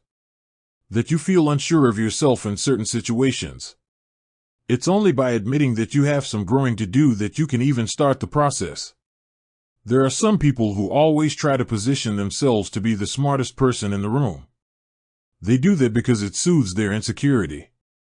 They'd rather present the impression of being important than actually put themselves in the position to grow. Never be that person. Always challenge yourself to be around people who might be informed in different ways than you are, who have had different experiences, and, most important, aren't intimidated to share that information with you. Those are the people who are going to supercharge your evolution into your best self. Chapter 6: Power of Perception. The world will see you the way you see you, and treat you the way you treat yourself. BEYONC. When Get Rich or Die Tryin' was released, I still had one foot very much in the streets. That connection to struggle made me very relatable. Once I achieved success on the highest level, however, that connection was lost. With fame and fortune, I stopped being human. I was closer to a comic book character than to someone with real feelings.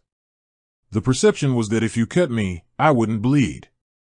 Over time, I've been able to let go of any resentment connected to the perception that I'm not susceptible to the same pains, fears, and disappointments as everyone else.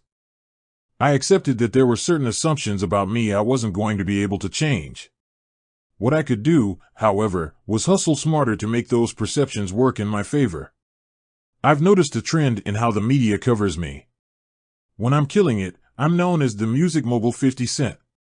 Let something go bad, and then I'm the rapper 50 Cent. It would have been easy to develop a negative fixation about that irregularity. Instead, I saw an opportunity. By referring to me as a rapper when I do something controversial, the press offers me a kind of freedom, one that other people in my position don't have. We live in a climate where most people are afraid to openly speak their minds, especially those in positions of power and influence. They're worried that if they say the wrong thing on social media or in the press, they'll lose something. An endorsement. A role. Friends. Maybe even their careers. They'll be canceled. I never worry about being canceled.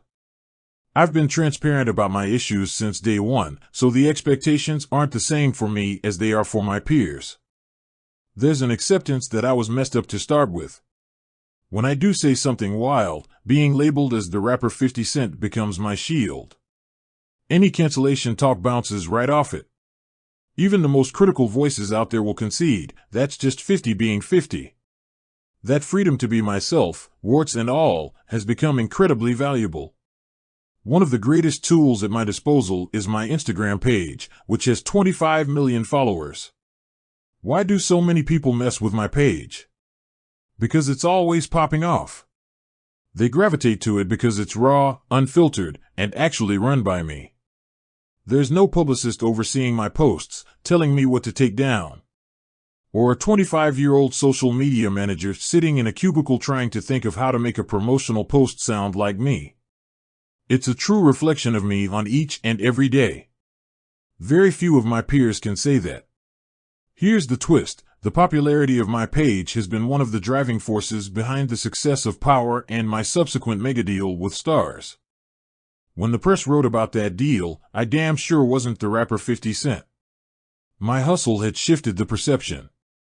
Curtis Jackson, the mogul, the businessman, and the entertainment executive, is who made that Stars deal happen.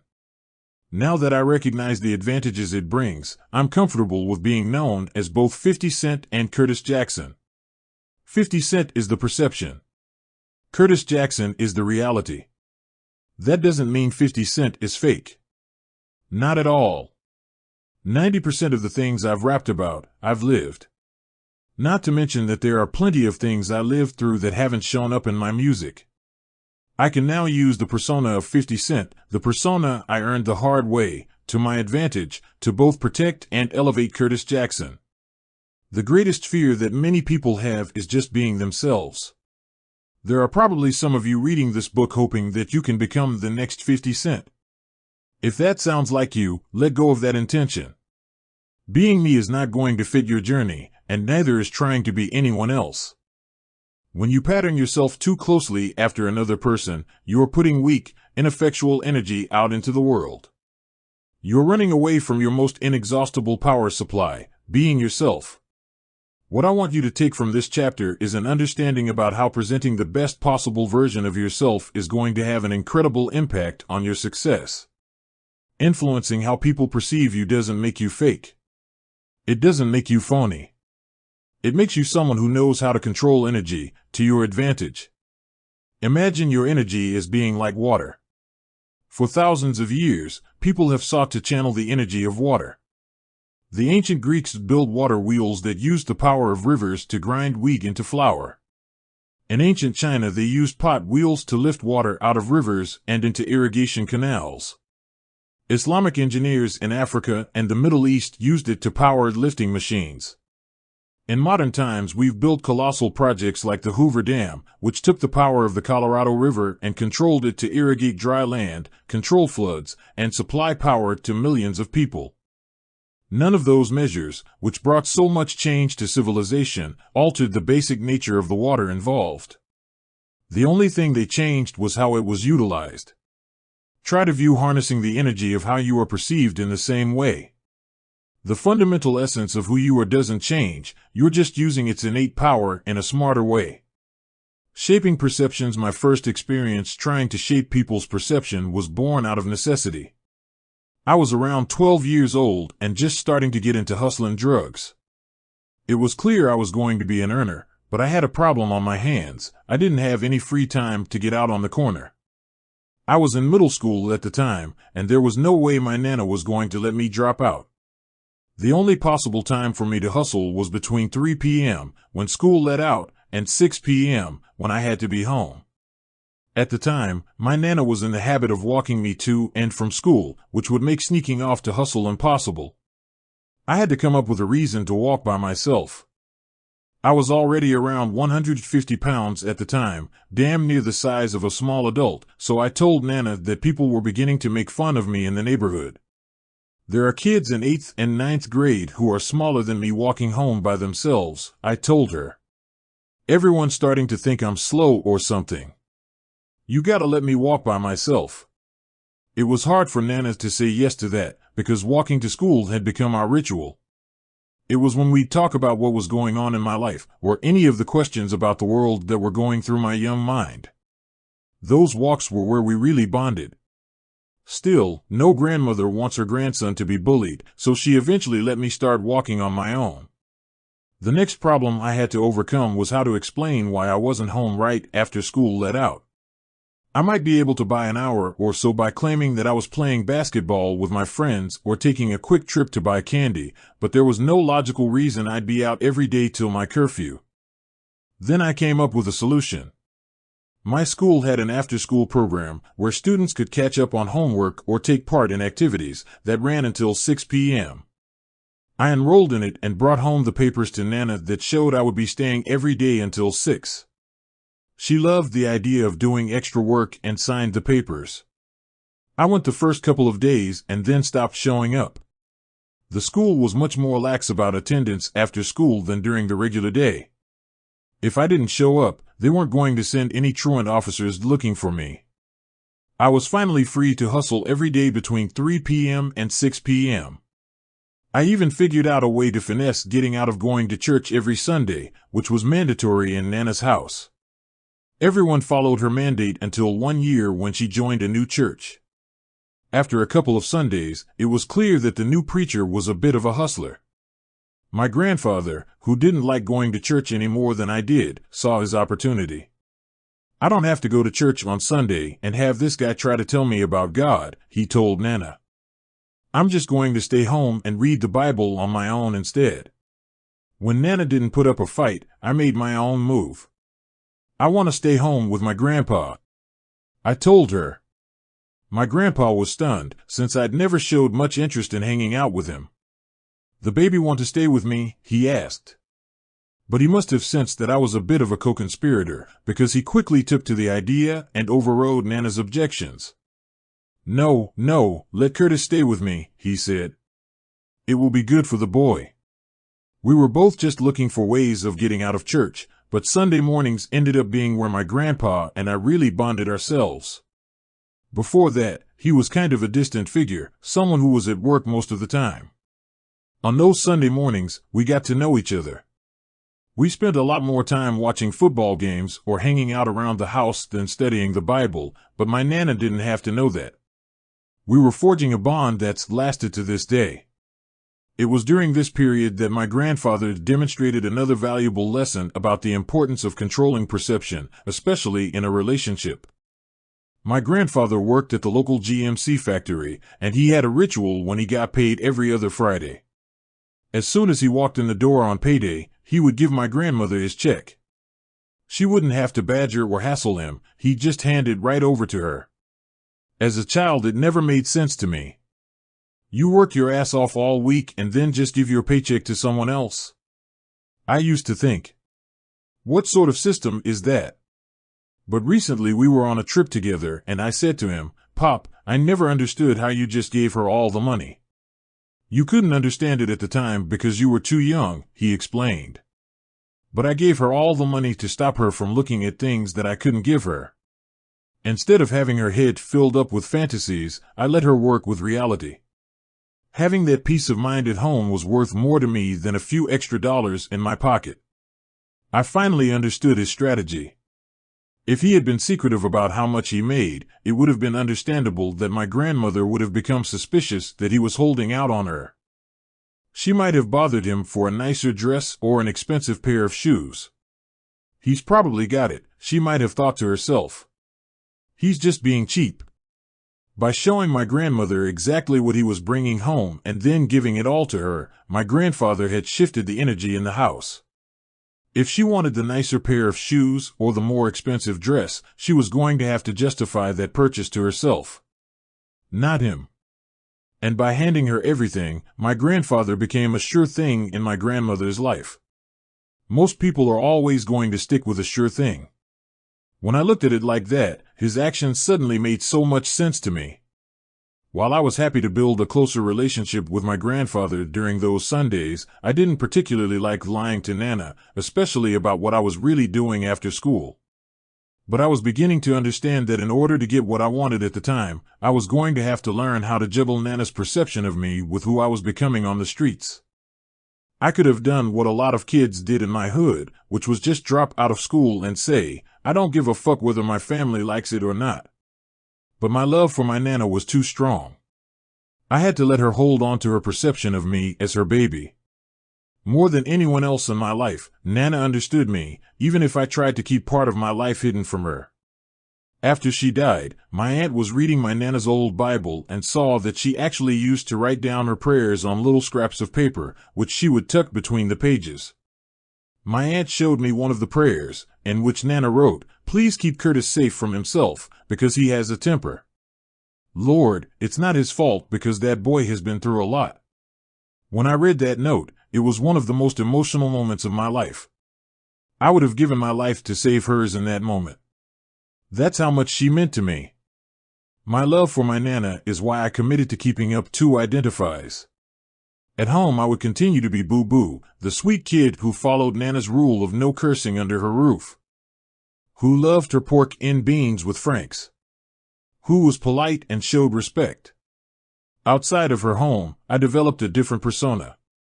I wasn't known as 50 Cent yet, but I was becoming known as someone you didn't want to cross, as someone who was going to do whatever it took to get what he wanted. While my Nana might have seen me as her baby, outside of her home I wanted the neighborhood to notice me, to view me as someone worthy of respect. There were a lot of elements I knew I couldn't control, being poor, parentless, and maybe a little funny looking. But I was determined that the elements I could control, my appearance and presentation, were going to make an impression on people. The first thing I set out to change was my physical makeup. As I've mentioned, as a kid I was overweight. Remember when I rhymed "I love you like a fat kid loves cake" in 21 Questions?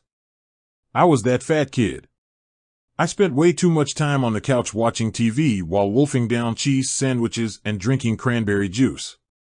I was headed on a path toward obesity, diabetes, and so many of the issues that plagued way too many African Americans.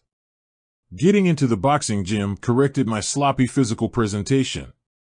Once I committed to putting in the work, I transformed from a fat 12-year-old boy to a sleek and powerful young man. What surprised me most is that I began to crave the discipline of boxing more than I craved the cake, cookies, and soda. The cake made me feel good for a moment, but then that rush was gone. Training and staying in shape made me feel good all of the time. Outside of the physical strength it endowed me with, I liked knowing that my body could sway how people felt about me. If other males weren't outright intimidated, they treated me with more respect. A lot of women were attracted, not only as eye candy, but to what my muscles said about me, that I was someone who was disciplined, that I wasn't averse to putting in consistent work on something they were focused on. The indication of those qualities, even more so than rubbing on a man's biceps or broad shoulders, is extremely attractive to women. Ever since I first started shedding the pounds in the boxing ring, staying in shape has been a fundamental part of my persona. The only time I've slipped up was after I went on tour to support Get Rich or Die Tryin'. We were on the road constantly for over a year, and I wasn't properly prepared for challenges created by the touring lifestyle, lots of hotel room service, and even more fast food. I slipped back into my bad habits from childhood and started eating whatever I wanted, while working out less and less. Not surprisingly, I put on way too much weight. I'd started off the tour looking like the headlining artist, but by the end I looked like my own security. When it was time to shoot the cover for my second album, The Massacre, I had a problem on my hands. Or, more accurately, my chest. One of the lasting defining images from Get Rich or Die Tryin' was a shirtless picture of me on the cover, looking muscular, with a diamond cross hanging from my neck. That's the image people associated with 50 Cent. It had a proven track record of selling records. The reality was different when it was time to release Massacre. I wasn't obese, but there was flab where there used to be definition. I couldn't abandon the shirtless motif, so I came up with a solution. I used another shirtless photo, but this time I took a pen and drew in my missing muscles. To divert people's eyes from the flab, I gave myself definition around my pecs, shoulders, and arms. I also put on gloves, so that the whole image took on a cartoon-like quality. The diversion worked. No one was talking about Fat 50 Cent. They were just talking about the music. The Massacre sold 1.5 million copies the week it came out and ended up moving over 10 million worldwide.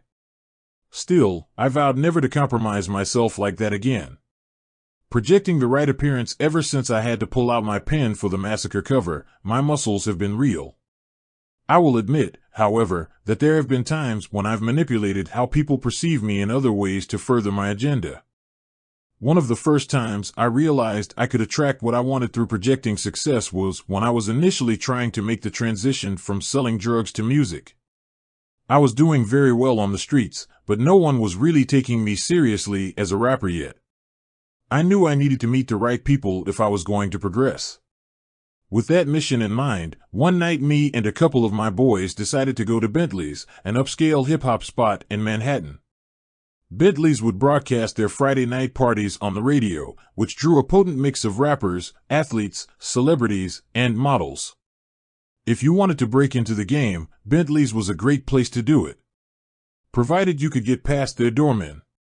They were there specifically to make sure every hood dude in the 5 boroughs looking for a record deal couldn't get in the door. We pulled up in my 400 SE Benz, which was an extremely fly ride. Not many people had one. As I cruised slowly past the club, out of nowhere someone ran up on my car and slapped the hood. I'm someone who does not appreciate being surprised, and my displeasure must have shown on my face. "Yo, my bad, son," the guy quickly apologized. "I thought you was my man Kenny. He got the same whip." Once my alarm subsided, I took a good look at who was talking to me. It was Jam Master Jay from Run DMC. One of my heroes.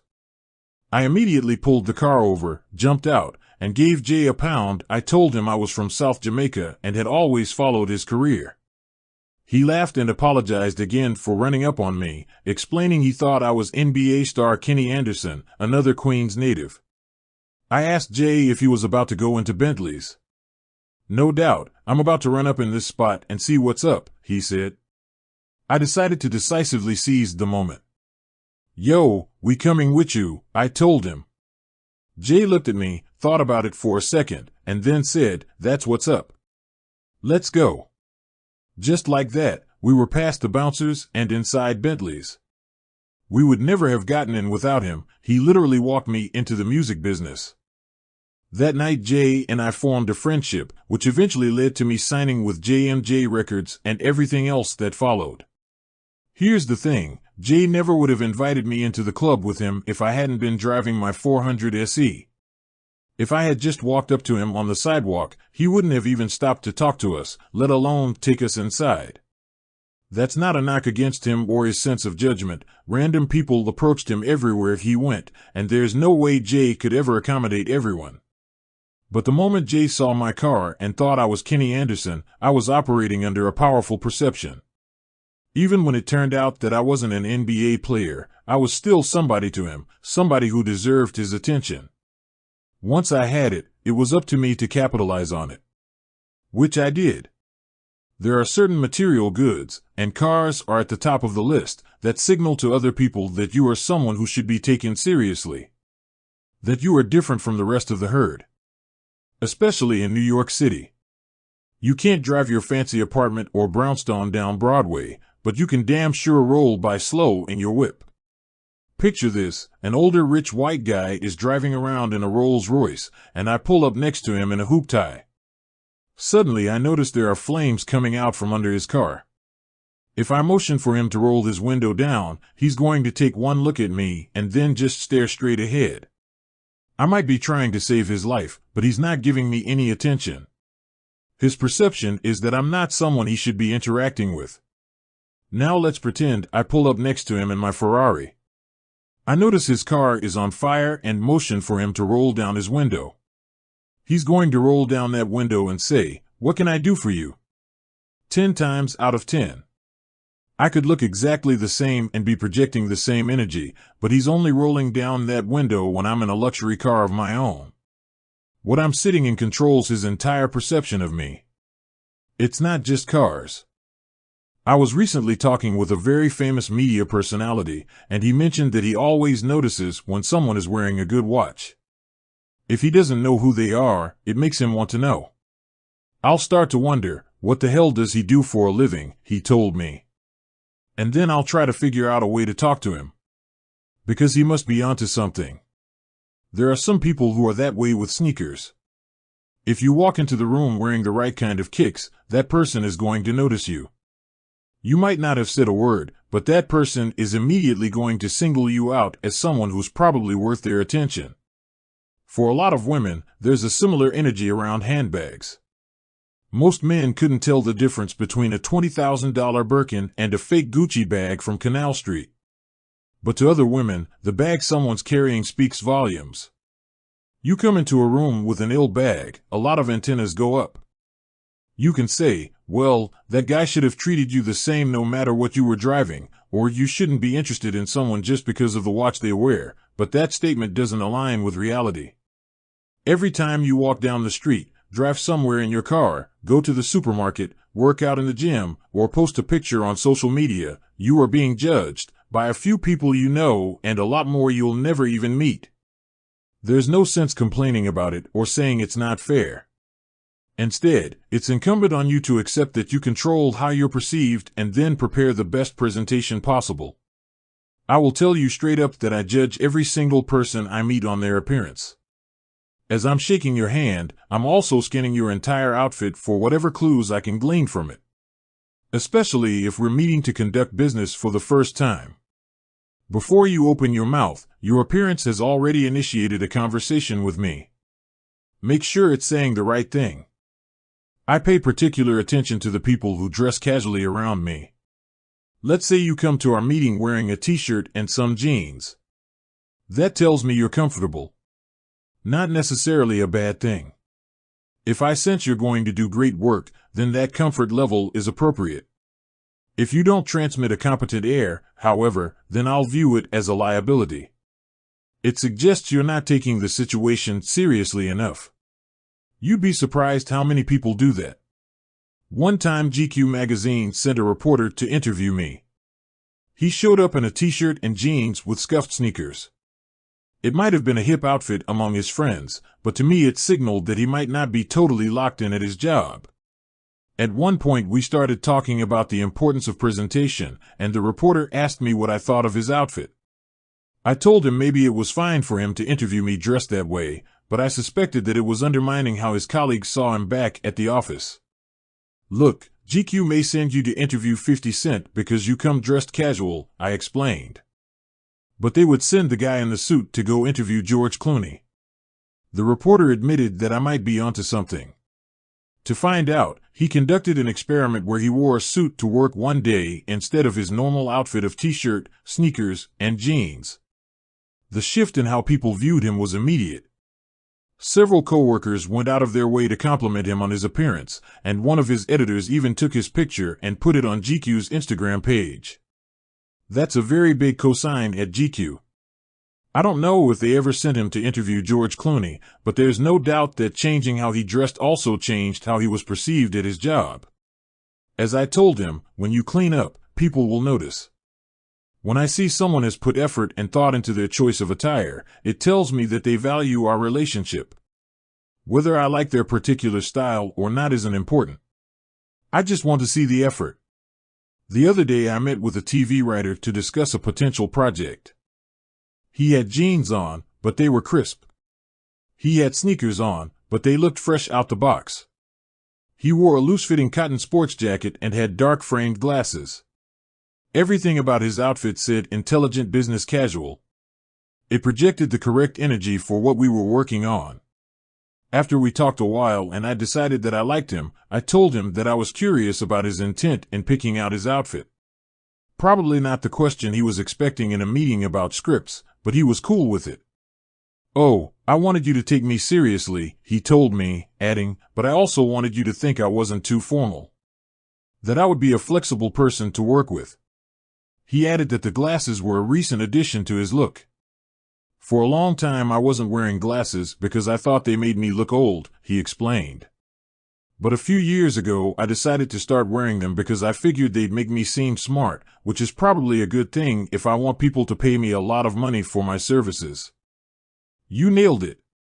"It does not register anything but intelligence to me," I told him. "I look at you and go, he's a smart guy. He put those glasses on so he can fucking see." Mind you, it was not necessarily an outfit I would wear myself. The sneakers were a little plain, and the sports jacket wouldn't have felt right on me. But I didn't need to see him dressed the way I do. I just needed to register that he had the right aesthetic for the job.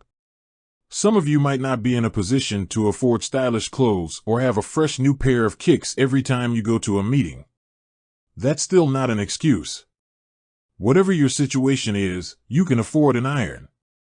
Even if your clothes aren't the coolest, if I notice that you ironed them and laid them out the night before, I'll register your intent. It lets me know that even if you don't have a big budget, you do have the right energy. I can work with that.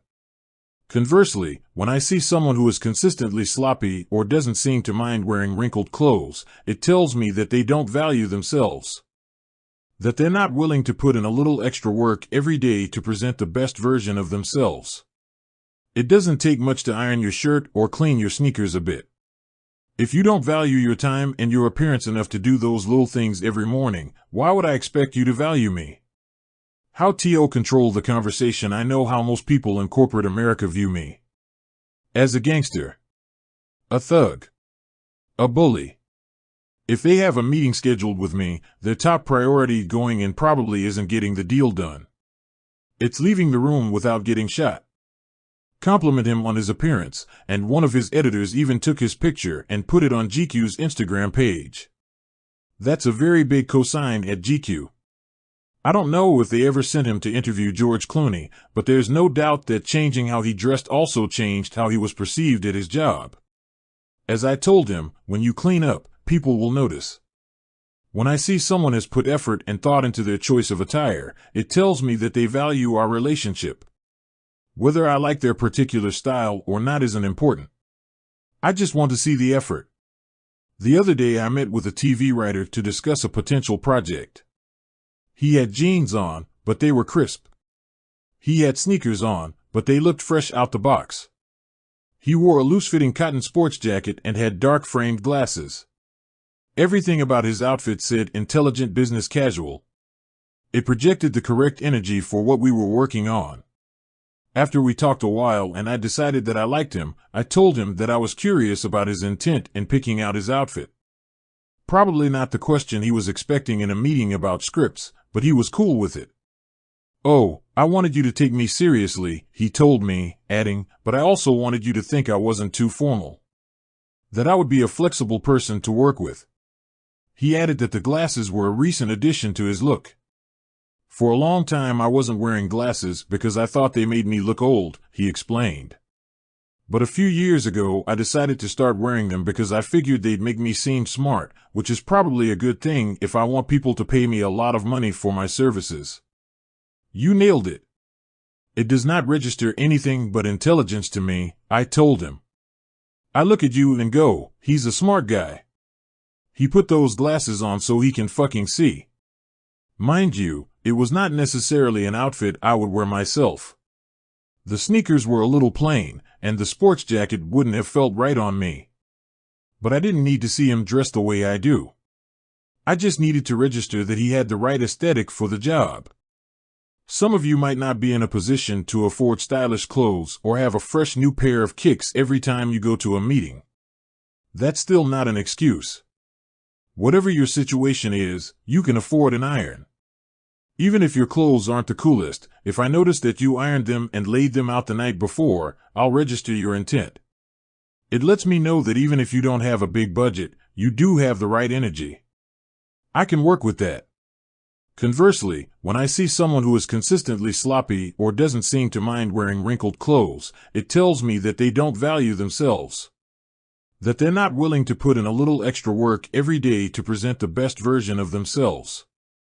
It doesn't take much to iron your shirt or clean your sneakers a bit. If you don't value your time and your appearance enough to do those little things every morning, why would I expect you to value me? How to control the conversation. I know how most people in corporate America view me. As a gangster. A thug. A bully. If they have a meeting scheduled with me, their top priority going in probably isn't getting the deal done. It's leaving the room without getting shot. I understand why, and part of it is my own doing.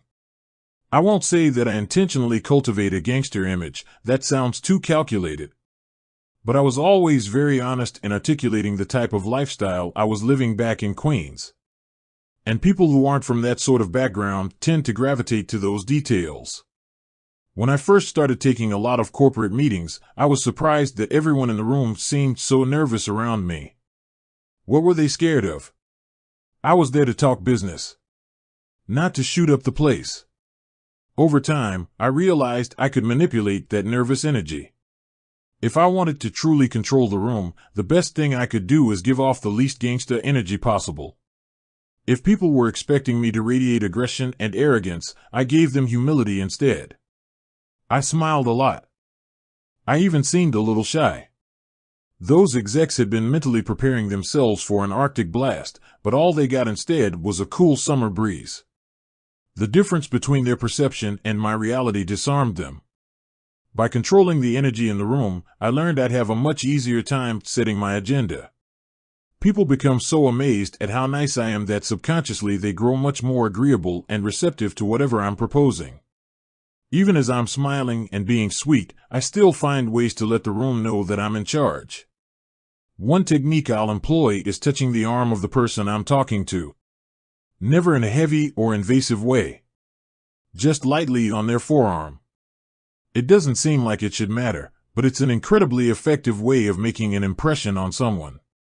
I'm not just saying that. Scientists have done studies proving that a light touch makes people much more agreeable to your requests.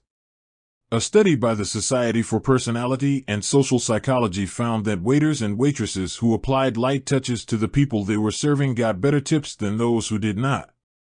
Another study, this one in the Journal of Nonverbal Behavior, found that applying a light touch made random people on the street more likely to help with finding lost objects and even signing petitions. In short, a properly applied touch gets people to do whatever you want them to do. Why? Scientists think it's because when someone touches you in the right way, it causes your body to release chemicals like dopamine, oxytocin, and serotonin that make your brain happy. Simultaneously, it causes the levels of stressful chemicals like cortisol to go down. The result is that one simple touch can put someone into a more relaxed mood, where they'll be more likely to agree with whatever is being proposed. The key is applying the touch properly.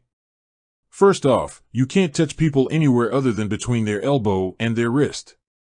This is especially true if you're a man interacting with a woman. Don't touch someone's shoulder, biceps, or face, and definitely not anywhere below their waist. Don't go out there and do some dumb shit and then try to say, 50 told me to do that. When you apply the touch, it's on the forearm only. Zero exceptions. Also, only apply touch if you're sitting or standing close enough to someone to do it without being awkward. If you've got to lean across a table or reach over someone else, it won't work. The touch has to seem effortless, just a normal extension of the conversation. If you're reaching for someone, it's actually going to make them uncomfortable and therefore less receptive to you. The same is true if you try to grip their arm or try to physically control them in any way.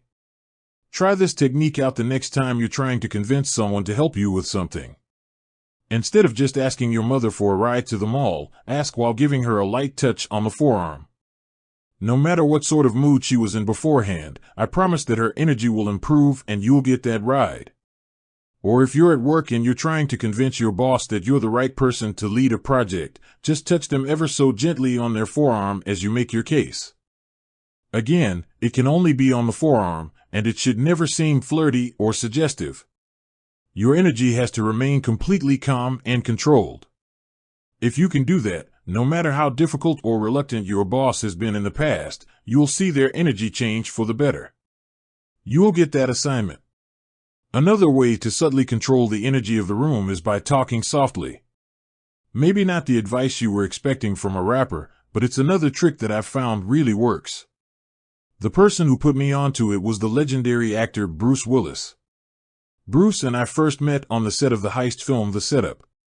One night during filming, the cast and crew went out to eat together. I was seated at the same table as Bruce, and throughout the night people would come over to pay their respects. I noticed that every time someone would initiate a conversation with Bruce, they'd have to lean in close to catch what he was saying. Similarly, whenever the entire table was engaged in a conversation, if someone asked Bruce his opinion, he'd answer in almost a whisper. The entire table would have to lean toward him to hear. After dinner, Bruce invited me to join him in the hotel lobby for a cigar. As we smoked, I asked him about what I'd observed. "Say, man," I said, "how come every time someone asked you something at dinner, you answered in damn near a whisper? You're not talking like that now." Bruce started to laugh. "You noticed that, huh?" he said. "Very observant of you. That's something I picked up years ago. Whenever you're around a lot of people and everyone's trying to be heard, the secret is to speak as softly as possible. When someone speaks like that, our natural reaction is to lean into them as close as possible. We don't realize it, but when we do that, we're transferring all our power to them." "Damn," I said. "That never occurred to me before. I'm used to people trying to control the room by being as loud as possible." "Try it," Bruce said. "You'll see what I'm talking about." So I gave it a shot, and Bruce was absolutely on point. The more quietly I spoke, the more intently people listened. In testing the technique, I found that giving people less than they expected wasn't just effective with verbal communication, but with body language, too. For example, I noticed that executives always respond to nonverbal cues when they're talking to a room. If they make a point, they expect something from you in return. It could be a laugh, a slight nod, a raised eyebrow, or even just a shift in your seat. Something that communicates to them, "Yes, important person, I'm receiving your information." Even if we're not conscious of it, we usually end up giving them that affirmation that they're looking for. I decided to do an experiment when I was doing a round of meetings with TV executives. For some reason, they seemed just a little bit cockier and more arrogant than other execs, and really liked to control the room. I wanted to see if I could snatch that control out from under them without them even realizing it. Every time some big-shot TV exec was pontificating about their plans, when they looked to me for that affirmation, I'd just sit there stone-faced. No nod. No laugh. I would not offer them anything. It would completely throw them off. They became very flustered. Once I had them off their game, it was much easier to assert my agenda and move the conversation in a direction that was beneficial to me. I was hustling harder, but literally without moving a muscle. Try it yourself. If you're in a meeting and your boss looks to you for affirmation, don't give it to them. That doesn't mean stare at your phone or off into space while they're talking. By all means, maintain eye contact and show that you're listening. Just don't offer them any nonverbal feedback beyond that.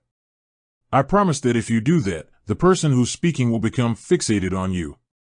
Subconsciously, they will be thinking, everyone else is giving me verification. But this person isn't giving me anything. What's going on?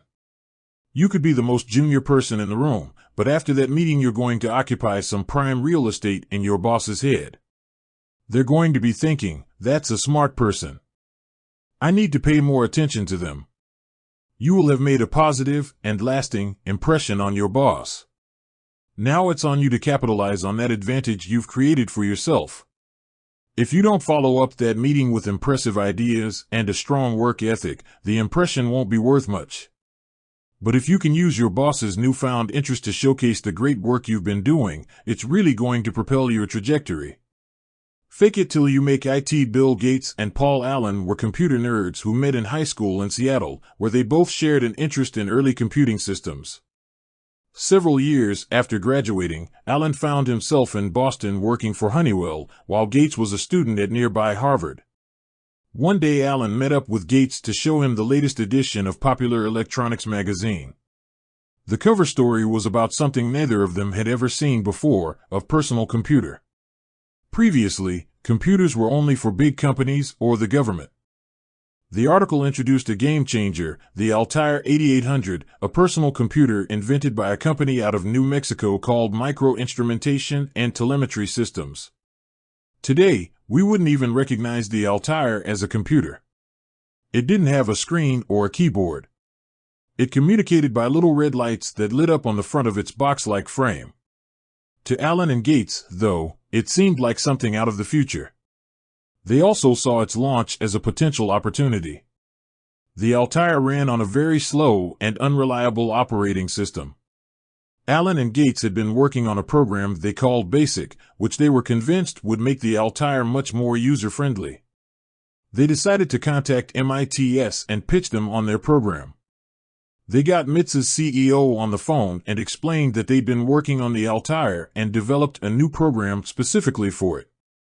The company's CEO, Ed Roberts, was intrigued and invited them to New Mexico to give him a demonstration. Allen and Gates were ecstatic, except they had one problem: they had never actually bought an Altair or finished writing BASIC. As soon as they got off the phone with Roberts, they ran out and bought an Altair. Then they spent the next several months frantically writing the actual script for BASIC. Of course, Roberts ended up loving the program and even hired Allen to work at MITS. That experience led to Allen and Gates launching their own company, Microsoft, which would go on to make both men among the richest in the entire world.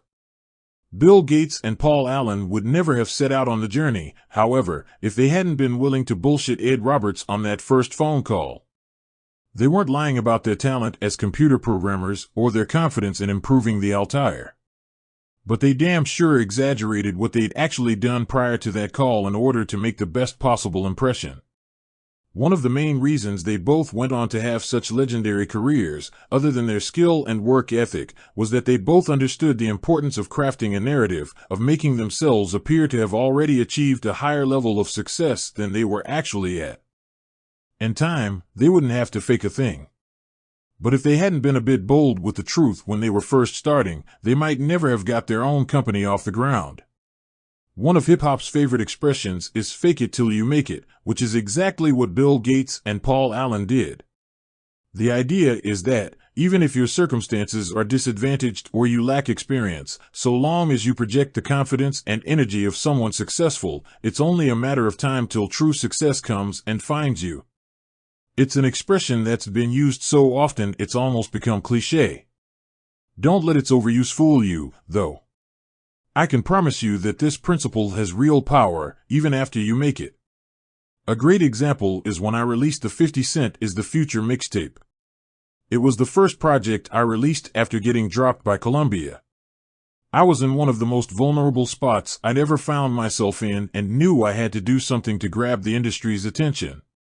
At the time, bootlegging was a major issue in hip-hop. Industry insiders had been getting their hands on albums before their official release dates and then selling them to bootleggers. Those bootleggers would sell the disc with a fake cover on the streets for $5 to $10 a pop, instead of the $20 a CD might go for at Best Buy or Virgin Megastore. That left the artist completely cut out of the process financially.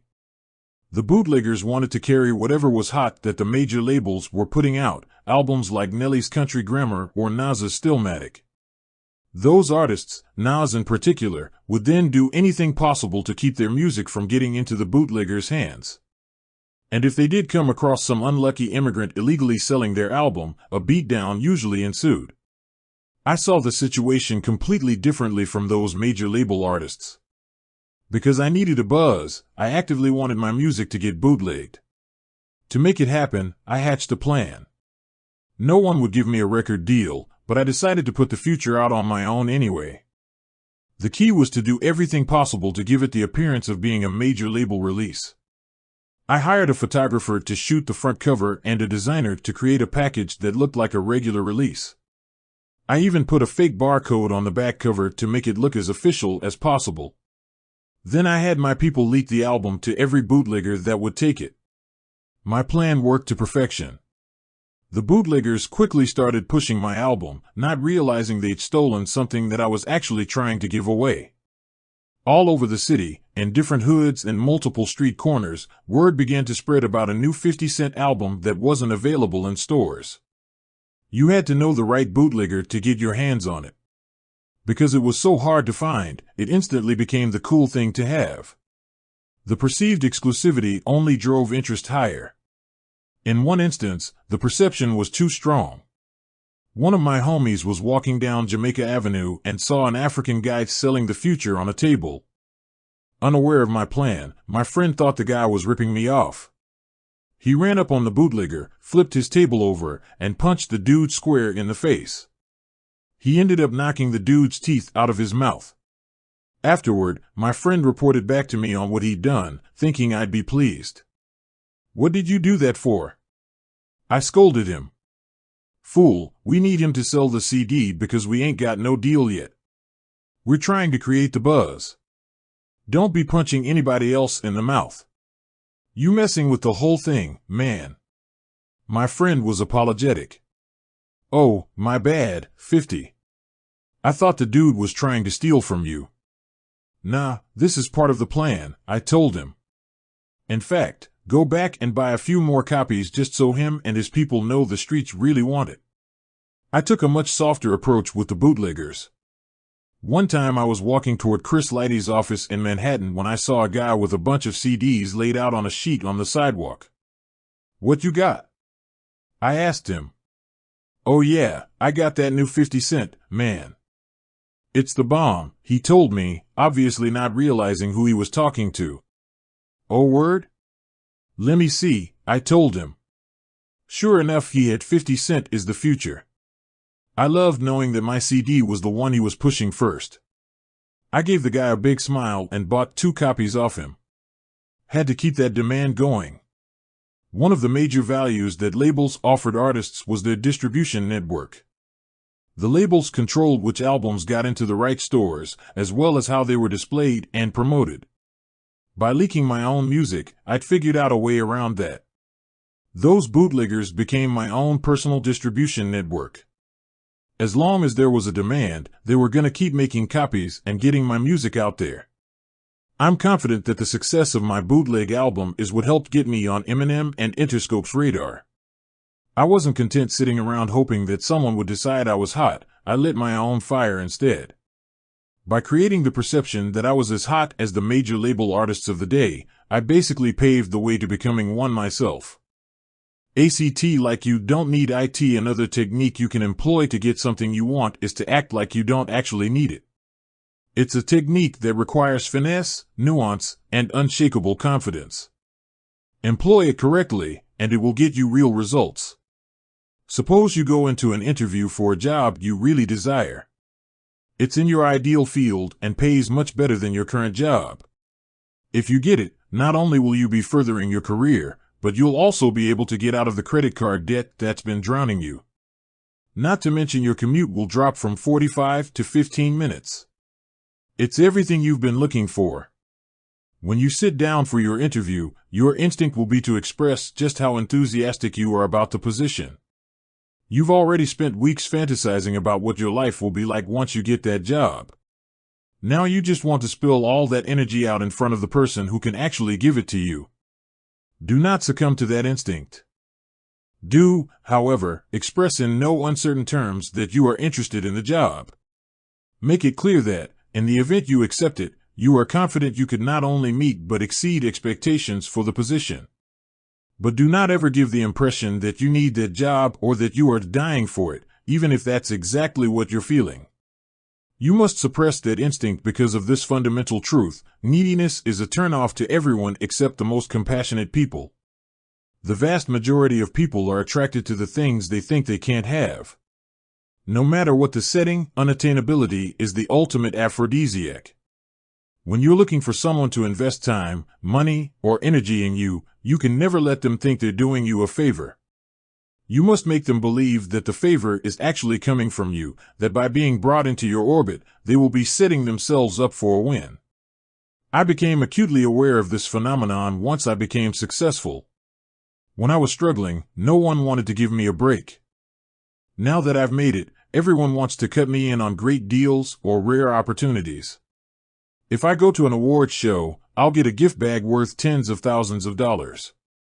Billionaires invite me to fly on their private jets or stay in their luxury villas. Hedge fund managers give me investment tips. Everybody, it turns out, wants to do you a favor precisely when you don't need it. When you hear about successful people who are already doing great getting $30,000 gift bags or free flights on private jets, it's easy to grumble. Man, the rich always get richer, but grumbling won't change your reality. What will change it is figuring out how to project the energy and confidence that will make people want to treat you in a similar way. One of the true magicians of the act like you don't need it strategy was the financier Bernie Madoff. He's the guy behind the Ponzi scheme that milked people out of over $64 billion. That's right, $64 billion. I'm not celebrating what Madoff did. He ruined a lot of vulnerable people and organizations and even contributed to his own son committing suicide.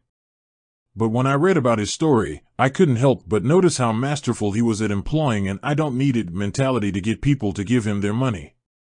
In the simplest terms, Madoff's scheme worked like this. He would encourage people to invest with his firm, but instead of actually putting their money in the stock exchange, he'd put it into his personal bank account. Then he'd make up fake stock reports that showed his investors getting an incredible return on their money. He guessed correctly that as long as people saw their money growing at above market rates, they would keep it with him and let it ride. The only issue would be when people asked for their money back. Since Madoff never actually invested the money, it would be impossible for him to cover those asks. The money wasn't in his account anymore. He'd already spent it on homes, cars, planes, all that good stuff. In order to keep the scheme going, Madoff would have to constantly bring in new investors and keep the finances flowing. Because he needed as many new investors as possible to prevent his scheme from collapsing, you'd probably think Madoff would be very aggressive in going after potential targets. Especially in cultivating the big money folks he met at galas and parties in Manhattan, Hollywood, and the Hamptons. You'd assume he'd be wining and dining them, gifting them front row seats at sporting events, flying them around on his jets, getting the guys call girls, whatever he could do to get in their good graces. Nope. Madoff did the exact opposite. Whenever one of those deep-pocketed people approached him about investing with his firm, Madoff would turn them down. He would tell them his fund was full, that there was no possible way he could take on any new investors. Sorry, he just couldn't do business with them. That would drive those rich folks crazy. Remember, these were power brokers who were never told no. Instead of walking away, it made them want to work with Madoff even more. They became convinced that Madoff was sitting on a more lucrative situation than they'd originally thought. Let's say a rich guy offered to invest $5 million when he first approached Madoff, a level of investment most managers like Madoff would jump at. After hearing no, the guy might come back to Madoff with an offer to up their investment to $10 million. Nobody says no to a $10 million investment. But Madoff would still act like he wasn't interested. The rich guy would be flipping his wig. He'd get pushy. He'd have their mutual friends call Madoff and lobby on his behalf. Instead of being courted, the guy would start courting Madoff. He'd be determined to get as much of their money to Madoff as possible because his attitude convinced them that he had to be some sort of mastermind. After all, who else would turn down all that money? Finally, only when the number got high enough for him, Madoff would pretend to give in. All right, fine, he might say. You can come in for $15 million. But don't tell anyone else I did this. It's just for you. Just like that, he'd take the guy to the cleaners. The guy might as well have said, Bernie, would you please steal my money? Madoff did this to very bright people. Hollywood directors. Owners of professional baseball and football teams. Actors and actresses. People who were extremely shrewd and successful in their own fields. None of that mattered. They all got finessed by someone who acted like he didn't need it. Madoff pulled this off in high society, but I've seen it work in street situations, too. On the street, people are used to constantly being asked for things.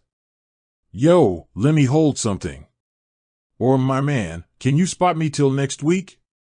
Folks are always on guard to make sure no one plays or gets over on them. People who understand this instinct can use it to their advantage. Let's say a con man bumps into one of his old homies at the bar and senses the opportunity to work some of his magic. First, he'd buy the guy a few rounds. Top shelf, no well liquor. Make it seem like money was no object. After a few, he might casually mention the Benz he had parked outside or the trip to Aruba he just took his girl on.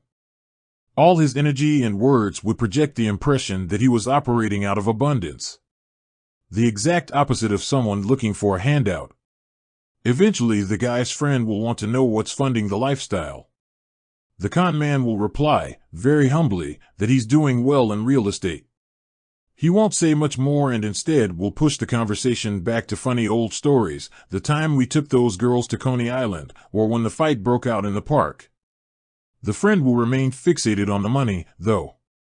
Hey, what sort of real estate deals you doing? He'll eventually ask.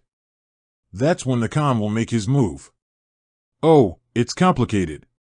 Basically, I'm just flipping city-owned properties, he might say. Yeah, this thing right here I got going on is really great. I know some people in City Hall, and they've put me on to some serious opportunities. Especially this new development I just got some money together for. I think it's gonna make a killing. The trap has been set. And more often than not, the needy person will walk into it. Yo, my man, what's good? You gotta let me in on this. The con man will take another sip of his drink and pretend to mull it over. Look, because we've been peoples for a long time, if you want in, I can hook you up. But the absolute most I can let you put in for is $10,000. I'm sorry, but the rest of it is pretty much spoken for. I'm down, the friend will say and start to make arrangements to get the money together. And just like that, he's been had. The reason he fell for it so easily is because the con man acted like he didn't want anything. If he had said, yo, "Gimme as much as you can get your hands on," or had pressed his friend for a certain amount that would have set off the alarm bells. By applying zero pressure, he was able to circumvent all his friend's security systems. The guy was so conditioned to people asking and pressing him for things that it never occurred to him to watch for the guy who wasn't asking for anything. Here's a little test to see if you're understanding how to use the power of perception. Let's say I gave you $1 million. But then I told you that in order to keep it, you had a month to turn it into $2 million. Otherwise, I'm taking it back. What would be your strategy to double your money? Would you try to start a business and hope it grew quickly? Would you give it to an investor and hope they weren't the next Bernie Madoff? Would you buy 10 kilos of Coke and try to flip it that way? I hope not, because none of those represent the easiest path to that $2 million. All you'd have to do is put that money in your bank account and then walk over to your local branch. In this situation, I even give you permission to dress casually. When you get there, ask the branch manager to open up your account. Their eyes are going to get wide when they see all those zeros on the screen. They're going to become super friendly, very eager to help you in any way they possibly can. You just stay poised and confident. After they ask you what they can do for you, calmly say, "I'd like a loan for $1 million, please." It might seem like an insane thing to ask for, but they're actually going to give you that million so fast you might get whiplash. Fill out a few forms, make some small talk, and in an hour or two everything will be official. And just like that, bam, you've done it. Why would the manager be so quick to give you the money? Because they saw that you already had $1 million. They didn't care whether you got it from a rapper, a dead relative, or a drug deal. They just knew that you had it. You might have walked into that branch as just another customer, but all those zeros made you an instant VIP. I'm making it sound simple, but I've seen people successfully apply this technique in other situations. They might not start with $1 million, but they know how to give off the perception of being a millionaire. Maybe they dress like one. Or vacation like one. Or convincingly drop the names of enough people who are rich until it sounds like they are one, too. Hell, this is how half of Hollywood made their fortunes. People will get their hands on something of relatively little value, a verbal commitment from an actor, a treatment for a movie idea, or an option on an obscure book. But they act like they're sitting on a pile of gold. Then they keep flipping and flipping whatever they're holding until they're the producer of an actual movie. The most important character trait they'll demonstrate is confidence. Every time they hit a hurdle or seem to be on a dead-end road, that confidence will be what gets them through. They also never seem to be asking for anything. They always project that air of someone who already has what they need. That actor might have said, "Sure, I'll star in your movie," when he was drunk and barely remembers the conversation, but that Hollywood hustler will act like they've got a signed contract with him. That movie treatment might only be 3 pages long, but the hustler will project the energy of someone who has a finished script. I'm being honest, I've even had someone do this with me. Several years back, I decided to go into business with a movie producer I met named Randall Emmett. He had experience producing films, so when I decided to create my film production company, Cheetah Vision, I hired him to help run it for me. I paid for everything, including an office, staff, expenses, the whole thing. I even acted in movies we produced for significantly reduced quotes, all for the greater good of building something new. Randall was an employee of Cheetah Vision, but he positioned himself differently publicly. He allowed people to believe that he was my new production partner. That was a very smart perception for him to cultivate. It allowed him access to people and places he wouldn't have had otherwise. It also led people to write checks that would have never been written if he was on his own. Ultimately, he went off on his own with one of the people who raised money for projects. I was okay with it initially, since I understood how the Hollywood game works. But I started having a big problem with it when Randall attempted to take credit for power and my overall deal with stars. Randall might have been pretty good at getting movies made, but he had never been able to get anything going on TV. He was not involved creatively with power, and he had absolutely nothing to do with my overall deal at Stars. Actually, while Randall was involved, my original deal at Stars was terrible. I ultimately learned that was the case after my attorney contacted Stars to renegotiate and build my first overall deal. Randall had overplayed his hand. For years he'd actually owed me around $1 million of profit brought from the company, but I hadn't stressed him to pay it back. After a long time passed with him running his mouth, though, my patience had run thinner than was Khalifa. I had my attorney call him up and ask for my money while I was sitting right next to him, listening. Randall started off the conversation very aggressively. "Are you kidding me? Get the fuck out of here," he told my lawyer. "After all that I've done for 50? After I got him a $150 million deal with Stars? You're going to sweat me for a lousy million? Fuck off." I had planned to stay quiet, but I couldn't believe my ears. "What is wrong with you, Randall?" I calmly interjected. There was no reply. "I'm curious. What's with the tough talk?" I continued. "We both know that's not who you are. I'm not dealing with you anymore after this, but before this gets any worse for you, I strongly suggest that you agree to the payment plan we're offering." Randall must have run out of tough words when he realized he was talking to me, because he got off the phone quick. Then he started texting me excuse after excuse of why he couldn't get me the money right away. I had planned to handle the situation privately, but I was so disappointed in his attitude that I decided to air him out in public. That's how the "I'm sorry, Fofty" text got out there. And, of course, I ended up getting all of my money. It's always a balancing act when you're trying to project an "I don't need it" energy. If you're not forceful enough in your conviction, no one is going to believe you. But you also can't start believing your own hype. Randall was stupid enough to do that. Even as you're telling the world you don't need a thing, you can never forget there are certain people who you are always going to need on your side. Don't try to run the game on them. Always have a select few you remain honest and humble with. What I'm attracted to ever since an early age, I've been what you might call a ladies' man. I don't say that to brag. It's just the truth. I don't look like a Ken doll, but I've never had an issue connecting with the opposite sex. It's likely because I've always been comfortable with myself, which is a very attractive trait. Men, however, don't become truly sexy until our success is publicly noted. So when I started doing well, my perceived attractiveness shot up to a new level. I was cute before, but once I was actually famous, I became one of the sexiest men alive. Women are attracted to the stability that comes with money and fame. They looked at me and saw someone reliable who could provide them with everything they needed. I'm not talking about gold diggers or groupies either. I was pursued by some of the most incredible women in the world. Not just physically attractive women, but women who were also incredibly successful in their own right. Lawyers, doctors, actresses, and entrepreneurs. Women with the complete package. I remember back when I was touring for Get Rich or Die Tryin', I found myself in a hotel room with an extraordinarily attractive and intelligent woman. Just before things started to go down, I excused myself to use the restroom.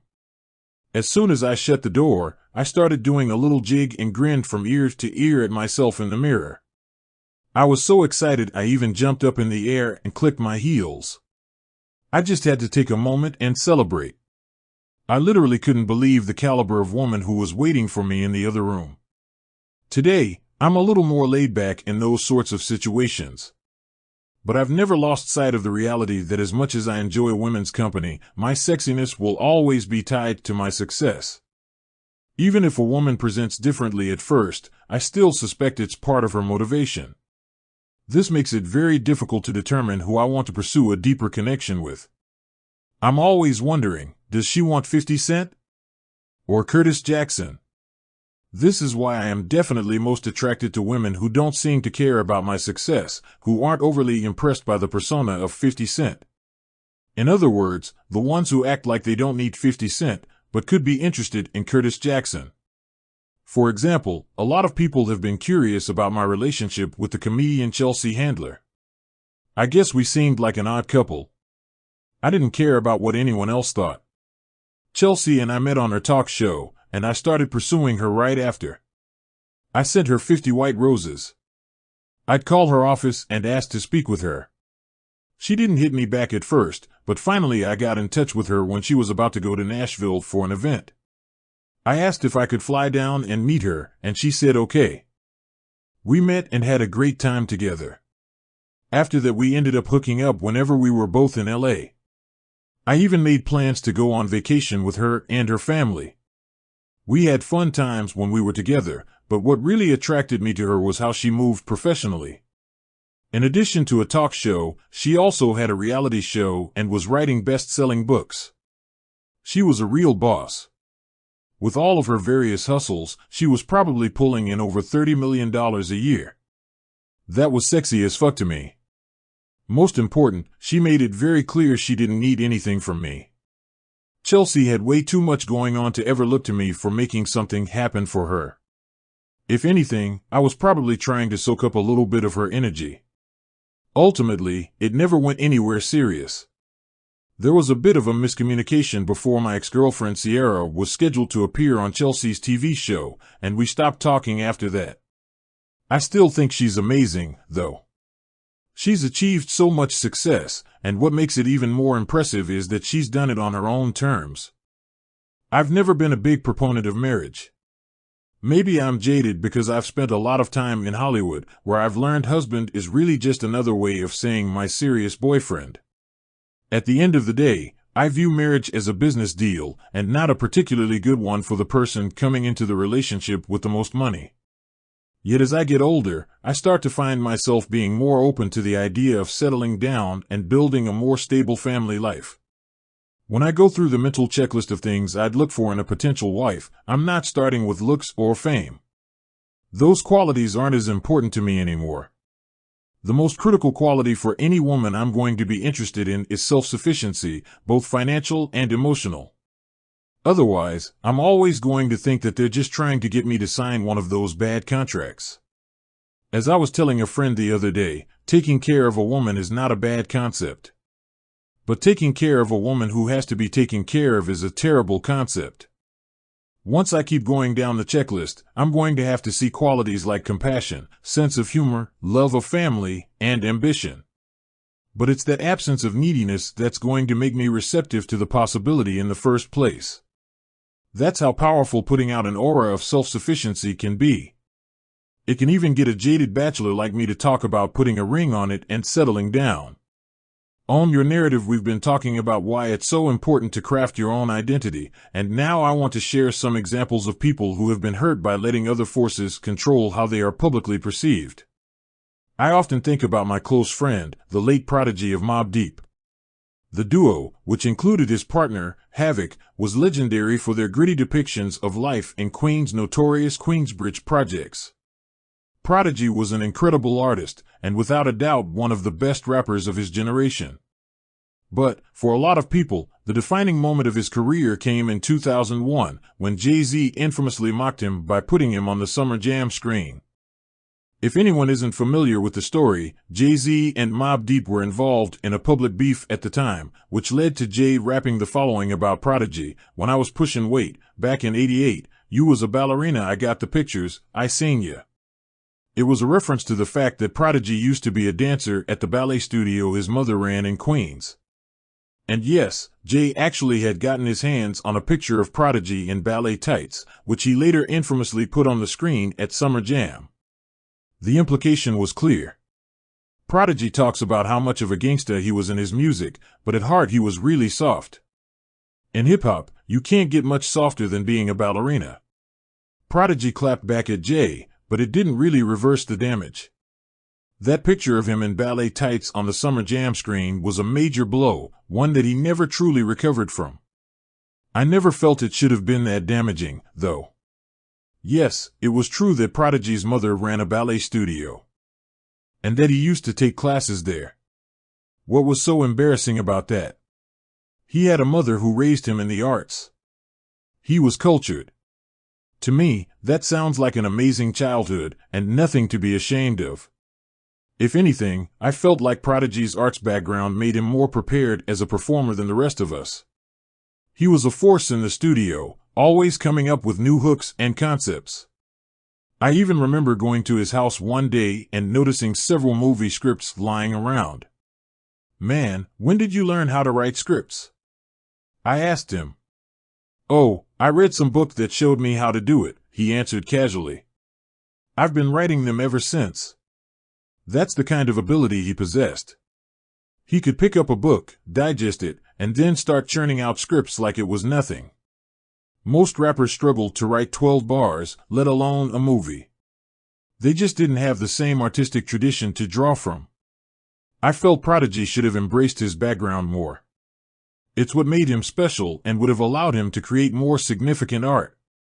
Instead, he felt pressured by Jay and others to live up to the persona he had cultivated in his music. Tupac found himself in a similar dilemma. Like Prodigy, he had a cultured mother who raised him to be incredibly informed about the arts and politics. Tupac didn't grow up writing raps. He grew up writing introspective and revolutionary poems. He was exposed to the same kind of energy as Prodigy. I always felt Pac and Prodigy were art students who adopted thugging as a theme. Instead of embracing all the culture and pride they'd been exposed to, they tried to run in the opposite direction. By doing that, they ran into a trap. In Prodigy's case, it meant getting lured into a battle with Jay-Z he could never win. Once Jay sniffed out that Prodigy was only representing a theme, he knew how to batter his public perception. Pac paid a much heavier price. By raising the thug flag so high, he sent out a very dangerous signal, one that attracted all the real thugs to him. Once they were present, there was no way he could control that energy. It would have been difficult for a true gangsta, but for an art kid like Pac, it was outright impossible. It was that energy that ended up getting him killed. Prodigy and I were close friends, and I miss him a lot. He was such an interesting and well-rounded dude. Every conversation I had with him taught me something new. If I have one regret, it's that I didn't push him harder to let go of the thugging theme and get closer to his true roots. If he had done that, it not only would have revived his career, but also enhanced the overall state of hip-hop. It would have shown a new generation of rappers that it was okay to embrace their backgrounds, no matter where they came from. Let people be honest about themselves. There was a time I didn't understand the importance of letting people be themselves. Back in the early 2000s, G-Unit's in-house DJ was a guy named Who Kid. In addition to playing, one of Who Kid's jobs was putting out mixtapes, which were extremely popular at the time and played a very large role in creating G-Unit's buzz. One day Who Kid was talking to an A&R guy at Atlantic Records and happened to notice the unreleased new single from Fat Joe's Terror Squad on the guy's desk. Who Kid knew it was a valuable exclusive, so when the A&R guy wasn't looking, he stole it. Of course, Fat Joe, Big Pun, and the rest of the Terror Squad were not happy when their song leaked on Who Kid's next mixtape. They wanted blood. So when they saw him at a club a few weeks later, they immediately tried to grab him and stomp him out. Who Kid was from Queens, but from Queens Village, which isn't quite as tough as Southside. Someone from Southside would have taken that ass kicking just to make sure they got in a few licks themselves. Not Who Kid. When he saw Terror Squad coming for him, he ran away as fast as he could. Those Terror Squad guys didn't even lay a finger on him. Usually, hearing that one of your crew had avoided an ass whipping would be a cause for celebration. Not in the G-Unit. Instead, I was outraged when I heard what Who Kid had done. "Yo bro, they're telling me you ran from Terror Squad," I said. "Yeah, I did," he replied. "What?" I asked incredulously. "Are you a pussy?" "Yes." Who Kid quickly replied. "Yes, I am." I was floored. I literally didn't know how to respond. Where I was from, you never, ever wanted to admit you were afraid. Once you did that, you were food. Everyone was going to come and take a piece of you until there was nothing left. Being a coward ran counter to everything I'd been taught growing up. It was like telling a kid who'd been raised in the church that there was no God. Or telling a kid who grew up in Chicago in the 90s that Michael Jordan was a bum on the court. Nothing short of blasphemy. Evidently Who Kid's experience was a little different than mine. He didn't mind being seen that way. The difference in perspective left me at a loss. How could I possibly have someone representing Gunnett who had no problem being thought of as a pussy? My initial reaction was to fire him on the spot, to give him the proverbial bus ticket home. I might come across as reckless sometimes, but the truth is I don't like to make rash decisions unless my environment forces me to. No one was pressing me, so I took a moment to consider the possibility I was overreacting. What exactly was Who Kid's job with G-Unit? Was it to fight? No. His job was to play music, to get the crowds hyped. And he was great at that. Who Kid was a pro at getting the energy turned all the way up. His job was also to put out mixtapes that would keep G-Unit buzzing in the streets. Obviously, he took that job very seriously. What did it really matter if he was afraid to fight? Not much at all, I had to admit. Who Kid never got that ticket home. In fact, I came to respect him for being honest. It would have been easy for him to say something like, "Nah son, I'm no pussy. They just saying I ran." I was about to light those guys up, but they dipped before I could get at them. A lot of people have lied to me over the years like that, claiming that they were about to handle things they never had any intention of touching. They talked tough because they thought that's what 50 Cent wanted to hear, not because that's what was in their hearts. Sure, 50 Cent wants to be surrounded by guys who aren't intimidated. Those kinds of people have always been around, and always will be. Curtis Jackson, on the other hand, has come to understand that he needs different types of energy on his team. People who don't always seek out conflict, but can get things in other ways. I want both types of people on my team. All I need to know, who is who. The situation with Who Kid is when I learned that, as a leader, I have to empower the people under me to be who they are. If people feel there's only one energy that I'll respect, that limits what we can do collectively. Who Kid gave me his truth, and because of his honesty, we've enjoyed a very fruitful relationship for damn near 20 years.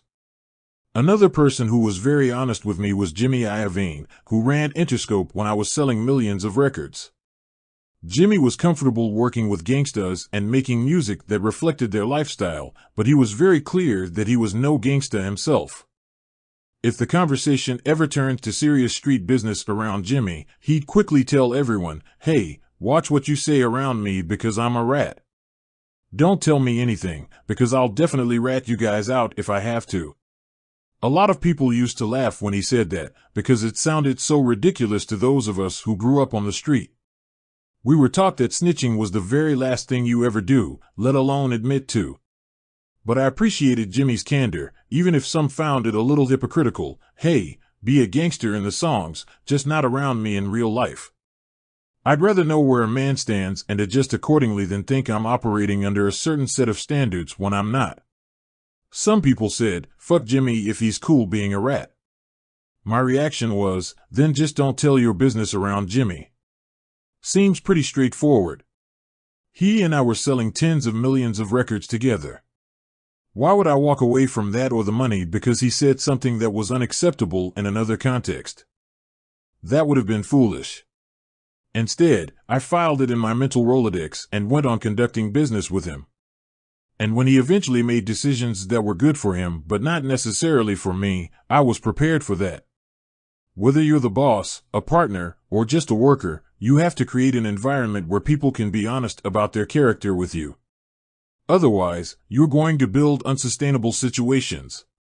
That's what ruined Ja Rule's career. Ja grew up as a Jehovah's Witness in a better part of Queens than I did.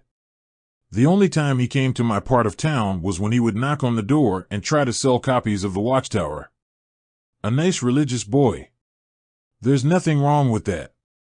But the people around him, like Irv, tried to turn him against his true nature as a gentle guy and transform him into a gangsta.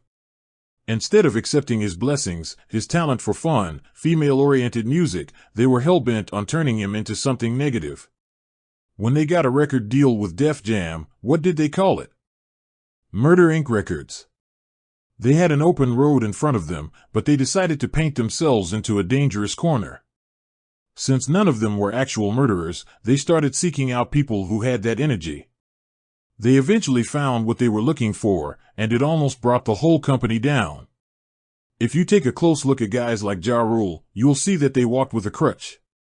In his case, it was the image of a gangsta. He took DMX's flow, dressed up like Tupac, and tried to rap about other people's lifestyles. It worked for a second, but as I've said, when you're walking with a crutch, there's a limit on how far you can go. If the people around Ja had understood this, and had given him the confidence to embrace his true nature, things would probably have turned out much better for all of them. They could have kept making feel-good, female-friendly records for years. Those records never go out of style. Instead, Murder Inc. hasn't put out an album in over 10 years, and today Ja Rule is best known as the fraud making a fool of himself in the Fyre Festival documentaries. It's always better to empower the people around you to live their truth. When you force them to perpetuate a role, eventually people will see it. One of the main reasons I'll always be relevant is because no one can be a better 50 Cent than me. They can be younger than me, have a better sense of style and a better ear for beats, but they can never be a better 50 Cent than me. As long as I'm always myself, no one can beat me at that. As long as you're comfortable walking your truth, no one will ever beat you at being you either. Chapter 7. If we can't be friends, disagreement is something normal. Dalai Lama. For years I didn't like Oprah Winfrey. She's not the type of person you'd want to have an issue with, but I felt a type of way about the things she said about hip-hop music in the past. It seemed like every time Oprah would go off about how hip-hop was misogynistic and ruining America's youth, she was talking about the same things on my album. What actually bothered me was being kept off her show. I wanted to be on it. Oprah was where A-listers would go to promote their projects, sell books, move albums, hype movies.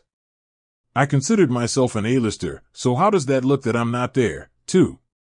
I felt I had to explain my absence to my audience.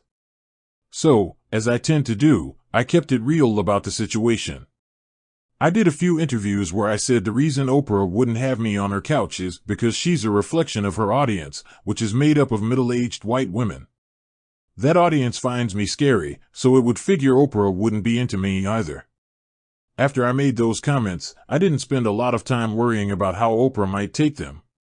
She'd already made it clear I wasn't coming on her show, so why did I care about upsetting her? She had her business to run, and I had mine. Then one night I was at a fundraiser in New York City for the NYRP, a nonprofit founded by Bette Midler. It's a fantastic organization that sponsors a lot of renewal programs for parks and neglected areas of New York City. It wasn't my normal crowd, a lot of older white people in tuxedos, but I love Bette and respect the cause, so I bought a table. At one point in the evening, I bumped into Gayle King, Oprah's best friend. Now, Gayle is the real deal, a very sophisticated, secure, and smart lady. She's never afraid of a situation, so she marched right up to me and basically said, "Why are you talking shit about my girl?" I had to explain to Gayle that I didn't have a true beef with Oprah. "Listen, I'd love to be Oprah's friend," I continued. "But if we can't be friends, could we at least be enemies?" When I said that, I saw Gayle arch her eyebrows and look at me a bit differently. It registered with her that, while I might have been talking trash about her friend, there was a method to what I was doing. "Okay, you're different than I thought," Gayle told me. "I'm going to tell Oprah she needs to meet you. You two need to talk." True to her word, Gayle set it up for me to be on Oprah's show. It was a great episode. She came to my old house in Queens, met my grandmother, and walked around the neighborhood with me. Eventually we got to our relationship. "Did you say things to be proactive?" she asked. "Or did you just not like me?" I would see moments where you would discuss your feelings on the culture, rap culture, and everything that was wrong with the culture was on my CD, I said with a smile.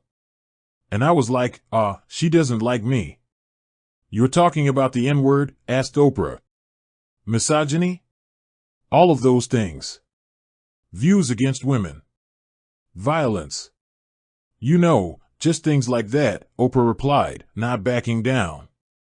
"Just those little things," I said, laughing. In that moment, I'm thinking, she don't like me, because there are so many different impressions. And not to say those things were wrong, but it made me say, if I can't be a friend, at least let me be an enemy. So I can coexist, I said, before adding, I just use it as a strategy. Oh. That's interesting, said Oprah, looking at one of her producers off camera. The reason Gail and Oprah were so intrigued by that phrase was because it shattered their preconceived notions about me. Before meeting me, they had bought into the 50 Cent persona, that this was someone who got into beefs and drama because he just couldn't help himself. But when I said at least let me be an enemy, they understood that when I got into a beef, it was never driven by emotion. Instead, I was moving off of strategy. My strategy was pretty straightforward. I'd always prefer to be friends with someone, but if they're not interested, then I consider being enemies the next best option. Why? Because if you hate me, you're more likely to talk about me. If you feel passionately about me in a negative way, at some point you'll probably say to your friend, man, I can't stand 50 Cent. Your friend is going to ask you why, and just like that, I've become the subject of a conversation. That's all I'm asking for. Now I've got a foot in the door. Maybe after hearing about me, your friend won't feel quite as negative. Maybe they'll think, this guy sounds kinda interesting. I'll check out his music. Or watch Power. Maybe that's even how you got to this book in the first place. Through a friend. That conversation would have never taken place if you felt neutral about me.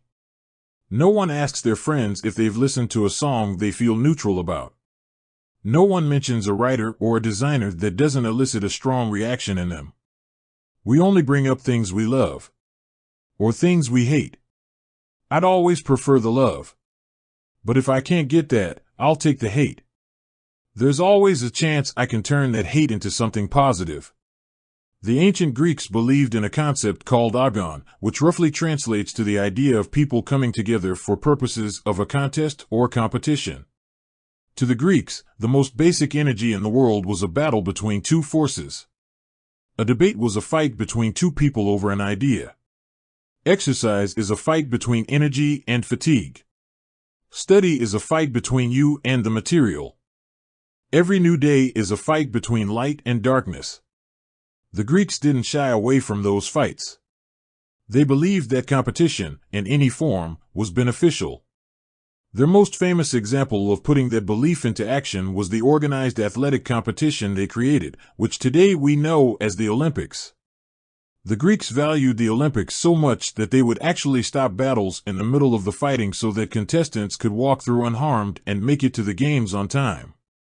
Today the Olympics give out silver and bronze medals to contestants who don't win. The ancient Greeks didn't believe in participation trophies. Each competition had only one winner. The victor went back to his village a hero, and everyone else went home a loser. The ancient Greeks' attitude toward competition reminds me of hip-hop culture today.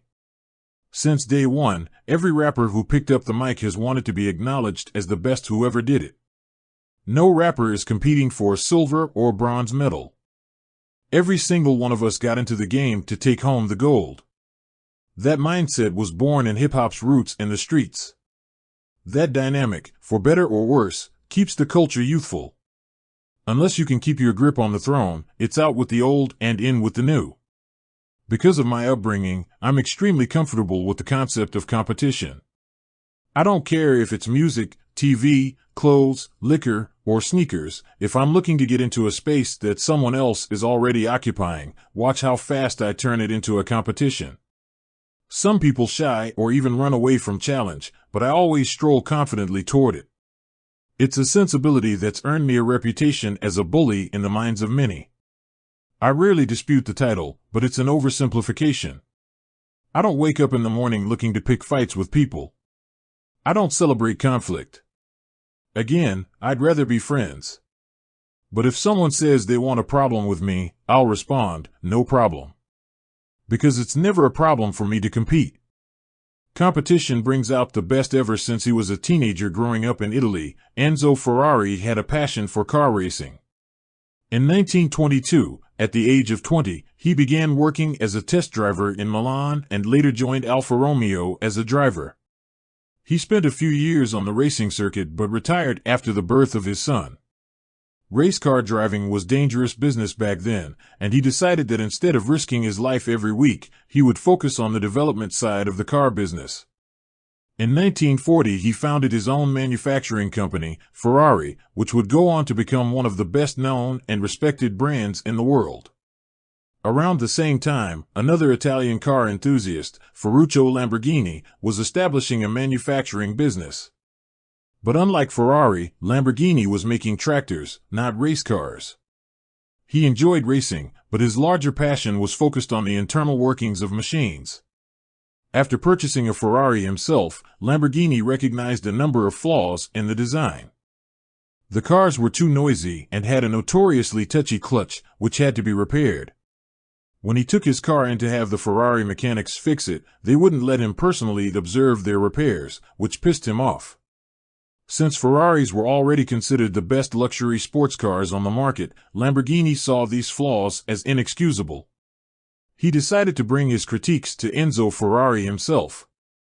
Ferrari was deeply insulted that this tractor mechanic thought he could teach him something about race cars and rejected the advice. The moment created a deep-seated rivalry between the two. Stung by Ferrari's snub, Lamborghini decided he'd turn his interest in cars into a professional pursuit. He wasn't playing around, and 4 months later the Lamborghini 350 GTV debuted at the Turin Motor Show. Enzo Ferrari had a head start over Ferruccio Lamborghini in this budding rivalry. He had already been in the business for a number of years, was older, and had far more racing miles under his belt. Not to mention he'd already made a ton of money. The ancient Greeks' attitude toward competition reminds me of hip-hop culture today. Since day one, every rapper who picked up the mic has wanted to be acknowledged as the best who ever did it. No rapper is competing for a silver or bronze medal. Every single one of us got into the game to take home the gold. That mindset was born in hip-hop's roots in the streets. That dynamic, for better or worse, keeps the culture youthful. Unless you can keep your grip on the throne, it's out with the old and in with the new. Because of my upbringing, I'm extremely comfortable with the concept of competition. I don't care if it's music, TV, clothes, liquor, or sneakers. If I'm looking to get into a space that someone else is already occupying, watch how fast I turn it into a competition. Some people shy or even run away from challenge, but I always stroll confidently toward it. It's a sensibility that's earned me a reputation as a bully in the minds of many. I rarely dispute the title, but it's an oversimplification. I don't wake up in the morning looking to pick fights with people. I don't celebrate conflict. Again, I'd rather be friends. But if someone says they want a problem with me, I'll respond, no problem. Because it's never a problem for me to compete. Competition brings out the best. Ever since he was a teenager growing up in Italy, Enzo Ferrari had a passion for car racing. In 1922, at the age of 20, he began working as a test driver in Milan and later joined Alfa Romeo as a driver. He spent a few years on the racing circuit but retired after the birth of his son. Race car driving was dangerous business back then, and he decided that instead of risking his life every week, he would focus on the development side of the car business. In 1940, he founded his own manufacturing company, Ferrari, which would go on to become one of the best-known and respected brands in the world. Around the same time, another Italian car enthusiast, Ferruccio Lamborghini, was establishing a manufacturing business. But unlike Ferrari, Lamborghini was making tractors, not race cars. He enjoyed racing, but his larger passion was focused on the internal workings of machines. After purchasing a Ferrari himself, Lamborghini recognized a number of flaws in the design. The cars were too noisy and had a notoriously touchy clutch, which had to be repaired. When he took his car in to have the Ferrari mechanics fix it, they wouldn't let him personally observe their repairs, which pissed him off. Since Ferraris were already considered the best luxury sports cars on the market, Lamborghini saw these flaws as inexcusable. He decided to bring his critiques to Enzo Ferrari himself. Ferrari was deeply insulted that this tractor mechanic thought he could teach him something about race cars and rejected the advice. The moment created a deep-seated rivalry between the two. Stung by Ferrari's snub, Lamborghini decided he'd turn his interest in cars into a professional pursuit. He wasn't playing around, and 4 months later the Lamborghini 350 GTV debuted at the Turin Motor Show. Enzo Ferrari had a head start over Ferruccio Lamborghini in this budding rivalry. He had already been in the business for a number of years, was older, and had far more racing miles under his belt. Not to mention he'd already made a ton of money. Lamborghini, on the other hand, had technical know-how on the inner workings of cars, an insight that Ferrari's founder lacked. It was said that Lamborghini's office building was even intentionally built next to their manufacturing facility, which allowed him to take a quick trip to the factory and work on the cars in person when a problem arose. He had a willingness to get his hands dirty, literally, to see his dream shine. As competitive rivals, Lamborghini and Ferrari would bring out the best in each other's work. Ferrari was never too interested in making streetcars, as his passion lay in racing. Lamborghini was more focused on practicality and everyday use. If he hadn't been pushing the market in that direction, Ferrari might have never come off the racetrack and into the street. The sense of competition forced both companies to evolve into stronger, more versatile versions of themselves. As it said, iron sharpens iron. The results of that competition were innovation and the building of dynasties. Ferrari and Lamborghini could have been friends, but a peaceful and gentle first meeting may never have inspired the creation of some of the best cars in the world. I've personally been a supporter of both brands over the years. I've had a few Ferraris and a few Lambos too. And while both are incredible cars, I've got to crown Lambo the winner of this particular competition. A couple of years ago, I bought a beautiful Ferrari 488. The dealer told me the car had to be plugged into an outlet in the wall of my garage when it wasn't running so the battery would charge. I followed the directions, but every time I tried to start it up, nothing happened. The car looked great, but what am I really doing with a car that won't drive anywhere? That thing was a lemon, so it had to go back. Ferruccio Lamborghini wasn't lying back in the day. Those Ferraris don't always run right. Ferruccio Lamborghini and Enzo Ferrari used their competition to push themselves to heights neither of them ever dreamed of when they were starting out. Forget about just being successful companies. 100 years later, each of their last names has become synonymous with quality and luxury. That's making an impact. I really believe that the better your opponent is, the better you become. It was true in the luxury auto business, and it's true in almost every field. It's certainly at the front of my mind whenever I start working on a new project. Take music. Whenever I'm about to hit the studio, I try to think about all the great musical moments I've experienced from different artists. I say great moments because I don't necessarily have a favorite artist. But I do have favorite moments. Usually it's a song that jumps out to me and captures a feeling I find inspiring. Black Rob's Woe was like that to me. I can't say Rob was one of my favorite artists across the board, but for the 4 minutes and 7 seconds that song was playing, no one else was better to me. Same way with Boogie Down Productions' The Bridge Is Over. Even though KRS-One was dissing Queens, his aggression was so contagious that I loved that song. Listening to it even 35 years later always puts me in an aggressive, confident mood. When I'm trying to get in the zone creatively, I'll catalog 10 of those moments in my head.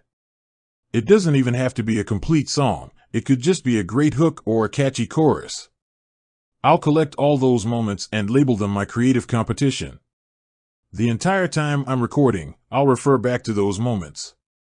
If I'm listening to a verse I just laid down, I'll ask myself, was it as fire as Woe?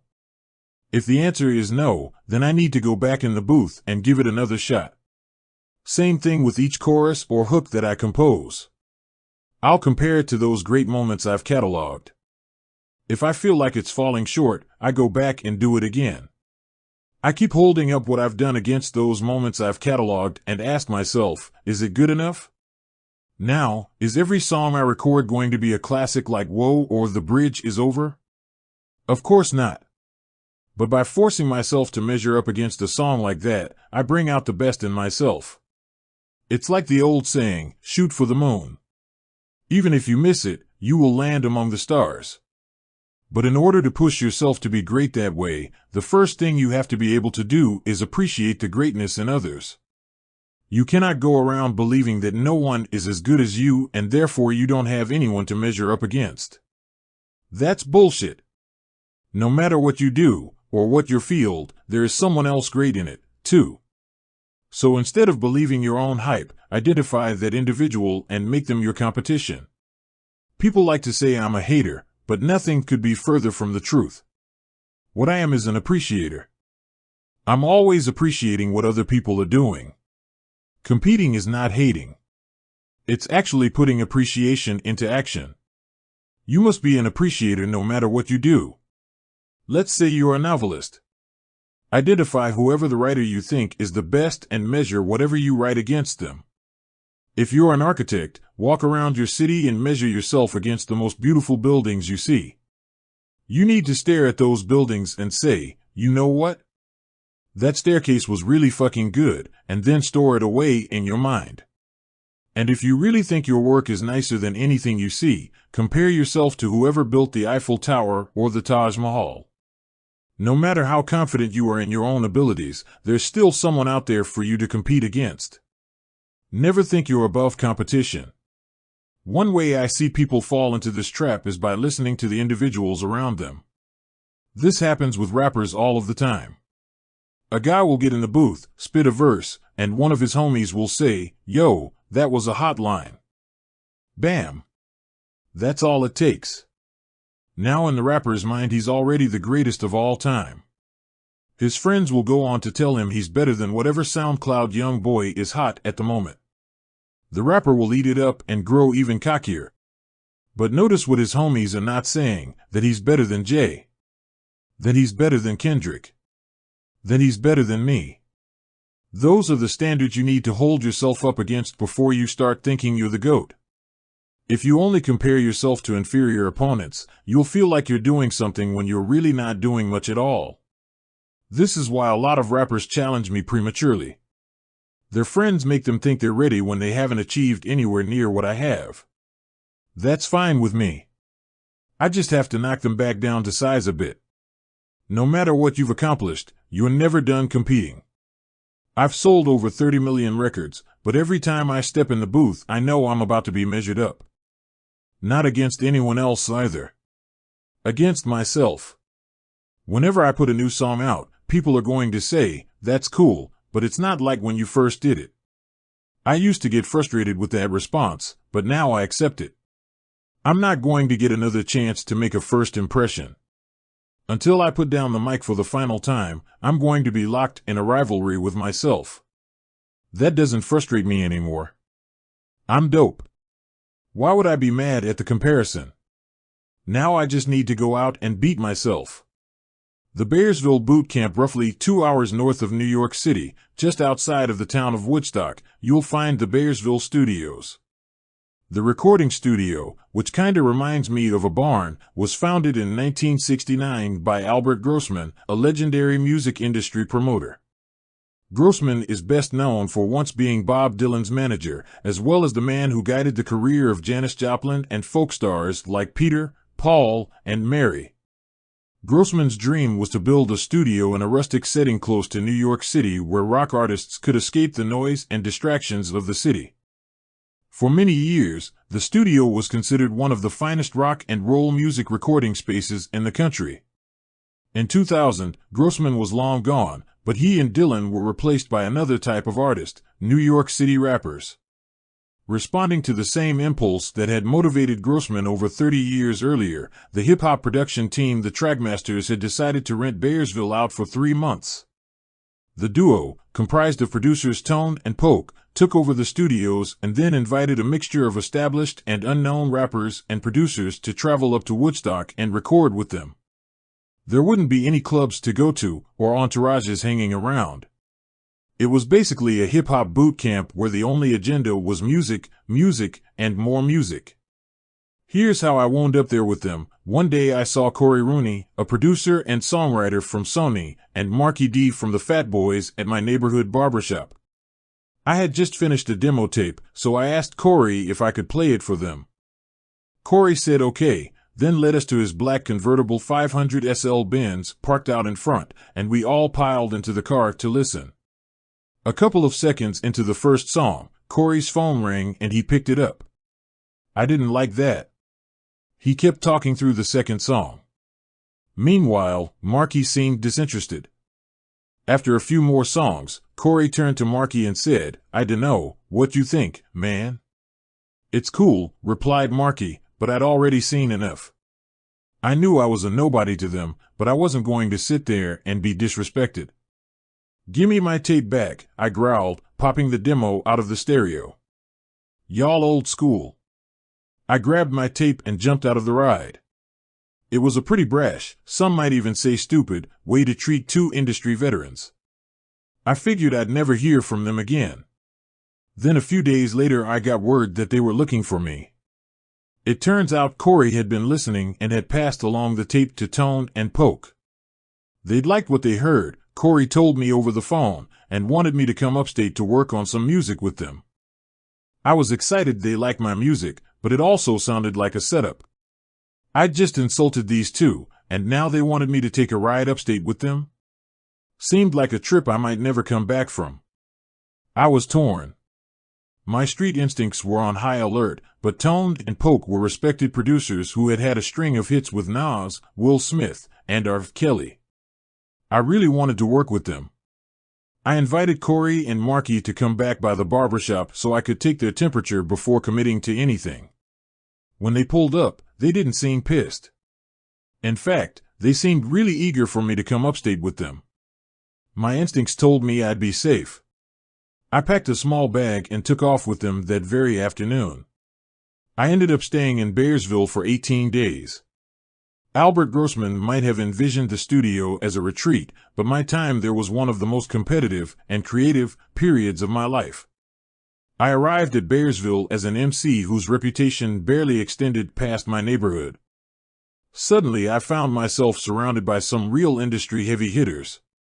Not just Tone and Poke, but established producers like Les, Al West, and Kurt Gowdy as well. Pros who really knew their way around a studio and made beats to the highest standard. There were also rappers there, like N.O.R.E., Slick Rick, and later Nas, who were already very established in the culture. It would have been very easy, even understandable, for me to be intimidated by the environment at Bearsville.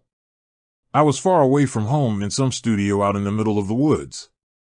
Most of the other artists there were way ahead of me in terms of success. A lot of rappers in my situation would have looked around, gotten unnerved, and taken the first bus home, fled back to the safety of their neighborhood instead of subjecting themselves to the intensity of being locked in a building with their competition for 2 weeks. I wasn't going anywhere. Bearsville was like heaven to me. I loved that we were in the middle of nowhere and there was nothing else to focus on except the music. I was completely locked in. I wasn't the most polished rapper there, or the best lyricist, but I was determined no one there was going to outwork me. Other guys might start their day hungover or sitting in their rooms getting high, but I didn't hear those sorts of distractions.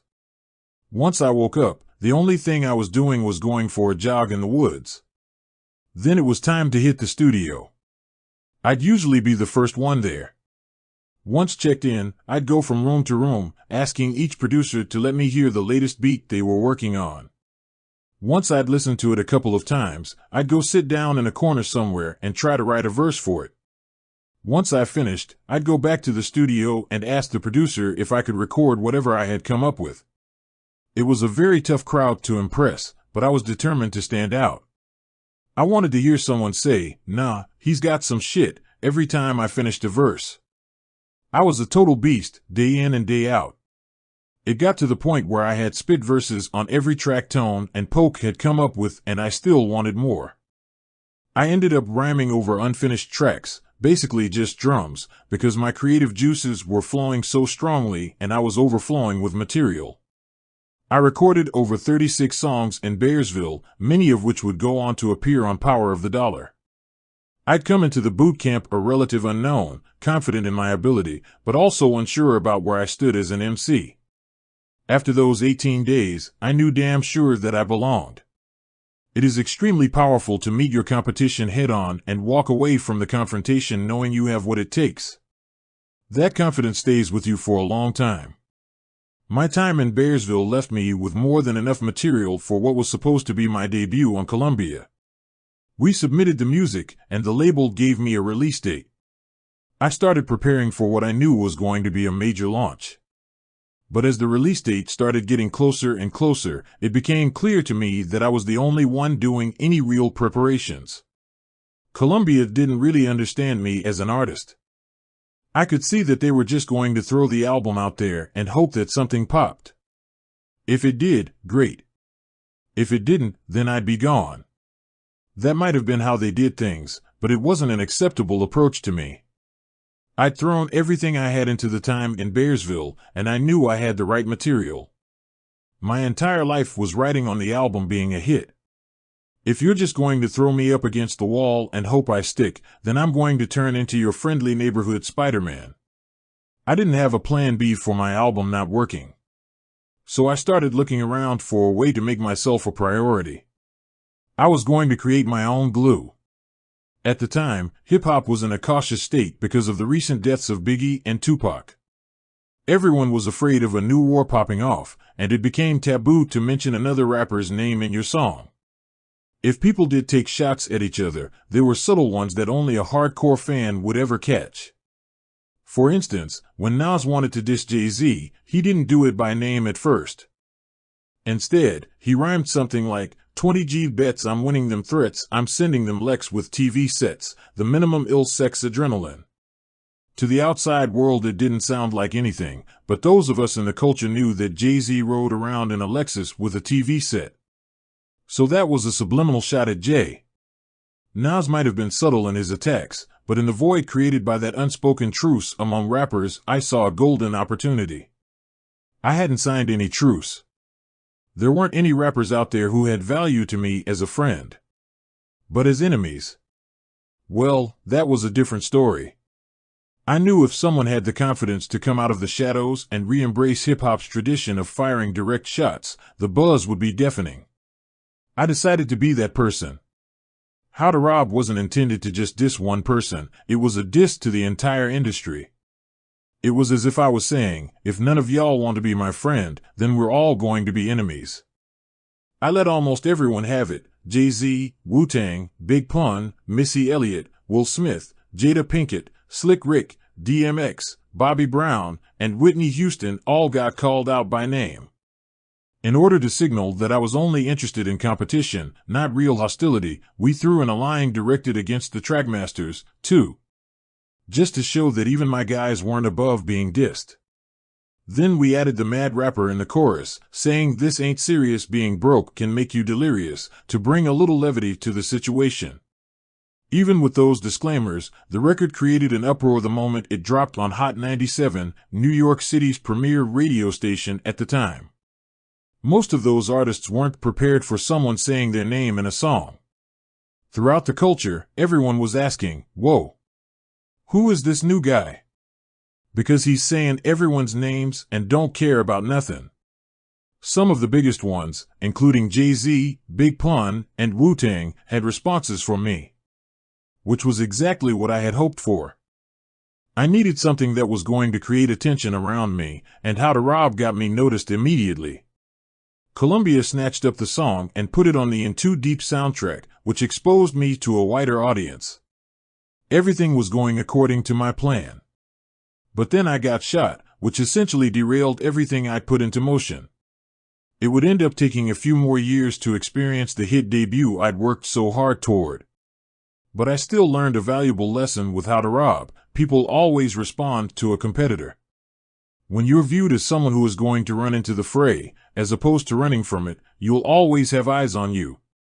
Whether it's rap, sports, politics, media, or business, there's always going to be an audience for someone who isn't afraid to mix it up with their rivals. All you have to do to capitalize on that appetite for action is to keep your emotions out of the process.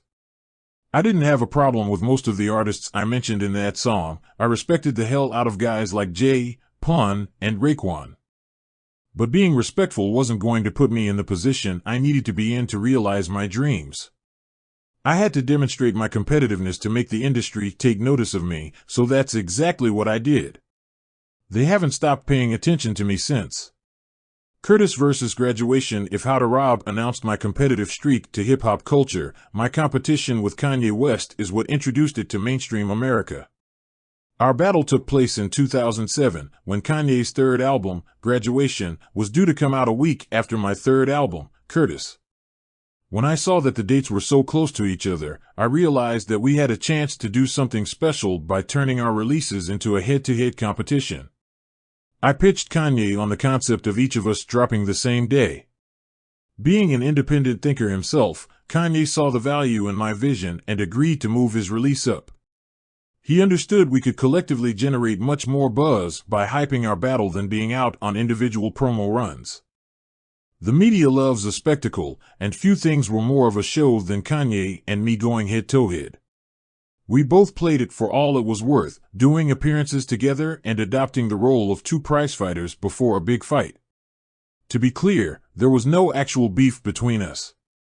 Kanye had never expressed any discomfort about the success I'd had, and I respected him as an artist.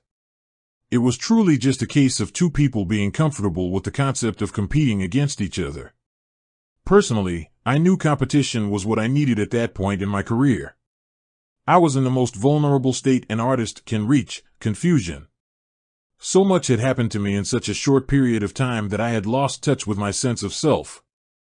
Competition would help take me back to my roots. In order to regain that spark, I even moved back to my grandmother's house in Queens for a bit so I could soak up some of my old energy. Kanye was in a different point in his career at the time, but he took the competition just as seriously as I did. In the weeks leading up to the release, he locked himself away in his studio, redoing mixes and trying to make his album sound as tight as possible. He reportedly mixed Stronger over 50 times before he was finally satisfied. Neither of us were treating it like a stunt. Both of us were playing to win. In the end, Kanye took home the gold. Graduation sold 957,000 units its first week, while Curtis moved 691,000 units. It marked the first time two artists had moved over 600,000 units in the same week since 1991. Today, selling 691,000 units your first week would be considered a massive success, but at the time the narrative was that Kanye had soundly defeated me. Of course he did beat me, but what the public couldn't see was that I'd still earned a major victory. The truth was that by the time Curtis was ready to drop, Interscope was already starting to pull back from me. I was in the green with them financially, as my first two albums had each sold a combined 20 million copies. But despite that success, it was still their discretion whether to continue spending marketing dollars on me. Despite all my success, they decided to slow down the cash flow. Even more damaging than holding back on the marketing dollars, they were undercutting my promotional strategy for the album. My plan had been to build up a street buzz with the song Straight to the Bank, which spoke to my core audience. Once that song was bubbling a bit, my idea was to release Amusement Park, which had more of a pop feel. It was the same strategy one used when I released Wanksta before in the club. Get your core audience engaged first, and then drop something for a wider audience. Interscope should have supported my plan. It had worked in the past, but when Amusement Park did not hit #1 as fast as they expected, they started to second-guess the strategy. That threw off the energy I was trying to build. To make matters even worse, when the record went to print, the whole album leaked prematurely. Those records should have come out after Curtis dropped, instead of in the weeks leading up to it. Once those leaks happened, I was in a bad spot. The public was none the wiser, but I knew Interscope had already severely damaged my launch. Thankfully, I knew just what to do. Instead of sitting around and moaning about my label, I took matters into my own hands. Just like I had 7 years earlier when Columbia was dropping the ball, I created a competition that would generate the buzz my label wasn't capable of creating.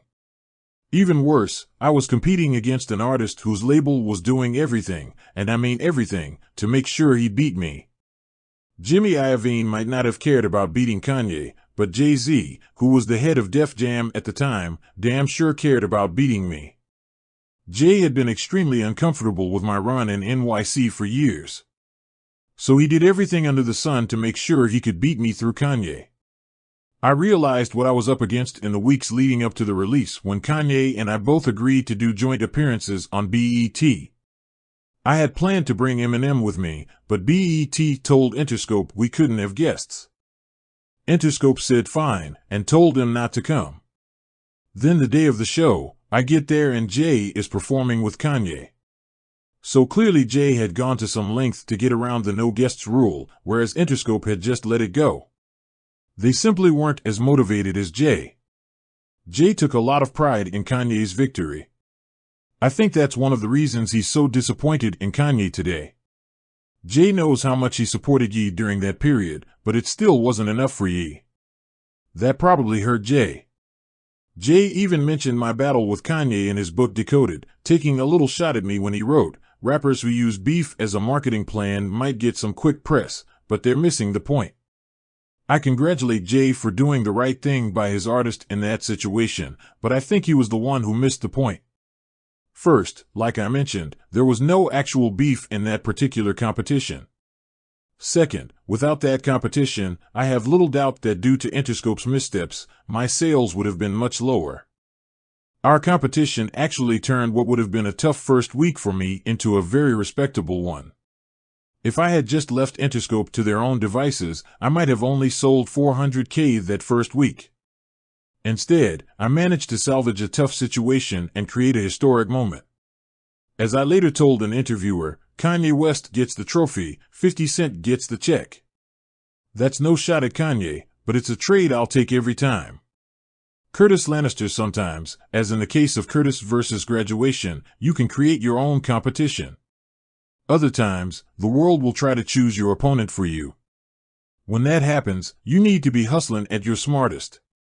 Because while you should never run from competition, you do have to dictate who your opponent is whenever possible. You can't allow yourself to get into a battle with someone just because that's what the media, or fans, want to see. You have to put yourself against the opponent who not only gives you the best chance of winning, but also leaves you in a more favorable position if you do end up losing. When Power first came out on Starz in 2014, it didn't seem to have any direct competition. Then Empire dropped on Fox in 2015, and suddenly everyone wanted to stack the two shows up against each other. On the surface, the comparisons seemed reasonable. Both shows were set in the world of hip-hop. Both had black casts and plots that revolved around strong female characters. Both featured soundtracks that were central to the energy of the show. Both shows had black executive producers. I understood why people wanted to pit us against each other. At first, I was happy to play into that perception. Fox was spending a lot more money on Empire than Starz was allocating for Power, so it was advantageous for me to tie into their marketing. I also noticed Fox trying to co-opt some of our narrative when they put out a promo that said, "Empires are built on power." They even did a promo photo that was almost identical to an old one I'd done with G-Unit. That resulted in Taraji P. Henson and I having a fun little back and forth on social media. While I was comfortable manipulating Empire's early momentum, I didn't want to be associated too closely with the show long term. First of all, I was wary of being pitted against another show just because we both had a black cast. Second, despite the cultural overlap, I viewed Empire and Power as fundamentally different kinds of shows. Empire was on Fox, which meant it was free network programming. There was a limit to the type of content it could contain. Power was on Starz, which made it premium cable. And because of that, we were able to present a much more edgy and graphic package to our viewers. As I wrote on Instagram, Empire is some you should get for free. Now that Power is worth paying for, Starz premium cable. Why would I compete against a free show on Fox when I was putting out a show on premium cable? If I was going to compete against a show, it had to be on the same playing field I occupied. So I took a look around and decided to go up against the biggest kid on the block. If you're going to compete, do it against the best. And there was no one better on premium cable at the time than HBO's Game of Thrones. So I made it a point to come for Got time and time again. I wouldn't miss any opportunity to put Power in the same conversation as GOT. After someone cleverly superimposed my face on Tyrion Lannister's body, I went on the offensive on IG, saying, "This shit ain't nothing but hating-ass Game of Thrones fans sit there with too much time on their hands mad because power is number one, fuck you and your flying dragons. We on some real-life shit ho." People ate it up. What I didn't mention was that the clever trickster was actually an artist I keep on payroll precisely to create viral moments like that. People like to say I'm a bully, but I have zero problem poking fun at myself if it helps build buzz. An actual bully doesn't possess that sort of self-awareness. Their skins are way too thin to post those sorts of pictures of themselves. But I'm not moving off emotion. My skin is tough enough to do whatever it takes to keep my brand poppin'. Everything I posted concerning GOT was a calculated exercise to make sure that fans, foes, and media outlets knew that our intentions with power never had anything to do with quietly succeeding. The critics might not have put power in the same conversation as GOT, but I had managed to steer the public conversation to put us side by side. The impact was substantial. HBO had the larger paid subscription base and a much, much bigger budget, but Power still managed to slay the dragon a few times in the ratings.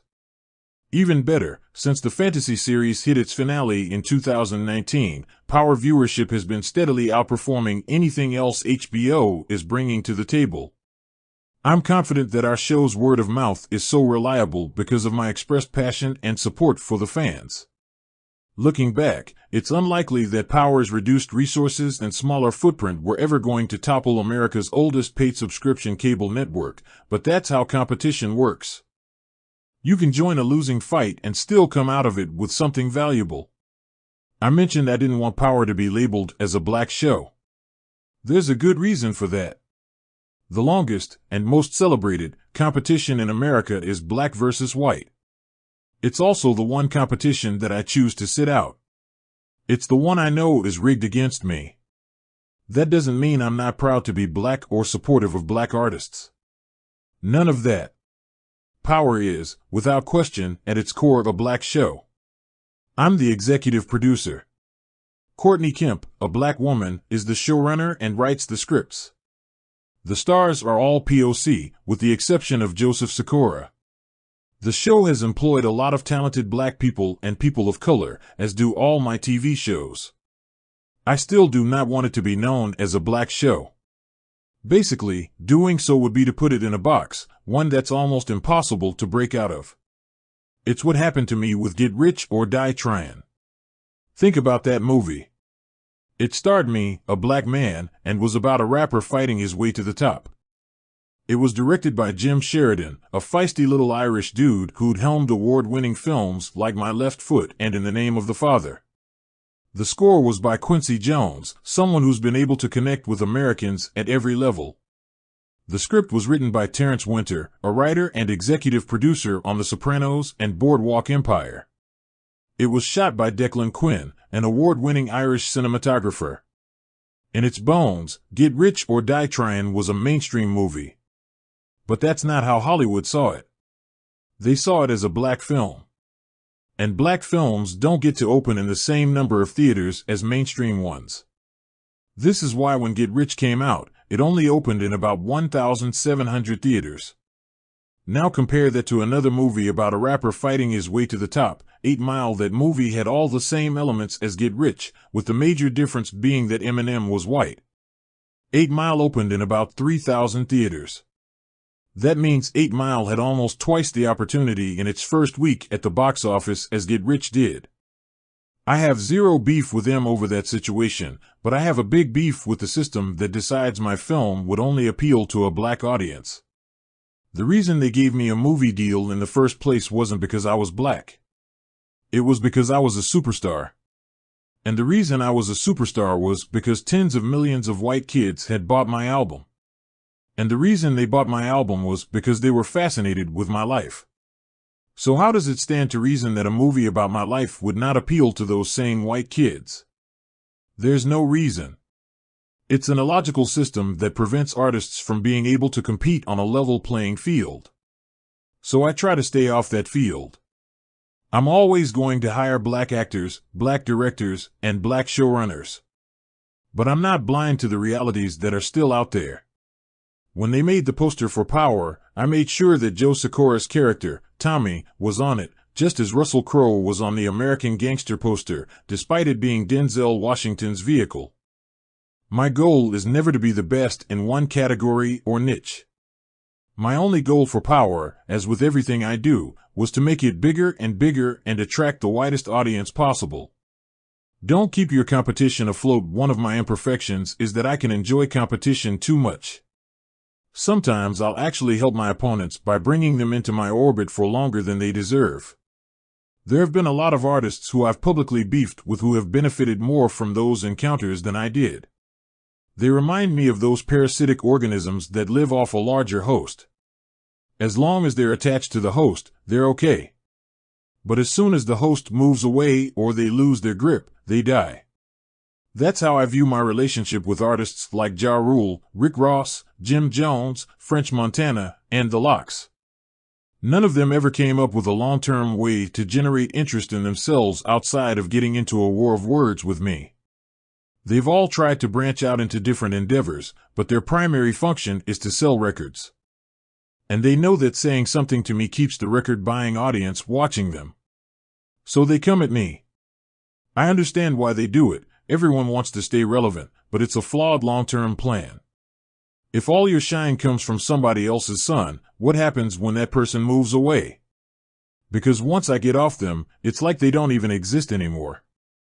People will say, "Where the Lox at? Did they fall off the planet?" That's what happened to all those guys. Once I shifted my focus to film and television development, it was like their careers hit the block of ice that sank the Titanic. Without me as a foil, they were sunk. Gianni Versace once said, "It is nice to have valid competition. It pushes you to do better." I agree with that. The problem is when you're engaged with inconsequential competition. There are no wins for the more established party in that sort of battle. What I need to work on is being more disciplined at not taking the bait. Just the other day, Rick Ross tried to lure me back into an engagement by saying that I'm not relevant to the culture anymore. It was easy to see what he was trying to do. He is the one who's irrelevant, so he needed to re-engage me to get that relevancy back. Even though I identified his strategy, I still threw a couple of light jabs his way. Nothing emotional. No real tension. I just pointed out that artists like him need to position themselves next to the guys who have that momentum and try and survive off that. Just pointing out what should be obvious. I shouldn't have even give his comments that much consideration. I've got to do better at removing myself from competitions like that earlier. The longer I stay engaged, the longer they stay relevant. Why would I allow myself to be locked into a competition with Rick Ross? He's trying to sell records. I'm trying to sell TV shows and build networks. He wants to compete, but we're playing two totally different games. Sometimes the right move is to disengage with competition that's inconsequential. In other situations, you've got to be very firm in establishing your dominance. A lot of people wonder why I went so hard on Tierra Mari on social media when she was a seemingly inconsequential opponent. Well, let me explain what happened and why. Tierra, a one-time singer and reality TV star, sued me for allegedly conspiring with her ex-boyfriend to put their sex tape on social media. I never did that. A judge saw what she was up to and not only dismissed her case, but also ordered her to pay $30,000 to cover the legal expenses I incurred defending myself. In fact, as of today, the awards continue to increase. Tierra cried broke, and all across social media people were calling on me to forgive her debt. 50. She ain't got it, one person might say. Oh, just let it go, 'cause, another would write. You don't need that 30 grand.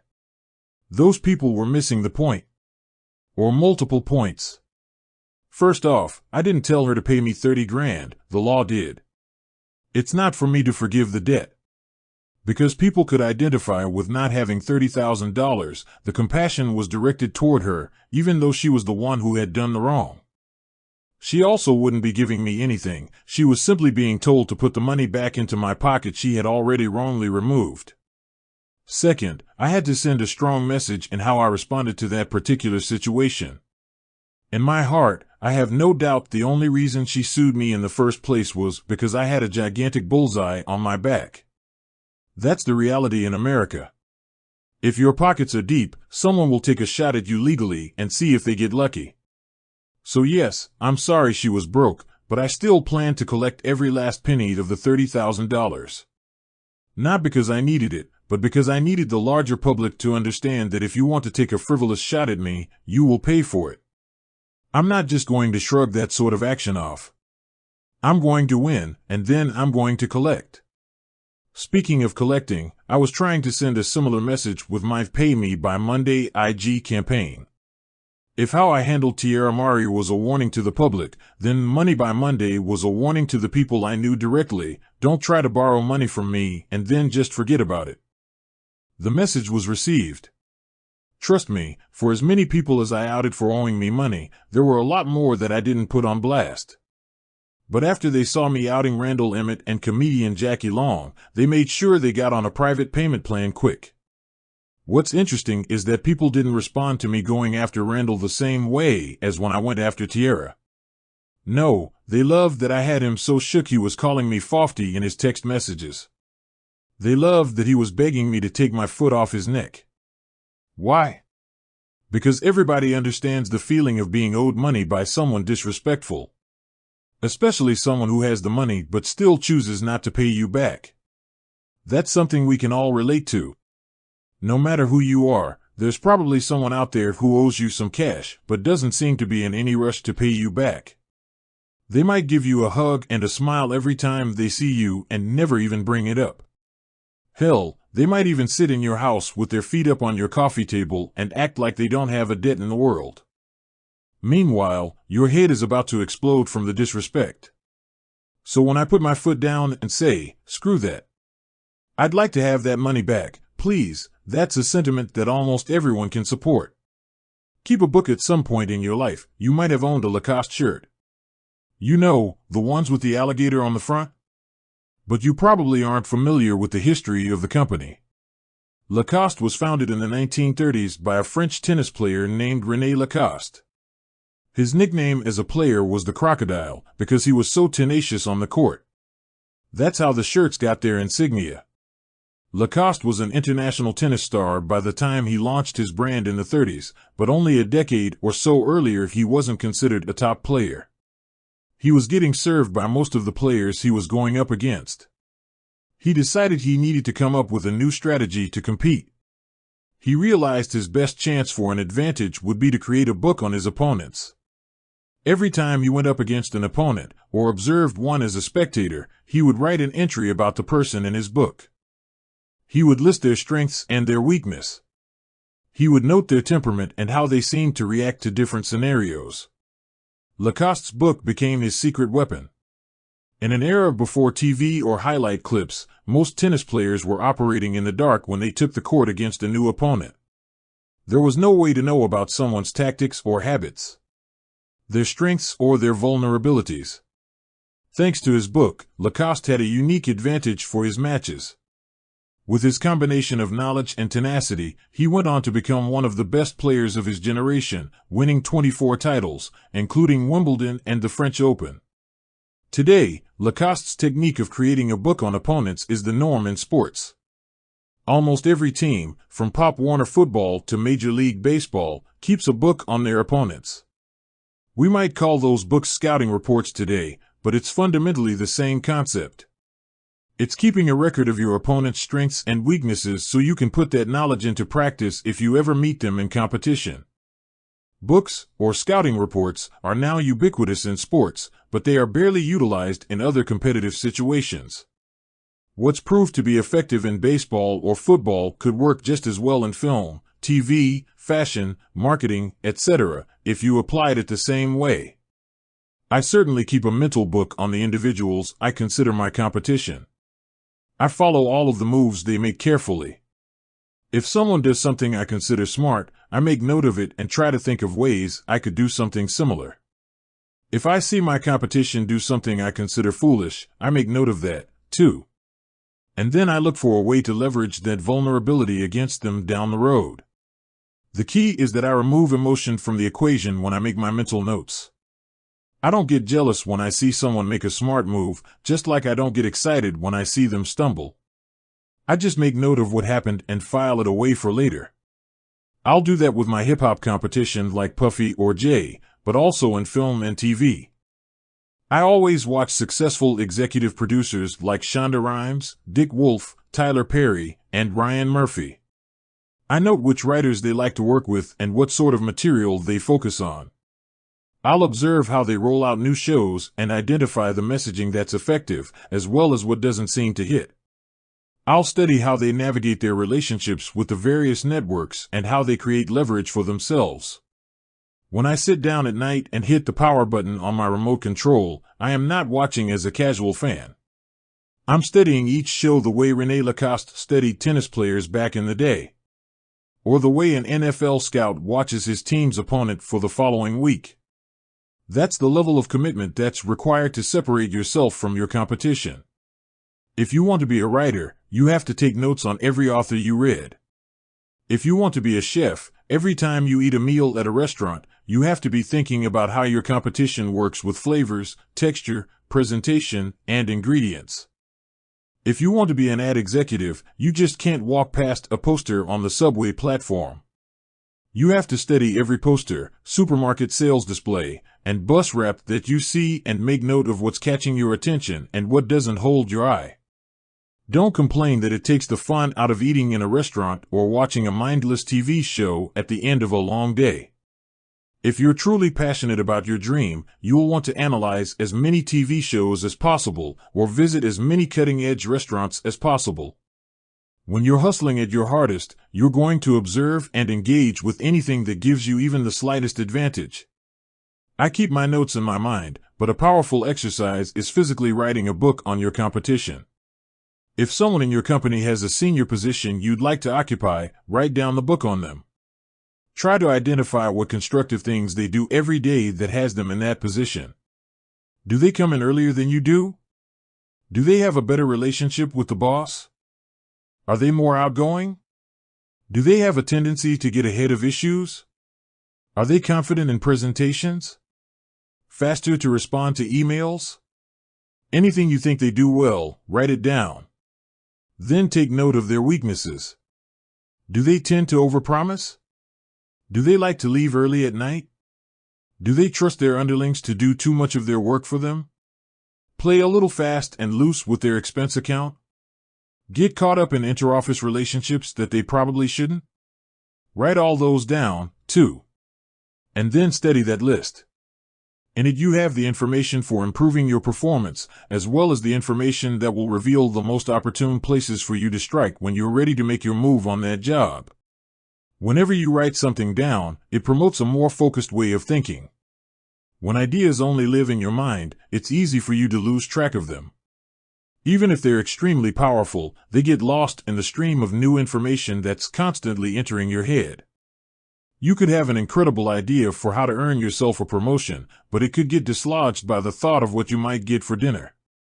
Then that idea that had so much promise gets swept back into the piles and piles of other ideas that we all have crowding our consciousness. Maybe you'll get back to that great one. Or maybe you won't. Writing those ideas down protects you against that idea getting lost. Once it's on paper or your computer file, it's there forever, staring you back in the face whenever you look at it. Whether or not you act on it is still up to you, but at least you won't forget it. Once you have it down on paper, you're setting yourself up to make something valuable happen. Chapter 8: Learning from your LS mistakes are a fact of life. It is the response to the error that counts. Nikki Giovanni. Ever since he was a young child, Soichiro Honda was obsessed with cars. Honda grew up in rural Japan, where he learned about making bicycle and engine parts in his father's blacksmith shop. Honda wasn't much of a student, never making it past elementary school. He spent almost all of his time tinkering with spare parts and trying to build things in his father's workshop. In 1922, when he was just 15, Honda left home by himself to take a job at Art Shokai, one of Tokyo's first auto repair shops.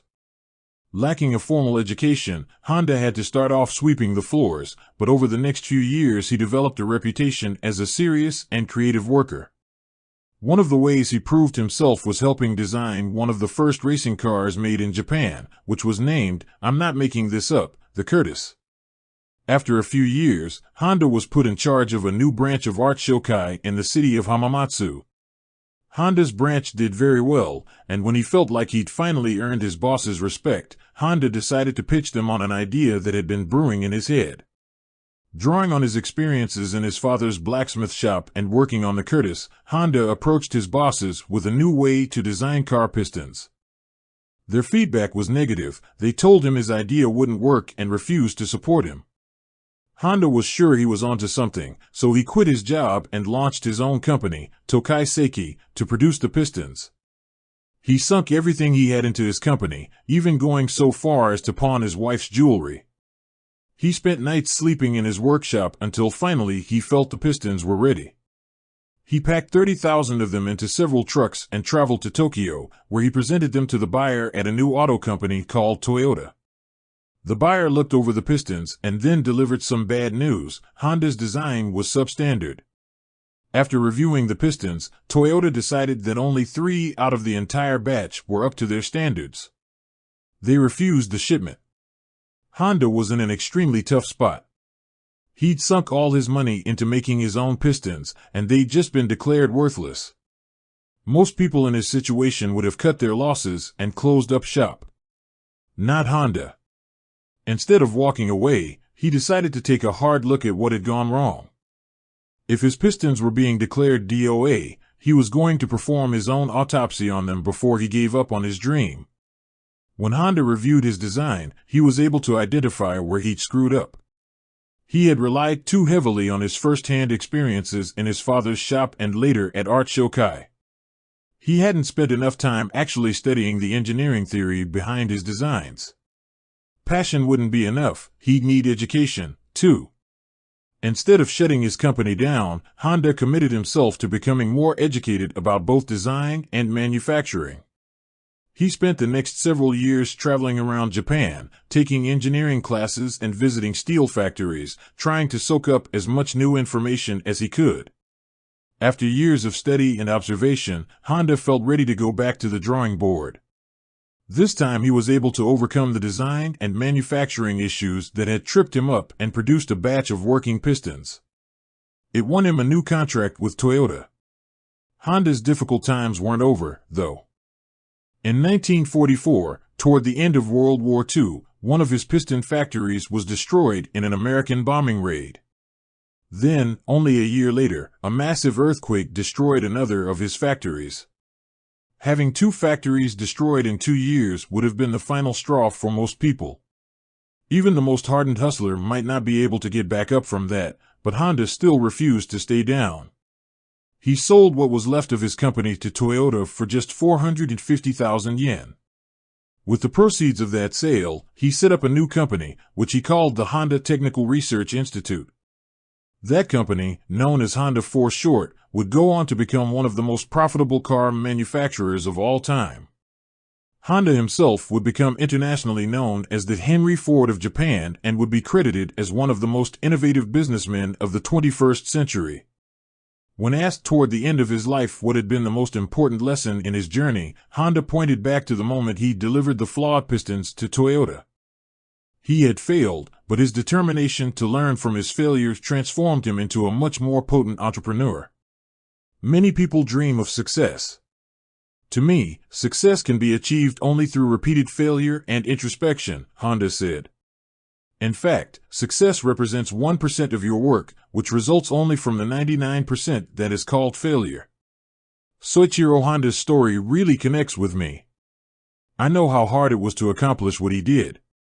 A lot of people have great ideas. Only a small percentage of them have the passion and work ethic to actually follow through and put it into motion. Of that select second group, every single one of them will still make a mistake or experience some sort of failure during the struggle to bring that idea to fruition. How that person responds to their failure is going to determine the outcome of their journey. Are they going to let it kill their passion? Is that perceived failure going to make them settle for something less risky, like a 9-to-5 working for someone else? Or will they experience a reaction to that obstacle that's even more severe? They might become so dejected that they go off the deep end and start drinking or getting high every day. Or they might get so stressed that they find God and walk away from it all. Those are the reactions that the majority of people, even the most driven, have when they encounter failure. Don't let yourself have that reaction. Approach failures the same way that Honda did, as a tool that can help you get things right the next time. We treat failure like the scariest thing out there, like it's Freddy Krueger, Pennywise, and Michael Myers rolled into one. Just mention its name, and people start running. Don't look at failure as something you need to distance yourself from. Try to embrace it instead. Wrap your hands around it and examine it. Believe that you can use it to rebuild your idea and take it to an even higher level than you'd originally conceived. That's the approach all true winners take. It's the attitude Honda possessed when he said, "My biggest thrill is when I plan something and it fails. My mind is then filled with ideas on how I can improve it." Think about that. He didn't look at failing as a setback or a defeat. He called it a thrill. Something to be excited about. Imagine if you could view your own life that way. Nothing would ever be able to get you off your game. There could be a myriad of reasons why your plan didn't manifest. Your timing could have been off. You might not have executed your plan the right way. Someone you were depending on might have fallen through. A market could have shifted. Hell, someone might have dropped a bomb on your factory. The bottom line is that whether you started from shit or were born with a silver spoon in your mouth, you're going to encounter resistance. Every successful person has scars from those encounters, you just can't see most of them. I certainly have those scars. Some of them I'm just starting to share with the world. For many years in the hood we've labeled failures as LS, short for losses. The term has become a symbol of something you don't want to have associated with you. Man, he gotta take that L. What we need to do is flip the concept. Instead of worrying about holding that L, focus on learning from that L instead. Because your LS are where your greatest instructions will always be found. It really feels like it in the moment, but experiencing setbacks, losses, and disappointments will absolutely make you stronger in the long run. I've determined this based on my experiences and observations, and now science is even starting to back me up.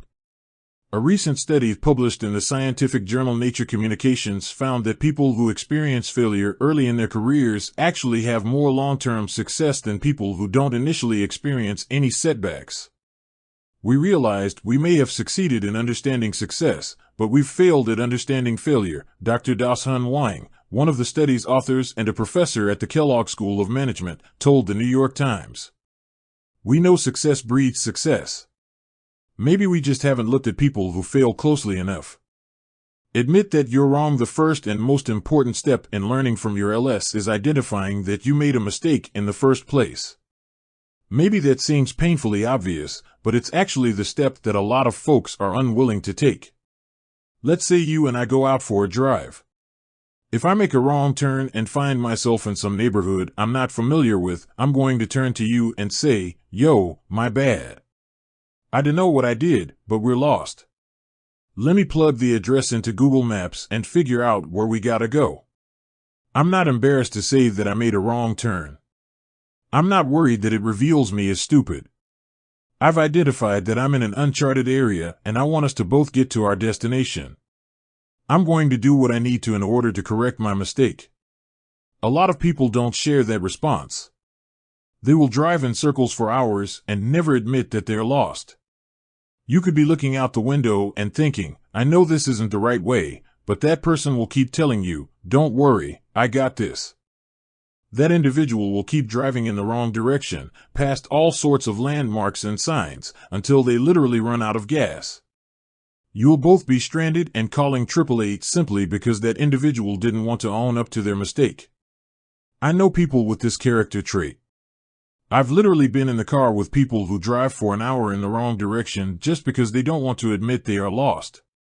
Try to tell them that, and they'll become even more adamant about not turning around. It's very difficult to learn from your mistakes if you have a bunch of yes men surrounding you. This is why it's very important that your friends and associates feel like they have the freedom to offer constructive criticism, to tell you about yourself a bit.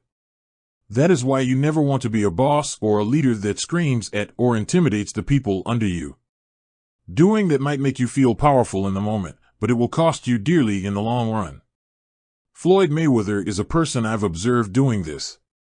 He has a guy working for him, let's call him Bobby out of respect, who he constantly belittles in front of everyone. Floyd is generally respectful toward the people who work for him, but he says crazy shit to Bobby. Something relatively minor can come up, and Floyd will smooth cuss him out. What the fuck, Bobby, you'll yell for everyone to hear. What the hell is wrong with you? Get that shit right. Bobby will just mutter, my bad, champ, before slinking off to fix whatever is allegedly wrong. The two of them are trapped in a dysfunctional relationship. Floyd never fires Bobby, and Bobby never quits.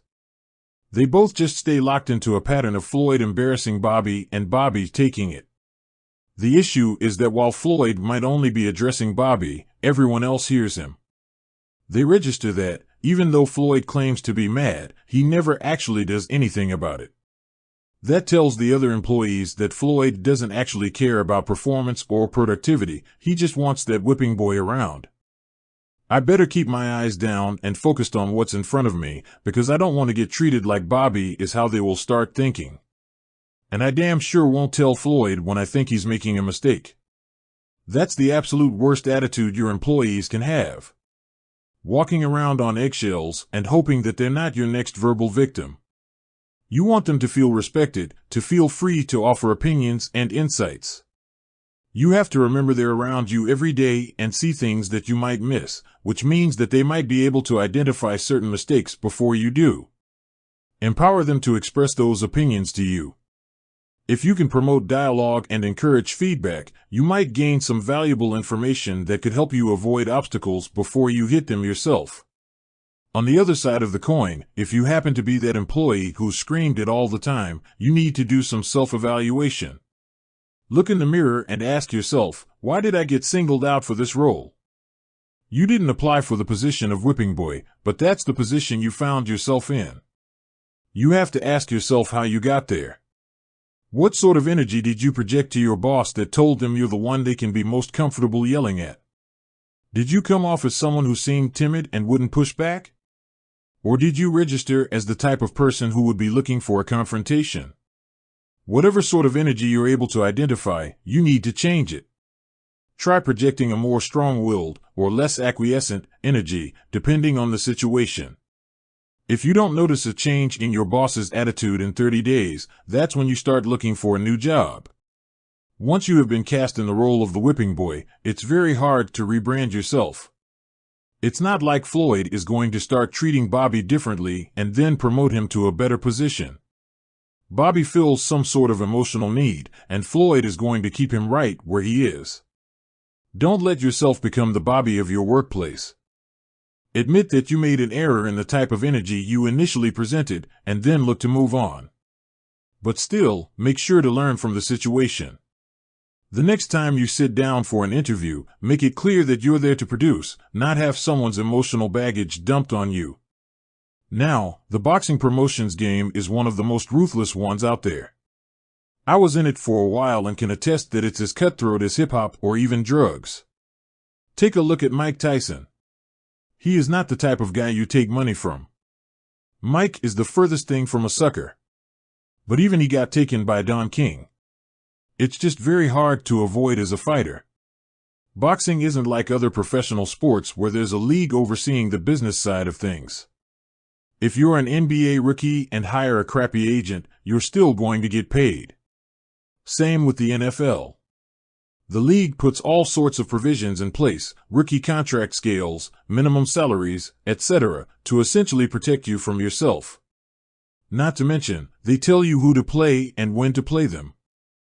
They don't leave any of the thinking and planning to you. You just gotta show up and play. Boxing doesn't provide that sort of infrastructure. You're essentially an independent contractor, and it's on you to make the deals happen. To determine who you're going to fight and when. And for how much. For guys who usually don't have much in the way of business experience, that's a lot to consider. It's not that boxers are dumb, fighting requires a tremendous amount of mental focus. You can take a few plays off in basketball. Or jog a couple of routes in football. But take even a half-second off in boxing, and you're liable to get knocked the hell out. Boxers have to pour everything they have into what happens in the ring.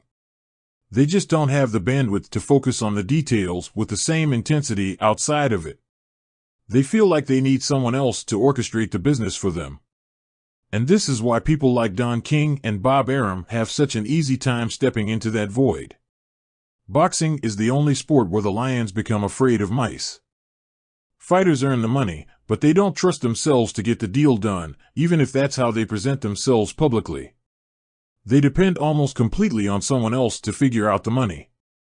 One time Floyd asked me to go with him to a meeting with a company that wanted to start a boxing equipment line for him. They were going to put his name on gloves, cups, boxing shorts, and other gear and sell it in outlets like Walmart. It was a very professional presentation, and the whole time Floyd seemed engaged. He gave the company's executives positive affirmations when they addressed him, and he asked small questions from time to time. But when we got back into his car after the meeting, he turned to me and asked, "Yo, Five. What them people was talking about?" It struck me that even though he seemed to be concentrating and staying engaged, he didn't trust that he'd understood what he'd heard. He needed someone he trusted to confirm the information for him. It was safe to ask me, because we were friends at the time. He could trust me not to try to steer him in the wrong direction or try to slice off too big a piece of the deal myself. I had my own money and didn't need to eat off my friend. Most people aren't in my situation. And most people aren't his friend. That means that almost every other time Floyd walked into a meeting, he was depending on someone else to confirm what he'd heard. That's an extremely dangerous position to put yourself in. You might be wondering, how does a guy in Floyd's position not have someone to watch his money? The answer is that someone is watching. It's just that it's in that person's best interest to watch the money go away. Why? Because if it were up to Floyd, he'd probably never fight again. He's got an undefeated record, something he's extremely proud of. So if you see him talking up about that doesn't seem to make sense, like fighting the MMA star Conor McGregor or the Japanese kickboxer Tenshin Nasukawa, it means one thing: the money is gone. That's why it's in the manager, promoter, and accountant's best interest for him to stay broke. Otherwise, he's never going to lace those gloves up again and bring in another massive paycheck. Boxing isn't like other professional sports where there's a league overseeing the business side of things. If you're an NBA rookie and hire a crappy agent, you're still going to get paid. Same with the NFL. The league puts all sorts of provisions in place, rookie contract scales, minimum salaries, etc., to essentially protect you from yourself. Not to mention, they tell you who to play and when to play them. They don't leave any of the thinking and planning to you. You just gotta show up and play. Boxing doesn't provide that sort of infrastructure. You're essentially an independent contractor, and it's on you to make the deals happen. To determine who you're going to fight and when. And for how much. For guys who usually don't have much in the way of business experience, that's a lot to consider. It's not that boxers are dumb, fighting requires a tremendous amount of mental focus. You can take a few plays off in basketball. Or jog a couple of routes in football. But take even a half-second off in boxing, and you're liable to get knocked the hell out. Boxers have to pour everything they have into what happens in the ring. They just don't have the bandwidth to focus on the details with the same intensity outside of it. They feel like they need someone else to orchestrate the business for them. And this is why people like Don King and Bob Arum have such an easy time stepping into that void. Boxing is the only sport where the lions become afraid of mice. Fighters earn the money, but they don't trust themselves to get the deal done, even if that's how they present themselves publicly. They depend almost completely on someone else to figure out the money. One time Floyd asked me to go with him to a meeting with a company that wanted to start a boxing equipment line for him. They were going to put his name on gloves, cups, boxing shorts, and other gear and sell it in outlets like Walmart. It was a very professional presentation, and the whole time Floyd seemed engaged. He gave the company's executives positive affirmations when they addressed him, and he asked small questions from time to time. But when we got back into his car after the meeting, he turned to me and asked, "Yo, Five. What them people was talking about?" It struck me that even though he seemed to be concentrating and staying engaged, he didn't trust that he'd understood what he'd heard. He needed someone he trusted to confirm the information for him. It was safe to ask me, because we were friends at the time. He could trust me not to try to steer him in the wrong direction or try to slice off too big a piece of the deal myself. I had my own money and didn't need to eat off my friend. Most people aren't in my situation. And most people aren't his friend. That means that almost every other time Floyd walked into a meeting, he was depending on someone else to confirm what he'd heard. That's an extremely dangerous position to put yourself in.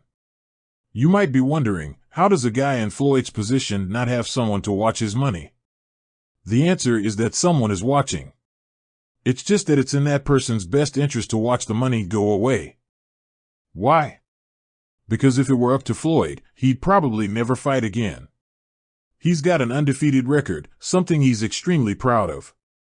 So if you see him talking up about that doesn't seem to make sense, like fighting the MMA star Conor McGregor or the Japanese kickboxer Tenshin Nasukawa, it means one thing: the money is gone.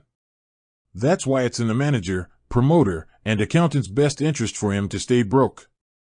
Otherwise, he's never going to lace those gloves up again and bring in another massive paycheck. Chapter 9: The Entitlement Trap. There is joy in work. There is no happiness except in the realization that we have accomplished something. Henry Ford I never had much in the way of expectations for middle age.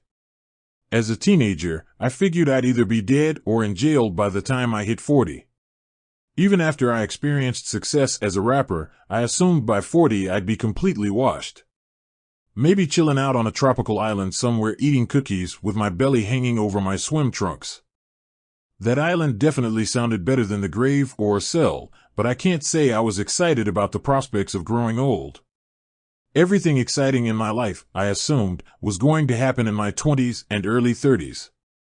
And yet, here I am today, staring middle age square in the face, and I feel as enthusiastic about what's ahead of me as I have at any time in my life. I can feel that I'm on my way up again. And I'm going to rise higher than I ever have before. This is why I refuse to carry deadweight anymore. My public persona can come across as gruff or callous, but behind the scenes I've always been something of a softie. I've had a bad habit of tolerating counterproductive characteristics in people because I feel bad for them. It's almost as if I somehow blame myself for them not realizing their dreams.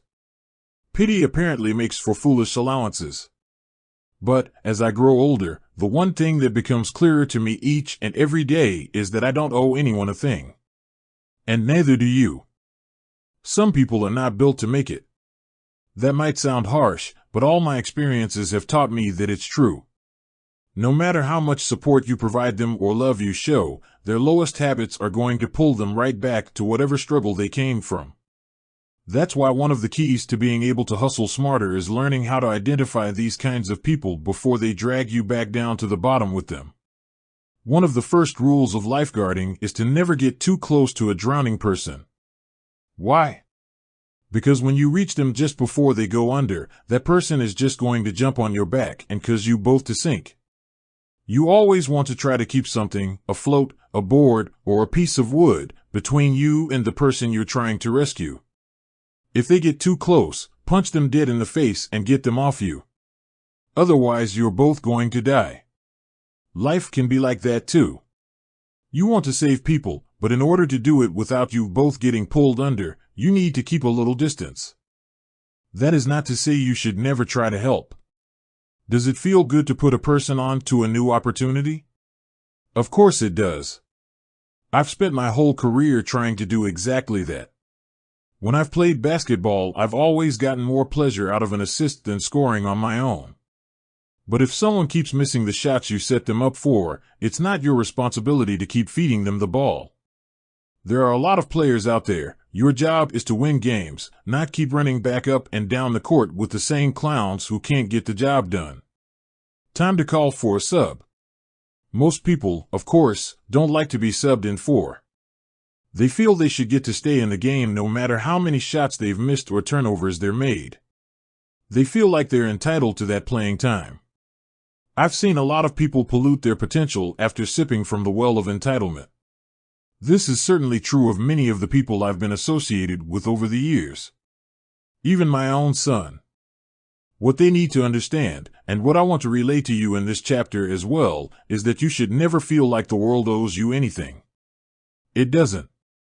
There is no version of hustling harder or smarter that involves relying on the assumption that someone is going to do anything for you.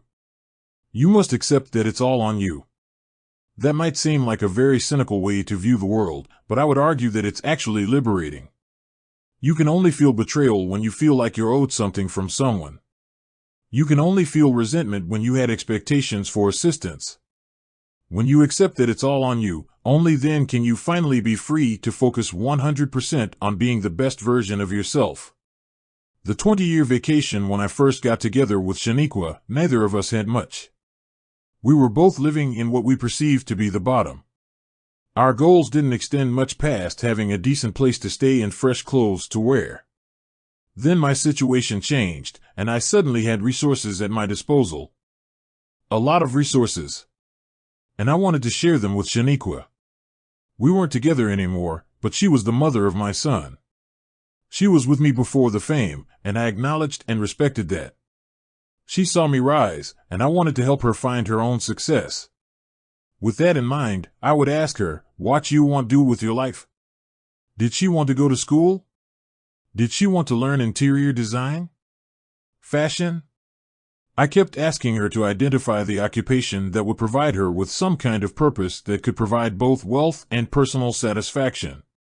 Not only would this be good for her personally, but I also wanted our son to be raised by someone who had a career of her own.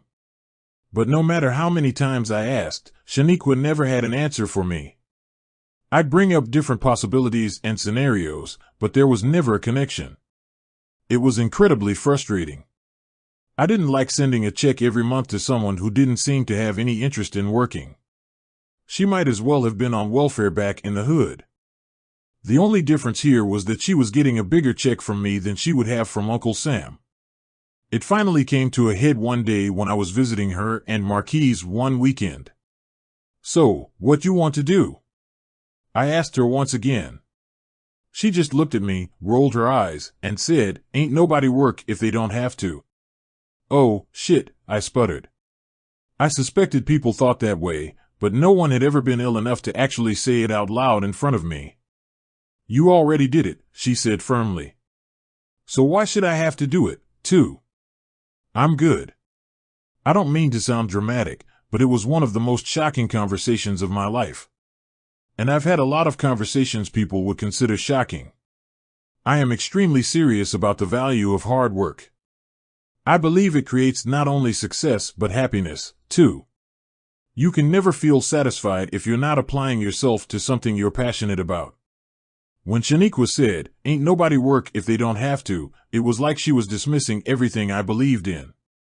At that moment, I knew things would never be right between us. We just saw the world different ways. I was disgusted that she didn't want to work, and she was disgusted that I thought she should. I understand that she had the responsibility of raising our son largely on her own. I tried to apply less pressure on her when he was younger because of that. But once he was in his teens and didn't need someone holding his hand every second, I hoped Shaniqua would finally start to show some ambition. There was a period where she made some noise about getting into real estate. I thought that was a great idea. Atlanta was a growing market, and I offered to pay for the classes she would need to get her license. But after a few months, it was clear the passion wasn't there. She wasn't excited walking into a house for the first time and envisioning all the possibilities for it, or by taking an older property, fixing it up, and flipping it for a profit. She just liked that being a real estate agent was something you could do from home. Of course, nothing ever happened. Looking back, I can see that the moment when Shaniqua said, "Ain't nobody work if they don't have to," is when our relationship hit the point of no return. Up until then, I had visions that we could still fashion some sort of partnership. Maybe not romantically, but at least as parents with a common goal. A business we could start that would benefit our son down the road. When it was clear that she not only did not share that vision but was actually offended by it, my attitude toward her completely changed. I became petty. It was as if I were a fitness buff and she was obese. Every time she'd pick up another proverbial cookie, I'd be like, "Damn, you really need that cookie? It's just gonna go straight to your hips." I was barely conscious of it, but I was being mean in the hope it would embarrass her into some sort of action. It had the opposite effect, though. The more I homed in on her lack of hustle, the more she began to resent me. The resentment kept building up between us until it matured into hate, a hate that's still present to this day. What's upsetting isn't just that our relationship has become so toxic, but that she passed that sense of resentment and entitlement along to our son. He'd been given every advantage in the world, far beyond most kids born in the ghetto, but he still feels like he's been somehow cheated or robbed by me. It's a scenario I never imagined I'd find myself in with my firstborn child, but here we are. Entitlement creates resentment. There have been a lot of disappointing moments in my relationship with Marquise over the past few years. But the lowest was when I saw him post a picture of himself with Kyle McGriff, the son of Kenneth Supreme McGriff. Without rehashing too much bad history, Kenneth McGriff was one of the biggest drug dealers in Queens and the man the authorities believe was behind the attempt on my life. So, by posing with his son, Marquise was basically co-signing the individual who might have tried to have his father killed. I had known Marquise resented me for a while, but I never imagined that he could hate me so much that he'd allow himself to be used as a prop by my enemy. Someone recently sent me a quote from Benjamin Franklin that really resonated with me. Franklin's son had sided with the British in the Revolutionary War, despite the fact that his father was one of the leaders of the revolution. It messed with Ben Franklin for the rest of his life. Nothing has ever hurt me so much and affected me with such keen sensations as to find myself deserted in my old age by my only son, and not only deserted, but to find him taking up arms against me, in a cause wherein my good fame, fortune, and life were all at stake.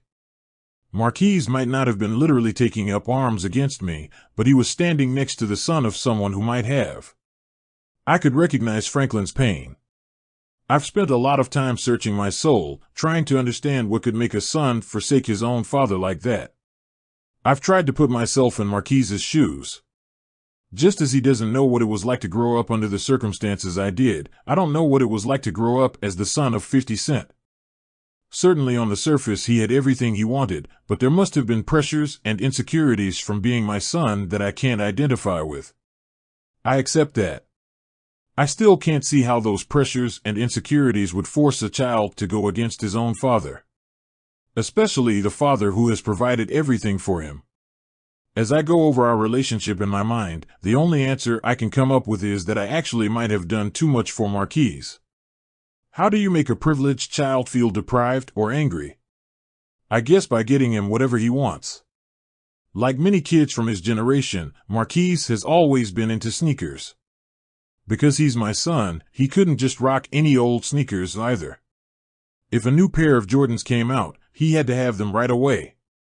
If Marquise asked for a pair of Jordans on a Monday, his mother would make sure they were on his feet come Tuesday. It still didn't make him happy. Instead of being excited to rock his new pair of Jordans, all Marquise could think about was all the retro Jordans that he didn't have. All the different flyaways and colors that weren't in his closet. When he should have felt gratification, all he really felt was disappointment. I could not relate. The kid didn't have a job, but somehow wanted to collect $300 sneakers. And then still felt unhappy when he actually got them? His entire mindset was alien to me. I have to believe his mother was behind his disappointment. He thought he could have every sneaker ever made, even though he hadn't actually earned any of them. He's not regular, she would tell me when I would ask why he needed another new pair. He's your son. She had already established the pattern that you didn't have to work for something to get it. Marquise was just following her lead. I didn't want that sense of entitlement to become a core part of who he was.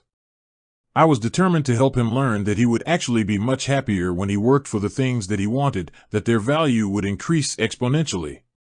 One day I was driving through Harlem when I noticed that a sneaker store was going out of business on 125th Street.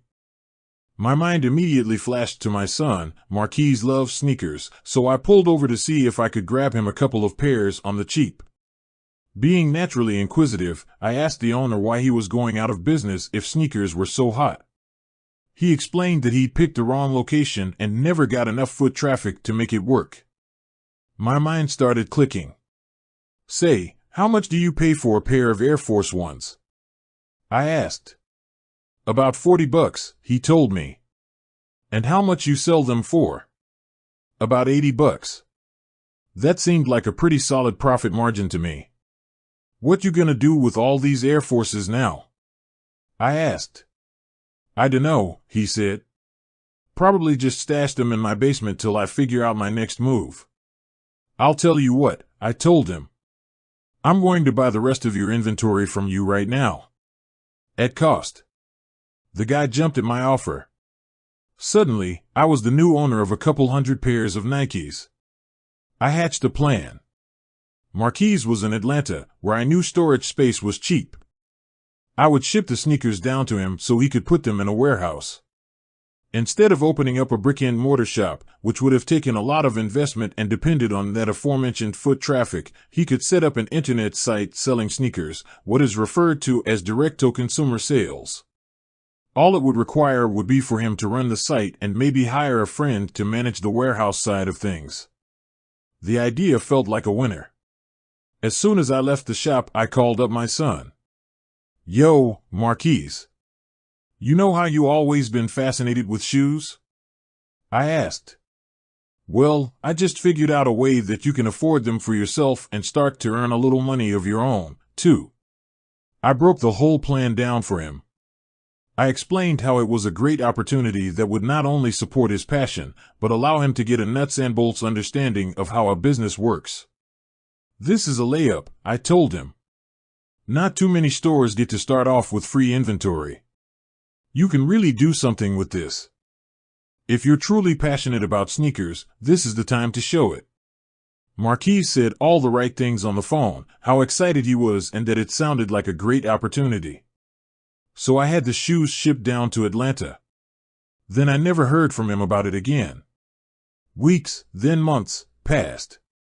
Finally, one day, his mother called me and announced that she and Marquise had been talking.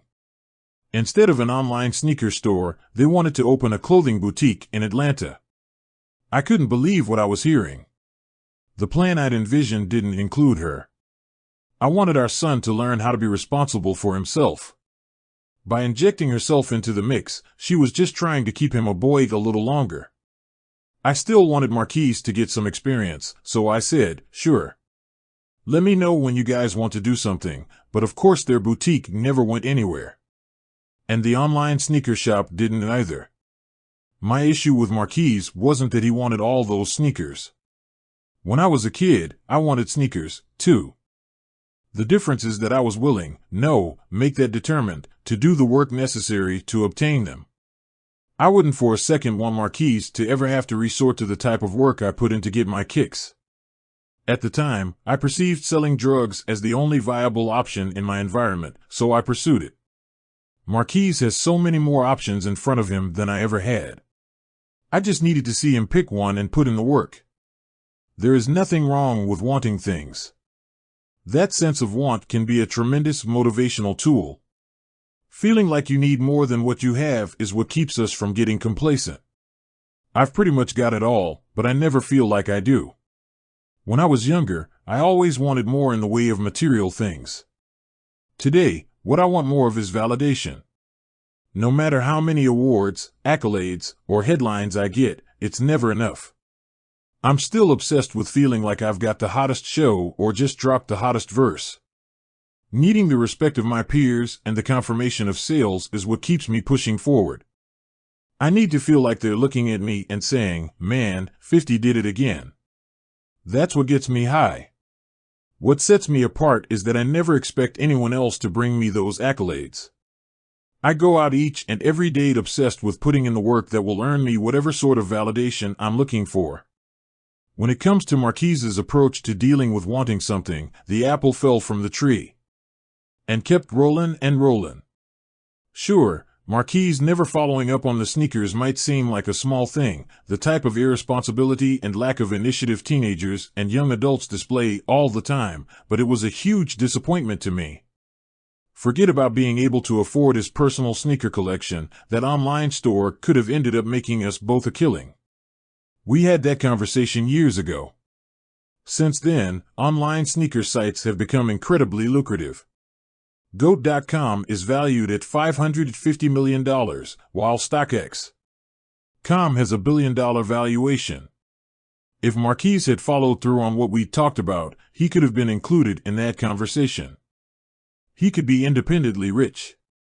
Shit, he might be in the position to tell me to go fuck myself and my money if that's what he wanted to do. I'm sure when Marquise reads about Goat or StockX, deep down he probably realizes I was right. Maybe he says, why did I not listen to my father and start that fucking online shop? Or maybe he can't bring himself to say that. I don't think he's accepted that, no matter all our ups and downs, I still have his best interests at heart. There is nothing that would make me feel better than to see him blossom. No Grammy, no Emmy, no picture on the cover of Forbes would mean more to me than seeing my son turn into the person I believe he can be. In the Lions Den, another relative who doesn't fuck with me because of entitlement issues is my cousin Michael Jr., a rapper who goes by the name 25. Michael's problem is that he's always looked for me to make his career happen, instead of making it happen for himself. He feels like I haven't supported his dream enough, and we barely speak anymore because of that. Michael has resented me since he was in high school in Queens. One day he told me some kids were messing with him. Oh, word? I replied. Yeah, you know, he said, and then moved on. He didn't speak on the issue again, so I let it go. A few months later, someone told me Michael was running around with a rag in his pocket. He joined the Bloods gang. I told his mother, my Aunt Geraldine, and the two of us had a conversation with him in which we tried to steer him away from that affiliation. Instead of taking our warnings to heart, Michael lashed out at me. Remember when I told you I had a problem at school? He asked me angrily. Well, you never came and helped me. But they did. I couldn't believe it. Michael, it wasn't my job to come to your school to handle your beef, I told him. If anything, having me show up would have put an even bigger target on your back. You could have handled that for yourself. If you think being a Blood is going to make things better, you got another thing coming. Let's see how that works out for you. Michael wouldn't listen to us. He even got mad at his mother, claiming she loved me better than him. His rationale was that she'd become attached to me when she used to babysit me as a child and never developed the same affection for him. It was ridiculous. Here she was, begging him to change his ways, and he was telling her she didn't care about him. Another example of how the crazy ideas you get in your mind as a kid can really stagger you as an adult if you don't change how you think. Michael began to embrace the persona of a gang member. He would really pour it on in his music. When I rapped, I would talk about street situations, but only ones I'd experienced or observed firsthand. Michael was just making stuff up. It was a dangerous game to play. I didn't like the direction he was headed in, so I didn't help him the way he had anticipated. Instead of accepting that rapping might not be for him, he kept looking for a record deal. That search led him to the offices of Jimmy Henchman. Jimmy's in jail now, locked up for life on 2 murder charges, but at the time he was a fierce enemy. His office was absolutely the worst place in the world Michael could have been. Not being a real street dude, Michael was blind to the danger he'd walked into. He was in the mouth of the lion and couldn't even feel the fangs hovering right over his neck. Say, you're 50's cousin, right? Jimmy asked nonchalantly at one point. When's the last time you guys spoke? Thankfully, Michael kept it real with him. Honestly, I don't really fuck with 50 like that, Michael replied. I see him at Thanksgiving and whatnot, but that's about it. He was oblivious to it, but it was the only correct answer he could have given. There were serious people in the room that would have hurt him badly if he had said anything that would have made it seem like we were tight. Michael hasn't been able to create any buzz for himself as a rapper, but he could never look in the mirror and admit that it just wasn't the right calling for him. Sometimes he says he can't get ahead because people resent him for being my cousin. Other times he'll say his lack of success is due to my lack of support. Whatever theory he's running with, it never has anything to do with his lack of hustle, ambition, or talent. Someone else is always to blame. When did I become responsible? When you pray for success, you don't add an extra little prayer asking for jealousy or entitlement. But when the success does come, jealousy, envy, and entitlement often still turn up as byproducts. When you reach the level I have, people will always feel like you owe them. If you buy them a car, they'll take the keys from you. But they might also say, "That was cool, but damn, you could have bought me a house." When I hear that, my reaction is, wait a minute. When did I become responsible for your entire life? I never agreed to that, and why did you expect it? Someone can say, 5-0 was my man. I held him down. But when you hold that statement up under the light, what does it really mean? You didn't get into any altercations when people were out to get me. You didn't bring me any new business deals. You didn't write the hook for my new song. So what exactly did you do? Provide moral support? I'm asking because I don't know how to compensate someone who would have done something. I only know how to take care of people who did do something. I've noticed one of the main reasons people feel entitled is because their friends gas them up. I've seen it happen so many times. Let's say someone was friends with me back in the day, maybe even went on the road during one of my early tours. They didn't distinguish themselves in any way, mainly they just stood around looking tough and tried to meet girls after the shows. That might have been the extent of their involvement, but every time I'm in the headlines with a new deal or project, that person's friends will bring me up. Damn, son. You've been down with 50 forever. You should have been taken care of. He can't hook you up with something on that TV show? And that guy will say, yeah, no doubt, I need to talk to him about that. He'll start to think there could be a possible angle that he wasn't considering before. Even if that individual hadn't actually felt like he was owed anything, his friend on the outskirts of the situation hyped him up into feeling that he was. That's when I find myself in awkward conversations.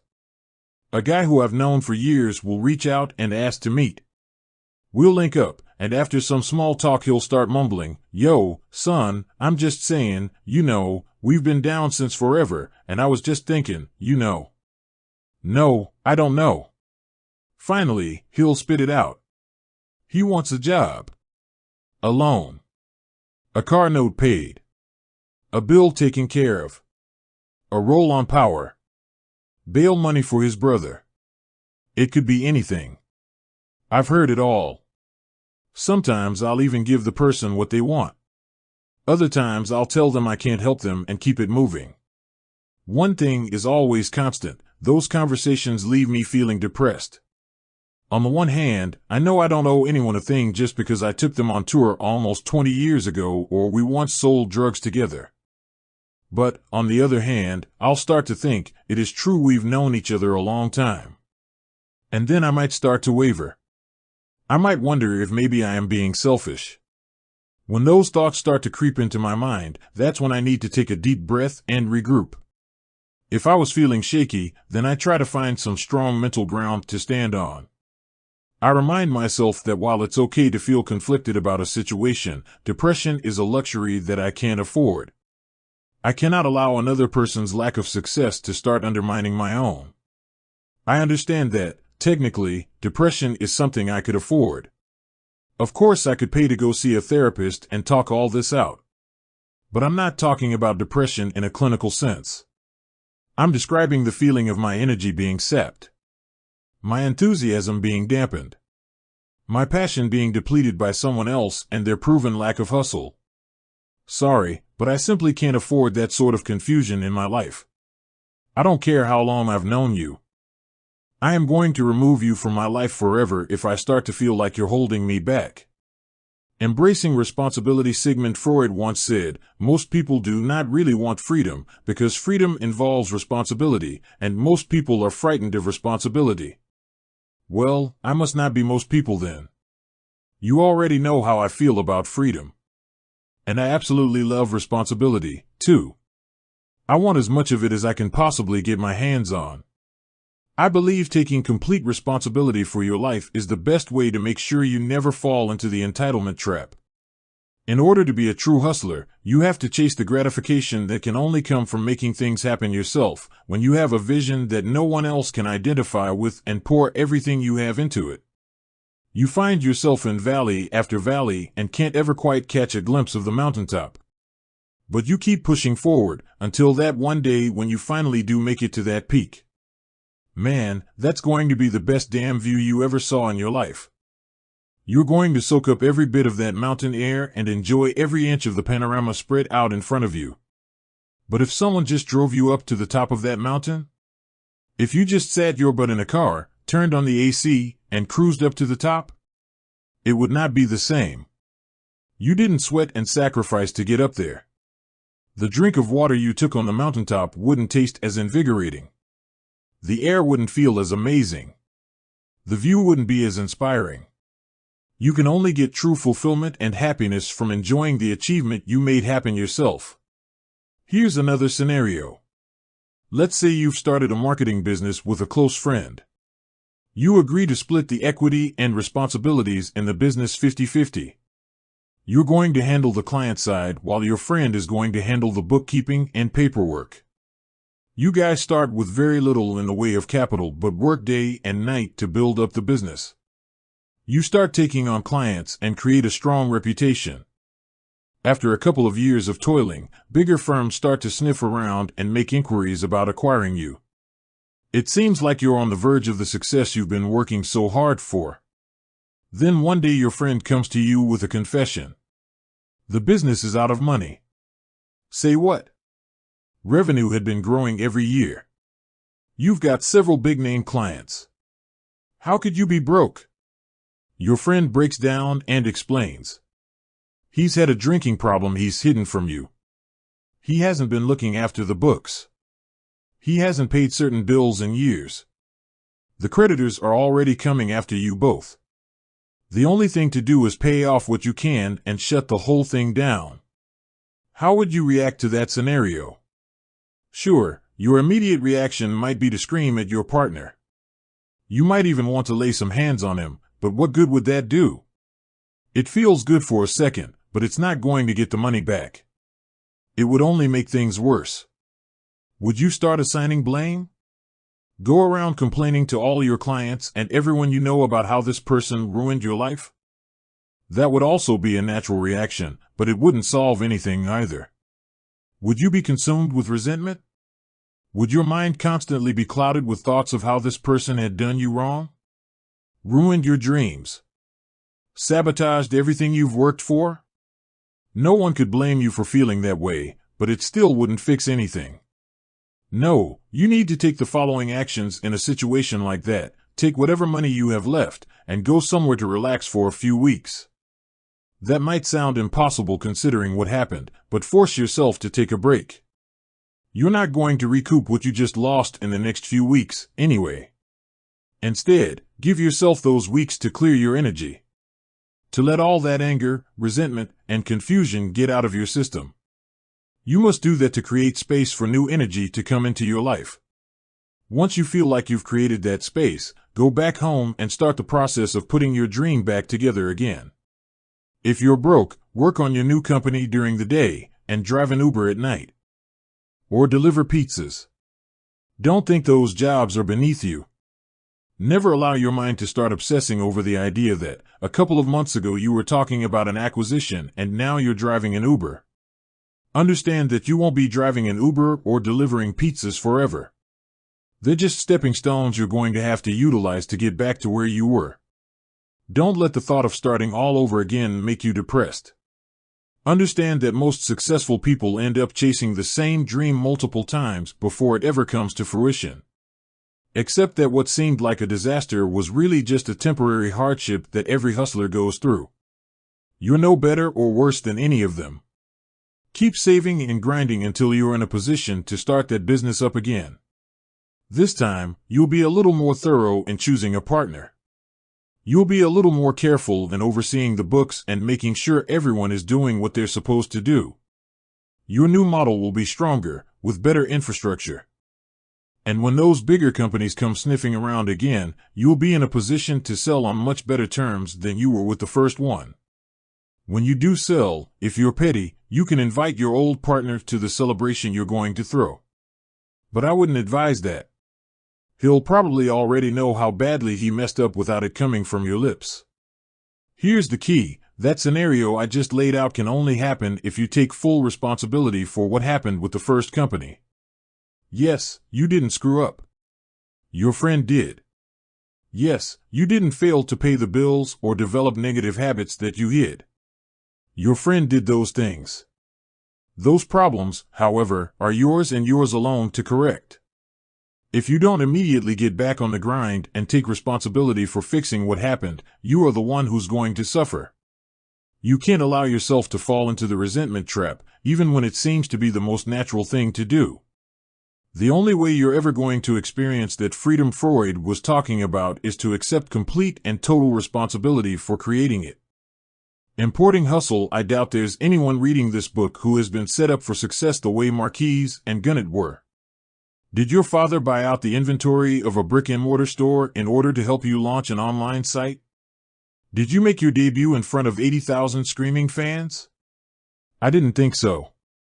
But, even without the advantages they enjoyed, you might still experience some of the same sensations of resentment or entitlement that have tripped those guys up. This is especially true if you're still in your 20s or early 30s. There is a growing perception that millennials don't have the same work ethic as previous generations. A poll by Reason Rupee found that 65% of American adults think the younger generation is entitled. That might be what the polls say, but I can't lay the blame solely at the feet of the internet babies. Shaniqua isn't a millennial. Neither are the guys in G-Unit. They're from the same generation as me. We were all raised with the same expectations. There's also a perception that entitlement is a specific byproduct of being a spoiled white kid. I don't believe that either. My son's rich, but he sure isn't white. None of those dudes who grew up with me in Queens were white either. I don't view entitlement as an issue that's about young versus old or black versus white. If anything, it's become an American issue. In this country, it seems like we resent having to hustle for success. We celebrate glamorous jobs or high-profile positions, but the 9-to-5 grind seems beneath us. We suck our teeth stocking the shelves at Target or collecting tickets at the movie theater. Unless a job reflects exactly what we think we deserve, which, let's be honest, most jobs never will, we act like it's a waste of our time. You don't feel that energy nearly as much in other countries.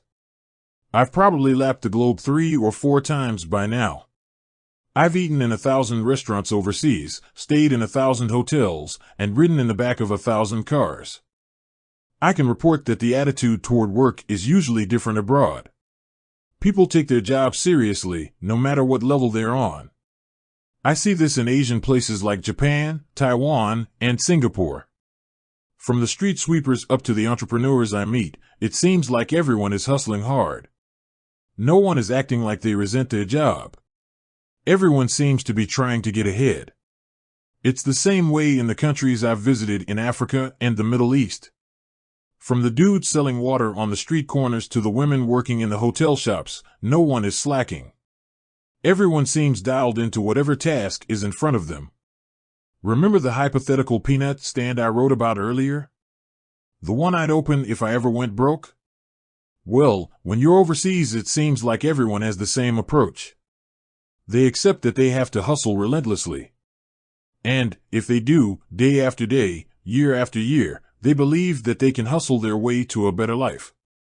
Despite all the opportunities we enjoy, I'm not sure people have the same confidence in this country. Over here, the sense of entitlement is found at every level of society. I certainly feel it among the rich. It seems like the people in the $1 million penthouses feel like they have a right to live there. Everything about their identity is tied up in not losing that position. They believe their lifestyle is their birthright. At the same time, the people in the low-end housing feel like no matter what they do, they're never going to get one of those penthouses themselves. So, instead of hustling harder, they stop caring. That's one of the real lasting effects that slavery has had on African Americans. If, as a people, you work for 300-odd years and never see yourself move even a centimeter up the success ladder, it impacts you. Hell, forget about 300, it probably had an impact after 5 years. That sense of no matter how hard I work, it's not going to matter becomes ingrained in people's mindsets. This is part of the reason a lot of folks in the hood have lost that ambition to keep pushing for themselves. They have to battle with a different type of entitlement, feeling like you're never going to make it happen for yourself, so someone else is going to have to do it for you. An immigrant isn't going to identify with either of those mentalities. From their perspective, there's no difference between the bricks in a skyscraper and the bricks in a housing project.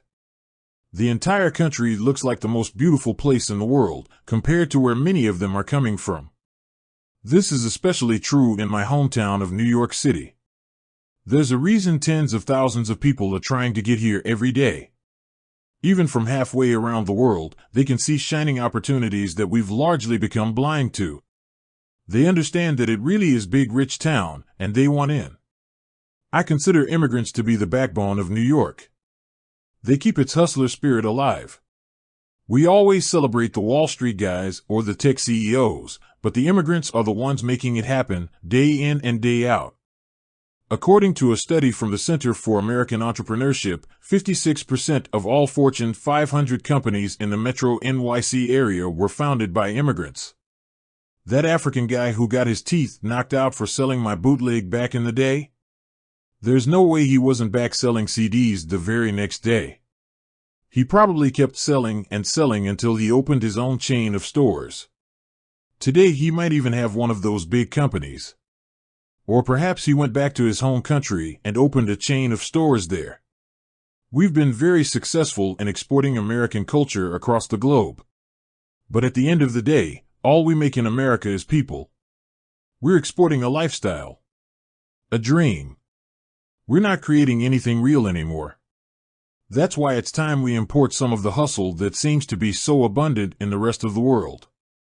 Then we can stop feeling like people owe us something and start realizing that our hustle can lead us to whatever we want in life. Are they making a deposit? There is one question you must ask about every person in your life, no matter how long you've known them. Does he or she ever make deposits into my life, or do they only make withdrawals? If the answer is withdrawals, then that's someone you need to distance yourself from immediately. Remember, no one only makes one withdrawal. Would you only go to an ATM that kept spitting out free money just the once? Hell no. You would go every single day until the bank figured it out. Well, people are the same way. Until you shut them down, they will keep taking and taking until there's nothing left. I'm getting rid of all the people who only make withdrawals. I've already lost people who meant the world to me, namely, my mother and grandmother, and I'm still doing just fine. There is zero reason I can't cut all the other people who are trying to drain me instead of fill me up. This is why I don't particularly care if my father ever makes himself known to me. At this point, he would only be coming to make withdrawals from my life. There's nothing for him to deposit. I already have enough people like that in my life. Every day they look to make withdrawals from the bank of 50 cents. I've already discussed the people who are straight up looking for a monetary handout, but just as frequently it's people seeking my association on its own. Hey, we got this phenomenal idea that can be a hit and make us some big money, they'll say, before getting to the catch. We just need you to make it work. I'm not looking to partner with people like that anymore. I want to be associated with concepts and ideas that could work with or without me. I want to be around talented folks who can lift me higher, not people who want to piggyback off my success. The first time I ever met Mark Wahlberg was at a dinner with a group of people I had just met. I ate my food, hung out a bit, and then went to the restroom. On the way back, I decided I'd been there longer than I needed to be, so I paid the check. When I got back to the table, I told the group, "Yo, I'm running out. See you guys later. Great to meet everyone. And don't worry about the bill. I took care of it. I didn't do that to be a big shot. It's just a role I've gotten comfortable in." Mark couldn't believe it. "What? You did what?" he said, almost jumping out of his seat. "Wait a fucking minute. Wait a minute. I finally found a guy who can find his fucking pockets and he's leaving? Bro, we gotta get together. We gotta hang out." He was excited because he was always the guy who people would expect to pay the tab. Now someone was finally willing to make a deposit. That caught his attention. We've ended up becoming good friends after that night, and Mark's made plenty of deposits into my life. He's someone who already did the rapper turned TV executive thing with Entourage and Boardwalk Empire, and he's given me a lot of valuable advice and insight. I would have never made that connection with him if I hadn't reached for my wallet that night. I know everyone reading this isn't in the position to pay for a fancy meal in an LA restaurant, but you are in a position to make deposits with the right people. Professionally, you can always contribute to morale no matter what position you're in. If you're part of a team, it doesn't cost a cent to be the one with a positive attitude. That doesn't mean you have to kiss your boss's ass or be fake. You just have to stay upbeat about things. Be the person who doesn't bitch or moan when you get a tough job or assignment. Be the person who is smiling and open to interacting with coworkers instead of putting on headphones and hiding behind a computer screen. Be diplomatic and try to identify a resolution when your coworkers aren't getting along. The easiest deposit you can make it work, but one that will pay off in the long run, is to just show up on time. You have no idea how aggravating it is for a boss when employees just roll in whenever. It might be tempting to think, well, if it were my company, I'd get there early, but why should I rush over there to make these guys money? If that's your attitude, you're never going to get your own company. This is definitely an issue I struggle with concerning my own employees. As I said earlier, one of my weak points is that I like to be comfortable in the workplace. I like to be around people I know and trust. Unfortunately, the comfort that I'm looking for can make the entire environment too relaxed.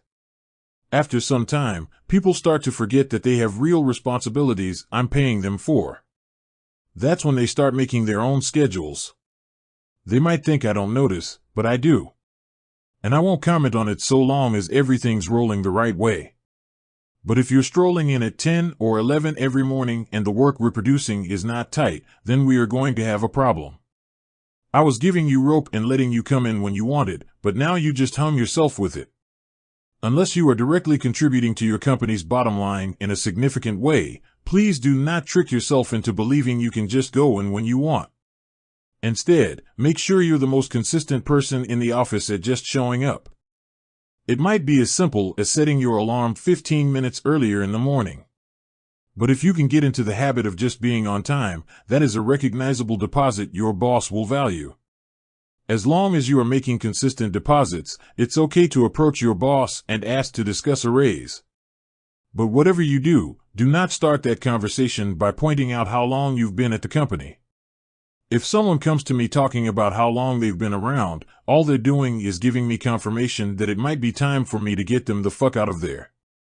If you have been around forever but I'm not proactively giving you a raise, there is probably a reason. Instead, when you have that talk, keep the focus on what you've been contributing. Revenue, of course, is the best thing to be able to point to. But it can also be some of the non-transactional things we've mentioned: upbeat energy, helpful diplomacy, punctuality, and creativity. If you've been making those deposits on a consistent basis, it's probably going to stand out. And you'll be rewarded a lot quicker than the person who has been at the company a long time but is only interested in drawing their paycheck. It is important to remember that not every deposit someone puts into your life is going to be monetary. A person might never give you a dime, but still bless you in all sorts of other ways. My Aunt Geraldine and Uncle Mike deposited a lot of affirmative energy into my life without asking for anything in return. A rare trait in my family. The three of us must have been drinking different water than everyone else. We all understand that no matter what happens in your life, there should never be a moment when you feel like it's okay to stop working and start looking for a handout. Uncle Michael and Aunt Geraldine proved that when they won $1 million from a scratch-off ticket Michael bought. I remember being so excited for him when he told me. "What are the odds of that actually happening?" I asked him. "That's incredible." It was a nice little layer of comfort to add to their lifestyle. He and my aunt bought a bigger house and traded in a couple of their cars for something nicer. But that was it. All they did was upgrade. What they didn't do was quit their jobs. They didn't say, "Okay, we've made it," and try to go on one of those 20-year vacations. They were wise enough to understand that while the extra money was a blessing, in a few years it would be gone and they would have to keep living. It is very easy to run through $1 million in this country. And they did. Thankfully, they never quit their day jobs, so they're fine. With their strong sense of self-sufficiency, we've never run into some of the issues I've had with other members of my family. My aunt and uncle are not looking to get anything from me, only give. It's been like that forever. Even now, Aunt Geraldine still buys me socks for Christmas and tries to cook me a meal. I don't need the socks and I've got a personal chef, but that's not the point. They just symbolize the love she has for me. She's wanted to provide for me, to give me things, since I was a little boy. She's the person who gave me the nickname Boo Boo. Might seem like a small thing, but to a kid who lost his mother, that term of endearment was very important. To this day, the people I'm closest to still know me as Boo Boo. My son Sire has brought that sort of positivity into my life, too. Everything is in place for us to have a healthy and loving relationship. Whenever I see my little guy, it's nothing but happiness and excitement. He's not looking for a thing from me. He just wants to show me where his front teeth just fell out, or a picture he drew in school. There's nothing better than sitting on the couch watching TV and having him come into the room and without a word snuggle up next to me. He's not looking for a thing, no money, no favors, no handouts. He just wants to be close to his father. Being on the receiving end of that sort of unconditional love is something I'm not used to but need to become better acquainted with. Giving back, I'll admit that there are times when I don't feel very charitable. If I walk down the street and see a guy with a funny sign and a cup begging for change, my immediate reaction might be, I don't feel the need to help this guy because his spirit is already broken. Whatever bill I put into his cup is not going to make the slightest difference. If someone has the ability to write something so humorous that it's going to make a calloused New Yorker reach into their pocket, then that person has talent. Unfortunately, he's only comfortable using that talent to ask for a handout instead of going out there and applying it in a more constructive or productive way. I don't want to support that. Over the years, however, I've come to understand that this attitude isn't always helpful. Yes, an individual would rather prey on people's sense of compassion than put in the work. But that doesn't mean there aren't many more people out there who really do have the work ethic and hustler's spirit I promote, yet have been caught in circumstances beyond their control. They do require some sort of help. Being in a position of abundance, I'm becoming more and more focused on using my money to help those kinds of people. When you've experienced success and validation over a sustained period of time, it allows you to take the focus off yourself a little and become more conscious of what's happening in the different communities around you. The older I get, the less I'm impressed with people who amass money, and the more inspired I am by the people who are committed to giving it away. I never realized it before, but now I can see that the givers are going to be the ones with the strongest presence in their absence. When they're dead and gone, people are still going to speak about them in reverential tones. 50 years from now, people will remember Bill Gates more for the work he did supporting sustainable agriculture around the world than for whatever he figured out with computer chips. Just like the music mogul David Geffen isn't going to be remembered for making hit records. He'll be celebrated for the advances he supported in medical fields. Warren Buffett may be incomprehensibly wealthy, but he's committed himself to donating 99% of his fortune to charities by the end of his days. He's been following that oath and has made philanthropy his new calling, pushing other billionaires to do the same with the giving pledge. Their examples made me become more conscious of my own legacy. I've had to ask myself, do I want to be mainly remembered as a person who sold a lot of records and made a lot of hit TV shows? At one point the answer would have been hell, yeah. I still value that experience, but now it's more important that I'm also thought of as someone who did something positive with the money he made. It's not enough anymore for me to say, well, I'm giving back by showing people that it's possible to go from the bottom to the top. I need to do even more. I'm committed to take the money, resources, and connections I've gained on the way to the top and invest them directly back into the bottom, so that the people living there might have an easier time making a similar journey. One of the first times I became really interested in the concept of philanthropy was after I traveled to Nigeria. I didn't know much about the country, but Heineken was paying me $4 million to do 4 shows, so of course I packed my bags and got on a plane. One of the first nights there, I was chilling in my hotel room in Lagos and ordered room service. The hotel brought all this food into my suite, and I was about to dig in when I noticed that the chicken wasn't deveined. Something about that made me queasy. My appetite was spoiled, and I wanted to get out of my room and into some fresh air. Suddenly an idea popped into my head. I told my road manager, Barry, to grab $15,000 out of our per diem money, put it in a bag, and get a car ready. Once Barry had the cash, I met him downstairs, got in the car, and told the driver, just take us to the hood. I have definitely seen some rough neighborhoods before, but I'd never seen anything as harsh as the neighborhood the driver took us to.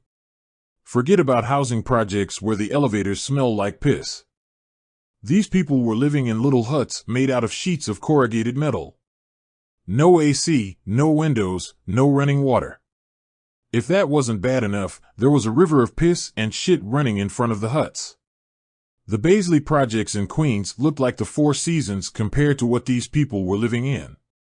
As we were driving, I also noticed that people were carrying on their heads anything heavy they needed to transport. If someone had a 30-pound package they needed to get across town, they weren't calling FedEx. They were getting it up on the tops of their domes and walking it across town that way. The sight really blew my mind. At one point we had to slow down because the street wasn't anything more than muddy alleys. I took some money out of the bag, rolled down the windows, and started handing out 100s to people who came up to the car. Once the folks in the hood realized what was happening, the energy was ridiculous. More kinetic than at any concert I've ever performed at. This was a country where picking up an extra $40 might change your life for the next few months. And I was handing out Ben Franklin's like candy at Halloween. Word began to spread that I was throwing money, and by the time I got back to the hotel, there were probably 3,000 or 4,000 people waiting for me. The scene was insane. Even after all the money was gone, people just wanted to touch me. Not in a negative or threatening way either. They just wanted to share the energy they were feeling with me. One guy pulled my do-rag off my head so fast that it didn't even knock my baseball cap off. It was incredible. My actions ended up causing such a disturbance that we had to cancel the final show of the tour and go home. There were just too many people trying to show up and see if I was going to throw some money their way. It felt great to know that I had helped so many people in a short amount of time, but I also realized that driving around the slums throwing bills wasn't the smartest or most effective way to use my money to help people. I needed a better plan. I used to think I was from the bottom, but my trip to Africa was a wake-up call. It turns out that I didn't have any idea what the bottom actually looked like. My African brothers and sisters were struggling in a way I wasn't even remotely familiar with. People in the hood might not understand this. When I tell them about Africa, they'll tell me, "Yo, Fifth, we're hungry here, man." No, you think you're hungry. But across Africa, hundreds of thousands of people are dying every year due to starvation. That's true hunger. My understanding of how bad the situation is got even deeper in 2012 when I teamed up with the World Food Program and traveled to Kenya and Somalia to witness the impact the hunger crisis has had on those countries. I thought my experience in Nigeria would have prepared me, but I couldn't believe what I saw in Kenya and Somalia. In Kenya, I visited a school where all of the 500 kids there were orphaned and 48 were HIV positive. They each got to eat one meal a day, cornmeal with protein powder dumped on it. There wasn't anything else on the menu. That's all they got each and every day. I'd never seen anything so desperate. But these kids still had the most incredible energy. I'd ask them what they wanted to be when they grew up, and they'd say, "I'm going to be a doctor," or "I'm going to be a lawyer." They'd been dealt some of the worst cards you could possibly get, and they were still optimistic and upbeat about the future. Their total lack of resentment made me think about how I used to bitch that I had to wear kangaroos instead of Nikes. Or Marquis feeling sad because he wasn't wearing the right Jordans. If every kid in America could spend 5 minutes in a school like the one I visited in Kenya, they'd all be ashamed that they ever acted so entitled. I know I was. After that trip, I committed myself to working with the World Food Program to fight global hunger, especially in Africa. At the time, I had just launched the energy drink Street King. I pledged that, for each drink purchased, I would donate a portion of the earnings to feed one hungry kid.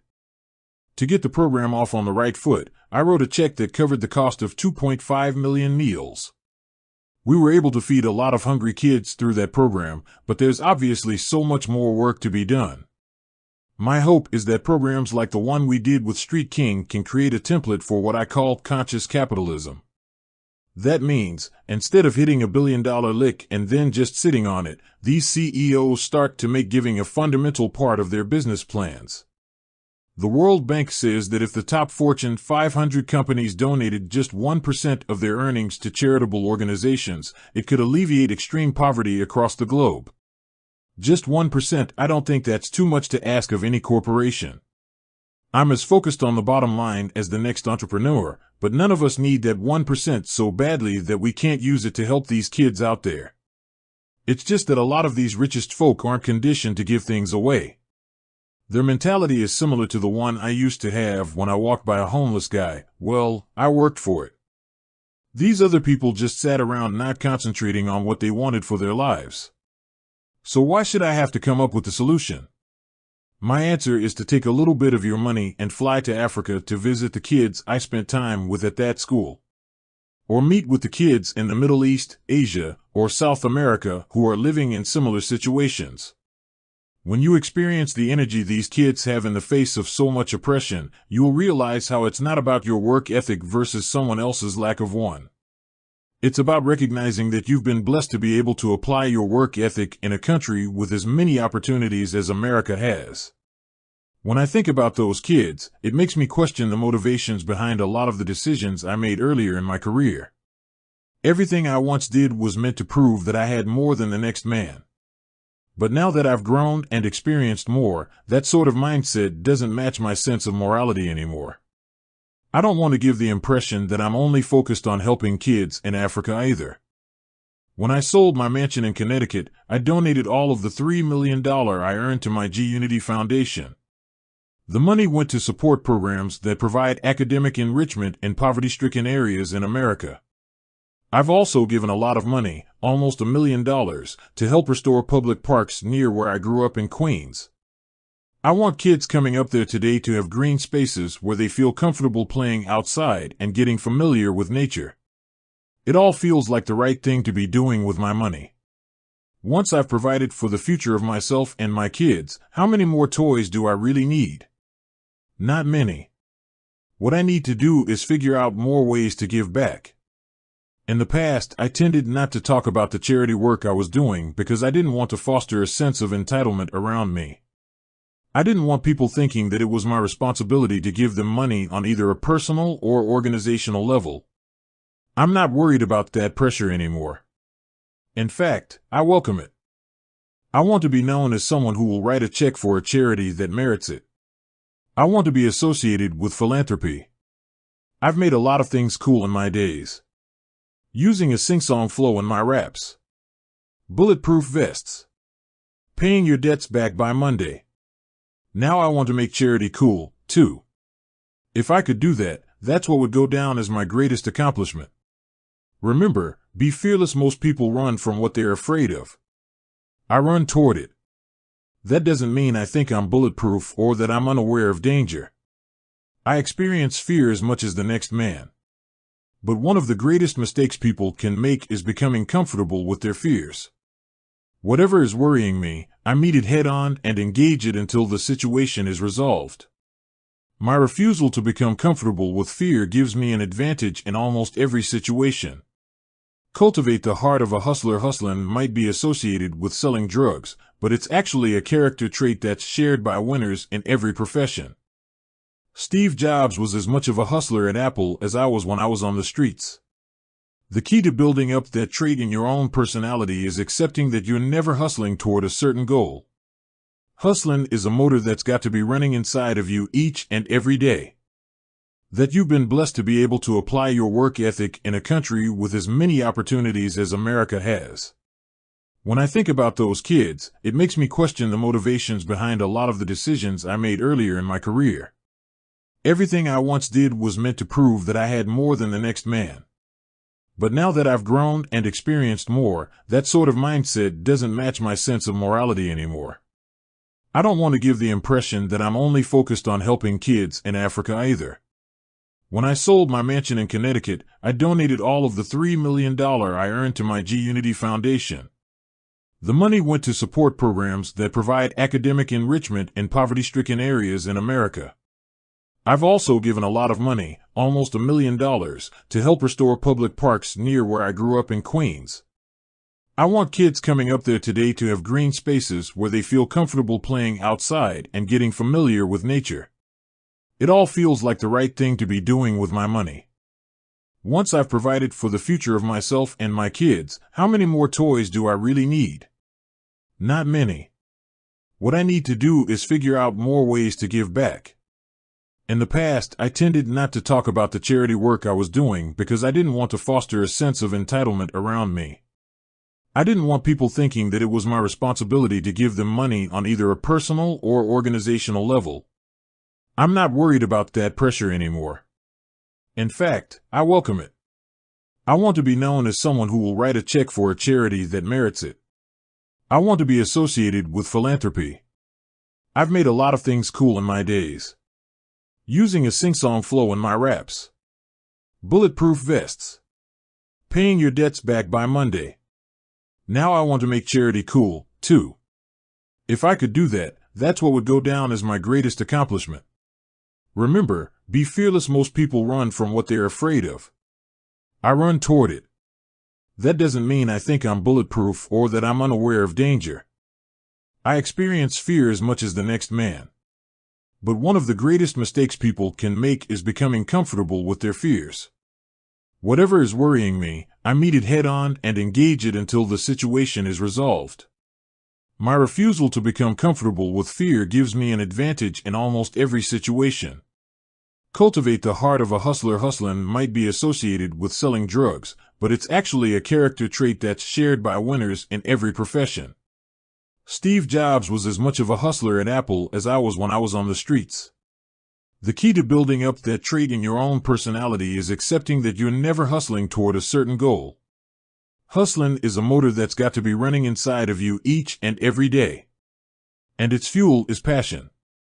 If you can keep that motor running, it will take you everywhere you want to go in life.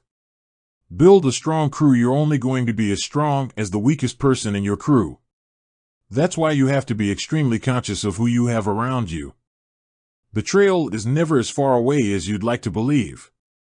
That's why it's imperative to find a balance between establishing trust and discipline in the people you work with and giving them the freedom to be themselves. If you can establish that equilibrium, you will be in the position to get the very best out of your team. Know your value. One of the cornerstones of my sustained success is that I don't rush into deals. Even though I've become synonymous with getting paid, I never chase money. I evaluate every new venture based on its long-term potential, not on what the first check I get is going to look like. The reason I do that is I have supreme confidence in my own value and ability. I'm secure that as long as I'm betting on myself, I'm always going to win.